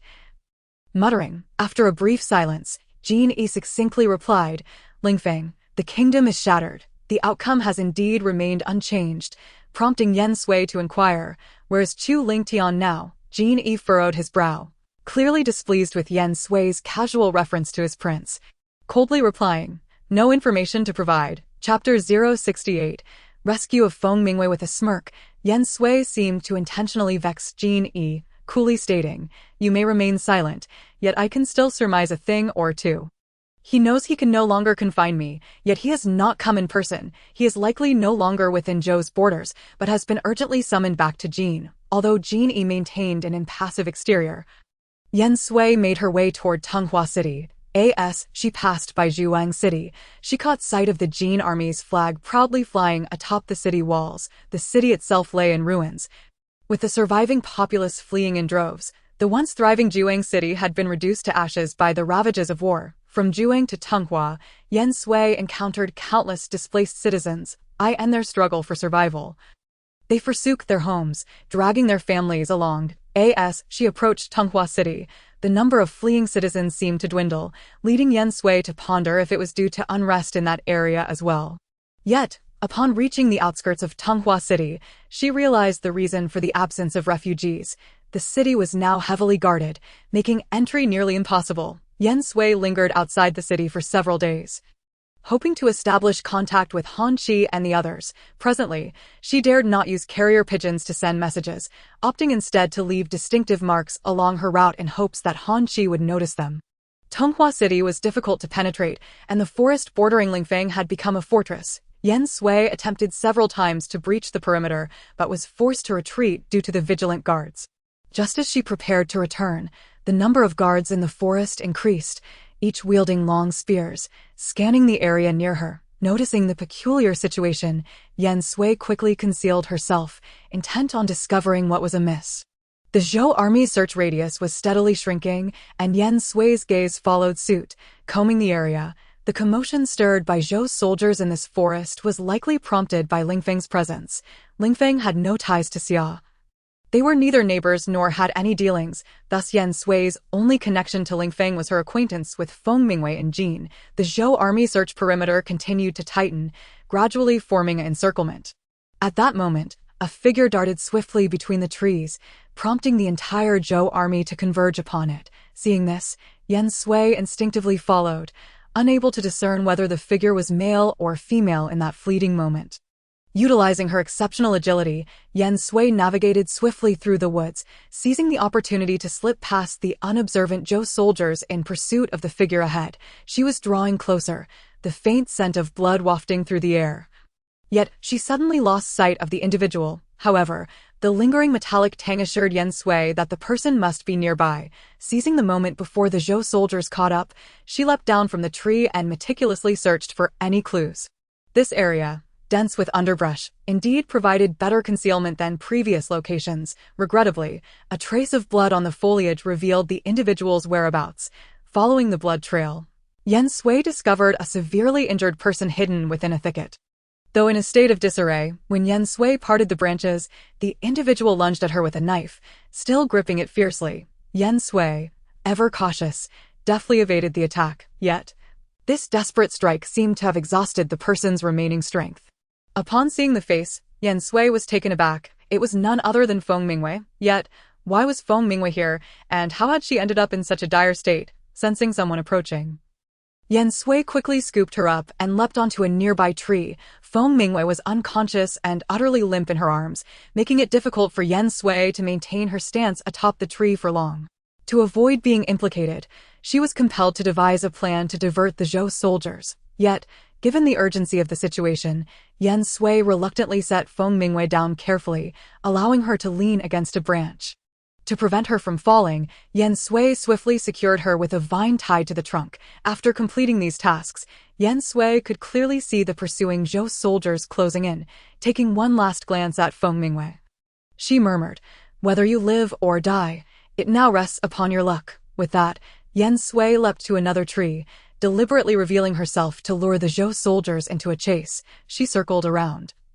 And once she had successfully shaken off her pursuers, she did not immediately return for Feng Mingwei. Instead, she concealed herself, waiting for nightfall. She was not so arrogant as to believe she could escort an unconscious, severely injured person out of danger. When night finally fell, the Zhou soldiers who had previously pursued Feng Mingwei showed no signs of retreating. Clearly, they were determined to capture their quarry at all costs.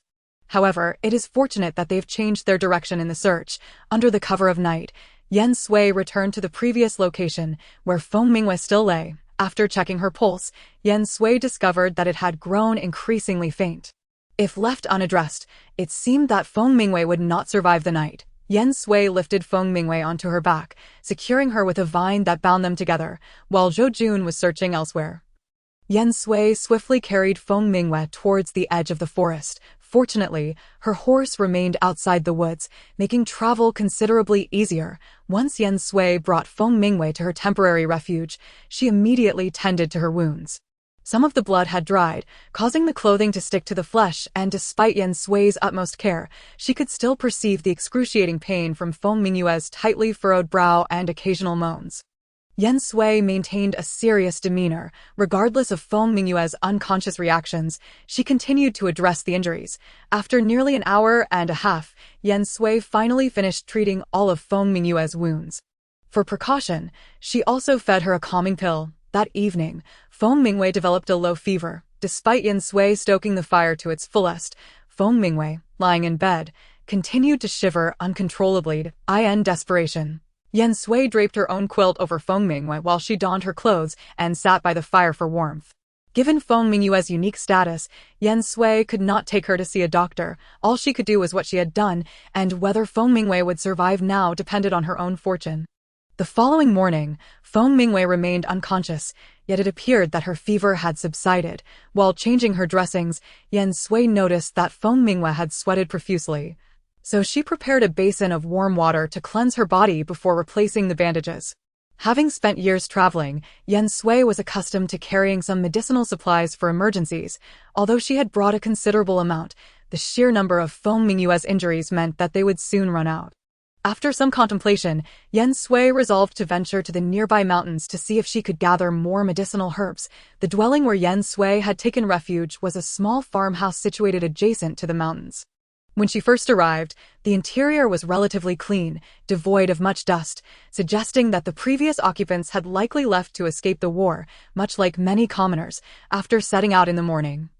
She returned by noon with a decent haul. While the herbs she had gathered were not as effective as the current hemostatic powders, they would still serve a purpose. Upon returning to the courtyard, Yen Sui faintly heard movement within the house, prompting her to set down her basket and cautiously approach. Once inside, she relaxed slightly upon confirming that only one voice was present, lifting the curtain that separated the inner chamber.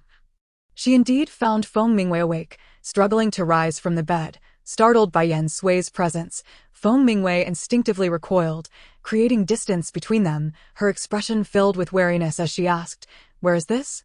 Who are you?" Yen Sui surveyed Feng Mingwei, noting how the innocence and clarity once present in her eyes had vanished following the calamities of her nation. Now, they were filled with vigilance, suspicion, and even a hint of hatred.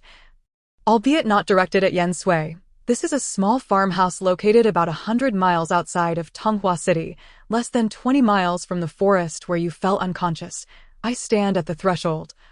Not approaching you. My surname is Yen. Upon realizing she was in the state of Zhou, a visible tension gripped Feng Mingwei. However, when she heard the masked man before her state his surname, her gaze shot up, filled with scrutiny and inquiry. Could this man named Yen be the one she knew? Feng Mingwei's eyes lingered on Yen Sui, her mind racing with that question. After a prolonged silence, her expression suddenly shifted, and she glared at Yen Sui, exclaiming, "Did you treat my wounds?" "Then I'd—" Yen Sui fell silent. The urgency of the situation had caused her to overlook the implications of gender differences in their interaction. Yet, to Feng Mingwei, Yen Sui's silence became an implicit admission, leaving her feeling without recourse, unable to argue. "I will kill you," Feng Mingwei shouted in anger, recklessly lunging toward Yen Sui.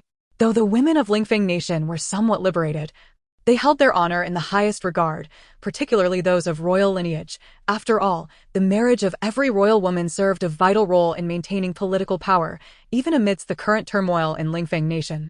Feng Mingwei could scarcely maintain her balance, let alone inflict any harm upon Yen Sui. Instead, her reckless charge caused her to lose her balance and fall heavily to the ground. Yen Sui had no intention of catching her, swiftly sidestepping to avoid the impact, leaving Feng Mingwei to crash down. "If you wish to kill me, at least possess the capability to do so," Yen Sui taunted. "Do you really believe that in your current state, half alive, you could harm me?" Feng Mingwei struggled to prop herself up, biting her lip fiercely, glaring at Yen Sui. If looks could kill, Yen Sui would have perished countless times by now. Without a glance in Feng Mingwei's direction, Yen Sui turned and exited the room, leaving her sprawled on the floor. Yen Sui was not one to indulge in pity.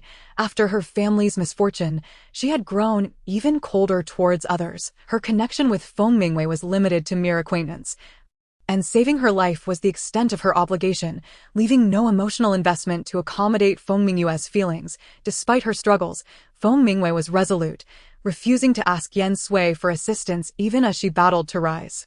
While Yen Sui prepared the herbs she had just gathered, Feng Mingwei fought valiantly to grip the edge of the bed and stand. However, her movements were too vigorous, and she inadvertently reopened her wounds, causing fresh blood to seep out. Even as sweat beaded on her forehead from the pain, she resolutely bit her lip to stifle any cries. Feng Mingwei lost track of time as she struggled back to bed, acutely aware of the pain coursing through her body, her head spinning, and shadows dancing before her eyes. Despite her efforts to remain conscious, her awareness gradually slipped away, and eventually, she lost all sense of her surroundings.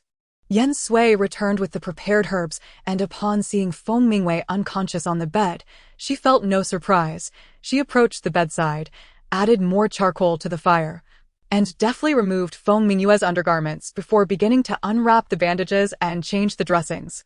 Feng Mingwei regained consciousness in the afternoon, turning her head to find a steaming bowl of porridge on the low stool beside her. Although she initially had no desire to eat, her stomach betrayed her, and the enticing aroma of the porridge proved irresistible. After some internal conflict, she ultimately relented. Carefully propping herself up, she reached for the porridge and began to eat, perhaps due to her overwhelming hunger. She found herself finishing the entire bowl without realizing it. Once she returned the bowl, she leaned back in silence, lost in thought, or perhaps in a daze. Upon awakening, she had already sensed that her medications and clothing had been changed. Yet, she refrained from causing a scene and, having consumed the porridge, resolved to focus on healing her injuries. Regardless of Yen Sui's character, she had to admit one thing he had said was true in her current condition. She was utterly helpless. In the days that followed, Feng Mingwei did not speak a word to Yen Sui, but she complied with the necessary routines, allowing her dressings to be changed and eating when required.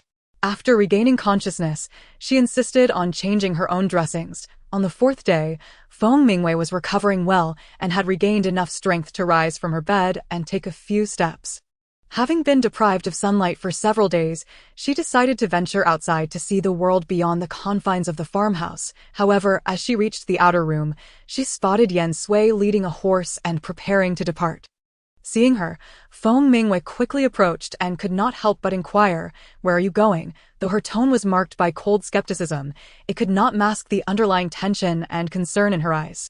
"It is of no concern to you." Yen Sui had not left this place in days. Today, she needed to check for any news regarding Hanxi outside of Tonghua City, but she did not wish for Feng Mingwei to know too much.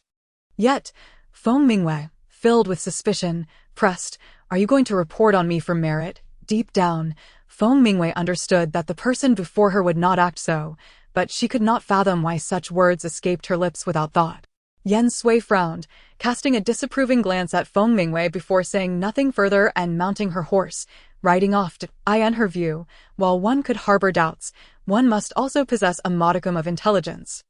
Initially believing that little would have changed outside in the span of 4 or 5 days, Yen Sui had indeed underestimated the state of Zhou. Following the poisoning of Lingfeng Nation, Zhou had swiftly sought to curry favor with Yuan. They not only abandoned the opportunity to annex Lingfeng, but also willingly surrendered it to Yuan, even proposing a marriage alliance in exchange for a future royal position. Over the past decade, Lingfeng had become a thorn in Yuan's side, and Zhou's actions were undoubtedly a significant gesture of goodwill towards Yuan. If Zhou genuinely regards the imperial consort's position as a proposal for marriage, then it appears that Yuangua's suitable princess for such a union is none other than Daiyun. Presently, the armies of Jingua have retreated to outside Jiusua City, neither withdrawing nor launching an attack, entering a state of readiness. Meanwhile, upon being urgently summoned back to court, Chu Lingtian finds himself confronted with an exceedingly vexing predicament. Inside the imperial study, Emperor Jin gazes at Chu Lingtian and states directly, "According to the latest news from Zhou Gua, they have sent a state letter proposing marriage to Yuan Gua. Thus I too plan to send a marriage proposal to Yuan Gua simultaneously, to thwart Zhou Gua's attempts to win Yuan Gua over." Chu Lingtian, who had been somewhat indifferent to these matters, lazily responds, "Brother, it is well if you have made a decision. We both know that Princess Daiyun of Yuangua has long admired you. If you harbor no objections to this marriage proposal, then the choice of the bride shall be yours." Although this was phrased as a suggestion, the emperor's tone was laden with authority. If possible, he would prefer not to see Chu Lingtian wed Daiyun. After all, Daiyun is not akin to Yan Ning. Despite the Yan family's illustrious reputation, it has been tarnished, whereas Daiyun, as the most esteemed princess of Yuangua, is backed by the entire nation. Yet now, Zhou Gua has utilized the prospect of a marriage alliance as a bargaining chip, compelling him to consider Daiyun's sentiments. While Jingua also has an empty imperial seat, it fundamentally does not appoint women of other nations as consorts. This is primarily to maintain the purity of the royal bloodline and to prevent the day when the Chu family's dominion becomes merely a facade, overtaken by another. As for the ministers, they are indifferent. However, does brother truly believe that Princess Daiyun would willingly accept a secondary position? Chu Lingtian, with an expression of nonchalance, remarks that even if Princess Daiyun were inclined, it is likely that the Emperor of Yuan would not acquiesce. The Emperor, suppressing his anger, retorts, "When did I ever suggest that Princess Daiyun should be a secondary consort? Her marriage to you would naturally place her in the role of Princess Consort of Qin. Who can assert that she is still alive?" Upon hearing the Emperor's insinuation that Yan Ning is dead, Chu Lingtian feels a surge of discomfort and, disregarding his status, retorts, "Without a corpse, who dares to claim she is dead? Do you imply that you are preparing to defy imperial orders?" The Emperor slams the table in frustration. "I have not refused the marriage proposal. It is merely that the world knows my princess consort still bears the surname Yan. If your majesty insists on having Princess Daiyun marry me as the princess consort of Qin, it would not only provoke controversy, but would also invite censure." Chu Lingtian states plainly. A decree from me can announce to the world that your current princess consort of Qin has passed. Your Majesty. Chu Ling Tian interjects sharply, his tone edged with intensity, even if the Yan family has fallen. Yan Ning is still a princess conferred by the edict of the Xia Emperor, while Xia Gui may turn a blind eye to her. Should she truly be dead, they would undoubtedly pursue the matter relentlessly. In the end, you simply do not consent to the marriage proposal, do you? The Emperor's countenance darkens as he gazes at Chu Ling Tian. I have never rejected the marriage proposal. It is just. Chu Ling Tian attempts to reiterate his previous statement. Enough, enough. Let the marriage proposal be sent for now. As for the choice of bride, we shall discuss it later. The Emperor waves his hand impatiently. Upon hearing this, Chu Ling Tian refrains from further comment. Regardless of when the discussion occurs, the outcome will ultimately remain unchanged. How has the matter I assigned you regarding your visit to Yulan Valley progressed? Are they willing to extend their assistance? The Emperor inquires. Now, Zhou Gua, relying on the Poison King's Valley, believes it can withstand the advance of Jin Gua's hundreds of thousands of troops, not realizing that for every poisoner, there exists an antidote. The ghost doctor has not resided in the valley for many years. Currently, the affairs of Yulan Valley are managed solely by the former maid of the ghost doctor. Chu Ling Tian frowns, stating that she indicated that Yulan Valley is reluctant to involve itself in worldly matters, reluctant to involve itself in worldly affairs. Does Yulan Valley deem our terms insufficiently generous? The Emperor exclaims in anger. Chu Ling Tian does not respond to the Emperor's words, but deliberately remarks, in truth, many in this world are aware of the close relationship between the ghost doctor and the Yan family. There are even rumors that although the ghost doctor does not bear the surname Yan, he is indeed a member of the Yan family. The Emperor comprehends Chu Ling Tian's insinuation. He is conveying that if he wishes to secure assistance from Yulan Valley, the news of Yan Ning's death must not circulate. The Yan family, their influence is pervasive, and it is no wonder the Xia Emperor cannot tolerate them. The Emperor silently scoffs to himself. Did you not mention that the ghost doctor is absent from the valley? Then do not concern yourself with matters regarding the Yan family. You shall make another trip to Yulan Valley. Speak to that maid in charge and double the remuneration. I refuse to believe that such a vast Yulan Valley does not require funds to sustain its inhabitants. The Emperor, determined to seize Yulan Valley, declares. Chu Ling Tian had already discerned that Yulan Valley would undoubtedly refrain from intervening in this matter during his last visit. However, he would not disclose this to the Emperor. Ultimately, it is merely a matter of making another trip to Yulan Valley to put on a show. It is certainly preferable to remaining in Jinyang City. Early the next morning, Chu Ling Tian departed from Jinyang City, setting forth towards Yulan Valley. Chapter 071, Entering the Ice Cave, Request for Initial Subscription. Your Highness Chen Wang. Ban Xia courteously yet not overly subserviently inclined her head in greeting to Chu Ling Tian. Miss Ban Xia. Chu Ling Tian reciprocated politely. I apologize for intruding once again. Ban Xia smiled lightly. Your Highness is too polite. As a guest, your presence is always welcomed. Should there be any shortcomings, I hope you will forgive us. Chu Ling Tian refrains from mentioning the matters concerning the Poison King's Valley. And Ban Xia naturally does not broach the subject either, treating Chu Ling Tian as a visitor here to enjoy the scenery. Within Yulan Valley, all are women, and to avoid misunderstandings, Chu Ling Tian is still arranged to stay in a secluded courtyard in the rear mountains. Might Miss Ban Xia have news of the ghost doctor? Chu Ling Tian inquires softly while enjoying the unique herbal tea of Yulan Valley. My master enjoys wandering and is often unpredictable. I have not sought him out intentionally, but I believe he will return when the time is right. Ban Xia replies with a gentle smile. Chu Ling Tian is well aware that while Ban Xia treats him with courtesy, she cannot be entirely sincere, so he refrains from further probing and proactively states, I have often heard that Yulan Valley is a paradise on earth. During my last visit, I was in a rush. I wonder if I might have the fortune to behold the beauty of the valley this time. Your Highness is too gracious. Ban Xia immediately calls out, Ding Xiang. Responding to her call is a lively young girl of about 15 or 16. With bright eyes and charming dimples, smiling radiantly, Ban Xia apologetically says, there are still some matters to attend to in the valley. I hope your Highness will forgive me for not being able to accompany you personally.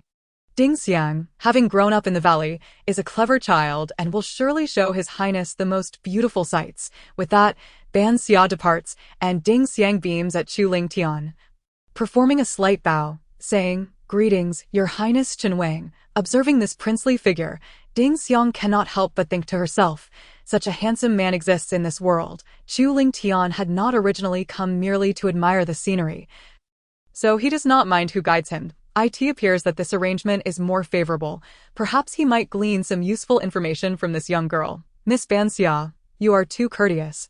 Chu Lingtian smiles and nods. Ding Xiang leads Chu Lingtian to view the herbal fields of Yulon Valley, the waterfalls of the rear mountains, and the various exotic beasts raised within the valley. In truth, the most breathtaking sight in this valley is the myriad of stars filling the sky, but it is daytime now, and such beauty is concealed. Upon exiting the rear mountain valley, Ding Xiang expresses regret, saying, "What a pity that we cannot see the stars today. I observe that Yulon Valley is populated solely by women, and with the valley master often absent, how do you ensure your safety in case of an attack?" Chu Lingtian inquires leisurely, as if in casual conversation. Ding Xiang chuckles in response. "Your Highness should not be misled by the beauty of Yulon Valley into believing it is a true paradise. In fact, most of the flora and even the trees within the valley are poisonous, making this place akin to hell for outsiders. And no matter how many poisonous plants there are, they cannot possibly fend off tens of thousands of soldiers. Can they?" Chu Lingtian expresses skepticism. Should tens of thousands truly come, they might not even find the entrance to Yulon Valley. Ding Xiang replies proudly, "Perhaps your Highness has not heard, but in Xiagua, many are aware that Yulon Valley is not only a medicinal valley, but also a valley of mechanisms." Chu Lingtian is somewhat taken aback. He had previously heard this rumor, but was then unaware of the ghost Dr. Yunli. Nor did he know anything about the Yen family, believing it merely to be an exaggerated tale. Does the ghost doctor also understand mechanisms? Chu Lingtian inquires with deep curiosity. He had previously dispatched individuals to investigate Yunli, who was known for his various skills, yet he had not discovered any information regarding his knowledge of mechanisms. Ding Xiang shakes her head.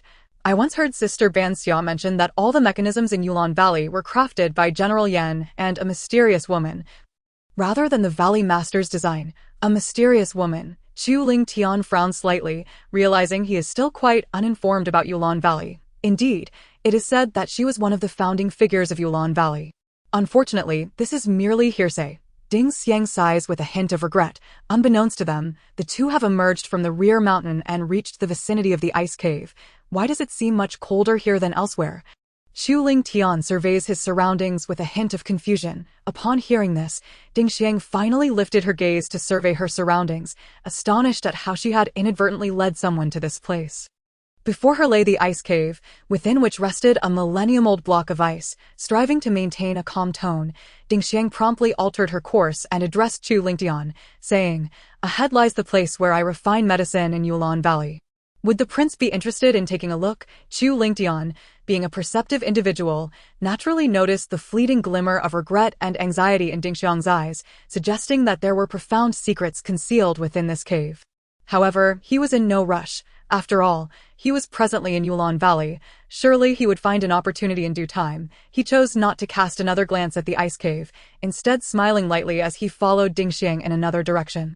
As the sun dipped below the horizon, Ding Xiang escorted the Prince of Chen to Sunset Cliff to behold the unique sunset scenery of Yulon Valley, perhaps due to its remarkably strategic location.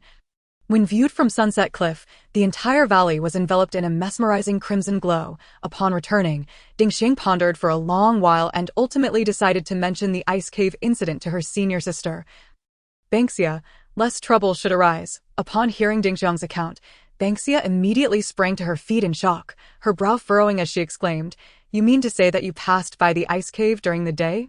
"Yes, we inadvertently wandered into the vicinity," Ding Xiang replied, her head bowed like a child caught in wrongdoing, stammering, "but I did not reveal anything unusual and quickly led the prince to another location. You may think you concealed it well. Yet you were unaware that the moment you realized you had approached the ice cave, you had already divulged all your secrets," Banxia said, shaking her head in resignation. "Sister, Ding Xiang suddenly found herself at a loss for words. What had come over her today that she had been so careless? Banxia, recognizing that the matter had escalated to this point, deemed further discussion futile, and with a wave of her hand, instructed, "You may return for now. I shall handle this matter." Meanwhile, as Ding Xiang sought out Banxia, Chu Lingtian retraced his steps back to the vicinity of the ice cave, aware that Yulon Valley was fraught with toxins and concealed mechanisms. He proceeded with utmost caution, Upon reaching the cave entrance, he indeed discovered an abundance of poisonous plants surrounding the area. Fortunately, Chu Lingtian had taken precautions and managed to navigate through without incident. Although he remained alert for hidden traps, he encountered no abnormalities as he ventured deeper into the cave. This only heightened his vigilance. It was not until he had to use his internal energy to fend off the chill within the cave that Chu Lingtian finally laid eyes on the millennium old ice. Exuding a faint aura of cold, as he inched closer, amidst the swirling frost, he was astonished to see a woman in white lying atop the icy surface. Chu Lingtian's mind raced with questions. Why was a woman lying on such a block of ice? Who was she? What connection did she have with Yulan Valley? Why did the inhabitants of Yulan Valley wish to keep this place a secret from him? All these inquiries, all his thoughts came to a halt the moment he approached the icy bed and glimpsed the woman's face. His pupils widened in disbelief as he stared at the serene figure resting above. In that moment, it felt as if even his internal energy had faltered, and an unprecedented chill coursed through him. This person, this tranquil figure, despite being covered in a layer of white frost, with silvery hair and a visage that appeared somewhat aged compared to his memories, was unmistakably a face he could never forget. Yan, Ning, Chu Lingtian murmured, unable to contain his shock. Never before had he felt so utterly bewildered. Slowly, he reached out his hand, yearning to touch her, to confirm the reality of this moment. Prince of Qin. Just as Chu Lingtian's fingers were about to make contact with Yan Ning's hand, Banxia's voice, tinged with anger, suddenly rang out from behind him. Snapping back to reality, Chu Lingtian furrowed his brow and turned to Banxia, demanding, "Does Miss Banxia not owe this prince an explanation? Why is my princess here?" "Prince, Yulan Valley respects you as a guest, yet I must ask you to abide by our customs," Banxia replied, stepping forward to glance at Yan Ning before locking her gaze onto Chu Lingtian. Chu Lingtian stood firm, asserting, "I too hold Yulan Valley in high regard, yet my princess's presence here compels me to inquire. You must be mistaken." Banxia countered decisively, "It is common knowledge that the Princess of Qin is a youthful maiden under 20. Yet the woman before us has long surpassed that age." Chu Lingtian frowned in silence, this being precisely what he sought to uncover. How could a mere fall result in such a transformation? Did such astonishing coincidences truly exist in this world? He refused to believe it. Chu Lingtian attempted to approach her for a closer look, but Banxia resolutely blocked his path. "Prince, I must insist you leave." Banxia's tone had grown icy. "I will take her with me," Chu Lingtian declared, his gaze fixed intently on the figure lying there, resolute in his determination. Banxia let out a cold laugh, her words unyielding. "I fear you lack the ability to do so. Although Yulan Valley treats its guests with courtesy, this time we must apologize to you, Prince." With that, she issued an eviction order, stating, "I kindly request that you depart from the valley by dawn." Chu Lingtian cast one last glance at Yan Ning, then turned back to Banxia, his voice imbued with an undeniable authority. "This time, I cannot take her away, but next time, Yulan Valley shall undoubtedly be unable to stop me." With that, Chu Lingtian exited the ice cave and departed Yulan Valley under the cover of night. Banxia understood that he was not merely speaking idly. Therefore, after his departure, she promptly sent a message to Yen Sui, relaying the situation in hopes that she might devise an effective countermeasure. Meanwhile, outside Tonghua City, Yen Sui finally managed to contact Han Qi on the 7th day, upon learning that Nan Gongqi was stationed in a small town not far from Zhuang City with Wu Fei's entourage. Yen Sui felt a measure of relief. After delivering the individuals, Han Qi returned to Poison King Valley, where he coordinated with a large number of disciples from the valley to assist in Tonghua City, ultimately discovering the signal left by Yen Sui. With this news, a significant weight lifted from Yen Sui's heart, and she returned to her humble cottage. After being away for 3 days, she had assumed Feng Mingwei would have departed, only to find her still present upon her return. On the day she left, she had nearly left behind all her medicine, and it seemed that in the 3 days since, Feng Mingwei had made a good recovery. Now able to move about freely, having just managed to prepare a small pot of porridge, Feng Mingyue's eyes lit up with a hint of surprise upon seeing Yen Sui, though she maintained an impassive facade, casually stating, "I thought you wouldn't return." After tying her horse to a wooden post in the courtyard, Yen Sui silently approached the stove to glance at the porridge Feng Mingyue had prepared. Without tasting it, she promptly poured it into a nearby slop bucket. "What are you doing?" Feng Mingyue exclaimed in astonishment, having had no chance to intervene. After all, This was the porridge she had toiled over for an entire morning. Yen Sui cast a languid glance at Feng Mingwei and remarked, with such a heavy burnt odor, "Do you truly believe this is edible? I've been eating like this for the past few days." Feng Mingwei muttered, her head bowed. "Given how far I've come, this is already rather impressive." She recalled how on the first day, she had struggled to even start a fire, ultimately relying on the hearth within the house to manage. After 3 days, she had progressed from knowing nothing to barely being able to make porridge. She deemed herself quite clever. "Your surname is Yen. Are you from the Yen family of Xia Kingdom?" Feng Mingwei had been pondering this question for days, and upon seeing Yen Sui again, she could no longer contain her curiosity. "Whether I am or not, what does it matter?" Yen Sui replied while ladling out the freshly cooked porridge. Feng Mingwei, however, suddenly felt a surge of emotion, clenching her fists tightly as she restrained the rising hatred within her, declaring, "It matters greatly. If you are indeed from the Yen family, you must have a way to help me reclaim my kingdom." "Right? Reclaim the kingdom? What does that have to do with me? Why should I assist you?" Yen Sui scoffed dismissively, yet Feng Mingwei discerned a different implication and stepped forward, grasping Yen Sui's arm, desperate to confirm. "So you truly are from the Yen family of Xia? What is your relationship with the Princess of Qin?" Furrowing his brow, Yen Sui swiftly withdrew his arm from her grasp. "Please assist me in reclaiming my kingdom, and I shall repay you in kind one day." Without hesitation, Feng Mingwei knelt before Yen Sui, an unexpected sight that took him aback. The once stubborn Feng Mingwei was now willing to go to such lengths for the sake of her homeland. Observing Yen Sui's silence, Feng Mingwei felt compelled to reveal the truth. My mother has become a prisoner of the Yuan Kingdom. My elder sister and younger sister are now the most wretched of slaves.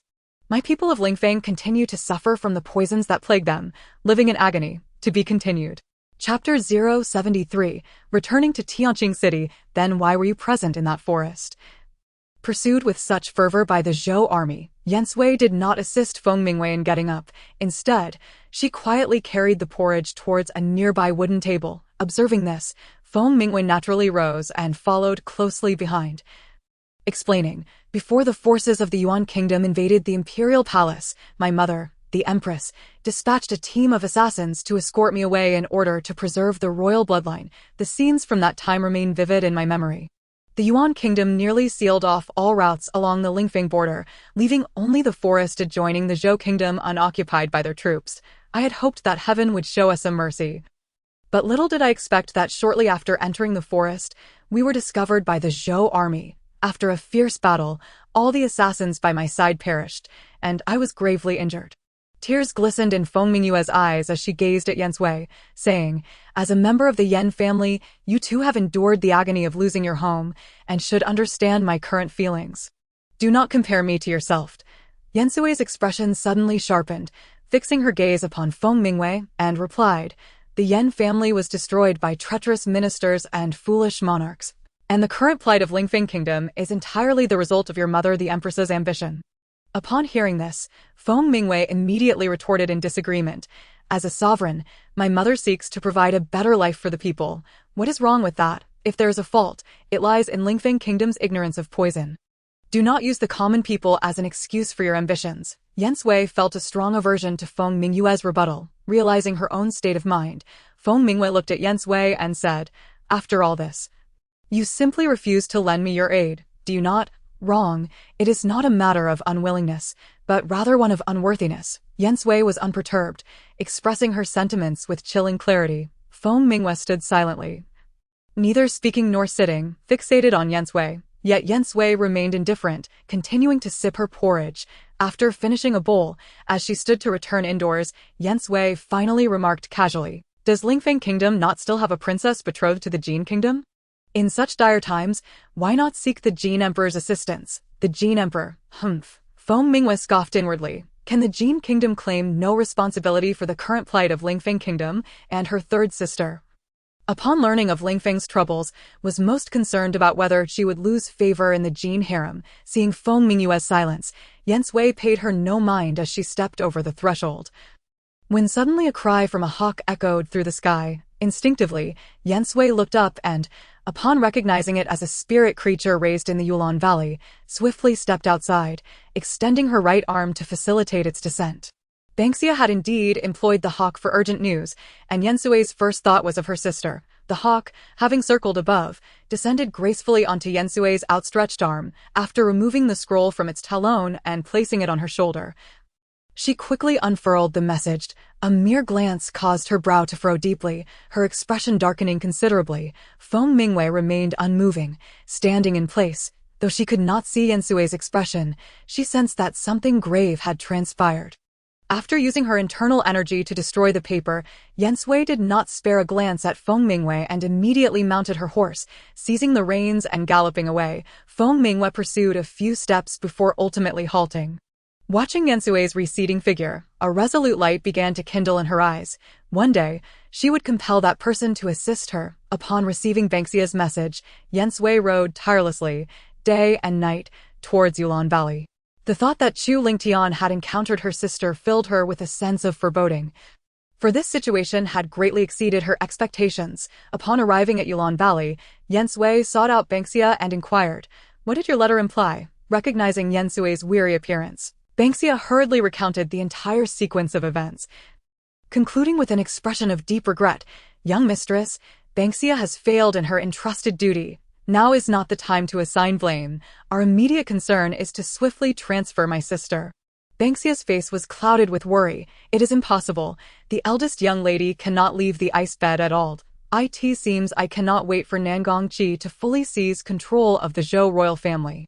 A flicker of steely resolve crossed Yensue's eyes. "Now, I must find a way to compel the Poison King to surrender the antidote." Observing Yensue's demeanor, Banksia couldn't help but feel concerned. "Young mistress, I need to return to Tianqing City," Yensui stated outright. Despite Banksia's considerable worry, she could not alter Yensue's decision. After resting for one night in Yulan Valley, Yensui set off for Tianqing City, to avoid attracting attention. Banksia worked through the night to create a disguise for Yensui en route to Tianqing City. Yensui sent a message via carrier pigeon to Mufei, requesting a meeting. It was the dead of winter, and as the new year approached, the streets were noticeably less crowded. Upon her arrival, Yensui found a small inn to stay in while awaiting Mu Fei's arrival, though the surveillance on the Yen family had lessened. Mu Fei remained exceedingly cautious and did not come until deep into the night. "Young mistress." Despite her disguise, Mu Fei recognized Yensui at once and immediately half-knelt to pay his respects. No need for such formality. Yensui promptly helped him up and asked, "How is grandmother's health lately?" After enduring such considerable events, the old matriarch's health has markedly declined. This winter, her cough has been persistent, and she has not left her room all season. Mu Fei expressed his guilt. It was his failure for not being able to care for the old matriarch properly. "Wait a bit longer. Within 3 months, I will ensure that Yun Rui respectfully escorts grandmother to Yulan Valley." A determined light shone in Yensue's eyes. "Young mistress, do you have any instructions for your visit to Tianqing City?" Mu Fei inquired without wasting any time. "I need you to spread a piece of news in the Xia Kingdom. Princess Yan Ning, betrothed, has been captured by bandits in Jin, yet the Jin Kingdom is solely focused on annihilating the bandits, entirely disregarding the princess's life, leading ultimately to her tragic fall from a cliff, and moreover, they have insidiously concealed her death for months." Yensui articulated each word with precision. "Young mistress intends to exert pressure on the Xia Kingdom towards the Jin Kingdom." Mu Fei did not press further, as he had always followed Yensui unconditionally. However, he expressed some concern. "If this news reaches the old matriarch's ears, how shall we explain it?" "No need for an explanation. In the following days, I will find an opportunity to meet grandmother myself." Yensui replied calmly. To be continued. Chapter 074.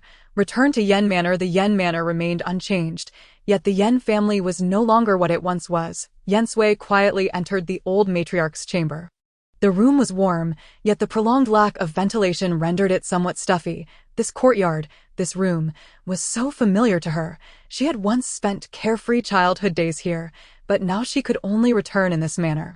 Yensue's eyes brimmed with unshed tears. It had been nearly a year since she last saw her grandmother. Unconsciously, she reached out to smooth the slightly wrinkled brow, but just as her fingers brushed against the old matriarch's forehead, she awoke. Sui. The old matriarch grasped Yensue's hand, her eyes shimmering with tears of joy, her voice trembling with emotion. "Grandmother." Yen Sui immediately embraced the old matriarch, softly calling out. The old matriarch held Yen Sui tightly, having never ceased to worry for their safety, never truly sleeping soundly. Come, let grandmother take a good look at you. The old matriarch gently patted Yen Sui's back, murmuring. That night, she had not disguised herself, only wearing a mask. Upon hearing her words, Yen Sui promptly removed the mask from her face. The old matriarch's hands caressed Yen Sui's cheeks, filled with concern. Ah Sui, you have lost weight and have grown darker. Though a bit of darkness is fine, it makes you look more like a man. The old matriarch's gaze remained fixed on Yen Sui, unwilling to divert her attention for even a moment. I asked your sister well. Seeing Yen Sui safe, the old matriarch naturally wished to know about Yen Ning's situation. Yen Sui could not disclose Yen Ning's true circumstances to the old matriarch, so she smiled and replied, Sister is doing well in Yulon Valley, under the care of Brother Han. Good, good, as long as you are both well. The old matriarch's smile deepened at her words. Grandmother, you must remember, both my sister and I will be just fine, regardless of the rumors that may circulate outside. They are certainly not true. Yen Sui assured the old matriarch earnestly. Good, good, grandmother will remember. The old matriarch nodded in comfort.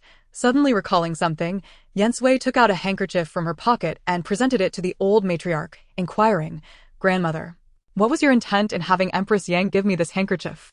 Ah Sui is foolish and has yet to uncover the answer. I asked it so that you have not seen the words on this handkerchief, the old matriarch exclaimed in astonishment as she took the handkerchief. Yen Sui helplessly shook her head and asked again, Is there something of great importance? The venerable matron addressed Yen Sui, saying, The characters upon this handkerchief can actually be revealed merely by the application of salt water. Your failure to consider this must stem from an overcomplication of thought. Yen Sui fell silent.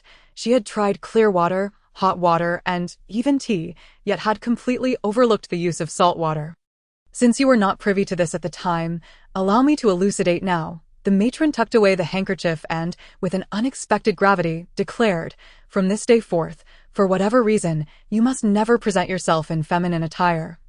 Especially in the presence of the Chu family. Why, upon hearing the mention of the Chu family, Yen Sui's mind was suddenly flooded with an ancient adage that Chu Lingtian had once shared with her. Your parents are exceptionally astute individuals. Given that they risked the entirety of the Yen family to disguise you as a male, there must be reasons of far greater significance than the safety of the Yen family that compelled them to such actions. The venerable matron did not articulate this directly, but hinted at the profound implications behind it. Since you are here, there is a matter I wish to discuss with you. The matron shifted the subject, stating, Lu Rui is with child. Should she indeed bear a son, the Lu family may not accommodate both Zijun and Prince Se. Zijun is the private name of Empress Yang, a name the matron still favored to use in private. Yen Sui furrowed her brow and replied, The Xia kingdom has shown our Yen family neither kindness nor justice. Thus, we are no longer bound to loyalty during the Lu family's rise to favor. Your mother had remarked that the Yun family's fortune had run its course, and the Yen family need not cling to loyalty and righteousness. The matron sighed deeply, grasping Yen Sui's hand, and said, While the fate of the Xia kingdom is no longer intertwined with our Yen family, I cannot bear to see Zijun and little Zhe fall victim to the Lu family's machinations. The tragedy of the Yen family must not be repeated within the Yang household. Yen Sui, her brow tightly knit in contemplation, remained silent for a lengthy while, ultimately unable to bear the matron's persistent worry. She conceded, I shall handle this matter appropriately. Do not trouble yourself further, grandmother. The preservation of your health is of utmost importance. Although reluctant to depart, Yen Sui understood she could not linger for too long. In the end, she embraced the matron, holding back tears as she took her leave. After Yen Sui's departure, the matron sat quietly on the bed for an extended period, ultimately finding herself unable to return to slumber. Mu Fei was remarkably efficient. Within a matter of days, rumors of Jin Kingdom compelling the Xia Kingdom to marry off a princess had spread throughout the entire Xia realm. As the rumors proliferated, more individuals became aware, and the versions of the tale grew increasingly diverse. Now, upon hearing various accounts, Yen Sui found them more vivid and detailed than her initial narration, as if they were the very truth. Through this incident, she finally came to believe that Mu Fei had cultivated the influence of the Xia kingdom exceptionally well. With the rumors in Xia reaching a fever pitch, it was beyond doubt that the Jin kingdom was not oblivious To prevent the situation from spiraling out of control, the Jin Kingdom took the initiative to send a specialized delegation to the Xia Kingdom to discuss mediation. Meanwhile, Yen Sui returned to Yulon Valley to prepare her next course of action. Is there truly a substance in this world that can induce an unending slumber? Yen Sui inquired as she stood atop Sunset Cliff, gazing down upon the entirety of Yulon Valley. Ban Xia, adorned in a flowing aquamarine dress, stood beside her and replied, "Indeed, such a substance exists. However, I am uncertain as to the extent of the unending slumber you speak of. For instance, the dreaming grass cultivated within Yulon Valley possesses sedative properties that can grant a restless individual a deep and restorative sleep." Her voice calm yet firm, "You are well aware that what I seek is not merely this. The treatise left by the gentleman indeed documents a substance that can render a person in a perpetual state of slumber, with no discernible cause for their condition." Ban Xia lowered her gaze slightly and replied, "Yet, as it is termed a poison, its effects on the body are far more detrimental than mere slumber. I understand that Yulon Valley specializes in medicinal concoctions rather than poisons. Nonetheless, I wish to make an exception this time." Yen Sui's eyes shone with resolute determination. To be continued. Chapter 075, The Formulation of Poison. When the gentleman entrusted me with the study of pharmacology, I pledged to him that I would only use my skills to heal, never to harm. Ban Xia gazed into the distance, her voice tinged with a distant echo. If one were to inquire for whom Ban Xia lived her life, it would undoubtedly be for the gentleman Yunli. She had always valued her promises, especially the one made to Yunli. A decade had passed in which she tended to the valley without complaint, all due to a single request from him to manage Yulon Valley in his stead. After a prolonged silence, Ban Xia finally turned her gaze to Yen Sui and said, "I know that if I do not acquiesce to your request, you will take matters into your own hands. Everything you do now is to save the young lady. Surely the gentleman would understand my position." "You have agreed?" Yen Sui questioned, incredulous. Ban Xia nodded.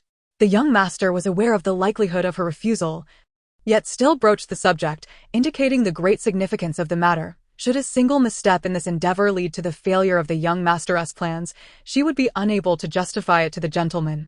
Although Ban Xia had never concocted poison before, the realms of medicine and poison were inherently interconnected, and her thorough study of every text left by Yunli equipped her well. Within a mere 3 days, she had prepared what Yen Sui required. As she handed the materials to Yen Sui, Ban Xia solemnly stated, "I hope the young master will linger for another day, allowing me to prepare the antidote to present alongside the poison." Yen Sui recognized that this was Ban Xia's limit and did not refuse. "There's another matter that requires your assistance." Yen Sui recalled her earlier promise to the matron and sought Ban Xia's help. "You need only command me. After a time, I shall send a woman to you. Please modify her appearance slightly and teach her some basic medical knowledge so she can adeptly navigate the treacherous intrigues of the harem." Yen Sui articulated, "This task is not difficult, but what is the purpose behind the young master's request?" Ban Xia pondered aloud. The matron mentioned that Lu Rui is with child. Should the emperor find himself lonely during this time? Yen Sui's eyes glinted with a hint of cunning. To deal with someone like Lu Rui, the most fitting approach would be to return her own tactics against her, having once relied on her youth and beauty to win the emperor's favor. She ought to be prepared for the day when she would be supplanted. "I wholeheartedly support your endeavor to counter Lu Rui. However, I am concerned about the reliability of the woman you wish to cultivate. We must ensure she does not turn against you in the future." Ban Xia's apprehension was certainly not unfounded. Considering that the harem was the most perilous of places, Yen Sui had contemplated this issue when making her decision. Even if an individual were to gain the emperor's favor, lacking the backing of a powerful family like the Lu's, she could never become a second Lu Rui, Yen Sui stated resolutely. Ban Xia nodded in agreement. "If the young master believes it to be feasible, then I shall not worry further." The following day, upon receiving the antidote crafted by Ban Xia, Yen Sui promptly took her leave. She first made her way to the small farmhouse where Feng Mingwei was recuperating. It had been over half a month, and she wondered if Feng Mingwei was still there. Upon returning to the small farmhouse, Yen Sui thoroughly inspected the surroundings, but found no sign of Feng Mingwei. Entering the house, she lightly brushed her fingers across the tables and chairs, noting they were still quite clean. Checking the stove, she discovered fresh wild vegetables. It appeared that Feng Mingwei had not yet departed. After waiting from midday until sunset without seeing her return, Yen Sui grew somewhat impatient and ultimately decided to leave. And the soldiers were absolutely elated. Indeed, today, my brothers and I went to a tavern for drinks and happened to encounter them. These dogs, who usually fawn over us like lapdogs, have suddenly dared to ignore us. One of them spat with disdain. The other chimed in, they ought to consider themselves fortunate. Without us, they would have met the king of hell long ago. Yen Sui's attention was drawn entirely to the first speaker's words. And without further thought, she launched a surprise attack, swiftly incapacitating one. In a flash, the cold blade of a dagger was pressed against the throat of the other. What was that you said about someone from Lingfeng Kingdom? Yen Sui's voice was frosty, laced with a palpable threat. Spare me, great hero, spare me. The individual trembled with fear, pleading for mercy. Speak. What is the situation regarding that person from Lingfeng Kingdom? Yen Sui pressed again. The man stammered. I don't know much. I only heard from the others that the Bai family captured a woman. That woman seems to be from Lingfeng Kingdom, and I hear her status is quite high. Otherwise, those soldiers wouldn't be so pleased. Where is she currently being held? Yen Sui's expression darkened beneath her mask. Feng Mingwei truly was unaware of the danger she was in. The man dropped to his knees. Lamenting, I truly don't know. I am but a newcomer to Tonghua City. I really don't know. Seeing his terrified demeanor, she sensed he was not fabricating his words. In that moment, Yen Sui seized him and demanded, Take me into the city. Into the city? The man shook his head vehemently, exclaiming, No, no, no. If the Poison King discovers this, I am surely doomed. You believe that if I so much as twitch, you could be meeting the King of Hell right now. Yen Sui disdainfully tapped the man's face with her dagger. This man, so terrified of death, led Yen Sui to think he would certainly escort her into the city. However, to her surprise, he shut his eyes resolutely and declared, Then kill me now. Despite trembling uncontrollably, he no longer begged for mercy, tightly closing his eyes as he awaited the arrival of death. Yen Sui was mildly astonished. How cruel must the Poison King's methods be to instill such fear in a man who so blatantly feared for his life? Ultimately, Yen Sui had no choice but to knock him unconscious, strip him of his outer garments, seize the token from his waist, and stride towards the city gate.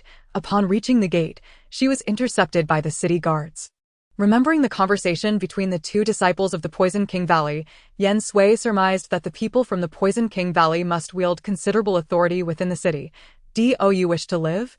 You dare to obstruct me? With that thought, Yen Sui immediately assumed a fierce stance and bellowed at the two guards.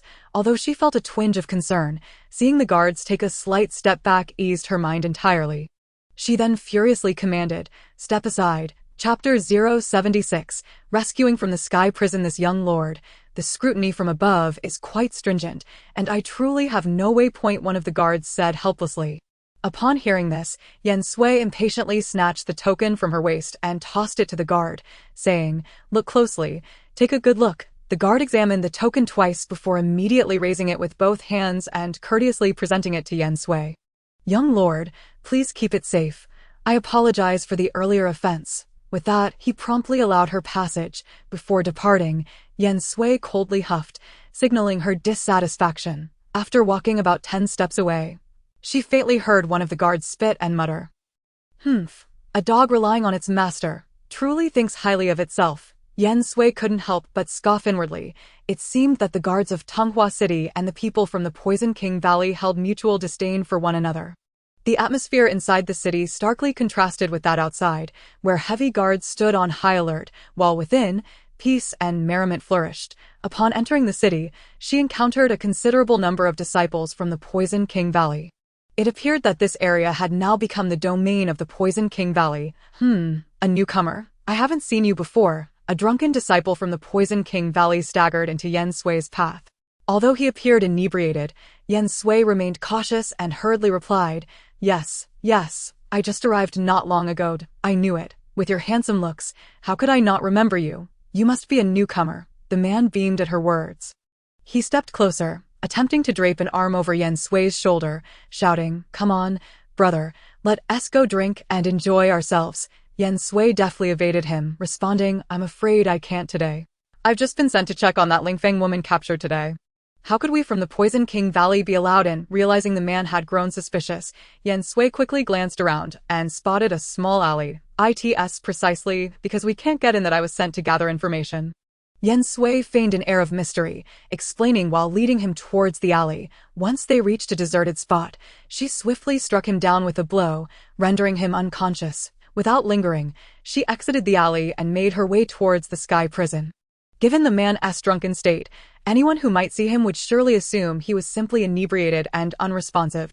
As a member of a century-old noble family, Yen Sui had a fair understanding of the Bai family in the Zhou Kingdom. The Bai family was to the Zhou Kingdom what the Yen family was to the Xia Kingdom. The only difference was that the Bai family, focusing more on commerce, lacked much of the mystique surrounding the Yen family and its many legends. Observing her surroundings, Yen Sui noted the considerable guard presence at the Sky Prison. Rescuing someone single-handedly would undoubtedly be a daunting task. However, she quickly recognized that not far from the Sky Prison was the city's food reserve depot, which she might exploit. After infiltrating the food reserve depot, she discreetly set a few fires in inconspicuous locations. Presently, Tonghua City resembled an isolated dead city. If they were to lose this supply depot, it would surely incite significant panic. Thus, once the depot was compromised, troops from all directions would undoubtedly rush to respond. Indeed, as soon as the depot caught fire, chaos erupted in the Western District. Seizing the opportunity, Yen Sui swiftly distanced herself from the vicinity of the food reserve. This area was likely under the influence of the Bai family, as there were almost no disciples from the Poison King Valley to be seen. Once nearly half of the guards at the Sky Prison were diverted, Yen Sui immediately sprang into action. In the blink of an eye, she dispatched the 2 guards at the entrance, proceeding cautiously inside. She resolved to resolve any guards she encountered as quickly as possible, ensuring minimal noise. If faced with multiple opponents at once, she would simply use her sedative to incapacitate them. The number of prisoners inside the Sky Prison was not substantial, and she ventured deeper into the areas with guards until she finally located Feng Mingwei in the last cell. Seizing the keys from the guard, Yen Sui promptly unlocked the cell door.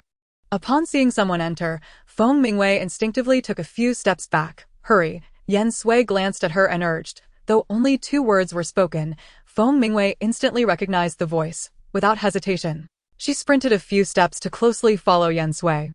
She had never seen the true face behind the mask. Despite knowing that the person before her was not wearing it, the dim light of the Sky Prison rendered her unable to discern the features.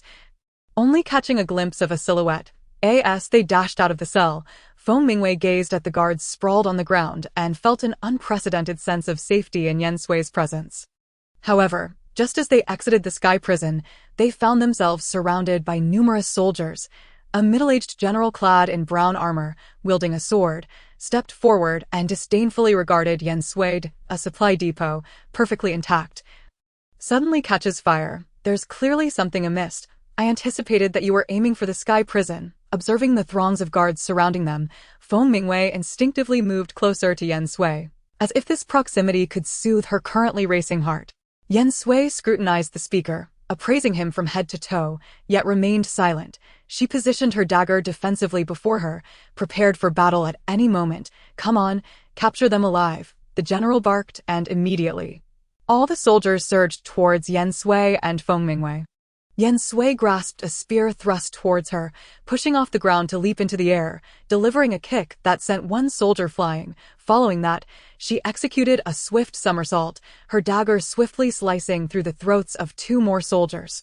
Once she landed firmly, Yen Sui tossed the dagger to Feng Mingwei, who was being pressed back by 2 guards. Upon receiving the dagger, Feng Mingwei, seemingly invigorated, spun through the air, narrowly rolling past the soldiers' spears. Seizing the opportunity, she plunged the dagger into one soldier's chest. Withdrawing the dagger, she delivered a fierce kick to the other soldier's head. As she landed, Feng Mingwei rolled half a circle on the ground before stabilizing herself. At this moment, another wave of soldiers advanced, leaving her no opportunity to catch her breath. For her survival, she could only continue to fight fiercely. Meanwhile, with the spear in hand, Yen Sui became an unstoppable force, allowing no one to approach her. Chapter 077.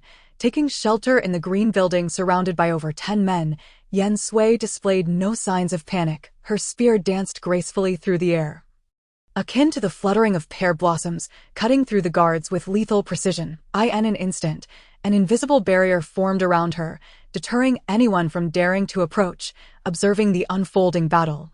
The middle-aged general hurried forward, his eyes fixed intently on the spear-wielding figure in the center. The more he gazed, the more furrowed his brow became, until disbelief crossed his face. The Yen family spear technique. Who on earth are you? He stepped forward, brandishing his sword. I am Baizhua of the Bai family.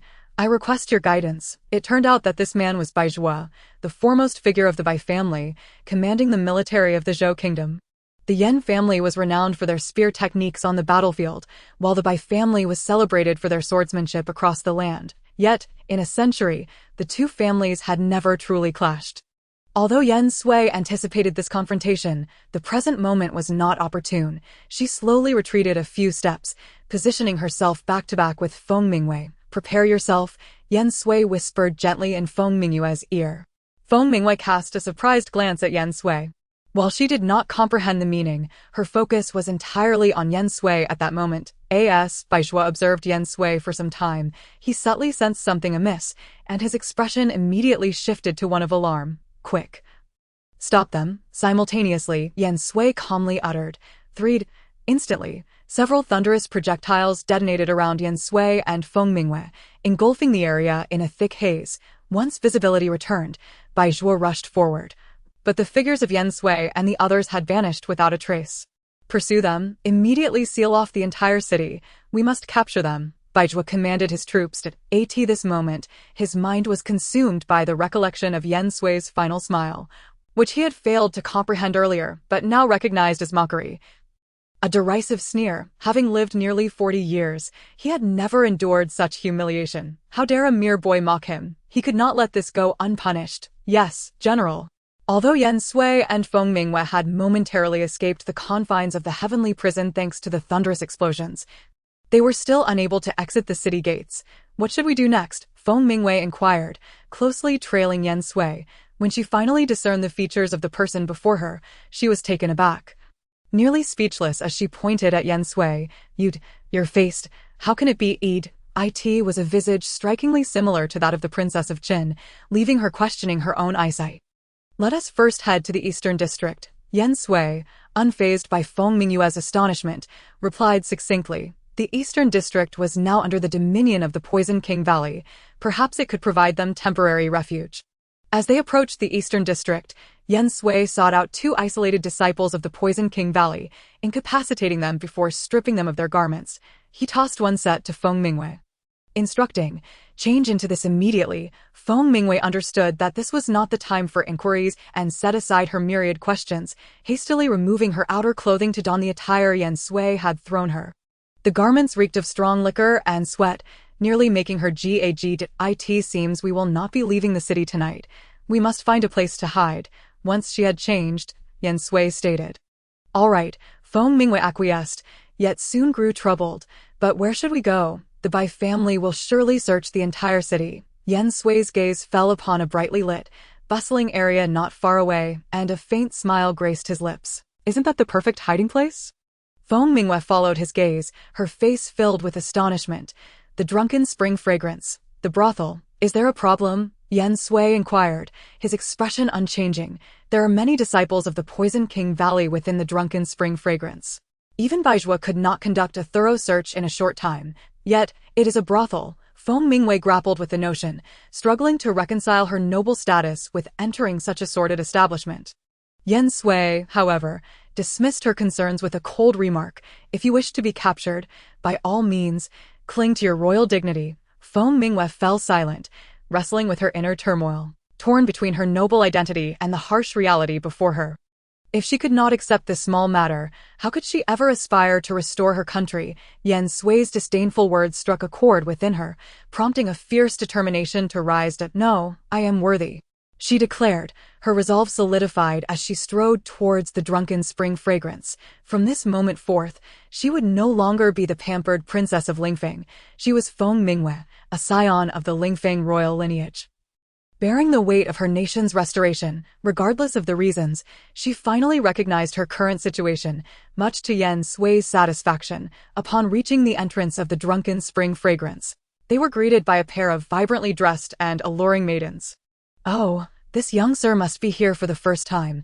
You truly are handsome. One maiden in a peach-colored attire giggled, fluttering a handkerchief. Before her words had finished, she flitted towards Yen Sui like a delicate blossom.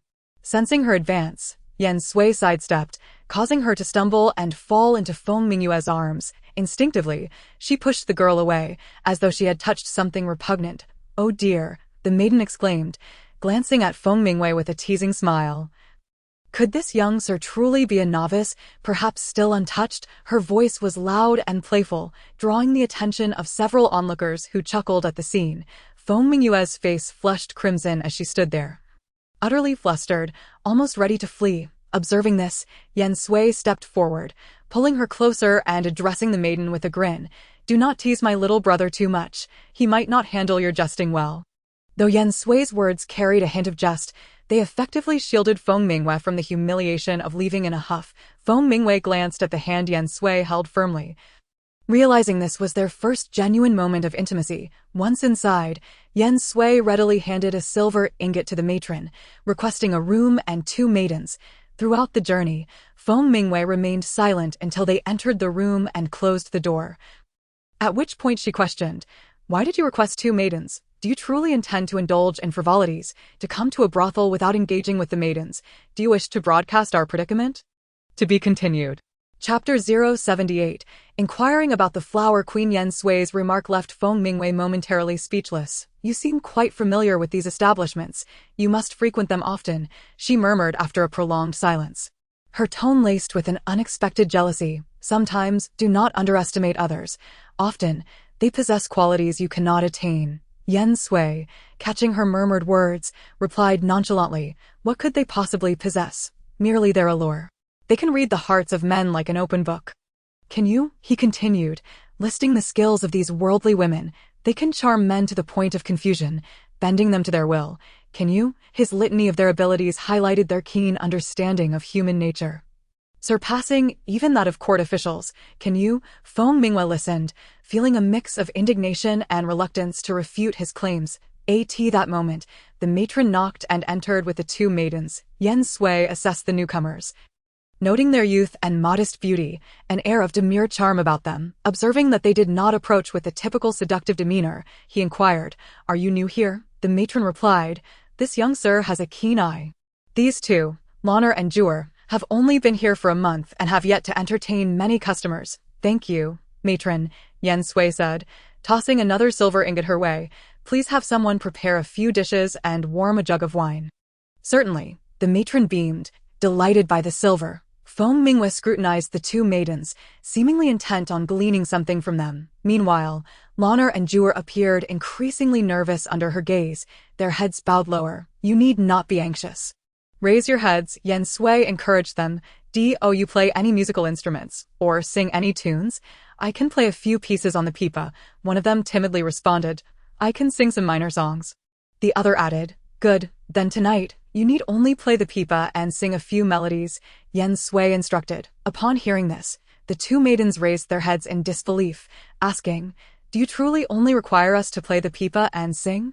"Indeed, just the pipa and songs will suffice," Yen Sui confirmed once more. Their faces lit up with joy, and they quickly replied, "Please wait a moment. We will fetch the pipa." Feng Mingyue raised an eyebrow, taking a seat across from Yen Sui. Soon, the food and wine were served, and Lonner and Jewel began to play the pipa and sing. Yen Sui poured himself a drink and downed it in one go. Feng Mingyue followed suit, attempting to mimic him, but her poor tolerance for alcohol had her coughing after just 1 cup. Once the pipa tune concluded and the song reached its finale, Yen Sui had nearly finished his meal. "If you are tired, you may rest. It is no issue," he offered. "No worries. Does the master have a particular tune in mind? I can play it," the pipa-playing maiden replied sweetly. Yen Sui, indifferent, responded, "Anything is fine. You may choose at your discretion." Seizing an opportunity before the other maiden resumed singing, Yen Sui inquired, as newcomers to the drunken spring fragrance, "Are you familiar with the flower queen here?" "The flower queen? You must mean Miss Mu. She is the star of drunken spring fragrance," Jewel explained. "However, she is not like us. She is an elegant courtesan who does not entertain clients." A hint of envy glimmered in her eyes as she continued. "Moreover, One must make an appointment in advance to hear her play. Her consent is mandatory. Would anyone dare to trouble her? Yen Sui continued to inquire. It is said that there have been those who sought to create disturbances previously, yet none of them met with a favorable outcome. As the incidents accumulated, rumors began to circulate that Miss Mu had powerful figures backing her. Nowadays, whenever people encounter Miss Mu, they are exceedingly polite, not daring to act rashly. Jewel sighed and remarked, even mother treats Miss Mu as a treasure, fearing that she might face any displeasure. How then can one meet this Miss Mu? Why are you asking such questions? Do you wish to meet the courtesan? Feng Mingwei, who had remained silent until now, could not restrain herself from asking upon hearing Yen Sui's persistent inquiries about the courtesan. Yen Sui paid her no mind and turned to Jewel, signaling her to continue. Miss Mu possesses a separate courtyard, located in the rear of Zuichuanxiang. If you wish to see her, you must first send someone to inform mother. Should someone from Miss Mu's side come to summon you, it is highly likely that the meeting will take place. Is it really that simple? Yen Sui sought confirmation once more. Jewel, however, shook her head and said, it may sound simple, but in reality, it is far from easy. Each day, countless individuals wish to see Miss Mu, yet she only meets 3 or 4 people a month. Therefore, to win her favor, one must be prepared with something substantial to present when requesting Mother's assistance in conveying the message. Do you know what Miss Mu enjoys? Your question has stumped me, for someone like us who is newly arrived can scarcely hope to meet Miss Mu, let alone know her preferences. Jewel shook her head. What could she possibly fancy? It must be gold, silver, jewelry, and cosmetics. Feng Mingwei scoffed. In her understanding, the favorite possessions of courtesans were undoubtedly these items. Only with fine adornments could one better entice others. Yet Jewel immediately countered, although I am unaware of Miss Mu's preferences. What this young master mentioned earlier is certainly not a means to win her favor, though I have not been here long. I have heard from other sisters that none who have presented jewels and treasures have been able to meet Miss Mu. Putting on airs, Feng Mingwei retorted coldly. Hearing the evident disdain in Feng Mingyue's words, Jewel dared not speak further. However, she could not help stealing glances at Feng Mingwei, for she had never before encountered a man who did not admire Miss Mu. Yen Sui also cast a few glances at Feng Mingwei, her eyes conveying a warning. Just then, Lanner finished her second piece of music. Having overheard the conversation between Yen Sui and the others, she could not help but interject. I have heard that the last person who met Miss Mu presented her with a painting, rumored to be a long-lost masterpiece. Oh, is that so? Yen Sui inquired with interest, eager to ascertain whether it was a calligraphy or a painting, who created it and which piece it was. If you truly wish to know, I can find a way to inquire, Lana replied nonchalantly. Then I would be most grateful, miss. After Lana departed, Jewel resumed her singing. What on earth are you trying to accomplish? Feng Mingwei furrowed her brows, finally unable to hold back her question. To be continued. Chapter 079, Revealing Identities. There will come a time when you shall know. Yen Sui offered no further explanation, merely responding with a calm statement. After the passage of nearly a tea's worth of time, Lana returned and informed Yen Sui, young master. The individual who presented a gift to Miss Mu was the renowned painter Lu Zhang's work titled Phoenix in Flight. Phoenix in Flight. If it is indeed the original, then it is a priceless treasure. Yen Sui mused while stroking her chin. Lu Zhang was a painter of great renown, yet his fame stemmed not only from his art, but also from his unwavering love for his wife. Phoenix in Flight was the last painting he created after his wife's passing, and it is said that this artwork was buried with her, so it is astonishing that it has emerged into the world again. Yen Sui recalled that when she was a child, her mother had shown them Phoenix in Flight, but unfortunately, they had only seen a copied. Phoenix in Flight was a burial item for Lu Zhang's wife. Very few had ever laid eyes upon it. Thus, even a copy would be highly treasured. Might I trouble you further to procure a piece of drawing paper and some paint? Yen Sui had already formulated a plan in her mind. Once the materials were gathered, Yen Sui cleared the table of food and wine, laying the drawing paper flat on the surface. After a brief moment of contemplation, she began to sketch, although she had never truly copied Phoenix in Flight. Her mother's deep affection for the painting ensured that she remembered every detail vividly. Feng Mingwei, Jewel, and Lana could not help but approach to observe, since Lana and Jewel had never seen the original. They were unaware that Yen Sui was in the process of copying, only knowing that this young lord possessed exceptional artistic talent. Feng Mingwei, being a princess of the royal family, had indeed seen a copy of Phoenix in flight. And now witnessing Yen Sui replicate it without a reference, she regarded Yen Sui with a newfound admiration. How many more surprises does this person hold for her to uncover? She could not help but acknowledge that she was gradually being drawn to him. Captivated, after approximately an hour, Yen Sui completed her work. However, she did not inscribe the original poem on the painting. Instead, she composed a verse specifically for Miss Mu, leaving the signature blank, omitting her own name. Feng Mingwei gazed at the still-drying ink on the painting, profoundly shaken. Setting aside the verse and the signature, the painting itself surpassed even the royal family's collection of renowned copies. She could not help but think that perhaps the original was not much better. As the ink dried slightly, Yen Sui handed the painting to Lanner, saying, "I would appreciate it if you could deliver this painting to Mother, asking her to convey it to Miss Mu on my behalf." Lanner, still astonished by the painting's quality, carefully accepted it upon hearing Yen Sui's request, repeatedly assuring, "I shall seek out Mother immediately. Please wait a moment, young master." Yen Sui then instructed Jur to leave. And soon the room was left with only Yen Sui and Feng Mingwei. How is it that you could recreate Phoenix in flight solely from memory in an hour, possess a visage nearly identical to that of the princess consort of the Qin kingdom, and wield the Yen family spear in combat? Who exactly are you? Feng Mingwei finally found the opportunity to voice the question that had long lingered in her heart. In truth, Feng Mingwei already had an answer in her mind.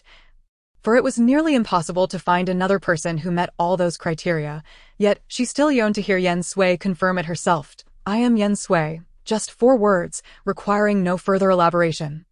Suffice to clarify everything. Indeed, the rumored heir of the Yen family. Feng Mingwei smiled, albeit with a hint of bitterness. At this moment, her emotions were exceedingly complex. Encountering the heir of the Yen family just as she was preparing to restore her nation was a stroke of fortune.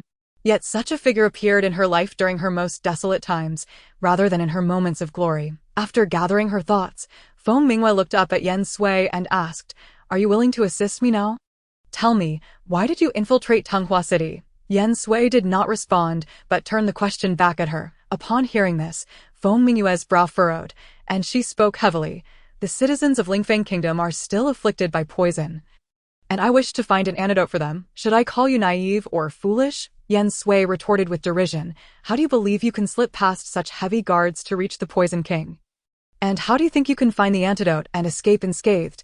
Even though she felt uncomfortable, Feng Mingwei dared not retort, for the evidence of her ineptitude was already apparent. Yet in such circumstances, anyone in her position would have to take the risk, even knowing it might lead to a dead end.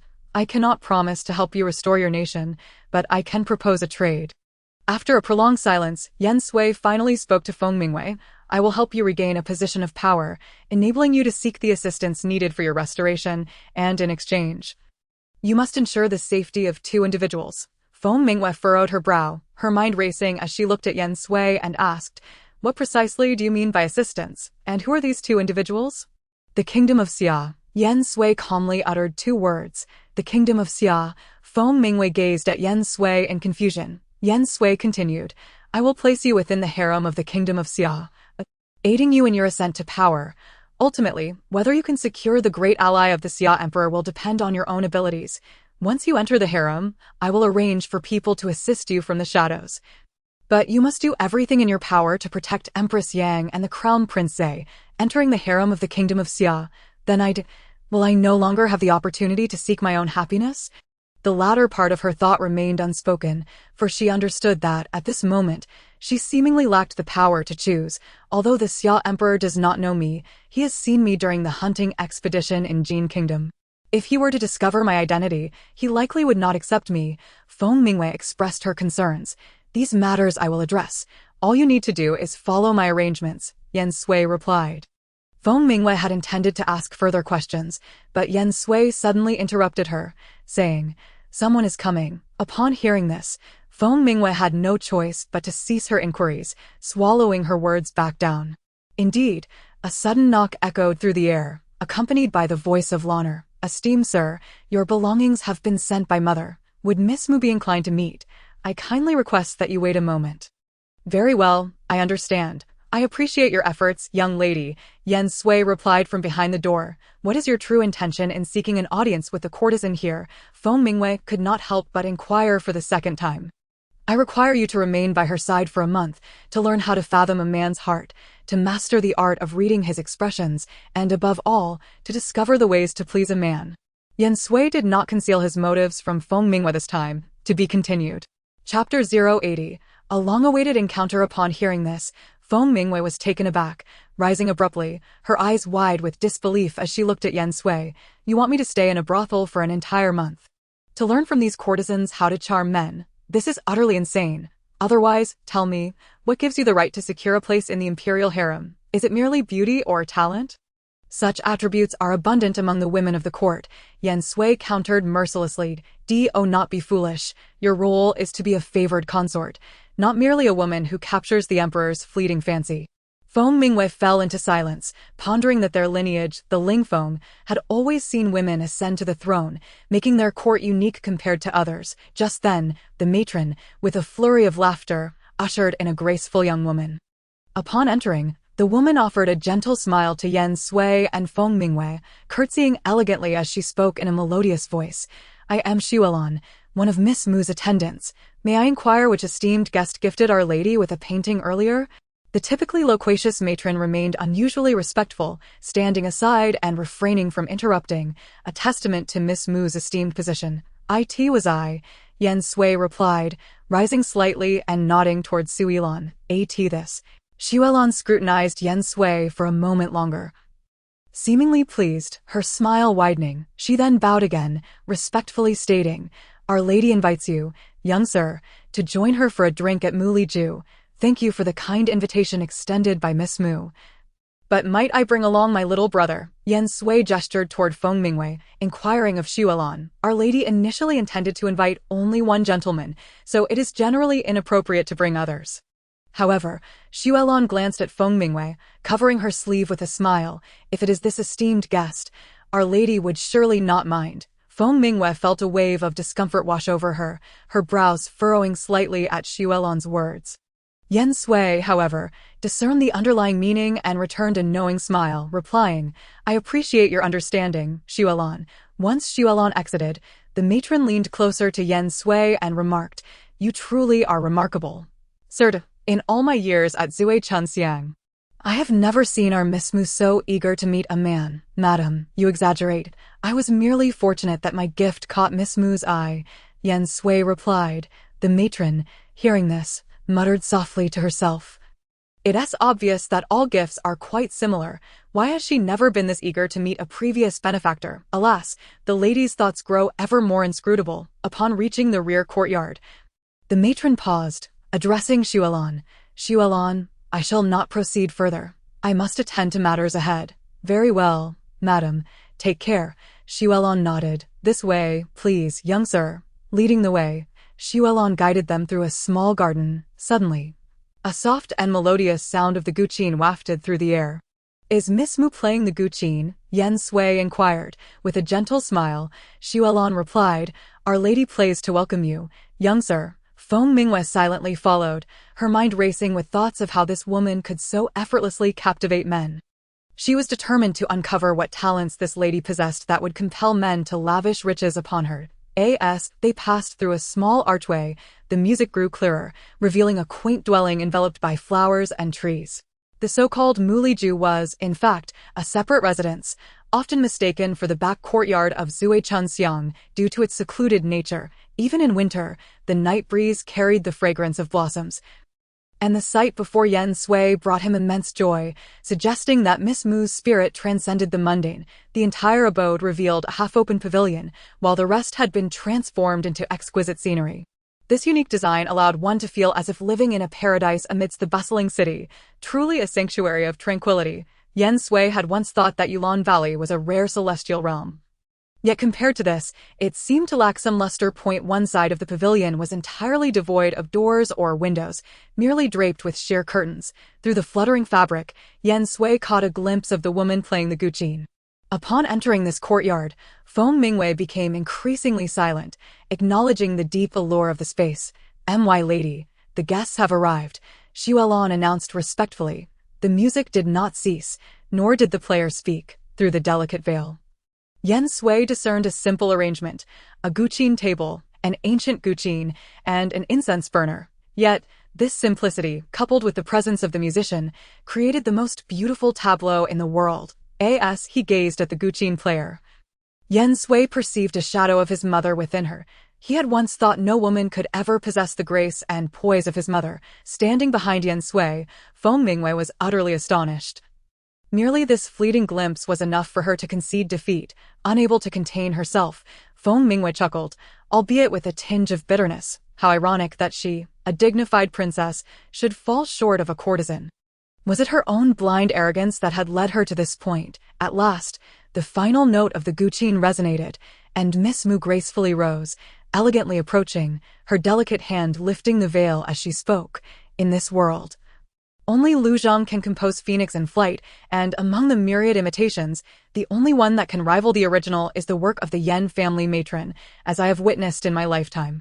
Yen Sui regarded her, recognizing that although she had transcended the prime of her youth, time had bestowed upon her a different kind of alert. A rare orchid in a secluded valley were the 4 words that flashed through Yen Sui's mind as he beheld her. He understood the implication behind her earlier words. She was probing for his identity. Does Miss Mu know Madame Yen? Yen Sui did not divulge his identity as she had hoped, but was rather surprised that Miss Mu was acquainted with his mother. Yet, why had he never heard his mother mention this lady? I have only met Madame Yen once. It cannot be deemed as knowing her. I chanced upon the painting Phoenix in Flight quite by coincidence. And at that time, I mistakenly believed it to be the original. Miss Mu seemed to reminisce. Her voice was imbued with a hint of nostalgia. Yen Sui, upon hearing this, was even more astonished. The painting of Phoenix in Flight had always hung in his family's study, never removed. If what this Miss Mu said was true, did that not imply she had once visited his home? To be continued. Chapter 081, A Tale of Affection. Xuelan.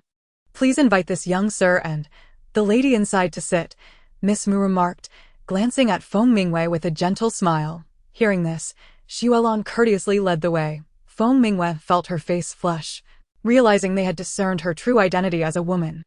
Could it be that when the maid mentioned that their lady would not mind her accompanying them, it was merely because she was a woman, rendering her presence inconsequential? Once inside, warmth enveloped them.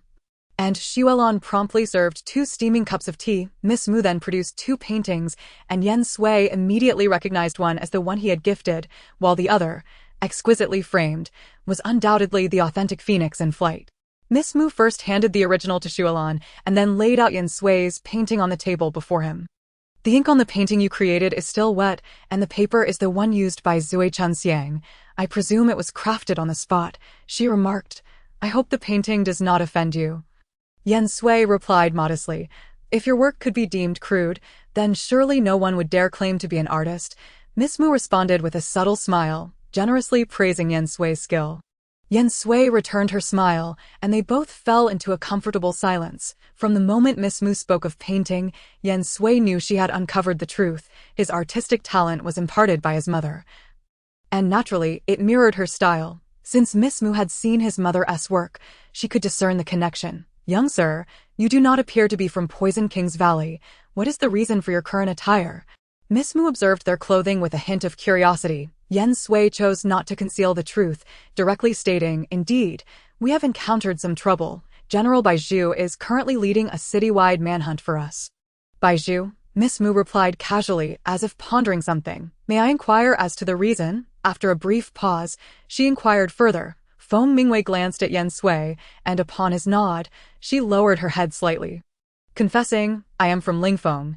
My surname is Feng. Upon hearing this, Miss Mu regarded Feng Mingwei with a gentle smile, taking a moment to assess her Oh, that is the case. Feng Mingwei was uncertain of the intent behind her own smile. Yet it radiated warmth. Even though she sensed that someone was scrutinizing her, she felt no discomfort. If both of you trust me, Muli remarked with a gentle smile, I can provide you a temporary refuge here at Muliju. Upon hearing this, Xuelan was taken aback. It was uncommon for the young lady to allow outsiders to stay overnight at Muliju. What had prompted this change? Not only had she met this gentleman in the dead of night, But she was also willing to risk the presence of these two guests. After all, General Baizhuo was not someone to be trifled with. Feng Mingwei felt a surge of joy upon hearing Mu Li's words. Since she was offering them a place to stay despite knowing the circumstances, it suggested she held no fear of General Bai. But will this cause you trouble? Yen Sui inquired, still somewhat apprehensive. Trouble is hardly a concern, Mu Li replied with a smile. However, I must inform you that Mu Li Ju has no extra rooms available. Miss Feng, you are fortunate, but as for the gentleman, I fear he may have to endure the discomfort of sleeping in the study. Having a place to stay is already a great fortune. There is no need to be overly particular, Yen Sui responded readily. Miss Feng, would you mind sharing a room with Xuelan? Mu Li then turned to Feng Mingwei and asked. Feng Mingwei gently shook her head, realizing that under the current circumstances, there was little room for choice. Seeing this, Xuelan smiled softly and reassured Feng Mingwei, do not worry, Miss Feng. I and my room, there is a sleeping couch. You will not be forced to share a bed with me. Feng Mingwei felt her cheeks warm and bowed her head in silence. All right, Xuelan, it is already past midnight. Please take Miss Feng to the warm pool at the back to relax. This will help her sleep better, Mu Li instructed. Yes, Xuelan replied immediately. Meanwhile, Yen Sui remained quietly seated, sensing that Mu Li wished to speak with her privately. May I ask, are you the young master of the Yen family? She inquired. Indeed, Yen Sui confirmed, realizing that Mu Li had mentioned the Yen family matriarch, who was his mother. He no longer felt the need to conceal this, as Mu Li evidently had ties to their family. After receiving Yen Sui's affirmative answer, Mu Li suddenly fell silent. Is there something you wish to ask me? Yen Sui inquired, noticing a hint of sadness in her eyes. Is it true that Yun Li has encountered some misfortune? After a long silence, Mu Li finally summoned the courage to look up and ask Yen Sui. She had heard whispers about the Yen family's troubles.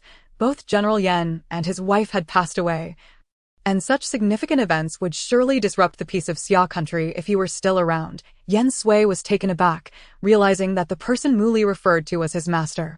Upon reflection, he found that Mu Li bore a striking resemblance to his master.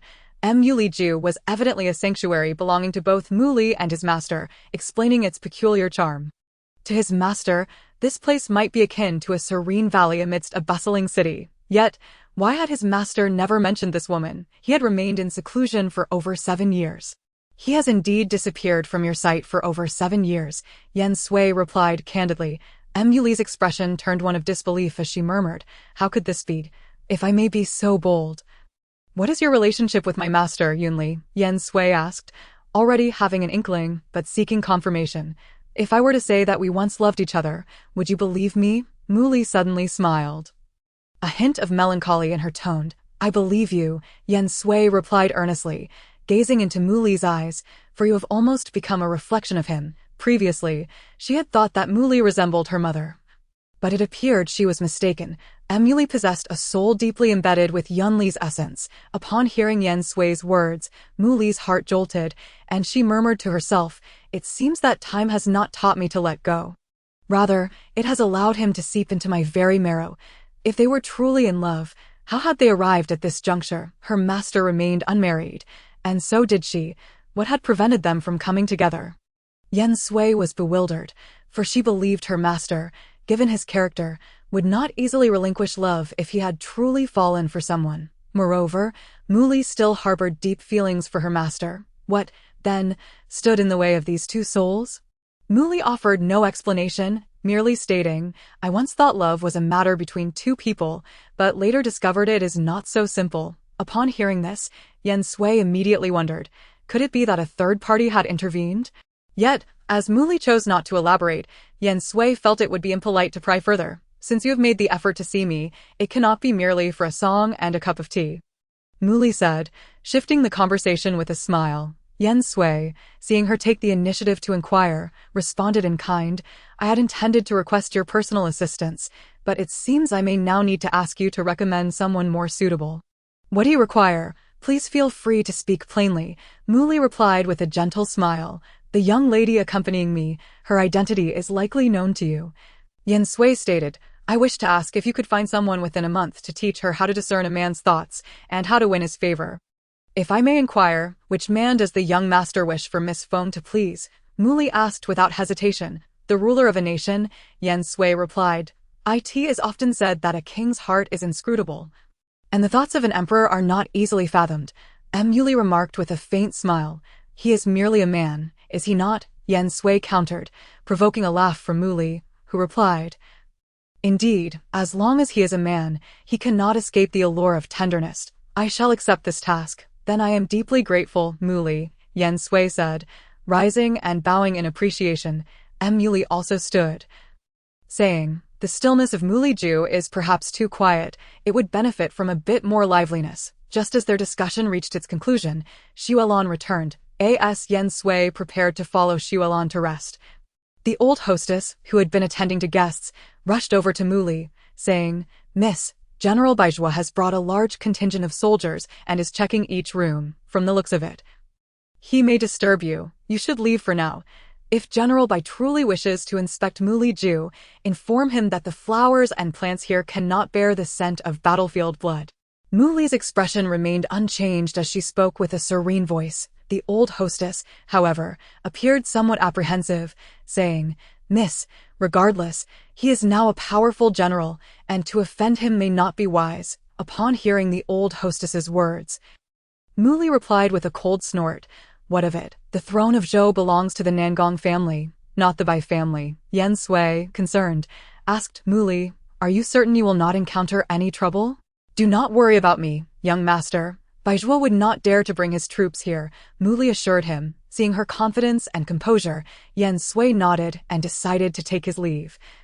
Recognizing his need for rest, less than the time it takes to burn an incense stick, the old hostess returned, this time accompanied by Baizhua, though no soldiers followed. Muli, I apologize for disturbing you at such a late hour. Baizhua said politely upon entering, knowing it to be impolite, Yet you still barged in, General? Muli retorted with a cold smile. Baizhua chuckled awkwardly, trying to mask his embarrassment before stating, There are remnants of the enemy within the city, and I was concerned for your safety, which compelled me to visit at this hour. Are you implying that Muli Ju is unsafe and that anyone can intrude at will? Muli's tone darkened with an edge of anger. No, you misunderstand. Mississippi, that was not my intention, Baizhua hurriedly explained. Given his current status, he could easily command respect, yet he willingly adopted a humble demeanor before this woman, fearing to offend her even slightly. Enough, Xuelon, since General Bai is so concerned, accompany him on his search to ensure he does not mistakenly believe we are harboring anyone, Muli suggested, her tone calm yet carrying an underlying message that left Baizhua in a quandary. Baizhua glanced around before finally gritting his teeth and saying, I was indeed reckless, visiting at such an hour and disturbing your rest. I apologize for my intrusion. He could devise other means to apprehend any suspects. As long as they remained in the city, he was confident he would catch them. However, offending Muli could lead to future complications. Hearing this, Muli smiled and replied, General Bai, you are too kind. You are merely acting out of concern for the safety of Muli Ju. Ultimately, Baizhua took his leave. Miss, what if General Bai had truly entered? Xuelon sighed in relief once Baizhua departed. Muli's tone was icy as she replied, he would not dare. Currently, the Zhou kingdom lacks a ruler, and Bai's family has only just gained control of the military. They cannot afford to make mistakes by offending me over something so uncertain. Indeed, to offend the lady would be tantamount to incurring the wrath of a substantial portion of the royal kin and esteemed nobility, as well as high-ranking officials and affluent merchants. The Bai family, being both a political and commercial entity, cannot afford to offend the lady. Xuelon chuckled, covering her mouth. Very well. Time is of the essence this evening. You should check the study for any additional matters that require your attention, and then retire early. Miss Mu addressed Xuelon. The atmosphere in Tonghua City tonight is quite unsettled, with soldiers stationed everywhere. Yet within Muli's residence, tranquility prevails. Early the following morning, Yen Sui informed Feng Mingwei of the necessity for her to remain at Muli's residence for a month. Miss Mu, would you be so kind as to assist me in procuring these materials? After finalizing matters with Feng Mingwei, Yen Sui sought out Miss Mu once more. Now that the affairs concerning Feng Mingwei have reached a conclusion, it is imperative for her to leave Tonghua City post-haste. The Jin army has encircled, but refrained from attacking for nearly a month, and it is likely they are nearing their limit. After all, prolonging this situation would significantly dampen the soldiers' morale, a predicament that Chu Lingtian is determined to avoid. Miss Mu took the blueprint from Yen Sui, her expression one of mild surprise. Is this artificial feather? Yen Sui nodded, explaining, currently, all exits of Tunghua City are heavily guarded by Baijua's troops. To make an exit, we must rely on this artificial feather. This invention was created a century ago by a genius engineer based on the structure of a bird's wings, allowing one to soar through the skies akin to a bird. Yen Sui was not surprised that Miss Mu recognized the artificial feather, as her master was well acquainted with such contraptions. Other materials are readily available at Mu Li's residence. Yet the most crucial component, the thin wing, will require some preparation on my part, Miss Mu stated. The essence of the artificial feather lies in its framework and thin wings, while the materials for the framework are not difficult to procure. The requirements for the thin wings are quite stringent, necessitating specially crafted leather that is both light and resilient. How many days might this take? Miss Mu pondered briefly before affirmatively stating, 2 days. You may come to collect it then, my lord. Yen Sui was once again taken aback by Miss Mu's capabilities and expressed her gratitude sincerely. To be continued. Chapter 083. Escaping Tunghua 2 days later. Yen Sui successfully retrieved the thin wings from Miss Mu and crafted the artificial feather. During this time, she meticulously monitored the wind direction and velocity to identify the optimal moment for departure.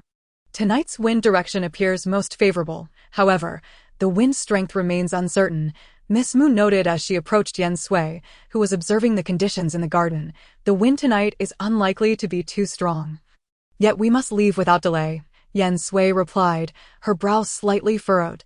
A snowstorm is anticipated shortly, and if we do not depart tonight, we may be delayed for some time. From where does the young master intend to make his exit? Miss Mu inquired. The artificial feather requires a high vantage point for takeoff. However, the tallest structures surrounding Zuichuanxiang are merely 2 stories, insufficient for the necessary altitude. The city tower, Yen Sui replied nonchalantly. Miss Mu, however, did not fully comprehend Yen Sui's intention, expressing her concern. The city tower is currently occupied by Baijua's men. It is likely that you will be surrounded by soldiers before you can even approach. Wouldn't this be akin to walking into a trap? This may necessitate your assistance, Yen Sui remarked. If we can divert Baizhua, the remaining soldiers will pose no issue, given the insufficient wind strength tonight. Only the height of the city tower can guarantee the successful flight of the artificial feather without being struck by archers. After a moment of contemplation, Miss Mu stated, helping you will surely please him. Xuelan, Miss Mu called out, instructing her to personally deliver an invitation to General Baizhua, requesting his presence at Mu Li's residence for a drink, in order to make amends for her previous oversight. Xuelan regarded her mistress with skepticism. She usually held little regard for the Bai family, so why this sudden invitation? Observing Xuelan's perplexed expression, Miss Mu reiterated, you heard me correctly. Hurry along now. Do not delay. Very well, Xuelan, now somewhat reassured, bowed slightly before hastening away. After bidding farewell to Miss Mu, Yen Sui changed back into the attire of a disciple from the Poison King Valley, took the disassembled artificial feather, and stepped out of the gate of Zuichuanxiang. Yen Sui concealed herself in the vicinity of Zuichuanxiang, waiting until she visually confirmed Baijua's arrival before making her way to the city tower. In truth, only the soldiers who had seen her appearance outside the prison had a clear view of her, and those soldiers had either perished or were gravely injured, leaving very few survivors. Although images of her had been posted at each city gate, the military artists were adept at transforming one's likeness into another. Nonetheless, Yen Sui remained exceedingly cautious, shrouded in the night, and when a patrol of soldiers passed by, she emerged like a specter, swiftly capturing the last soldier in line, delivering a precise blow to his neck. The soldier promptly collapsed to the ground in a heap. Yen Sui quickly stripped him of his armor. Donning it herself, the weather tonight was far from ideal. The sky was devoid of a bright moon or stars, enveloped in utter darkness. Yet, Yen Sui relished the obscured sky, as it served as her best cover. When the coast was clear, she swiftly scaled the city wall using her 9-claw grappling hook. Upon reaching the wall, she set her sights on the city tower and soared towards it, perhaps due to the proximity or Yen Sui's remarkable speed. The soldiers stationed atop the wall merely sensed a shadow passing behind them. Yet, when they turned, they found nothing amiss. Concealed behind a pillar of the tower, Yen Sui quickly assessed her surroundings, calculating the number of guards present. To leap to the top of the tower would inevitably alert the nearby sentinels. After careful consideration, Yen Sui chose to approach from the side. She retrieved the incense and firelighter from her waist, igniting them swiftly, allowing the fragrant smoke to drift towards the guards, taking advantage of the cold night to induce drowsiness. Under the influence of the incense, those soldiers soon succumbed one by one to slumber. Witnessing this, a smile crept upon Yen Sui's lips as she extinguished the incense and swiftly produced her grappling hook, ascending to the top of the tower. Standing atop the tower, she could truly survey the entirety of Tonghua City, with the imperial palace of the Zhou dynasty visible in the distance. Casting but a fleeting glance, she immediately prepared to assemble the artificial feather, as she needed to complete her preparations before the patrolling soldiers discovered their unconscious comrades. Just as Yen Sui affixed the final piece, a stir arose below. She realized the patrol had discovered the fallen soldiers, while the soldiers were still in disarray, searching for the source of the disturbance. They remained oblivious to Yen Sui observing their chaos from above.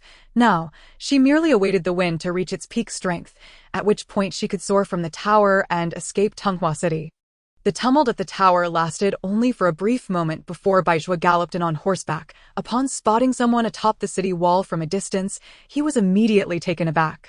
Illuminated by the firelight, he beheld an individual with enormous wings. The wind rustled, and Yen Sui's hair danced as she spread her arms and leaped from the tower. As she descended, she triggered the mechanism, and in an instant, the artificial feather caught the wind and soared upward, lifting Yen Sui into the sky.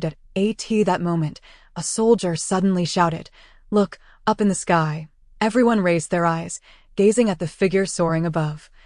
Rendered momentarily speechless, Baizhua, of course, noticed this as well and immediately called out, "Archers, prepare." In an instant, rows of archers appeared neatly at the edge of the city wall. "Fire," Baizhua commanded without hesitation. A barrage of arrows flew forth, yet few struck true against Yen Sui. Even those that managed to graze her lacked sufficient force to inflict any harm. As Yen Sui soared further away, on the verge of escaping Tonghua City, Baizhua commanded once more, "Switch to fire arrows. Whoever can burn that contraption with a single shot will be immediately promoted 3 ranks." This proclamation ignited the fervor of countless soldiers, who began to unleash a relentless volley of fire arrows towards Yen Sui. Observing this, Yen Sui could not help but commend Baizhua's cunning. Yet, it was ultimately too late. Their arrows could no longer reach her. Baizhua, witnessing the contraption gradually fading from sight, was consumed by rage, realizing he had allowed someone to slip through his fingers right under his nose, despite priding himself on his cleverness for half a lifetime.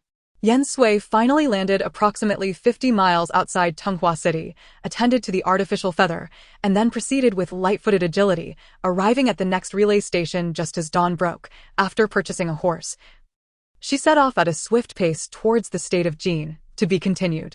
Chapter 084. The fall of Tonghua. Yen Sui's predictions proved accurate. The stalemate between the Zhou and Jin armies, which had persisted for over a month, erupted anew. Although Chu Lingtian was unable to obtain what he desired from Yulon Valley, he utilized the intervening month to train a specialized elite team, infiltrating the now vulnerable Poison King Valley and incinerating the poisonous flora and fauna therein. That night, the entire Poison King Valley was engulfed in flames, the inferno raging through the night without any sign of abating.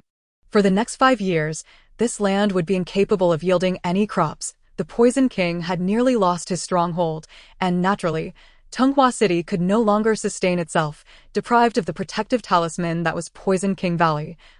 And having exhausted their stockpiled poisons in their conflict with Lingfeng, the Zhou state found itself once more teetering on the brink of annihilation.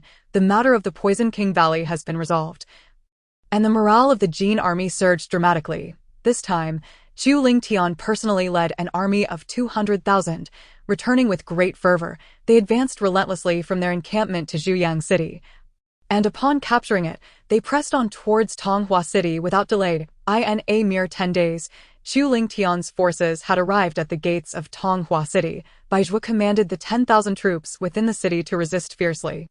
Despite his deep understanding of military strategy, he found himself at a significant disadvantage in numbers, making the defense a desperate gamble. "Mother, the Jin army has begun their siege again." Nan Gongyao rushed into Feng Yi Palace, exclaiming, Isn't Baizhua supposed to be formidable, claiming never to have lost a battle? How is it that he cannot even hold the capital now, after the Poison King retreated from Tonghua City? The queen had been plagued with headaches, and upon hearing Nangong Yao's outcry, her discomfort intensified. Though she was reluctant to admit it, she knew that Tonghua City was no longer defensible. The Jin army's momentum was too swift. They had no time to regroup their forces. Even within the palace, the queen felt as though the sounds of war were echoing in her ears, driving her nearly to the brink of madness. Ultimately, she made a resolute decision, her eyes gleaming with determination. The fall of Tonghua City is merely a matter of time, rather than waiting for the fall of our nation. We should march north to Pingjing, seize the initiative, and declare ourselves emperor. Declare ourselves emperor? Would that not mean the division of the Zhou kingdom? Nan Gongyao looked at the queen in astonishment, unable to believe she harbored such audacious thoughts of splitting the Zhou kingdom. Zhou kingdom? What Zhou kingdom remains? The queen scoffed coldly. From the day the emperor passed away, the Zhou kingdom has been destined for this fate. Since those old fools are so obstinate, let them wait for the day Tonghua City falls to meet their demise along with the Zhou kingdom, the queen declared icily. The women of Lingfeng can ascend to the throne.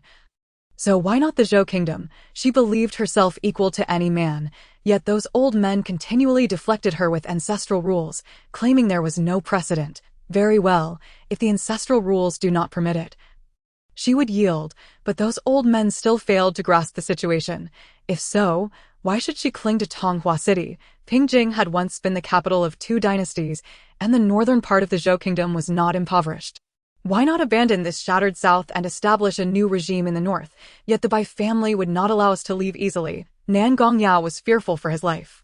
If they could escape, he would be more than pleased. However, the queen was not concerned about this issue, having already thought through such a crucial matter. The Bai family. After this battle, they will surely be gravely weakened. Can a wounded wolf still hope to stop a tiger? Nan Gongyao still expressed some unease. But what of the Jin army? Once they capture Tonghua City, they will undoubtedly continue northward, and we will still be unable to avoid conflict with them. The Zhou kingdom is divided by the Chang River, and now, in the midst of winter, navigation is impossible, as long as we sever all bridges and crossings. The Jin army of over 100,000 will be halted at the Chang River. The queen pointed to the map of the Zhou kingdom. On the 3rd day of the 12th month, the Jin army succeeded in capturing Tonghua City, with Baizhua wounded and the Bai family's forces suffering heavy losses. When Ling Tian personally led his troops into the Zhou royal palace, the queen and Nan Gongyao had already fled under the cover of night, heading north to Pingjing with a contingent of loyal guards. The Bai family faced devastating losses, with numerous clan members perishing and half of their wealth obliterated due to this battle. Had it not been for the foresight of the Bai family's elder, they would have likely lost their foundation. Meanwhile, the faction of the 6th prince continued to dream of ascending the throne amidst the chaos, ultimately finding themselves captured by the Jin army. Just as Tonghua City descended into chaos, Nan Gongqi, who had received earlier instructions from Yen Sui, arrived with Wu Fei, leading 70,000 troops from the rear of the Jin army. Ling Tian immediately took Tonghua City as a stronghold and prepared for battle. Although the Jin army had sustained some casualties on their way, they still held an overwhelming numerical advantage. Your Highness, our army is 70,000 strong, while the enemy boasts nearly 150,000. How should we engage in this battle? Wu Fei, though fearless, did not wish to send his soldiers to their deaths in vain. Wait, was all Nan Gongqi replied. Wait, for what? Wu Fei, perplexed, openly questioned. We can no longer expect reinforcements. In truth, Nan Gongqi was uncertain of the next course of action. Upon receiving Yen Sui's message, he had acted without much thought. Now, standing on the brink of a direct confrontation with the Jin army of 150,000, he still firmly believed that Yen Sui would not err and must have a plan in mind. Is your Highness perhaps waiting for Sui Yan? This was the only potential support Wu Fei could conceive. He had mentioned Sui Yan's 2 campaigns at Jiusua before the prince, hoping to glean more about her circumstances. Yet for some reason, the prince seemed reluctant to discuss Sui Yan. Wu Fei, being perceptive, had picked up on this and had brought it up less frequently. However, this time he genuinely hoped for Sui Yan's arrival. For as long as Sui Yan was present, he felt that any predicament could be resolved. Nan Gongqi remained silent. In truth, he was unsure whether the Sui Yan Wu Fei spoke of was indeed her in disguise. The one thing he was certain of was that the person Wu Fei described, nearly divine in stature, was undoubtedly one of hers, for he knew none of his subordinates possessed such capabilities. Meanwhile, in the Jin army's headquarters, Jin Yi hurriedly entered and approached Chu Ling Tian, his expression grave. "My lord, we have just received news that the emperor is in trouble." Upon hearing this, Chu Ling Tian immediately looked up at Jin Yi. His brow furrowing deeply. "Speak in detail." The palace informants reported that the emperor had suddenly fallen into a deep, unresponsive slumber half a month ago, and crucially, the entire Imperial Medical Bureau had yet to determine the cause of his condition. Jin Yi relayed the information he had received. "The emperor has not attended court for half a month. This news may soon be impossible to conceal. Have our people noticed anything suspicious?" Chu Ling Tian's brow knitted tighter. At such a critical moment, he could not help but ponder deeply. Jin Yi immediately lowered his head, confessing, "The night before the incident, our men faintly saw a shadow enter the emperor's chamber, but due to uncertainty, they did not investigate promptly." To be continued. Chapter 085. Ascend to the throne. A black cavalry soldier presented a pigeon, shot down by an arrow, to Chu Ling Tian, saying, "My lord, it was just brought down near the camp." Jin Yi swiftly stepped forward to retrieve the message capsule from the pigeon's leg, gesturing for the black cavalry soldier to withdraw. After glancing at the note, Jin Yi immediately presented it to Chu Ling Tian.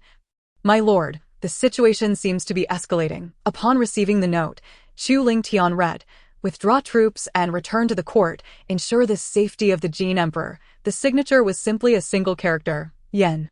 Staring at those few brief words, Chu Ling Tian could not unfurl his brow. "My lord, what should we do next? Are we truly to withdraw our forces?" Jin Yi finally inquired, noticing Chu Ling Tian's prolonged silence. They had already captured the majority of the Zhou kingdom and even occupied the capital. If they were to withdraw now, would it not render all their prior efforts futile? Yet Chu Ling Tian remained fixated on the note. Oblivious to Jin Yi's words, when did the Yen family cease to regard victory and defeat on the battlefield? My lord, Jin Yi called tentatively again, seeing that Chu Ling Tian's gaze was locked in one direction. "Withdraw the troops," Chu Ling Tian said, tucking the note away and looking ahead. "Are we truly to withdraw?" Jin Yi still felt reluctant. They had only just resolved the matter of the Poison King Valley and were on the cusp of a great victory. Chu Ling Tian glanced at Jin Yi, his tone heavy. "This prince can conquer the Zhou kingdom once, and he can do so a second time. As long as the Jin state remains, I can return at any time. Therefore, he must return now. Otherwise, the Zhou kingdom would not fall before the Jin state descended into chaos. However, if he were to suddenly issue a withdrawal order, the soldiers would likely cause a significant uproar." Jin Yi expressed his concerns. "This battle has lasted nearly 4 months. If we return empty-handed, no one will be satisfied. The order has been given. Any who disobey may come to find this prince." Chu Ling Tian replied coldly. Jin Yi ceased further protests and promptly accepted his command. "Yes, I will issue orders for the entire army to prepare to camp and return." Once the order to withdraw was issued, it indeed sparked considerable unrest among the soldiers, who began to murmur, yet none dared to confront Chu Ling Tian. He maintained strict discipline. Although there was much speculation, the speed of their retreat remained unimpeded. By the following morning, the Jin army orderly departed from Tonghua City, making their way back, and exited the Zhou kingdom's borders 10 days later. However, the Jin state still stationed 10,000 troops along the borders of the Zhou. After Chu Ling Tian withdrew from Tonghua City, Nan Gongqi and Wu Fei's forces naturally surged into the city. Nan Gongqi, assuming the identity of the crown prince, ordered Wu Fei to take charge of the city's defenses and dispatched a special team to rebuild the areas that had been damaged. The once prisoners of the old ministers, upon being rescued by Nan Gongqi, affirmed his position as crown prince, seemingly having forgotten that they had previously convened to strip him of his title. The citizens of Tonghua City were bewildered by the Jin army's withdrawal, yet they all understood that after the city's fall, it was their prince who had returned to rescue them. Amidst the chorus of support, Nan Gongqi finally ascended to the position of Emperor of the Zhou Kingdom on the 6th day of the first month. Meanwhile, under the Queen's dominion, Nan Gongyao ascended the throne in Pengjing City, located in the northern part of the Zhou Kingdom, proclaiming the establishment of the Qi dynasty and designating himself as the Northern Emperor. From that moment onward, the Zhou Kingdom was divided into two. With the Changjiang River marking the boundary, after Nangongqi took the throne, he appointed Wu Fei as the General of National Defense, entrusting him with the command of all military forces and the crucial responsibility of post-war reconstruction. Despite the overwhelming pile of state affairs awaiting him each day, Nangongqi remains steadfast in sending messages to Yan Sui, yearning for her presence in the Zhou kingdom, hoping she would come to his side. On the other hand, upon returning to Jinyang City, Chu Lingtian immediately entered the imperial palace, making his way directly to the emperor's chambers. Upon entering, he found the room filled with court physicians, including the empress and concubine Yun. The moment the empress spotted Chu Lingtian's return, she rushed forward, exclaiming, "My lord, you have returned. What shall we do now? How could the emperor, in such good health, suddenly end up in this state? If anything were to happen to him, how could I possibly survive?" Concubine Yun was also beside her, weeping softly. Already troubled by the unexpected situation, Chu Lingtian felt a headache worsen upon hearing their lamentations. And he coldly retorted, "What are you crying for? The emperor is fine, yet you have caused such a commotion." An air of frost surrounded Chu Lingtian, rendering the empress and concubine Yun too frightened to utter another sound. Approaching the head physician, he inquired, "What is the current diagnosis from the Imperial Medical Bureau?" The head physician immediately knelt, saying, "My lord, I bear the death penalty. My medical skills are lacking, and I have yet to determine the cause of the emperor's ailment. I deserve to die." The other physicians followed suit, kneeling and bowing their heads in unison, declaring, "We also bear the death penalty. You truly deserve to die." Chu Lingtian's expression darkened as he spoke with an icy tone. "As physicians, instead of devising a method for diagnosis, you cry out death penalty here. If anything were to happen to the emperor, can your lives even compensate for that?" The physicians, terrified by Chu Lingtian's wrath, dared not lift their heads, remaining motionless on the ground. Previously, they had only perceived Prince Chen as lax, unaware of the terrifying aura that enveloped him. "Go to the Muin Marquis's residence and summon the young Marquis." Chu Lingtian commanded Jin Yi, wishing not to waste time with the physicians. "Yes, I shall do so at once," Jin Yi replied, promptly departing. Chu Lingtian then approached the emperor lying in bed and addressed the head physician. "Retrieve the pulse diagnosis records from the past half-month." The head physician, trembling, rose and fetched the records, presenting them respectfully to Chu Lingtian. As he flipped through the pages, an unusual silence enveloped the room. According to the records, the emperor's pulse showed no abnormalities. It was as if he were merely asleep. After setting the records down, Chu Lingtian turned his gaze towards the empress and concubine Yun, asking, "Before the emperor fell ill, did he consume anything or drink anything unusual?" At this, the empress discreetly glanced at concubine Yun, knowing that in the nights preceding the incident, the emperor had stayed in concubine Yun's quarters. Thus she had no knowledge of the events. Concubine Yun, trembling slightly, responded, "The emperor does not have the habit of midnight snacks, but he does enjoy tea." However, the tea that night was prepared as usual by a designated person, so it should not have posed any issue. Who was responsible for brewing the tea that night? Chu Lingtian pressed. It was being overseen by someone in the side hall," concubine Yun quickly replied. She had sensed trouble the moment the emperor fell ill and had immediately sent the person away. To be continued. Chapter 086. Seeking help from Jiang Meng. At this moment, Jin Yi entered. Pushing Jiang Meng along, "Go interrogate the person next door," Chu Lingtian instructed Jin Yi. After Jin Yi left to carry out the order, Chu Lingtian personally approached Jiang Meng, directing him inside.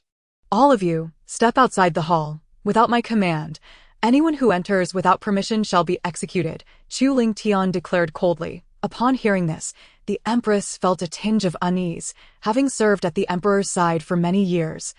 She was well aware of the emperor's apprehensions towards Prince Chen. "My lord, I believe I should stay to care for the emperor." The empress finally spoke up. Concubine Yun, hearing this, immediately halted her movement and prepared to voice her own request to remain. Now that she had lost the support of Lingfeng, she had to rely on herself, ensuring she did not fall behind the empress. "What? Does the empress doubt my ability to care for the emperor?"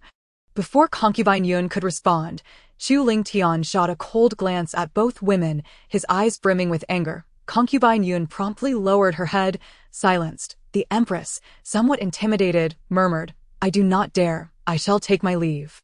Once everyone had exited, Chu Lingtian stepped before Jiang Meng, stating, "I do not wish to trouble you, nor should I, but for the stability of the Jin Kingdom, I hope you can lend your assistance." Jiang Mang, upon hearing this, chuckled lightly. "To put it bluntly, all of my injuries and ailments are due to your actions. Yet now you ask me to save someone. Is that not amusing?" Chu Lingtian's brows furrowed deeply. Choosing silence, "You surely do not wish for Jiang Fu Ren to endure the ravages of war in her final days, do you?" Chu Lingtian remarked. Jiang Meng's smile carried a hint of disdain as he replied, "Did you return to stabilize the court? Will the Jin Kingdom truly descend into chaos? No, at least my mother will not witness the day the Jin Kingdom is engulfed in flames. You truly refuse to help?" Chu Lingtian pressed. Indeed, Jiang Mang maintained his faint smile, speaking with a tone of nonchalance. "Prince Chen should be pleased. The emperor has obtained what countless people dream of, eternal life." Upon hearing this, Chu Lingtian immediately questioned, "You know what poison the emperor has been afflicted with, do you not? It was created by me. How could I not know?" Jiang Mang replied, his smile tinged with a hint of helplessness. Chu Lingtian was taken aback, realizing that Jiang Mang must possess a means of antidote, yet he had never contemplated that the poison was of Jiang Mang's own making. "You should know that my patience is limited. For the greater good, I am willing to employ any means necessary," Chu Lingtian stated, no longer holding back, his tone thick with threat. "Will you provide the antidote, or will you not? Do you wish to know why I created this poison?" Jiang Mang suddenly asked, his smile vanishing. Unbothered by whether Chu Lingtian would respond, he continued, "Do you still remember someone named Jiang Huai?" "Enough," Chu Lingtian snapped angrily. Jiang Huai was the one person he felt eternally indebted to and could never repay.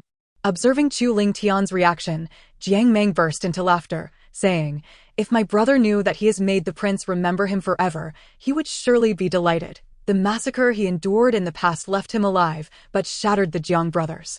Have you ever witnessed someone who, as long as they are awake, incessantly gnaws at their own flesh?" Jiang Mang's voice suddenly dripped with hatred as he exclaimed, "You have not. You call this poison. But to me, it is a life-saving medicine. Since it is a medicine, how can it be called an antidote?" Jiang Mang's tone was laced with mockery. In the end, Chu Lingtian could not compel Jiang Mang to take action. Jiang Mang ultimately left the imperial palace unscathed. Jin Yi presented the results of the interrogation to Chu Lingtian, but gleaned no valuable information. "Master, what should we do next?" Jin Yi inquired. "Go to Tsangxue and bring that maid named Shuishi to Jin Yang," Chu Lingtian replied, his voice heavy. "Isn't the Yan family known for their loyalty? I wish to see if Yan Sui would risk it all for a mere maid." Upon receiving the news of Chu Lingtian's retreat and Nangongqi's ascension to the throne, Yan Sui returned once more to the Zhou kingdom. Currently, the guards of Tonghua City were mostly subordinates of Wu Fei. So many recognized Yan Sui. The moment Yan Sui appeared at the city gate, soldiers rushed to report. After waiting for a considerable time without sighting Wu Fei, she was met instead by the hurried arrival of Nangongqi.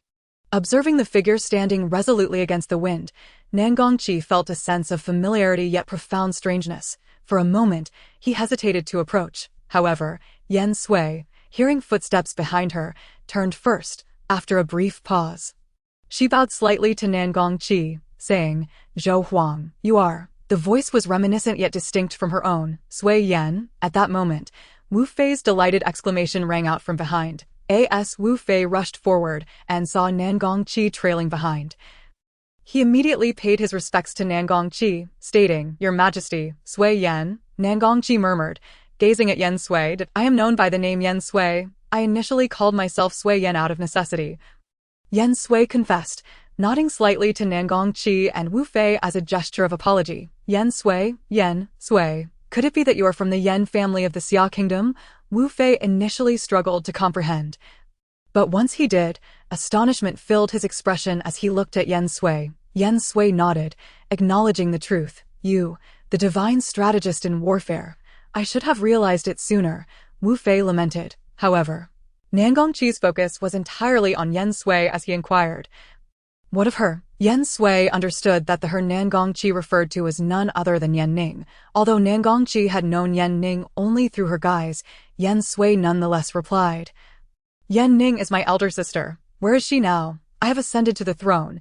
Why has she not come to see me?" Once Nangongqi confirmed Yan Sui's identity, he immediately pressed for answers. I have come this time hoping that the Zhou Emperor can assist with a matter. May I request a moment of your time to speak? Yan Sui did not respond to Nan Gongqi, but immediately articulated her purpose. Upon hearing this, Nan Gongqi led Yan Sui into the royal palace. Once they arrived at the imperial study, he finally spoke. What assistance do you require from me? Has something befallen your sister? I hope that the Emperor of Zhou can command the Poison King to provide an antidote. Yan Sui stated candidly, did an antidote? Has she been poisoned? Where is she now? I will immediately send someone to bring her to the palace.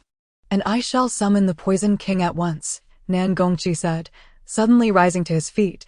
A look of concern etched across his face. My sister is unharmed. It is another who has been poisoned. Yan Sui quickly clarified, she has sent me here to propose an exchange, ensuring that from now on, the Emperor of Zhou and my sister will no longer owe each other. Nan Gongqi fell silent for a brief moment before retrieving a token from a nearby brocade box and handing it to Yan Sui, saying, let this token be delivered to your sister. Upon its sight, the Poison King will surely present the antidote to you. To be continued. Chapter 087. Obtaining the antidote. The Poison King Valley had suffered severe damage and would undoubtedly rely on the Zhou imperial family for revitalization. At this moment, they could not afford to disregard his commands. Allow me to express my gratitude to the Emperor of Zhou on behalf of my sister, Yan Sui said. However, as the token is precious.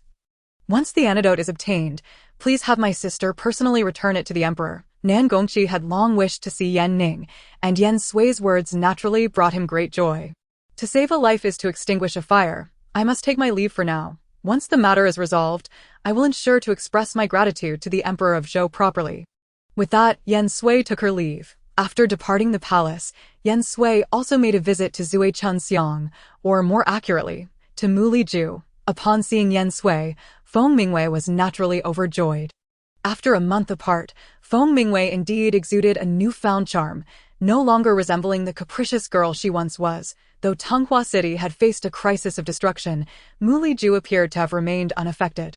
Young Master Yan, Mu Jiai said with a gentle smile as she emerged from behind. Have you come to collect someone, Sister Mu? Feng Mingwei said with a smile as she approached Mu Jiai. From the manner of address, Yan Sui could discern that Feng Mingwei was faring well here. There were still matters left unfinished.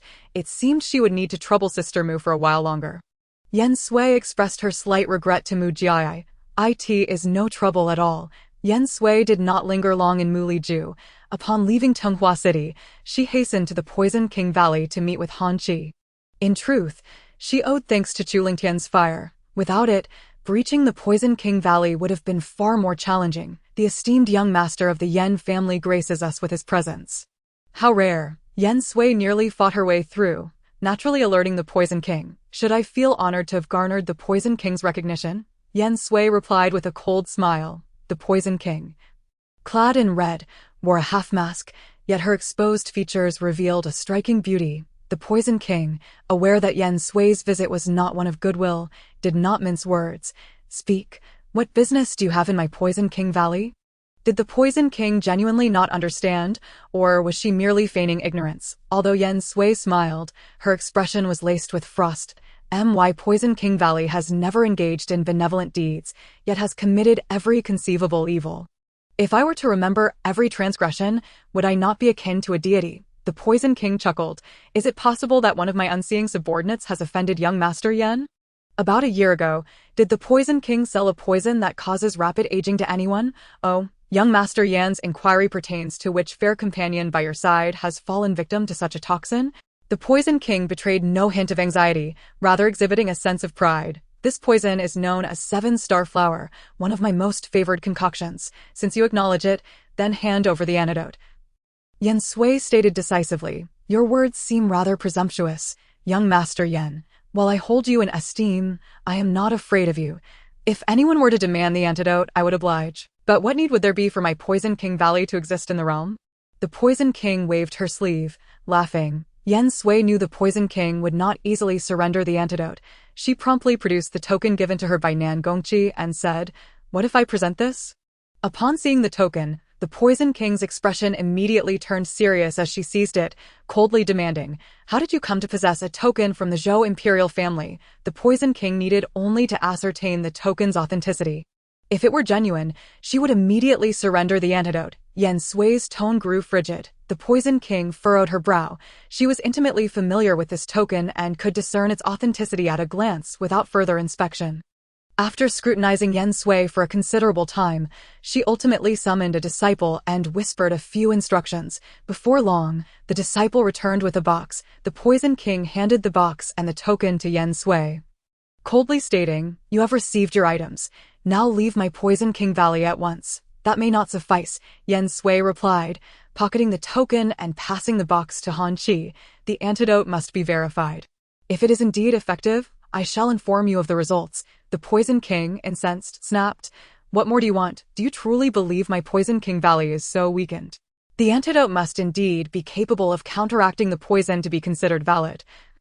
Yen Sui retorted, unyielding, "Han Qi, return to the Yulan Valley immediately and relay the outcome to me at once. My Poison King Valley is not so lowly." The Poison King fumed, "Whether it is or not, we shall soon find out," Yen Sui replied with an air of indifference. The Poison King, unwilling to continue the discussion, turned and walked away. Yen Sui remained outside the Poison King Valley, awaiting news from Han Qi. 12 days later, Yen Sui finally received a message from Han Qi. "Bansha has examined the antidote.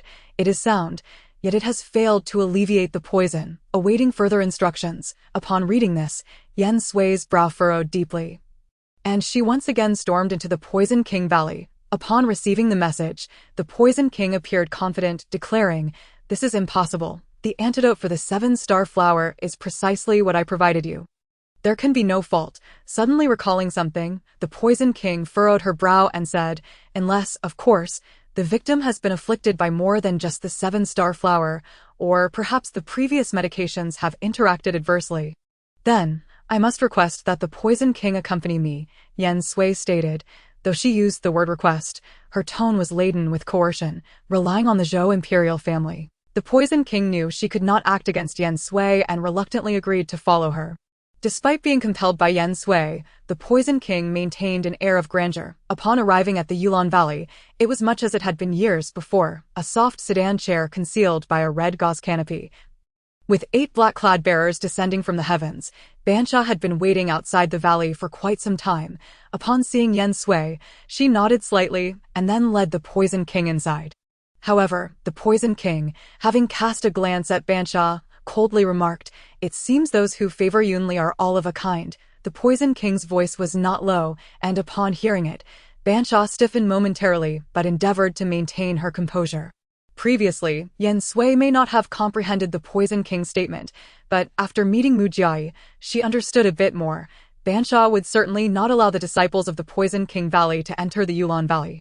Thus, upon entering the valley, she promptly guided Yen Sui and the Poison King toward the ice cave. The Poison King glanced at the figure lying on the icy bed and turned to Bansha, saying, "You possess a certain cleverness. I see you have utilized the turtle-breathing pill along with this icy bed to preserve her life." Bansha remained silent, perhaps feeling a sense of inferiority, given the Poison King's esteemed identity. Regardless of how the young master treated the Poison King, they were still siblings in the craft. The Poison King, however, had little interest in Bansha and immediately employed her inner strength to dispel the ice around Yen Ning's wrist. She drew a small blade and made a cut on Yen Ning's hand, collecting her blood. The icy bed and turtle-breathing pill had completely masked her pulse, rendering diagnosis impossible. To ascertain the root of the problem, they could only rely on this blood. To be continued. Chapter 088. The identity of Jiang Meng. The Poison King's actions were swift, and within the time it took to burn a stick of incense, she emerged from the pharmacy, though her expression was far from favorable. Yen Sui stepped forward, just about to inquire, but the Poison King spoke first. "I cannot resolve this poison. You must seek someone more capable." Upon hearing this, Yen Sui intercepted the Poison King with a determined stride, her expression darkening as she asked, "What do you mean? Is this poison not of your making?" "It is my creation, but not solely my own," the Poison King replied, her tone becoming grave as she regarded Yen Sui. "She has indeed been poisoned by the 7-star flower, but more severely, she is afflicted by another type of curse, the kind prevalent in the southern regions of your Xia country. The 7-star flower merely ages one's appearance. It does not harm the inner body and certainly does not lead to death," the Poison King stated plainly. What truly threatens her life is the curse within her body. Do you understand now? Outsiders often believed that the poisons of the Poison King Valley were lethal. Yet no one knew that every poison she crafted was designed to inflict suffering without being fatal. She despised the happiness of others. Her desire was for everyone to share in her misery. Is it possible that the esteemed Poison King cannot resolve a curse? At this moment, Yen Sui felt a weight of heaviness and frustration unlike ever before. The Poison King responded with a mocking smile. How foolish of you, as the young master of the Yen family, to pose such an ignorant question. A curse, a curse. Does the presence of the word poison lead you to naively believe it is indeed poison? The mockery in the Poison King's words was palpable. Curses were sorcery, the work of those who were neither human nor ghost, a vile affliction that harmed both the victim and the perpetrator. It is indeed laughable that they audaciously dare to label it as poison. The tone of the Poison King is steeped in disdain and sarcasm, clearly indicating her utter contempt for such toxins. The Poison King is well aware of the identity of the poisoned individual and, out of consideration for her relationship with the young master, hopes she might illuminate a path for us. At this moment, Hanxia, who had remained silent until now, stepped forward and respectfully and sincerely addressed the Poison King. The Poison King glanced at Hanxia and coldly scoffed, "Humph, a bond of discipleship. When has Yunli ever shown me even a trace of loyalty? I have already provided the antidote for the 7-star flower. Thus, I have fulfilled the decree of the Emperor Zhou." Without hesitation, the Poison King turned to leave, remarking as she walked away, "As for the method to dispel the poison, let Yunli come to the Poison King's valley to inquire of me himself." Watching the Poison King swagger away, Yen Sui's hand instinctively clenched into a fist. Someone had indeed placed a curse on her sister. Without needing to think, Yen Sui was certain that it was the doing of the Lu family. Even the Poison King knew that such curses could only be found in certain uncivilized tribes of the southern border of Xia country. Did the Lu family truly believe that they could take advantage of the current state of Xia country? She had previously come across a passage in an ancient text stating that there were only 2 methods to break a curse. One was for the controller of the curse to personally extract the cursed insect, and the other was to locate the mother insect and eliminate it. Hanxia's usual smile had vanished, replaced by an unusual seriousness as she spoke. Time is running out. The southern border is a rainforest region, with tribes hidden deeply and scattered widely. Searching for the creator of the curse is akin to finding a needle in a haystack. Yen Sui's gaze suddenly turned profound. Hanxia fell silent as well. If only the young master were here now. With the young master not having been found for a long time and the Poison King unwilling to assist, what were they to do? Suddenly, Hanxia's eyes lit up, and she hurriedly ran toward Yunli's residence. Observing Hanxia's rare display of agitation, Yen Sui quickly followed suit. "What is it?" Yen Sui inquired as she noticed Hanxia rummaging for something. "Have you found a solution? What do you need? I can help. A letter I received a long time ago," Hanxia replied while searching. "The young master left Yulan Valley shortly after receiving that letter and has not been seen since." Upon hearing this, Yen Sui was taken aback and immediately asked, "Who wrote it? Why have I never heard you mention such an important matter?" Unintentionally, Hanxia activated a mechanism on the edge of the drawer, and in an instant, a hidden compartment opened. "I found it." Without pausing to answer Yen Sui, Hanxia excitedly retrieved the letter from the compartment, confirmed it was correct, and handed it to Yen Sui, saying, "This is it." Yen Sui took it and promptly opened the envelope, immediately spotting the 2 characters Shixiang at the top of the letter. The handwriting was entirely different from the note Su Mei had written to Yunli, indicating it could not possibly be from her. Upon examining the signature at the end, she found only the character Meng. Besides the Poison King, does Master have another disciple? Yen Sui questioned Hanxia with suspicion.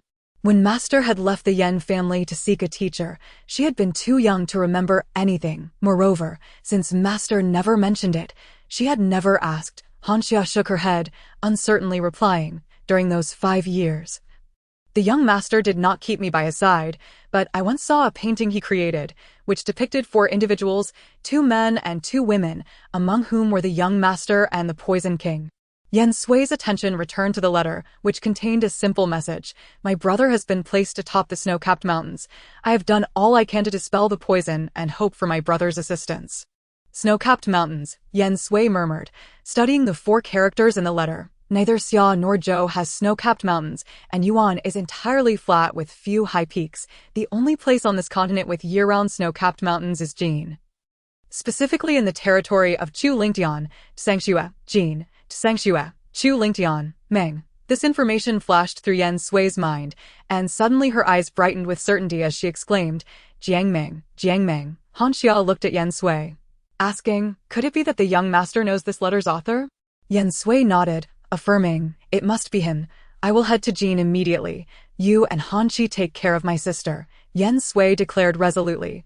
Once she arrived in Jin, she wasted no time, and that very night infiltrated the Mu and Ho residence. This was not her first visit, so she navigated the place with ease, making a beeline for Jiang Meng's chamber. It was still pitch black, and not a single guard was in sight. Long time no see. Jin Wangfei, Jiang Meng spoke casually from his bed. This time, however, Yan Sui silently observed him from the darkness for a long while before finally speaking. You and the ghost doctor are of the same lineage. You are brothers, correct? Jiang Meng answered straightforwardly, indeed. Not only the ghost doctor, but also the poison king. Furthermore, the poison you previously used on the Jin Emperor was developed by me many years ago. Then can you dispel the curse? After obtaining the answer she sought, Yan Sui immediately inquired, to be continued. Chapter 089, Emotion. The curse conquers poison I cannot, Jiang Meng replied succinctly. Upon hearing this, Yan Sui felt as though all her strength had been sapped away. She leaned against the nearby table, murmuring, is there truly no one who can dispel it? I cannot dispel it, but I am not entirely without options. Sensing Yan Sui's disappointment, Jiang Meng finally spoke. His words instantly rekindled Yan Sui's hope. And she stepped forward eagerly, asking, do you have a way? Do you know what the most difficult curse to concoct is? Jiang Meng did not rush to answer, but instead posed a question to Yan Sui. What is it, emotion? Curse, Jiang Meng replied nonchalantly. The emotion curse is the most formidable of all poisons, and it is the only one that cannot be dispelled. Once the cursed insect enters the body, it will not depart until the earth has turned to dust. If the mother insect dies, the offspring cannot survive either. Yan Sui remained silent, patiently waiting for Jiang Meng to finish. She understood that Jiang Meng had mentioned the emotion curse for a reason. Although the emotion curse was the supreme curse with no remedy, it could counteract all other cursed insects. Indeed, Jiang Meng soon provided an explanation. If someone were to place the emotion curse on the person you wished to save, the two would thereafter share a fate, and the cursed insects within the one would be consumed by the emotion curse. I asked this method using poison to combat poison. Yan Sui furrowed her brow. But what of the one afflicted by the emotion curse? The individual cursed cannot stray more than 100 paces from the mother insect, or they will suffer the excruciating torment of countless insects devouring their bones. Should the offspring's emotions change, they too will face the anguish of being consumed by insects. Naturally, the most critical factor is that if the mother insect encounters misfortune, the offspring will inevitably suffer as well. Jiang Meng explained. Then, does this mean that the one consuming the mother insect will not be significantly affected? Yan Sui inquired, noting that Jiang Meng's words were entirely focused on the offspring's fate. There is one impact. If the offspring dies, the mother insect will retaliate, and at that point, the host cannot survive for long. Hence, it is referred to as sharing a fate. Jiang Meng replied promptly, Do you know how to obtain the emotion curse? Yan Sui was acutely aware that this was not the best choice, but it was currently their only option. The emotion curse can be encountered but not sought. A master of curses may spend their entire life without creating an emotion curse. Jiang Meng replied indifferently, however, to my recollection, my brother seems to have acquired a pair of emotion curses. Master possesses the emotion curse. Does this mean it could be found in Yulon Valley? Yan Sui immediately asked. What does the emotion curse look like? Curses are generally shaped like pills. One cannot discern them by appearance, only by their scent. Jiang Meng explained. How then shall I seek it? Yan Sui asked, troubled, after a moment of contemplation. Jiang Meng recalled, I remember that my brother embedded it within a jade pendant, stating he would gift it to the person he cared for most on a special day. If you can find the jade pendant, you may perhaps find the emotion curse. A jade pendant? What kind of jade pendant? Qilin black jade. Upon hearing this, Yan Sui was immediately startled, instinctively reaching for her waist, pulling off the jade pendant she had received from her master on her coming-of-age day. This jade pendant had been with her ever since. After receiving the pendant, Jiang Meng began to gently stroke it with his fingers, and after a long moment of contemplation, he brought the pendant closer to his nose and inhaled deeply. Yen Sui closely observed Jiang Meng's actions and finally saw him take out a thin, needle-like object from his sleeve. With a deft touch, he tapped the pendant's eyes, and two tiny dark objects fell out. Go pour me a cup of water. Jiang Meng placed the pendant down carefully, holding the two small objects with utmost care. At his command, Yen Sui promptly went to the table, poured a cup of water, and brought it to Jiang Meng. He merely dipped his finger into the cup and then let the water drop onto the two tiny objects. Upon contact with the water, those small, pill-like items emitted a faint fragrance, and one of them even transformed from its original black color to a milky white. This is, Yen Sui gazed in astonishment at the items in Jiang Meng's hand. The emotion curse. Jiang Meng unexpectedly produced a small porcelain vial, into which she carefully placed the two pills, returning them along with the jade pendant to Yen Sui. The white one is the mother worm, and the black one is the offspring worm, she explained. Yen Sui received the items with both hands, gripping the jade pendant and the vial tightly. He could scarcely believe that the most important person his senior brother had spoken of years ago was, in fact, her. Jiang Meng suddenly laughed, yet her laughter was tinged with desolation.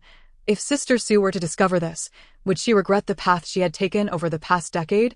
What do you mean?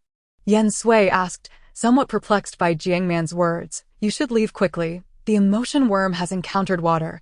If it does not find a host within a month, it will perish. I will return, Yen Sui stated calmly before departing. Jiang Meng was shrouded in countless mysteries, her age merely 17 or 18, yet the soul residing within her bore the wisdom of one in their 70s or 80s. By calculating the passage of time, one could discern that when she became a disciple alongside her master, she was but a child. Upon returning to the Blue Abyss Valley, Yen Sui confided the matter of the emotion worm to Han Qi. She understood that allowing Han Qi to shoulder such a risk was selfish, yet she could not stand idly by as her sister continued down this path. After hearing Yen Sui's words, Han Qi agreed without hesitation. Even if it means taking the emotion worm, I would not hesitate to trade my life for hers, she declared resolutely. Yen Ning's body had suffered under the 1,000-year cold for far too long, and with the presence of the turtle-breathing pill within her, she required a period of recuperation. Only after her pulse stabilized could she take the emotion worm and the antidote for the 7-star flower. Banksia, I leave the remaining matters in your capable hands. I must return to the state of Jin, Yen Sui instructed Banksia. I asked the young master, not waiting for the young lady to awaken. Banksia inquired, astonished. What could possibly be more pressing than the young lady's condition? The Emperor of Jin remains in a state of unconsciousness, and Chu Lingtian is not one to sit idly by. Yen Sui replied, her brow furrowed. Currently, he has used water joy to force my appearance. I cannot afford to ignore him. I asked this not a trap set for the young master. Banksia began to worry again. Yen Sui waved her hand, reassuring Banksia. The Emperor's life and death remain in my hands. How would Chu Lingtian dare to harm me? Yet, despite her words, an inexplicable unease settled within Yen Sui's heart, as if foreboding some impending misfortune. Upon entering Jinyang City, Yen Sui did not head toward the palace, but instead returned to the Prince Chen's residence, a place both familiar and foreign to her. As she crossed the threshold of the prince's residence, she found Chu Lingtian seated beside the rockery in the courtyard, a pot of wine simmering beside him. The surroundings were blanketed in white snow, devoid of any other presence. Yen Sui walked through the snow and, without hesitation, took a seat opposite Chu Lingtian. Grabbing a cup from the table, she said, "It is indeed an honor for me to be treated to wine by Prince Chen. I concede this round of chess to you," Chu Lingtian declared as he poured wine for Yen Sui, then filled his own cup before continuing, "But the true contest between us has only just begun." With that, he raised his cup and drank deeply. "I have heard that the Yen family spear techniques are renowned across the land. Today, I wish to learn a few moves." With a clap of his hands, 2 spears were promptly brought forth to them. Yen Sui understood that a battle was inevitable. Though she had no assurance of victory, she could not evade the confrontation. Just then, delicate snowflakes began to fall from the sky. Both Yen Sui and Chu Lingtian gripped their spears, standing amidst the snow, their hair dusted with white as they faced one another. After a period of silence, it was Chu Lingtian who made the first move. This was not their first encounter. They had clashed during the Jin-Xia War. Yet, in just a year, Yen Sui could distinctly sense that Chu Lingtian was no longer the same man he once was. Each strike he delivered was infused with inner strength, radiating an overwhelming aura. Several times, when they engaged directly, Yen Sui's hands would tremble from the impact, nearly causing her to lose her grip on the spear. The Yen family spear techniques emphasized using softness to overcome hardness, employing skill to triumph over brute force. As Chu Lingtian thrust his spear toward her, Yen Sui swiftly bent backward, evading the spear's point, and followed with a graceful aerial flip, aiming her spear toward his throat. Sensing the impending danger, Chu Lingtian propelled himself backward, spreading his arms wide as he retreated. After several meters, he used a tree as leverage to pivot and swiftly closed the distance to Yen Sui. Yen Sui anticipated that he would take advantage of the momentum to strike her, and thus she channeled her inner strength into her left hand to defend herself. However, to her surprise, Chu Lingtian's target was not to injure her, but rather to remove the mask from her face. As he drew near, Yen Sui instinctively retaliated, landing a blow directly to his right chest. In that instant, Chu Lingtian staggered back several steps, crashing heavily against a tree, and coughed up a mouthful of blood. Holding his chest, he raised his other hand to wipe away the blood at the corner of his mouth, gazing at the mask in his hand with a smile. I have heard that the young master of the Yen family seldom reveals her true face. Today, I shall unearth the secret hidden beneath this mask. The moment her palm struck Chu Lingtian, Yen Sui realized it was too late. As his eyes met hers, the smile on his face froze, replaced by a deepening shadow of fury. His gaze shifted through a spectrum of emotions: initial astonishment, then doubt, and finally, an overwhelming anger. Yen Sui understood. He had recognized her. He had finally uncovered her secret. This was the very reason for her previous sense of unease. Chu Lingtian's piercing stare bore into her without uttering a word. Finally, she heard his cold, furious voice command, "Seize her." In an instant, the once empty courtyard was surrounded by countless black cavalry soldiers. Yen Sui turned her spear and planted it firmly in the snow, ceasing all resistance. Though she could have fought valiantly, the revelation of her secret meant that no matter where she went, Chu Lingtian would no longer allow her to escape easily. The Emperor of Jin awakened the following day after receiving the antidote, appearing only slightly weakened, with no significant injuries. However, Chu Lingtian willingly relinquished his military authority, requesting to return to his fief, only to be denied by the emperor. The princess of the Yuan state, Daiyun, was soon to arrive in Jin under the pretense of marriage negotiations, and the emperor decreed that Chu Lingtian would be responsible for her reception. Although Yen Sui was monitored by Chu Lingtian, he did not treat her as a prisoner. Aside from her inability to leave the Jinmo garden, she retained all her privileges, including the command of the Black Cavalry, with the secret of her marriage now exposed. Yen Sui had to make new arrangements. She penned 3 letters to the Blue Orchid Valley, inquiring about Yan Ning's recovery, requesting Banksia to send someone to the state of Zhou to retrieve Feng Mingwei, and asking Han Qi to contact Mu Fei to arrange a suitable identity for Feng Mingwei to enter the Summer Kingdom's palace. Yen Sui was acutely aware that every letter she sent would undoubtedly pass through Chu Lingtian's hands. Yet she was unconcerned, for these matters bore no direct relation to the interests of the state of Jin. Even if Chu Lingtian were to discover them, he would have no reason to impede her. Since that day, Chu Lingtian had not set foot in the Jinmo garden, not once. 80 times, Yen Sui wondered if Chu Lingtian found it difficult to accept her identity. Had he guessed that she was the one who married into the prince's residence? If he had deduced that the young master of the Yen family had always been a woman, then from his perspective, it would indeed be a hard truth to accept. Today marked the arrival of the Yuan state's envoy in Jinyang City. The harshest winter had passed, and the gentle warmth of early spring could finally be felt. This time, the envoy from the Yuan state was led by Prince Daizhan and Princess Daiyun. Accompanied by various ceremonial and civil officials, their retinue far more grand and extensive than previous visits, as they came to negotiate a marriage. On the evening of the Yuan state envoy's arrival at the palace, Chu Lingtian finally came to the Jinmo garden. That night, all the black cavalry soldiers stationed inside and outside the garden were withdrawn. Chu Lingtian sat there, gazing at Yen Sui, and half an hour passed without a single word exchanged. Chu Lingtian finally spoke, but his tone was laced with derision. Who could have imagined that the heir of the Yen family, who had accompanied General Yen in countless battles, would turn out to be a woman? He had once investigated the identity of the princess consort, speculated about it, and even pondered whether Yan Ning had concealed her martial prowess for certain ulterior motives. Yet, Xu Lingtian had never considered that the individual he had married could be perceived as a man by the outside world. Yan Sui believed she had adeptly disguised herself over the past decade, otherwise, she would not have evaded so many watchful eyes. However, upon encountering Xu Lingtian, her facade was ultimately shattered. Perhaps it was her earlier inadvertent oversight and occasional necessity that had revealed too much of herself. Perhaps the months they had spent together had fostered an inexplicable familiarity in Xu Lingtian, or perhaps it was the recent sighting of the true Yan Ning lying upon the ice bed in the ice cave that had led to her secret being exposed. "What is the purpose of your marriage substitution?" Xu Lingtian asked, his expression stern, adopting an interrogative tone. Yan Sui immediately frowned, gazing unwaveringly at Xu Lingtian. "Xu Lingtian, it is true that I have concealed my identity.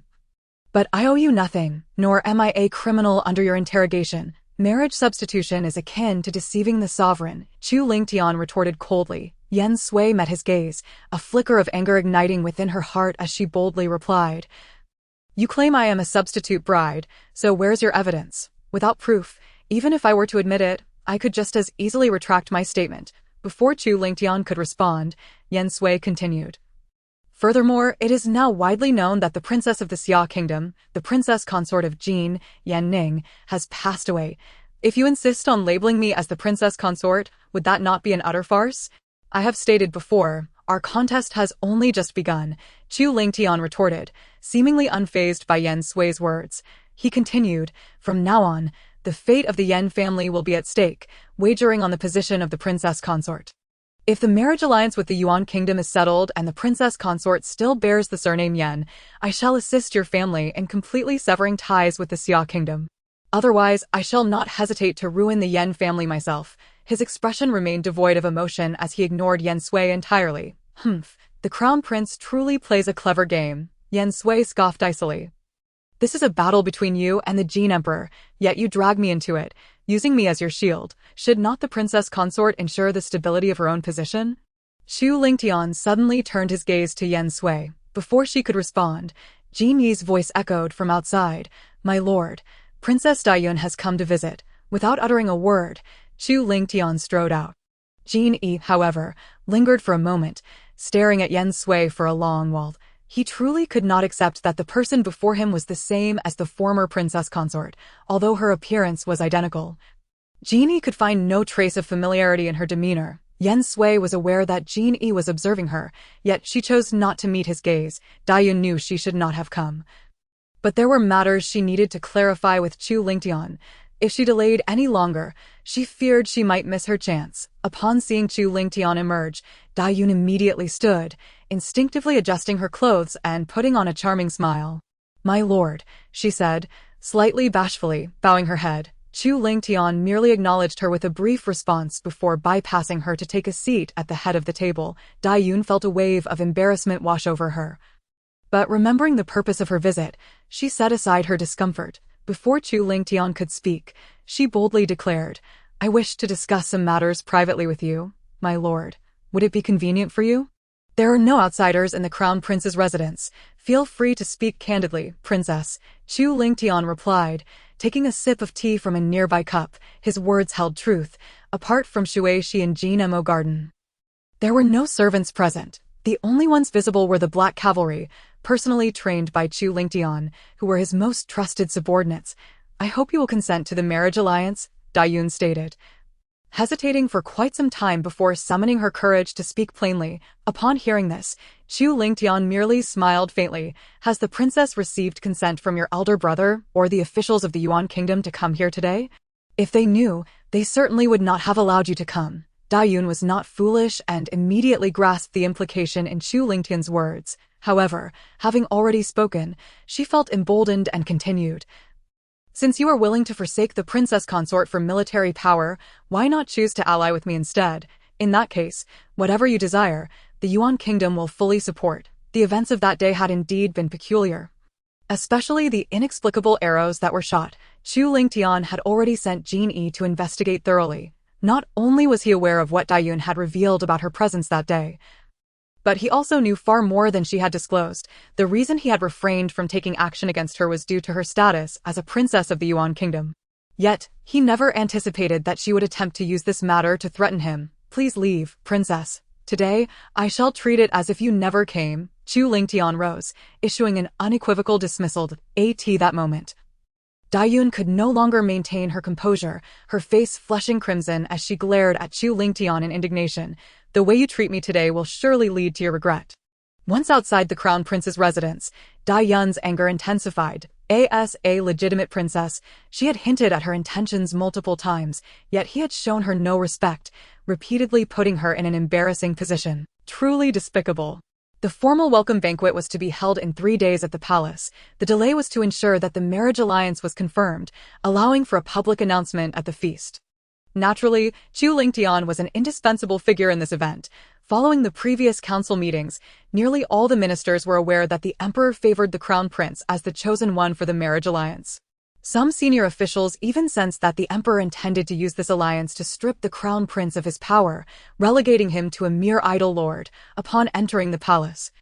Yen Sui did not remain idle. Despite her reluctance, she could not ignore Chu Lingtian's words from that day. She could indeed help the Yen family break free from the Xia kingdom's grasp. It was merely a matter of time. However, should Chu Lingtian, in a fit of rage, decide to act against the Yen family, she might not be able to stop him. "Young master, are you truly set on doing this?" Shui, she asked anxiously, holding a set of garments meant for the princess consort. "Did you not say that the matriarch forbade you from appearing in women's clothing again?" To be continued. The Emperor of Jin found himself somewhat perplexed by the implications behind Chu Lingtian's sudden interjection. Feeling a twinge of indignation at his unexpected interruption, however, he refrained from expressing his displeasure at that moment and instead chose to echo Chu Lingtian's sentiments, while also extolling his virtues in front of the envoy from the Yuan kingdom. After all, Chu Lingtian had previously been wed to a princess, and although she had passed away, the reality of his first marriage could not be negated. For the Yuan kingdom to send a legitimate princess to serve as a consort was already a diminishment of her esteemed status. The emperor quickly continued, "Though the late princess consort was admirable, she was, alas, somewhat unfortunate in her fate. Your Majesty's words are misguided," Chu Lingtian exclaimed loudly, his voice resonating throughout the grand hall, as he had yet to take his seat. The emperor furrowed his brow, his expression darkening slightly, and remarked, "It seems the prince is exceptionally joyous today, perhaps having indulged in a few too many cups." Chu Lingtian laughed heartily in response, acknowledging, "Indeed, your Majesty speaks true. Today is indeed a splendid occasion, and I am genuinely delighted, particularly for the late princess consort." Seated silently beside Daizhan, Dayun had been quite anxious, fearing that Chu Lingtian would not acquiesce to the proposal. Yet upon hearing his words, her heart soared, and she could not help but glance up at him. If the prince had affirmed the emperor's words, did that not imply his eventual consent to the marriage alliance? Many courtiers present also exhaled a sigh of relief, realizing that the prince had indeed softened his stance. After all, how could a mere prince contend with an emperor? Just as the attendees thought the welcoming banquet could return to normalcy. Free from further tension, Chu Lingtian's subsequent remark struck like a thunderclap. "Heaven does not forsake the diligent. I have tirelessly sought for a year, and have finally found my princess consort." The declaration left the assembly in stunned silence, each individual wide-eyed and breathless. Dayun's eyes widened in disbelief as she stared at Chu Lingtian. Had it not been for Daizhan's timely intervention, she might have lost her composure and stood up abruptly. Though she was not an impulsive person, her composure always faltered in Chu Lingtian's presence. "What are you saying?" The emperor could no longer contain himself, slamming his palm on the table before him in anger. The sound of the slap reverberated through the hall, causing dishes and cups to clatter. That moment, a loud proclamation echoed from outside. "The princess consort has arrived." Naturally, such an announcement could not have been made by the timid young eunuchs, who lacked the audacity for it. After the call, Jin personally advanced to open the grand hall doors for Yen Sui. Instantly, all gazes converged upon the entrance. Curiosity piqued. Everyone wished to see the woman who had been declared deceased, now seemingly returned from the grave. Dayun clutched her dress tightly, her grip tightening as if to crush the fabric. Her eyes filled with palpable hostility directed at the doorway. Just one moment more, and she could have been the princess consort. Why, then, Did that woman refuse to remain in her grave, having publicly declared her demise? Why return now, dressed in a resplendent crimson gown embroidered with golden cloud patterns, adorned with a phoenix headdress?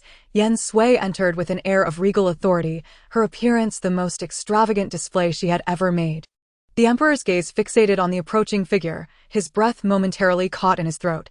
Each step she took seemed to echo within his chest, leaving him feeling suffocated and uneasy. "I, Yen Ning, have come to pay my respects to your majesty," she declared, avoiding any acknowledgement of Chu Ling Tian, instead performing a formal bow before the emperor. Previously, word had spread among the citizens of the Xia kingdom regarding the princess's supposed demise, inciting much debate and uproar. The Jin kingdom had also issued a public proclamation declaring the princess consort deceased, yet here she stood, as if the matters of life and death were but a jest. Daizhan cast a glance at Yen Sui, turning to the emperor with a tone laced with mockery. "To be continued. It is imperative for Crown Prince Daizhan to exercise caution in his speech. One should refrain from speaking indiscreetly when intoxicated." Chu Ling Tian promptly adopted a demeanor of a devoted husband, asserting, "My princess consort is a woman of great fortune, under divine protection. How could a mere handful of villains possibly harm her?" Chu Ling Tian's proclamation served to slap the emperor's face. Earlier, the emperor had remarked on the princess consort's misfortune, only for Chu Ling Tian to counter that she was indeed a woman of great blessings. If the princess consort was so well, why had she not been seen for the entirety of the year? The emperor's expression darkened as he regarded Yen Sui. Yet, she remained composed, having thoroughly prepared her words. After a slight bow toward the emperor, she replied, "Your Majesty, after the fall from the cliff, I sustained grave injuries, and it was only through the kindness of others that I was able to retain my life. I remained in a coma for several days before regaining consciousness. Due to fractures in my leg and 3 ribs, I was confined to bed for over 2 months, although I was eventually able to stand. I could not walk for long, and my recovery took place in the mountains, nearly isolated from the outside world. It was not until 4 months had passed that my injuries had sufficiently healed. However, my body remains weakened. I intended to return to Jinyang to seek out the prince, only to hear that he had departed to lead troops into battle, while the Empress Dowager and the rest of the household had returned to Changshui. Left with no choice, I was compelled to return to my place of recuperation." Yen Sui attributed her prolonged absence to her injuries and the ongoing battles. She had anticipated the conflicts to end swiftly. Yet they dragged on for nearly half a year. By the time she had fully healed, she intended to await the prince in Changshui, only to be met with the distressing news of her own demise. This news had caused quite a stir in the Xia kingdom, and although she wished to reveal herself to quell the rumors, the Jin kingdom had already issued a proclamation declaring her dead. Leaving her with no option but to conceal her identity once more, the emperor maintained a furrowed brow, unable to fully trust Yen Sui's account, yet he could find no evident discrepancies. The one detail Yen Sui had not clarified piqued the emperor's curiosity, prompting him to ask, "Since you mentioned being rescued, may I inquire who your benefactor was?" "Who, you ask?" Yen Sui replied with a calm smile. "The one who saved my life was merely an ordinary woodcutter.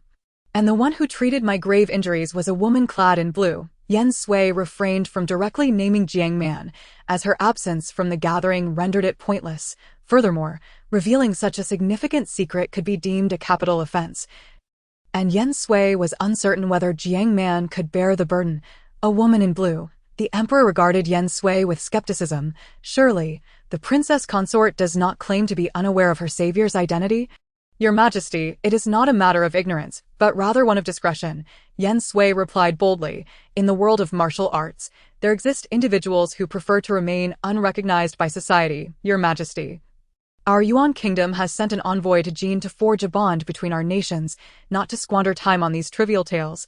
Daizhan interjected coldly. The emperor, already in a foul mood, found himself even more displeased by Daizhan's blunt remarks.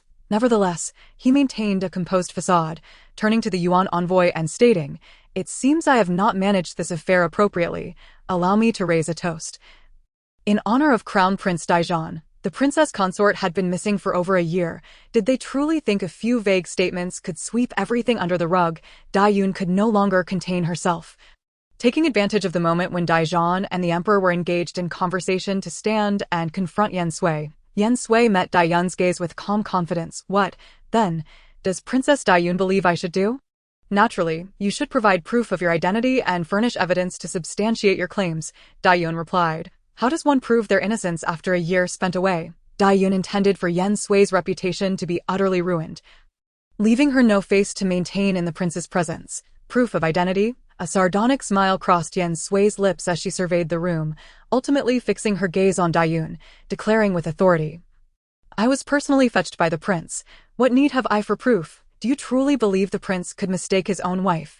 As for the evidence of my veracity, the prince himself has yet to demand it from me. By what right does Princess Dayun question me in this grand hall? Yen Sui's words effectively stripped Dayun of her retort, rendering her speechless. Princess consort, I trust you will mind your words. Daizhan warned, visibly displeased as he addressed Yen Sui. Yen Sui merely smiled lightly, responding to Daizhan. What is the meaning of your words, Crown Prince? I find myself quite at a loss. If we are to discuss status, I am not only the princess consort, but also a princess of the Xia kingdom, ranking higher than the unmarried Princess Dai Yun. As for age, I am of the same generation as the princess. The emperor, already in a foul mood, was further agitated by Daizhan's impolite comments, yet he concealed his displeasure, turning once again to the Yuan envoy. It seems I have mismanaged this matter. Allow me to raise a toast. In honor of Crown Prince Daizhan, the princess of the Qinwang has been missing for over a year. Does she truly believe that with just a few unsubstantiated and insipid words, she can sweep everything under the rug? Dayun, unable to contain herself any longer, stood up during a lull in the conversation between Daizhan and the Emperor of Jin and confronted Yen Sui directly. Yen Sui looked at Dayun, remaining calm and composed, and replied, What does Princess Dayun believe I ought to do? Naturally, you should provide proof to validate your claims, Dayun asserted. How can a princess, absent for a year, prove her innocence? Dayun was intent on utterly destroying Yen Sui's reputation. How could she maintain her dignity beside the prince otherwise? Proof of identity. A sardonic smile flickered across Yen Sui's lips as she surveyed the crowd, ultimately fixing her gaze on Dayun. I was personally sent back by the prince. There is no need for such validation. Does Princess Dayun think the prince could possibly mistake his own wife? As for the evidence that I am not lying, the prince, as my husband, has yet to demand I present any. In what capacity does Princess Dayun dare to question me here in this grand hall? Yen Sui's words effectively silenced Dayun, leaving her speechless. Princess, please mind your words, Daizhan warned Yen Sui, visibly displeased. However, Yen Sui merely smiled faintly and responded to Daizhan. What does His Highness mean? I am not fully understanding. If we are to discuss status, I am not only the Princess of Qin, but also a princess of the Xia kingdom, standing above the unmarried Princess Dayun. If we are to consider age, I am indeed of the same generation as the princess. To be continued. The Emperor of Jin received the letter from the eunuch, his face still etched with seriousness. Dayun's presentation of the letter at this moment was clearly not indicative of good news. Upon opening the letter, his suspicions were confirmed. The Emperor of Yuan, that old fox, remained as cunning as ever. My father has long praised the Emperor of Jin for his wise governance and benevolence towards his people, deeming him a sagacious ruler. If I could win His Majesty's favor and be by his side, it would indeed be the best fate for me, a blessing across several lifetimes. Dayun stood gracefully and humbly bowed toward the Emperor of Jin. Her words had already lowered her stance considerably. Although they were spoken through the Emperor of Yuan, it was apparent to all that these sentiments were not the original words of the Yuan Emperor. Dayun's earlier statements even cast doubt on whether they truly came from the most esteemed princess of Yuan. Daizhan had remained silent, yet prior to this mission, his father had advised him that if the Qinwang of Jin agreed to the marriage alliance, he would honor Dayun's wishes. Otherwise, he was to strive to elevate Dayun to the position of Empress of Jin. Daizhan had been contemplating how to broach the subject in a way that would leave the Emperor of Jin without grounds for refusal. Yet Dayun had spoken first, and she possessed a letter penned by their father. Dayun had heard her father speak of the Emperor of Jin with admiration and had long held him in high regard. Women of Yuan traditionally do not conceal their heartfelt sentiments, which is why Dayun dared to express her feelings openly before the assembly. She continued, If I could accompany His Majesty, I would willingly forego any titles. Dayun, cease your foolishness, Daizhan interjected sharply, reprimanding her before turning to the Emperor with an apologetic demeanor. I hope Your Majesty will not take offense. My royal sister has been spoiled since childhood and speaks her mind without reservation. If she has offended your majesty, I beg you to overlook it on account of her naivety. The personal letter from the Emperor of Yuan could have easily been dismissed by the Emperor of Jin. Dayun had lowered her stance for the first time, expressing her desire to enter the Jin palace, making it easy for the emperor to refuse her. However, once she mentioned her willingness to forego titles and Daizhan added that it was merely the thoughts of a young woman, it made refusal considerably more challenging. Yuan had already lowered its position significantly. If the Emperor of Jin were to refuse now, it would imply a lack of respect toward Yuan. If he were to agree, considering Dayun's status in Yuan, how could she truly be expected to forego titles? Currently, there was a vacancy in his palace, and the Empress Dowager had already been appointed. He had once granted the title of fourth concubine to the third princess of the minor Lingfeng kingdom. How could the legitimate princess of Yuan possibly be regarded as equal to her? He could certainly make an exception to appoint another Empress Dowager, but the current Empress Dowager did not come from a prestigious background. She was merely the daughter of a minister. Elevating her to Empress Dowager, allowing her to manage the harem, was largely due to her years of companionship and the fact that she was his first bride. To allow Dayun to stand on equal footing with her would seem rather inappropriate. Furthermore, how could the position in Jin's harem be occupied by a foreign princess? Disruption of lineage was secondary. The most concerning aspect was the potential for a change of dynasty in a century. In just a brief moment, the Emperor of Jin's mind raced with countless thoughts. Ultimately, he turned to his ministers and inquired, "What do you all think is the most prudent course of action regarding the marriage alliance?" Initially, the proposal for a marriage alliance with Yuan had been made to prevent the Zhou kingdom from joining forces with Yuan. However, no one had anticipated that the Zhou kingdom would prove so ineffectual, leading to its current division. Now, the marriage alliance seemed to have backfired. The ministers of Jin were indeed on edge that night. Just moments ago, they had been anxious about the Qinwang defying the emperor's authority, yet now the Qinwang had revealed such a bold move by presenting his wife before the court. Now, the Yuan delegation had set its sights on the harem, revealing their considerable ambitions. Yet, while many thought about it, none dared to voice their thoughts. They exchanged glances, all hoping someone would take the initiative. Observing this display of hesitation, the emperor spoke in a lowered tone. "Does no one have anything to say?" The emperor turned his gaze and saw Chu Lingtian leisurely sipping his wine, with a woman beside him who could not be overlooked. "Does the Qinwang have anything to say about this matter?" the emperor inquired directly. Upon hearing his name, Chu Lingtian set down his cup, looked at the emperor, and laughed heartily. "Previously, your brother mentioned that Princess Dayun is quite exceptional, and the marriage alliance is a significant matter for both nations. Since Princess Dayun holds such admiration for your brother, what could be the harm in this alliance?" As soon as Chu Lingtian finished speaking, he let out a loud hiccup. The emperor's expression darkened momentarily upon hearing these words, feeling that Chu Lingtian was being deliberately provocative. The Qinwang has found his wife and is overjoyed. It seems he has had too much to drink. "Guards, escort the Qinwang back to his residence," the emperor said with a neutral expression. As soon as he finished speaking, two eunuchs came forward to assist Chu Lingtian in leaving the banquet. "Since your brother says I am drunk, then I shall be drunk," Chu Lingtian replied, rising unsteadily. Yen Sui promptly stood, offering a slight bow to the emperor before supporting Chu Lingtian as they exited the hall. Once outside, Jin Yi immediately approached, making it unnecessary for Yen Sui or the two eunuchs to assist further. Once they were in the carriage, they rode straight out of the palace gates. As for the outcome of tonight's welcoming banquet, Yen Sui knew she would learn by tomorrow. However, it was peculiar that amidst such a grand occasion, she had not seen Huanling at all. Upon reflection, it seemed that since the news of the emperor's intent to bestow her in marriage to Nangongqi had surfaced, there had been no further word about her. Once in the carriage to the Qinwang's residence, Chu Lingtian's eyes immediately regained clarity, showing no signs of intoxication. Yen Sui did not inquire further. She understood that someone like Chu Lingtian would never allow himself to get drunk in such a setting. Although they shared the carriage, neither had any intention of breaking the silence. Yen Sui was particularly disheartened. After this evening, the news of the Qinwang's wife returning from the dead would likely spread far and wide, and soon there would be countless eyes scrutinizing her, making it increasingly difficult for her to act as she wished. "It was Jiang Meng who saved you at the edge of the cliff, wasn't it?" As they were nearing the Wang residence, Chu Lingtian finally spoke. Others might not guess it, but upon hearing the mention of a woman in blue, he immediately thought of Jiang Meng. I and Jean, the only person capable of healing severe injuries, who also had a connection to a woman in blue and could evade the searches of his black cavalry, was none other than Jiang Ming. At that moment, what did your last words truly mean? To be continued. On that day, the reason I acted as I did was due to witnessing your prowess in the hunting grounds, where you personally felled a fierce tiger. I had assumed those individuals could not pose a threat to you.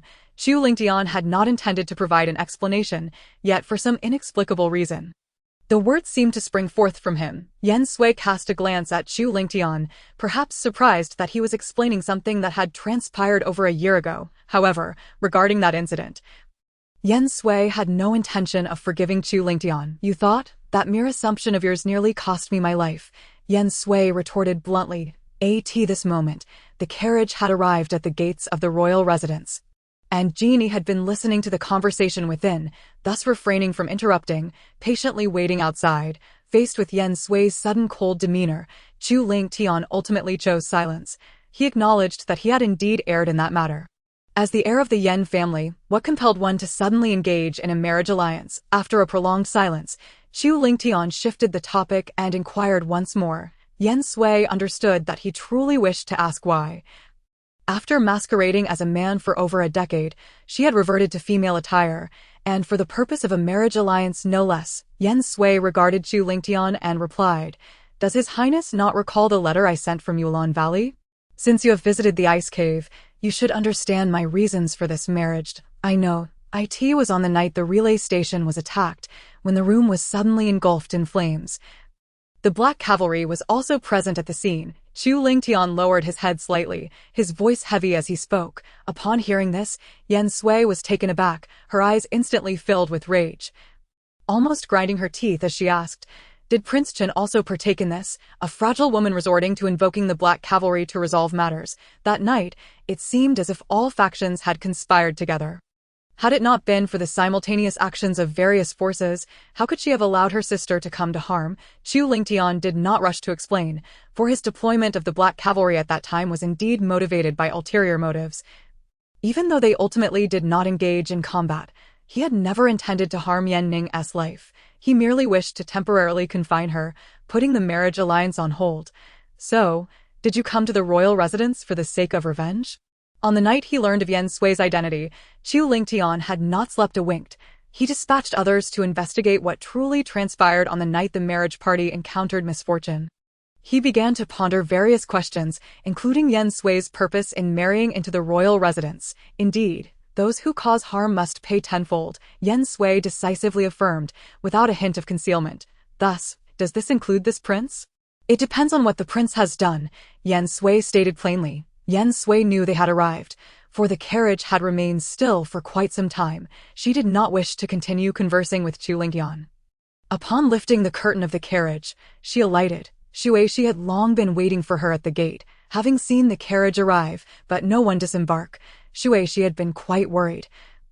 Yet upon observing Jin Yi's serious demeanor standing beside the carriage, she dared not approach. Now that she had finally seen her mistress, a look of delight spread across her face. "Miss, are you well?" Although no outsiders were present, Shueshi still cautiously addressed Yen Sui as Miss. As Yen Sui walked inside, she replied, "Everything remains as anticipated. There is no need for concern," just as she entered Jingmo Yuan and removed her cloak. Before she could even sit down, Chu Lingtian followed closely behind her. "What brings you here?" Perhaps due to the long absence of Chu Lingtian from this place, Yen Sui instinctively inquired. "It seems the princess has forgotten."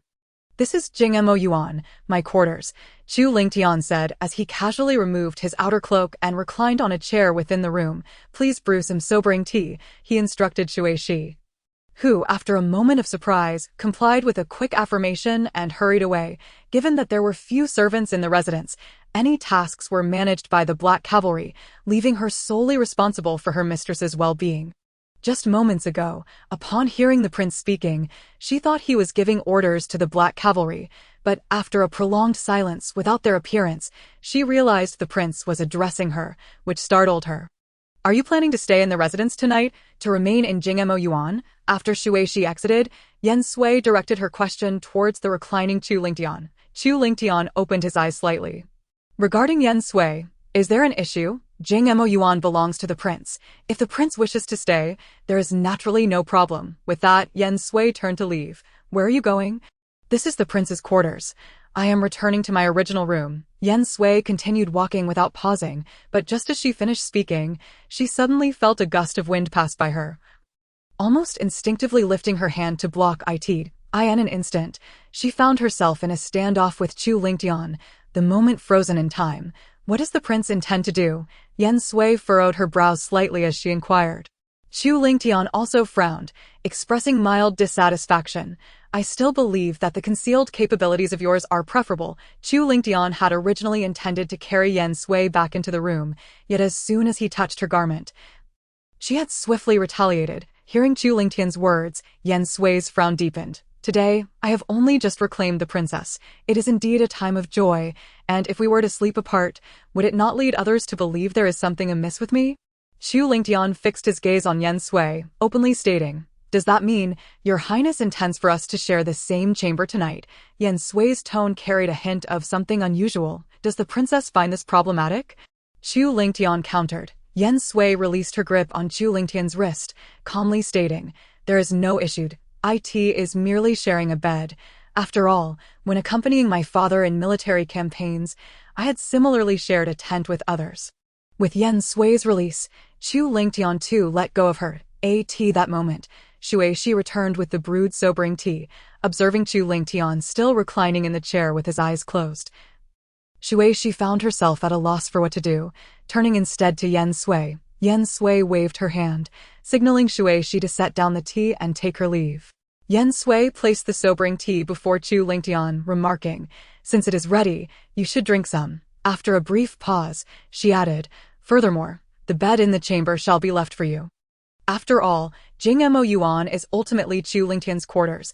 It was acceptable for her to reside there while he was absent, but now that he wished to stay, it would seem inappropriate for her to occupy the bed. Upon hearing this, Chu Lingtian sat up from the chair, accepted the sobering tea from Yen Sui, and drank it all in one go, saying, Then, does the princess intend to sleep on the chair outside?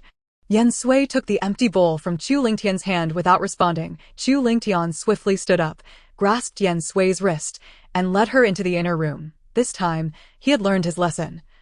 Adeptly seizing Yen Sui's wrist, leaving her with little strength to retaliate, once seated on the bed, Yen Sui frowned and asked, What are you doing? Naturally, it is time to rest. Chu Lingtian replied nonchalantly. My bed is quite spacious. Before Yen Sui could comprehend, she found herself pushed into the inner room. With a wave of his sleeve, Chu Lingtian extinguished the lights, plunging the room into darkness, with only a faint beam of moonlight casting a slanting glow.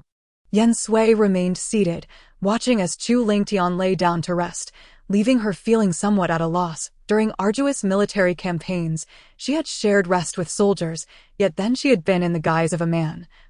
And the circumstances had been unique, so she had felt little discomfort. Now, having returned to her female identity, Yen Sui could no longer regard it with indifference, perhaps unable to endure Yen Sui's gaze any longer. Chu Lingtian, with his eyes still closed, spoke. The nights of early spring are hardly warmer than those of deep winter. There is no fire in the outer room, though this statement seemed disjointed. It caused Yen Sui to pause. Was Chu Lingtian implying that he brought her inside to sleep, fearing she would be cold outside? For some reason, Yen Sui felt a flicker of warmth within her. Slowly, she lay down fully clothed. The bed was indeed spacious. Although both she and Chu Lingtian were on it, there still remained a distance of over an arm's length between them. After a while of lying down, Yen Sui suddenly heard the sound of even breathing beside her. Has Chu Lingtian fallen asleep? He truly has. Yen Sui dared not move around on the bed, lest she disturb Chu Lingtian. After lying still for a long time, fatigue gradually overtook her. Uncertain of how long she had been asleep, Yen Sui faintly sensed movement beside her. As she slightly opened her eyes, she saw that Chu Lingtian seemed to be getting up. I will be going to the palace. You shall rest at home today, regardless of who comes. Decline all visitors. Chu Lingtian instructed upon noticing Yen Sui's partially opened eyes, realizing he had awakened her.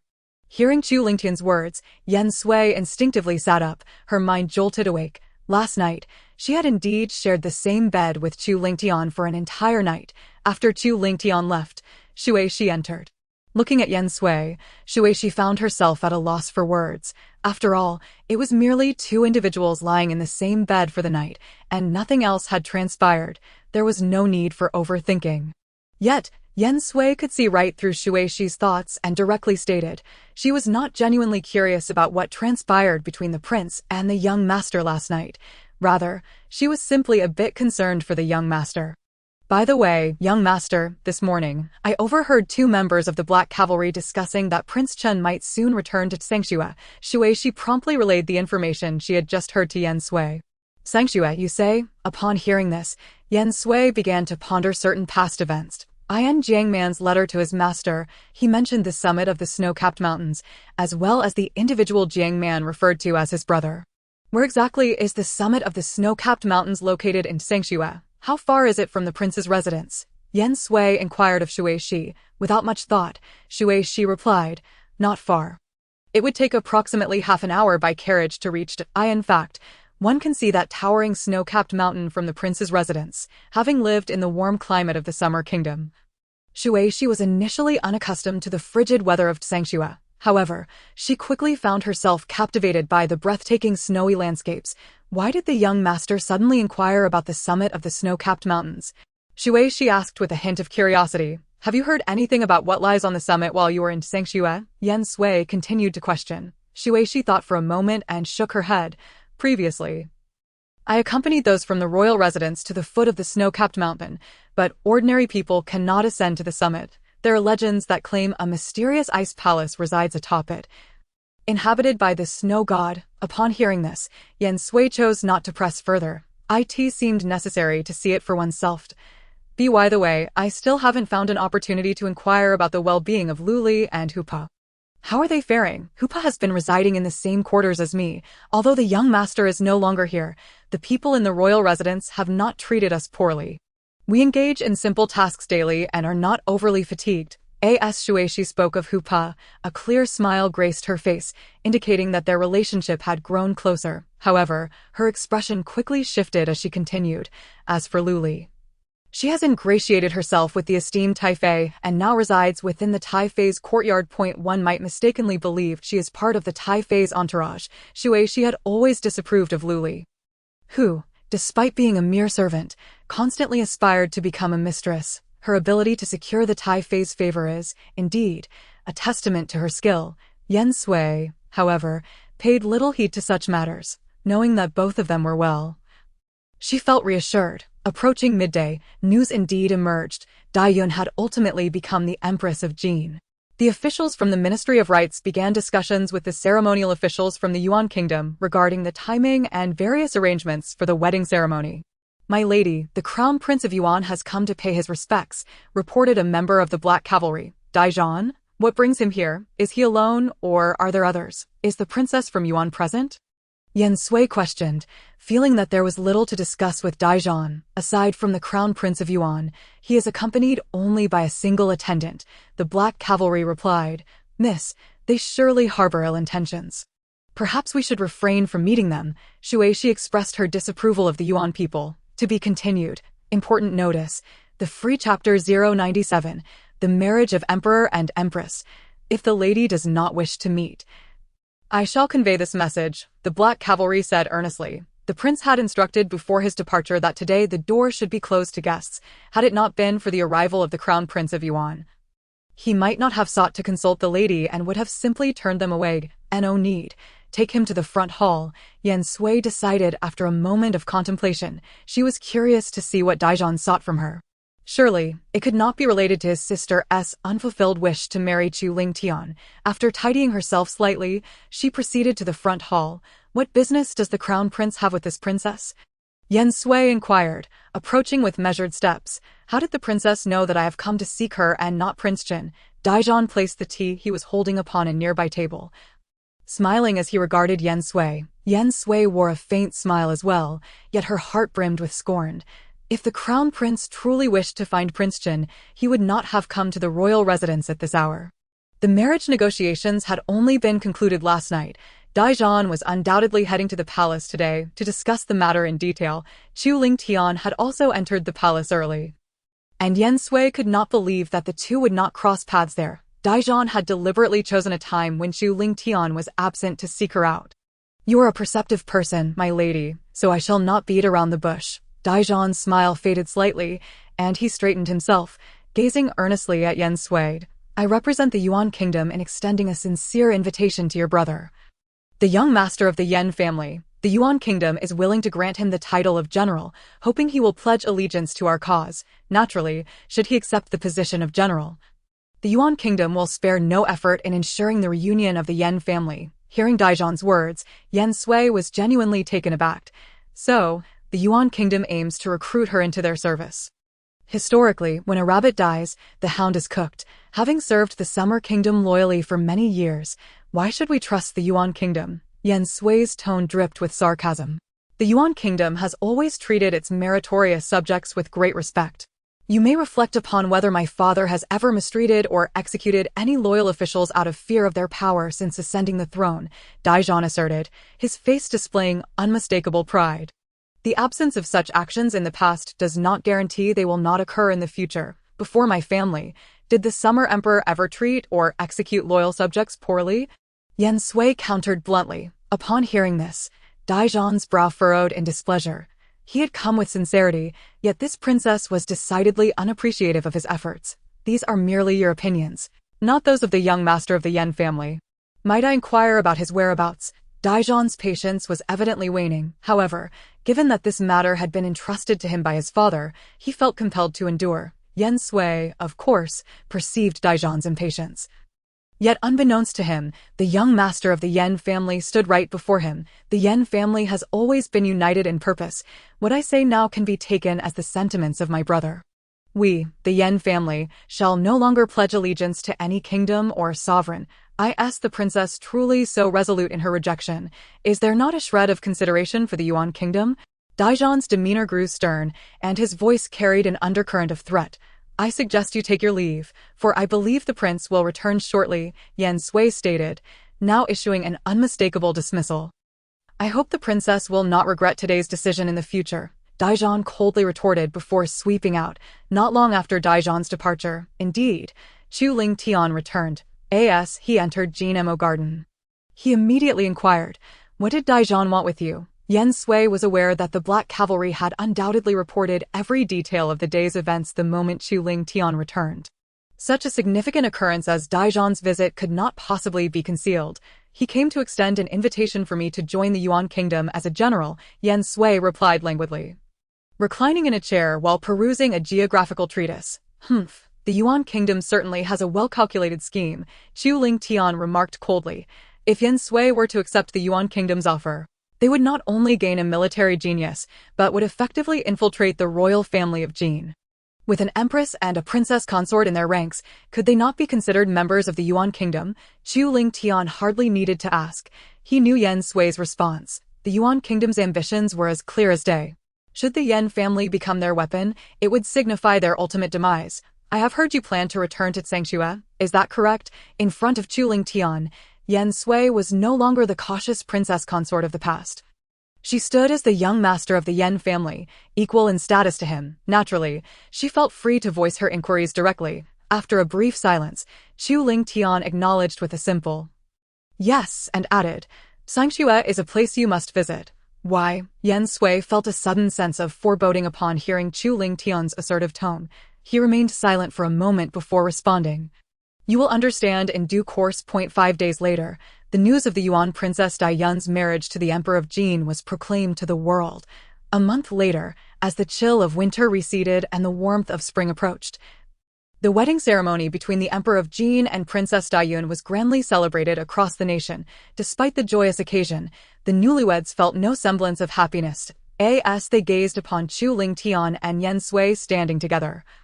Daiyun found them unbearably glaring. "Chu Lingtian, if I cannot marry you, then I shall live as close to you as possible, ensuring you will always remember me, even if only through hatred."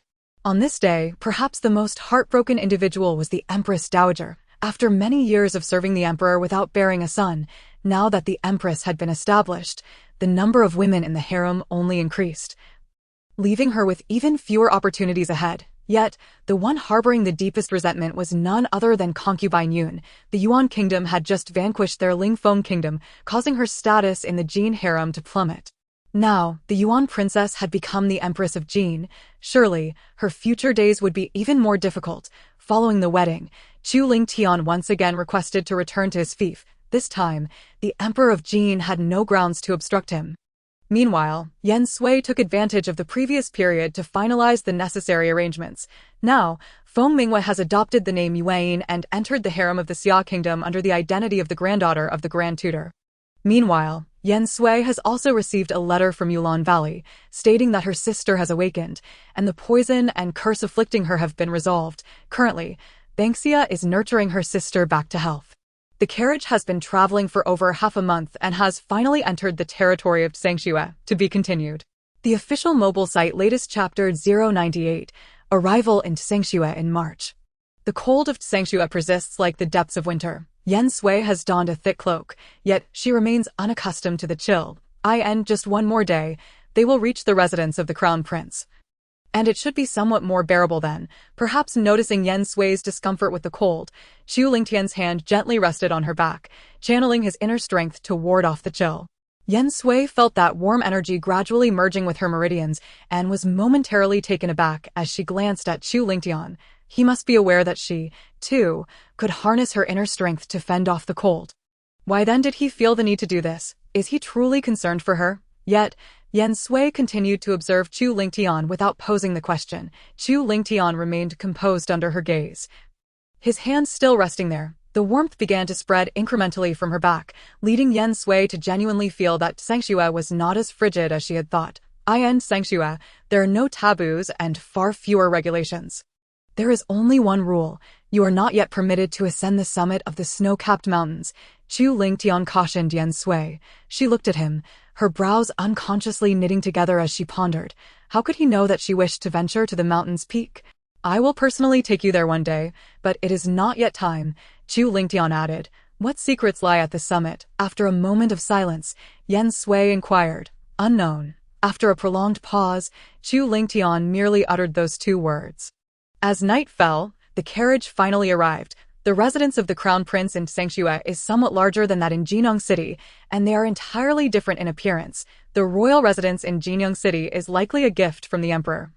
With all decorations adhering to strict protocols, exuding an air of solemnity that is inevitably tinged with oppression. In contrast, the crown prince's residence in Tsangxue appears to have been meticulously designed. Much of Tsangxue is perpetually blanketed in snow, with warm days being fleeting. Thus, vibrant gardens are impossible. However, Chu Lingtian has planted a garden full of wintersweet, in hues of red and yellow, which possess a unique charm against the white snow. Upon entering the royal gates, one can also see a sizable training ground on the right. Had the weather been less frigid, Yen Sui might have found great pleasure in this training ground, especially since she had not practiced martial arts properly in quite some time. Further inside lies the main hall, and beyond that, a garden adorned with rockeries that is quite exquisite even beneath the snow. Beyond the garden is the rear courtyard, where Chu Lingtian still resides in the central main courtyard. The same as before, known as Jinmo Garden, the eastern courtyard, called Shuesong Hall, is occupied by the honorable concubine, while the western courtyard is where the servants reside. Continuing onward, there's a vast lake with a small pavilion at its center. Though no corridor connects it, now, the lake's surface has frozen thickly, allowing one to walk directly to the pavilion. Young master, Tsangxue hosts a grand event each year known as the Ice Games, where men and women compete on the ice. Which is quite a sight to behold, she exclaimed, her excitement evident as she gazed at the expansive ice surface. However, as soon as she finished speaking, a hint of regret crossed her features. It's a pity the Ice Games took place earlier this year. You just missed it. Let us proceed. We arrived yesterday evening and did not visit Shuesong Hall. Today, we must pay our respects to the honorable concubine. Yen Sui remarked, noting that time was of the essence.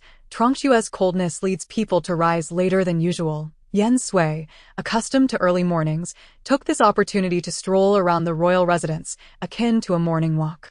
I suppose Amber has prepared breakfast by now. You should eat before heading over, Shueshi suggested as she accompanied Yen Sui back. Very well, Yen Sui nodded, her mind wandering to whether Chu Lingtian was still awake. When she had left earlier, his door had yet to open, suggesting he was still asleep. Although she still resided in Jinmao Garden, she was now in a separate chamber from Chu Lingtian. Upon returning to Jinmao Garden, she found Amber waiting at the door. "It is quite chilly outside. You should remain indoors as much as possible and not wait out here," Yen Sui advised Amber. She had not seen Amber in nearly a year and noticed a subtle change in her demeanor. Since her death, Amber and the others had no longer needed to act as spies. Now, there seemed to be a deeper intensity in Amber's gaze, though she still carried an air of solemnity. It was no longer the timid caution of before, but rather a sign of maturity. Most importantly, Yen Sui could sense that Amber's presence felt more stable than before, indicating that her inner strength had likely advanced significantly over the year. Yen Sui had never had the opportunity to assess Amber's martial prowess, but now she felt it was time to find an opportunity to do so. "Princess, the prince has been waiting for you to join him for a while now," Amber respectfully stated, standing beside Yen Sui. "Did I not mention that I was going for a walk?" Yen Sui replied, slightly surprised. Since the welcome banquet, she had sensed something unusual about Chu Lingtian. His unusual concern for her almost led her to suspect he had ulterior motives. "The prince mentioned that there have been no pressing matters to attend to these past few days, allowing him some extra time to spend with you. Waiting a little longer is of no consequence." Amber conveyed Chu Lingtian's words to Yen Sui. Unbeknownst to her, Amber was unaware of Yen Sui's true identity, believing instead that the prince had cherished her all the more after their reunion following her long absence. Upon entering the side hall, Yen Sui found Chu Lingtian indeed waiting there, sipping tea as he awaited her arrival. "Next time, you need not wait so long," Yen Sui said. "Not at all," Chu Lingtian replied, rising from a nearby chair to sit at the table. "Please, sit and enjoy your meal. It has been reheated." Yen Sui fell silent, unsure of what to say. After a moment, Chu Lingtian asked, "Are you planning to visit Shuesong Hall?" Yen Sui nodded gently, not elaborating further as she continued to sip her porridge. "In a while, I shall accompany you there," Chu Lingtian stated again. Yen Sui looked up at him and replied, "All right." Together, they made their way to Shuesong Hall, where the inhabitants naturally dared not impede their passage. "Once you return from this trip, do not think of going back," the honorable concubine remarked casually, holding a warm kettle as she addressed Chu Lingtian. "He is the ruler. I am but a subject. Should he issue a decree for me to return to court, I shall naturally comply," he replied. "What kind of ruler is he?" The honorable concubine suddenly scoffed, her tone revealing disdain. "Such a narrow-minded individual, constantly harboring thoughts of harming his own kin. His heartlessness and selfishness bear a striking resemblance to his tyrannical father." Yen Sui stood by, yet to pay her respects to the honorable concubine, who seemed to completely disregard her presence. To be continued. The site offers free, error-free, ad-free content. Chapter 099, Reminiscing Esteemed Concubine, "I wish you good health." Yen Sui finally found her moment to speak, respectfully bowing to the honorable concubine. The honorable concubine regarded Yen Sui, her voice cool and detached. "Since you have been found by the 9th prince, it seems it is fate you cannot escape." Yen Sui was somewhat perplexed by the honorable concubine's words, but she noted the mention of escape. Did this imply that her association with Chu Lingtian would bring about some destined calamity? "Enough standing. Please, take a seat." The honorable concubine gestured dismissively. Soon, someone approached to serve tea, and Yen Sui initially did not pay attention to the server until she noticed that it was Lily. "Lily," Yen Sui called out softly, her tone neither angry nor surprised. However, upon hearing her voice, Lily's body trembled slightly, her head lowered. Too fearful to meet Yen Sui's gaze, Lily appeared somewhat anxious and fidgety. "This girl is originally yours. If you have enough people, feel free to take her back," the honorable concubine stated, glancing at Lily. Lily had hoped to seek the honorable concubine's assistance, only to find herself pushed towards Yen Sui, tears welling in her eyes as she cast a pitiful look at the honorable concubine. Observing Liuli's demeanor, Yen Sui could not help but acknowledge that she indeed possessed some talent. "If the honorable concubine finds her to your liking, then let Liuli serve you here in the future. She is merely a maid, after all," the honorable concubine remarked, leaving Yen Sui with no option to refuse, and she graciously accepted. The honorable concubine furrowed her brow, casting a skeptical glance at Yen Sui, as if questioning whether she had misjudged the situation. Why did she feel that the women of the Yen family seemed somewhat different? Upon hearing Yen Sui's decision, Liuli did not wait for the honorable concubine to speak. She immediately thanked Yen Sui. "Thank you, princess, for your kindness. Is there no sense of propriety left?" The honorable concubine snapped coldly. Liuli was instantly frightened into kneeling, her voice trembling. "I was reckless. Please forgive me." Honorable concubine. "Enough, depart now and cease to bring me shame." The honorable concubine waved her hand with slight annoyance. Seeing the honorable concubine's demeanor, Yen Sui found it somewhat puzzling. Lily possessed a modicum of cleverness, but did not strike her as particularly intelligent. Why then would the honorable concubine take a liking to her? In the remaining time, it was almost exclusively the Dowager Empress and Chu Lingtian engaged in idle chatter, while Yen Sui once again became little more than a mere ornament. However, amidst their light-hearted conversation, Yen Sui discerned some subtle hints. The Dowager Empress harbored profound discontent towards the current emperor, and her feelings towards the late emperor were steeped in deep-seated animosity. Traditionally, when an emperor passes away, the consorts are expected to accompany him in death. Although Dowager Empress Gong had raised Prince Qin, she was not his biological mother. Given her attitude towards Emperor Jin, how could he possibly tolerate her? Reflecting on the time when Dowager Empress Gong returned to Jin Yang, it was striking that the highest-ranking imperial concubine personally came to welcome her at the prince's residence. That time, the imperial concubine wielded significant power over the harem, and only the Empress Dowager could afford to lower herself in such a manner. It was certainly not a privilege to be enjoyed by a mere Dowager Empress. Once they exited the Snow Pine Hall, Yen Sui could no longer restrain her curiosity and inquired, "What is the relationship between Dowager Empress Gong and the Emperor?" Chu Lingtian abruptly halted, pausing for a moment before responding with an expressionless demeanor. "The Dowager Empress is the Emperor's biological mother." Biological mother. Yen Sui was immediately taken aback, as it was rare for her to exhibit such a lack of composure. "But why does the Dowager Empress appear to dislike her own son?" Chu Lingtian regarded Yen Sui and, with a hint of helplessness, remarked, "You may need to ask the Dowager Empress directly. Presumably, no one else knows the reason."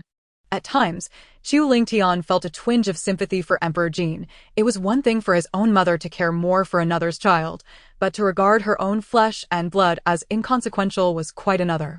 The most troubling aspect was that he remained oblivious to this fact. Thus, it was not entirely difficult to comprehend the Emperor's resentment towards him. "Are you truly unaware? Have you never sought to investigate?" Yen Sui gazed at Chu Lingtian. With his capabilities, it was inconceivable that he could uncover nothing. The issue likely lay with the late emperor. As for why the Dowager Empress chose to raise me, it might have been out of some sense of obligation. Chu Lingtian replied nonchalantly, "My mother was an orphan. It is said that when she was gravely injured and on the brink of death, it was the Dowager Empress who saved her, took her in, and referred to her as a sister." "And how did your mother die?" Although such a question seemed somewhat inappropriate, an innate intuition urged Yen Sui to believe that a deeply entangled story lay behind it. "It is said she perished during childbirth, exhausted." A shadow of gloom flickered across Chu Lingtian's brow. However, Yen Sui could empathize. After all, her own birth had claimed her mother's life, a reality that no one could bear lightly. Upon exiting the Snow Pine Hall, Yen Sui could no longer suppress her inquiry. "What connection does Dowager Empress Gong have with the Emperor?" Chu Lingtian abruptly paused again, and after a moment of silence, replied with an impassive countenance, "The Dowager Empress is the Emperor's biological mother." Biological mother. Yen Sui was once again taken aback, as such a reaction was rare for her. "But why does the Dowager Empress seem to harbor disdain for her own son?" Chu Lingtian gazed at Yen Sui, a hint of resignation in his voice as he said, "You may need to inquire directly with the Dowager Empress. Presumably, only she knows WHY times." Chu Lingtian felt a modicum of pity for Emperor Jin. The fact that his own mother showed greater concern for another's child was one thing, but to consider her own son a mere inconvenience was quite another. The most perplexing aspect was that he remained unaware of this. "Are you truly unaware? Have you never sought to investigate?" Yen Sui inquired of Chu Lingtian. Given his abilities, it was implausible that he would uncover nothing. The problem likely originated with the late emperor. "As for why the Dowager Empress chose to raise me, it might be attributed to some sense of loyalty," Chu Lingtian replied coolly. "My mother was an orphan. It is said that when she was gravely injured, It was the Dowager Empress who saved her and took her in, referring to her as a sister. And how did your mother meet her demise? Although such questions might seem inappropriate, an inherent instinct urged Yen Sui to believe that a deeply intricate tale lay within. It is said she died from complications during childbirth. A hint of melancholy shadowed Chu Lingtian's expression. Yet, Yen Sui could understand. After all, her own birth had taken her mother's life, a burden that weighed heavily on the heart. To be continued. Important notification. This site s free chapter 100, The Mystery of Jianghui. Having arrived in Tsangxue for over a month, life had been rather tranquil. However, during this time, Yen Sui had accomplished nothing. As Chu Lingtian had leisurely accompanied her throughout times, Yen Sui pondered whether Chu Lingtian, as a prince of a feudal domain, truly had such abundant free time. The secrets of the snow-capped mountains remained elusive to her. Ultimately, Yen Sui resolved to directly question Chu Lingtian, as it might prove more convenient. In truth, the relationship between her and Chu Lingtian had grown rather intricate. They were nominally husband and wife, yet in reality, they were adversaries, albeit ones who often exchanged intelligence. Does the wife of Marquis Mu only have one son? Jiang Meng. Yen Sui set down the book in her hands and turned to Chu Lingtian to pose her question. Chu Lingtian also paused in his writing, looking at Yen Sui, and asked, "Why this sudden inquiry? Are you aware that Jiang Meng and the ghost doctor are sworn brothers?" Indeed. Chu Lingtian nodded. "I once found a letter penned by Jiang Meng addressed to the ghost doctor in Yulan Valley, wherein he referred to him as my brother and mentioned the summit of the snow-capped mountains." Yen Sui spoke earnestly. Upon hearing her words, Chu Lingtian appeared somewhat taken aback, but quickly donned an expression of realization. Murmuring, "So he had hidden someone at the summit of the snow-capped mountains. It seems I have been rather foolish." "What do you mean?" Yen Sui sensed that Chu Lingtian was privy to the underlying reasons. The wife of Marquis Mu had two sons. Jiang Meng was the younger son. The true heir of Marquis Mu was named Jiang Hui, born in the same year as the prince, 5 years older than Jiang Meng.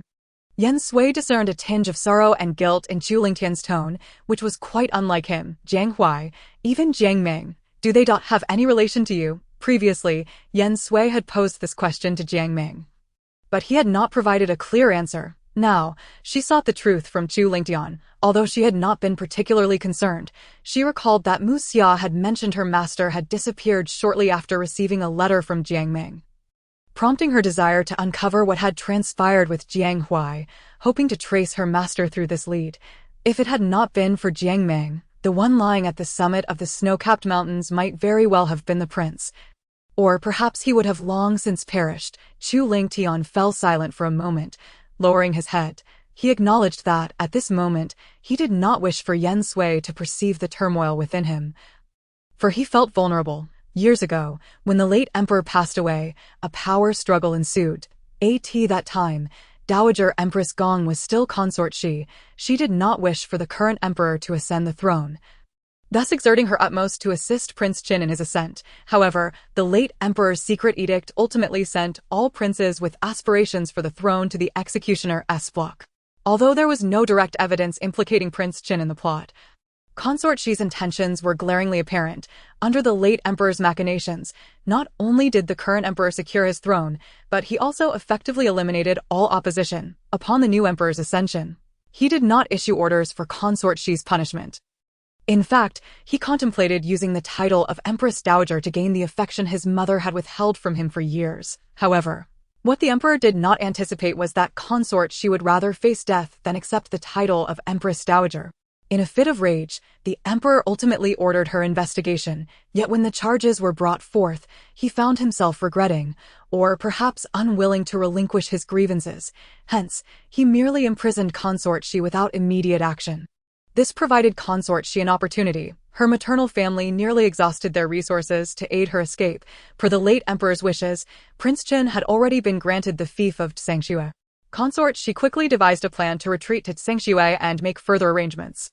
At that time, the wife of Marquis Mu, in gratitude for Consort Shi's kindness, voluntarily offered her assistance. According to the plan, Consort Shi was to secretly travel to Tsangxue with Prince Qin, while the wife of Marquis Mu would draw away the pursuing forces with Jiang Hui.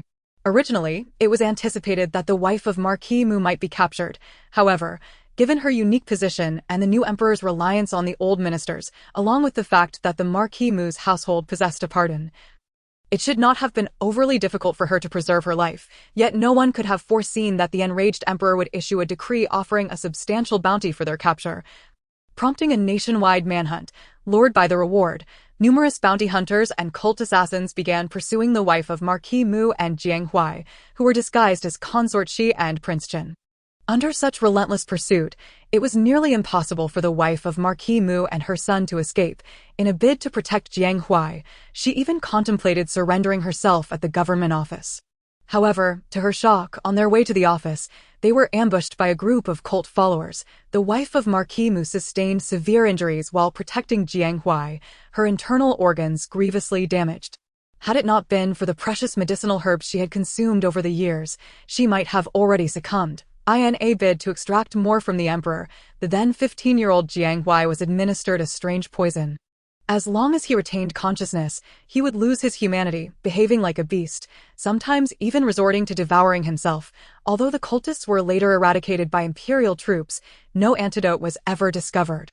After the incident, Duke Muin voluntarily ascended to the court to plead for forgiveness, expressing his willingness to accept any form of judgment. However, upon witnessing the plight of Duke Muin's wife and the turmoil in Jiang Huai, the young emperor, only 17 at the time, felt a flicker of guilt stir within him. He relieved Duke Muin of all his practical powers, yet retained his title, rendering him a mere idle nobleman. Duke Muin accepted this fate with equanimity and thereafter devoted himself to seeking remedies to heal his wife and to manage the poison afflicting Jiang Huai. Xu Lingtian recounted the events of that year in detail to Yen Sui, a secret he was most reluctant to reveal. And what of Jiang Meng? Although Yen Sui realized it was not the right moment to pursue further inquiries, she yearned to comprehend the entirety of the situation. Jiang Meng's current state was a result of Jiang Huai's affliction. Xu Lingtian explained that after being poisoned, Jiang Huai frequently lost his sanity, attacking others, and the poison would spread through the wounds of those he bit. Jiang Meng was the first victim, Xu Lingtian continued. Had it not been for the timely arrival of a divine physician, Jiang Meng might well have perished. To safeguard Jiang Meng, Duke Muin promptly decided to send him away with the physician, hoping for his recovery. So, this physician later became Jiang Meng's mentor, the very master of the ghost doctor. Yen Sui inquired. She had never heard her mentor mention this ancestral figure, nor had she ever seen a portrait of him. Xu Lingtian nodded. But why did he not take Jiang Huai as well? Yen Sui questioned, perplexed. Given the circumstances, why save Jiang Meng and not the more severely afflicted Jiang Huai? It was said that upon examining Jiang Huai's condition, the physician deemed the poison untreatable within his lifetime, hence he promised to take Jiang Meng as his disciple, imparting medical knowledge in the hope that Jiang Meng would one day discover a cure. To be continued. A significant announcement from this site. The Free Chapter 101 has moved to the snowy mountain point 7 years later. The blind and unable to walk Jiang Meng returned to the Duke Muin's residence, accompanied by a figure in blue. That year, Jiang Meng was 14. Meanwhile, Jiang Huai, tormented by the strange poison for nearly 7 years, had become unrecognizable. For nearly 11 of the 12 hours in a day, he remained in a state of unconsciousness. Yet, during the 1 hour he was awake, he often caused alarm throughout the Duke Muin's manor. Upon seeing her brother, now almost unrecognizable, Jiang Meng finally erupted with the hatred he had harbored within. That night, a strange illness spread through the imperial harem of Jin State, afflicting both concubines and princes alike. In just 3 days, the harem transformed into a veritable hell. Yet, the imperial hospital was utterly helpless. Merely watching as the afflicted were carried out daily, the emperor ordered a thorough investigation, but to this day, no results have emerged. This very calamity from that year left the emperor without any heirs, and the number of concubines in the harem dwindled to a mere handful. A month after Jiang Meng's arrival at the Duke Muin's residence, Jiang Huai vanished without a trace. You have uncovered all this. Yet, why has the matter of Jiang Meng's poisoning not been reported to the emperor? Yen Sui regarded Xu Lingtian with suspicion. She believed she understood him well. He likely harbored guilt towards both Jiang Huai and Jiang Meng. But that could not justify his protection of Jiang Meng, especially given the multitude of princes he had harmed, effectively undermining the foundation of Jin State. The reason is a lack of evidence. Chu Lingtian chuckled bitterly, stating, I consider myself capable of handling anything in this world, yet Jiang Mang remains an exception. He had dispatched special agents to investigate for nearly a year to piece together the events of that time. However, the theory that the sudden outbreak of illness in the harem was caused by Jiang Mang had always remained his conjecture. He had sent people to search for 3 years, striving to find a single piece of compelling evidence against Jiang Mang. It was then that he truly realized Jiang Mang's intellect was far beyond that of an ordinary 14-year-old. Yen Sui had no doubts about this. After several encounters, she too could sense it. Jiang Mang often seemed to foresee events, as if standing above it all, perceiving everything from a divine perspective. I wished to visit the snowy mountain. Yen Sui pondered for a long while, weighing her options before finally speaking. My master. The ghost doctor you refer to disappeared after receiving a letter from Jiang Mang. I must go to the snowy mountain to investigate Jiang Wei's condition. Chu Lingtian fell silent, wishing that Yen Sui would never ascend to the peak of the snowy mountain. I have a condition. Chu Lingtian knew that after learning of these matters, it was impossible to prevent Yen Sui from going to the snowy mountain. Rather than letting her go alone, it was better for him to accompany her. Yen Sui looked at Chu Lingtian, signaling for him to continue. Once atop the snowy mountain, you must follow me closely and not stray a single step. Chu Lingtian spoke with utmost seriousness. Yen Sui was perplexed by Chu Lingtian's demeanor and what could possibly instill such trepidation in him regarding the snowy mountain. Nevertheless, she ultimately agreed. It is already late. We shall depart at dawn tomorrow. It is too perilous to venture after dark. Chu Lingtian glanced at the sky, stating, since Chu Lingtian had already consented, Yen Sui did not press the issue further. The following morning, Yen Sui rose early and made her way to Chu Lingtian's quarters. Princess, Jin Yi respectfully greeted Yen Sui. After returning from Sengxue, Jin Yi resumed her previous demeanor towards her. Whether due to finally accepting the reality or having received orders from Chu Lingtian, she no longer deliberately avoided Yen Sui. Where's the prince? Yen Sui inquired. He is at the training grounds, Jin Yi replied. As Yen Sui prepared to leave, Jin Yi quickly added, Princess, the prince instructed that if you arrived, you should have breakfast first. He will join you shortly. Moreover, the carriage is ready. You may set off after your meal. Upon hearing this, Yen Sui nodded and proceeded to the side hall for her meal. Indeed, it wasn't long before Chu Lingtian returned, clad minimally, yet a sheen of sweat glistened on his forehead, clearly indicating he had been practicing martial arts early in the morning. Should you ever wish to join, feel free to do so next time. Chu Lingtian changed into a fresh set of clothes, tidied himself, and sat beside Yen Sui, serving her porridge. Yen Sui was taken aback, unable to believe it. Wouldn't this reveal our identities and raise suspicions? Do you truly intend to live your life under your sister's identity? Why not? Yen Sui retorted. If possible, she wished her sister could forever live peacefully with Han Deji in the Yulon Valley, free from the chaos of the outside world. Yet, I do not wish for you to live under another's identity, even if that person is your own sister. After silently finishing a bowl of porridge, Chu Lingtian set down the bowl and suddenly addressed Yen Sui. Yen Sui was once again taken aback. Chu Lingtian's words lodged in her throat, leaving her feeling a bit unsettled. However, in order to not disrupt their journey to the snowy mountain, she did not show her discomfort. Today, Yen Sui did not bring Shui Shi and Hu Po along, and Chu Lingtian had not even arranged for a coachman, instead directly instructing Jin Yi to drive the carriage. Yen Sui felt that had it not been for his consideration of her fear of the cold, Chu Lingtian might have suggested they ride horses instead of taking the carriage. The carriage moved slowly along, equipped with a heater inside, so Yen Sui did not feel excessively cold, just as Shuishi had previously mentioned. After about an hour, the carriage came to a halt, stepping out and standing at the foot of the snowy mountain. Yen Sui looked up but could scarcely see the summit, surrounded by a vast expanse of white, making it difficult to discern direction. Behind her lay a clear trail of hoofprints, marking the path they had taken.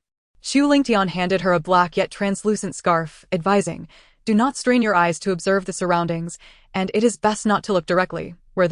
Since you have never been to the snowy mountain, it would be prudent to avoid snow blindness, which could impair your vision. Chu Lingtian instructed Jin Yi to wait at the base of the mountain, then took Yen Sui's hand and said, let us proceed. This snowy mountain is steep, with no obvious paths for climbing. How shall we ascend?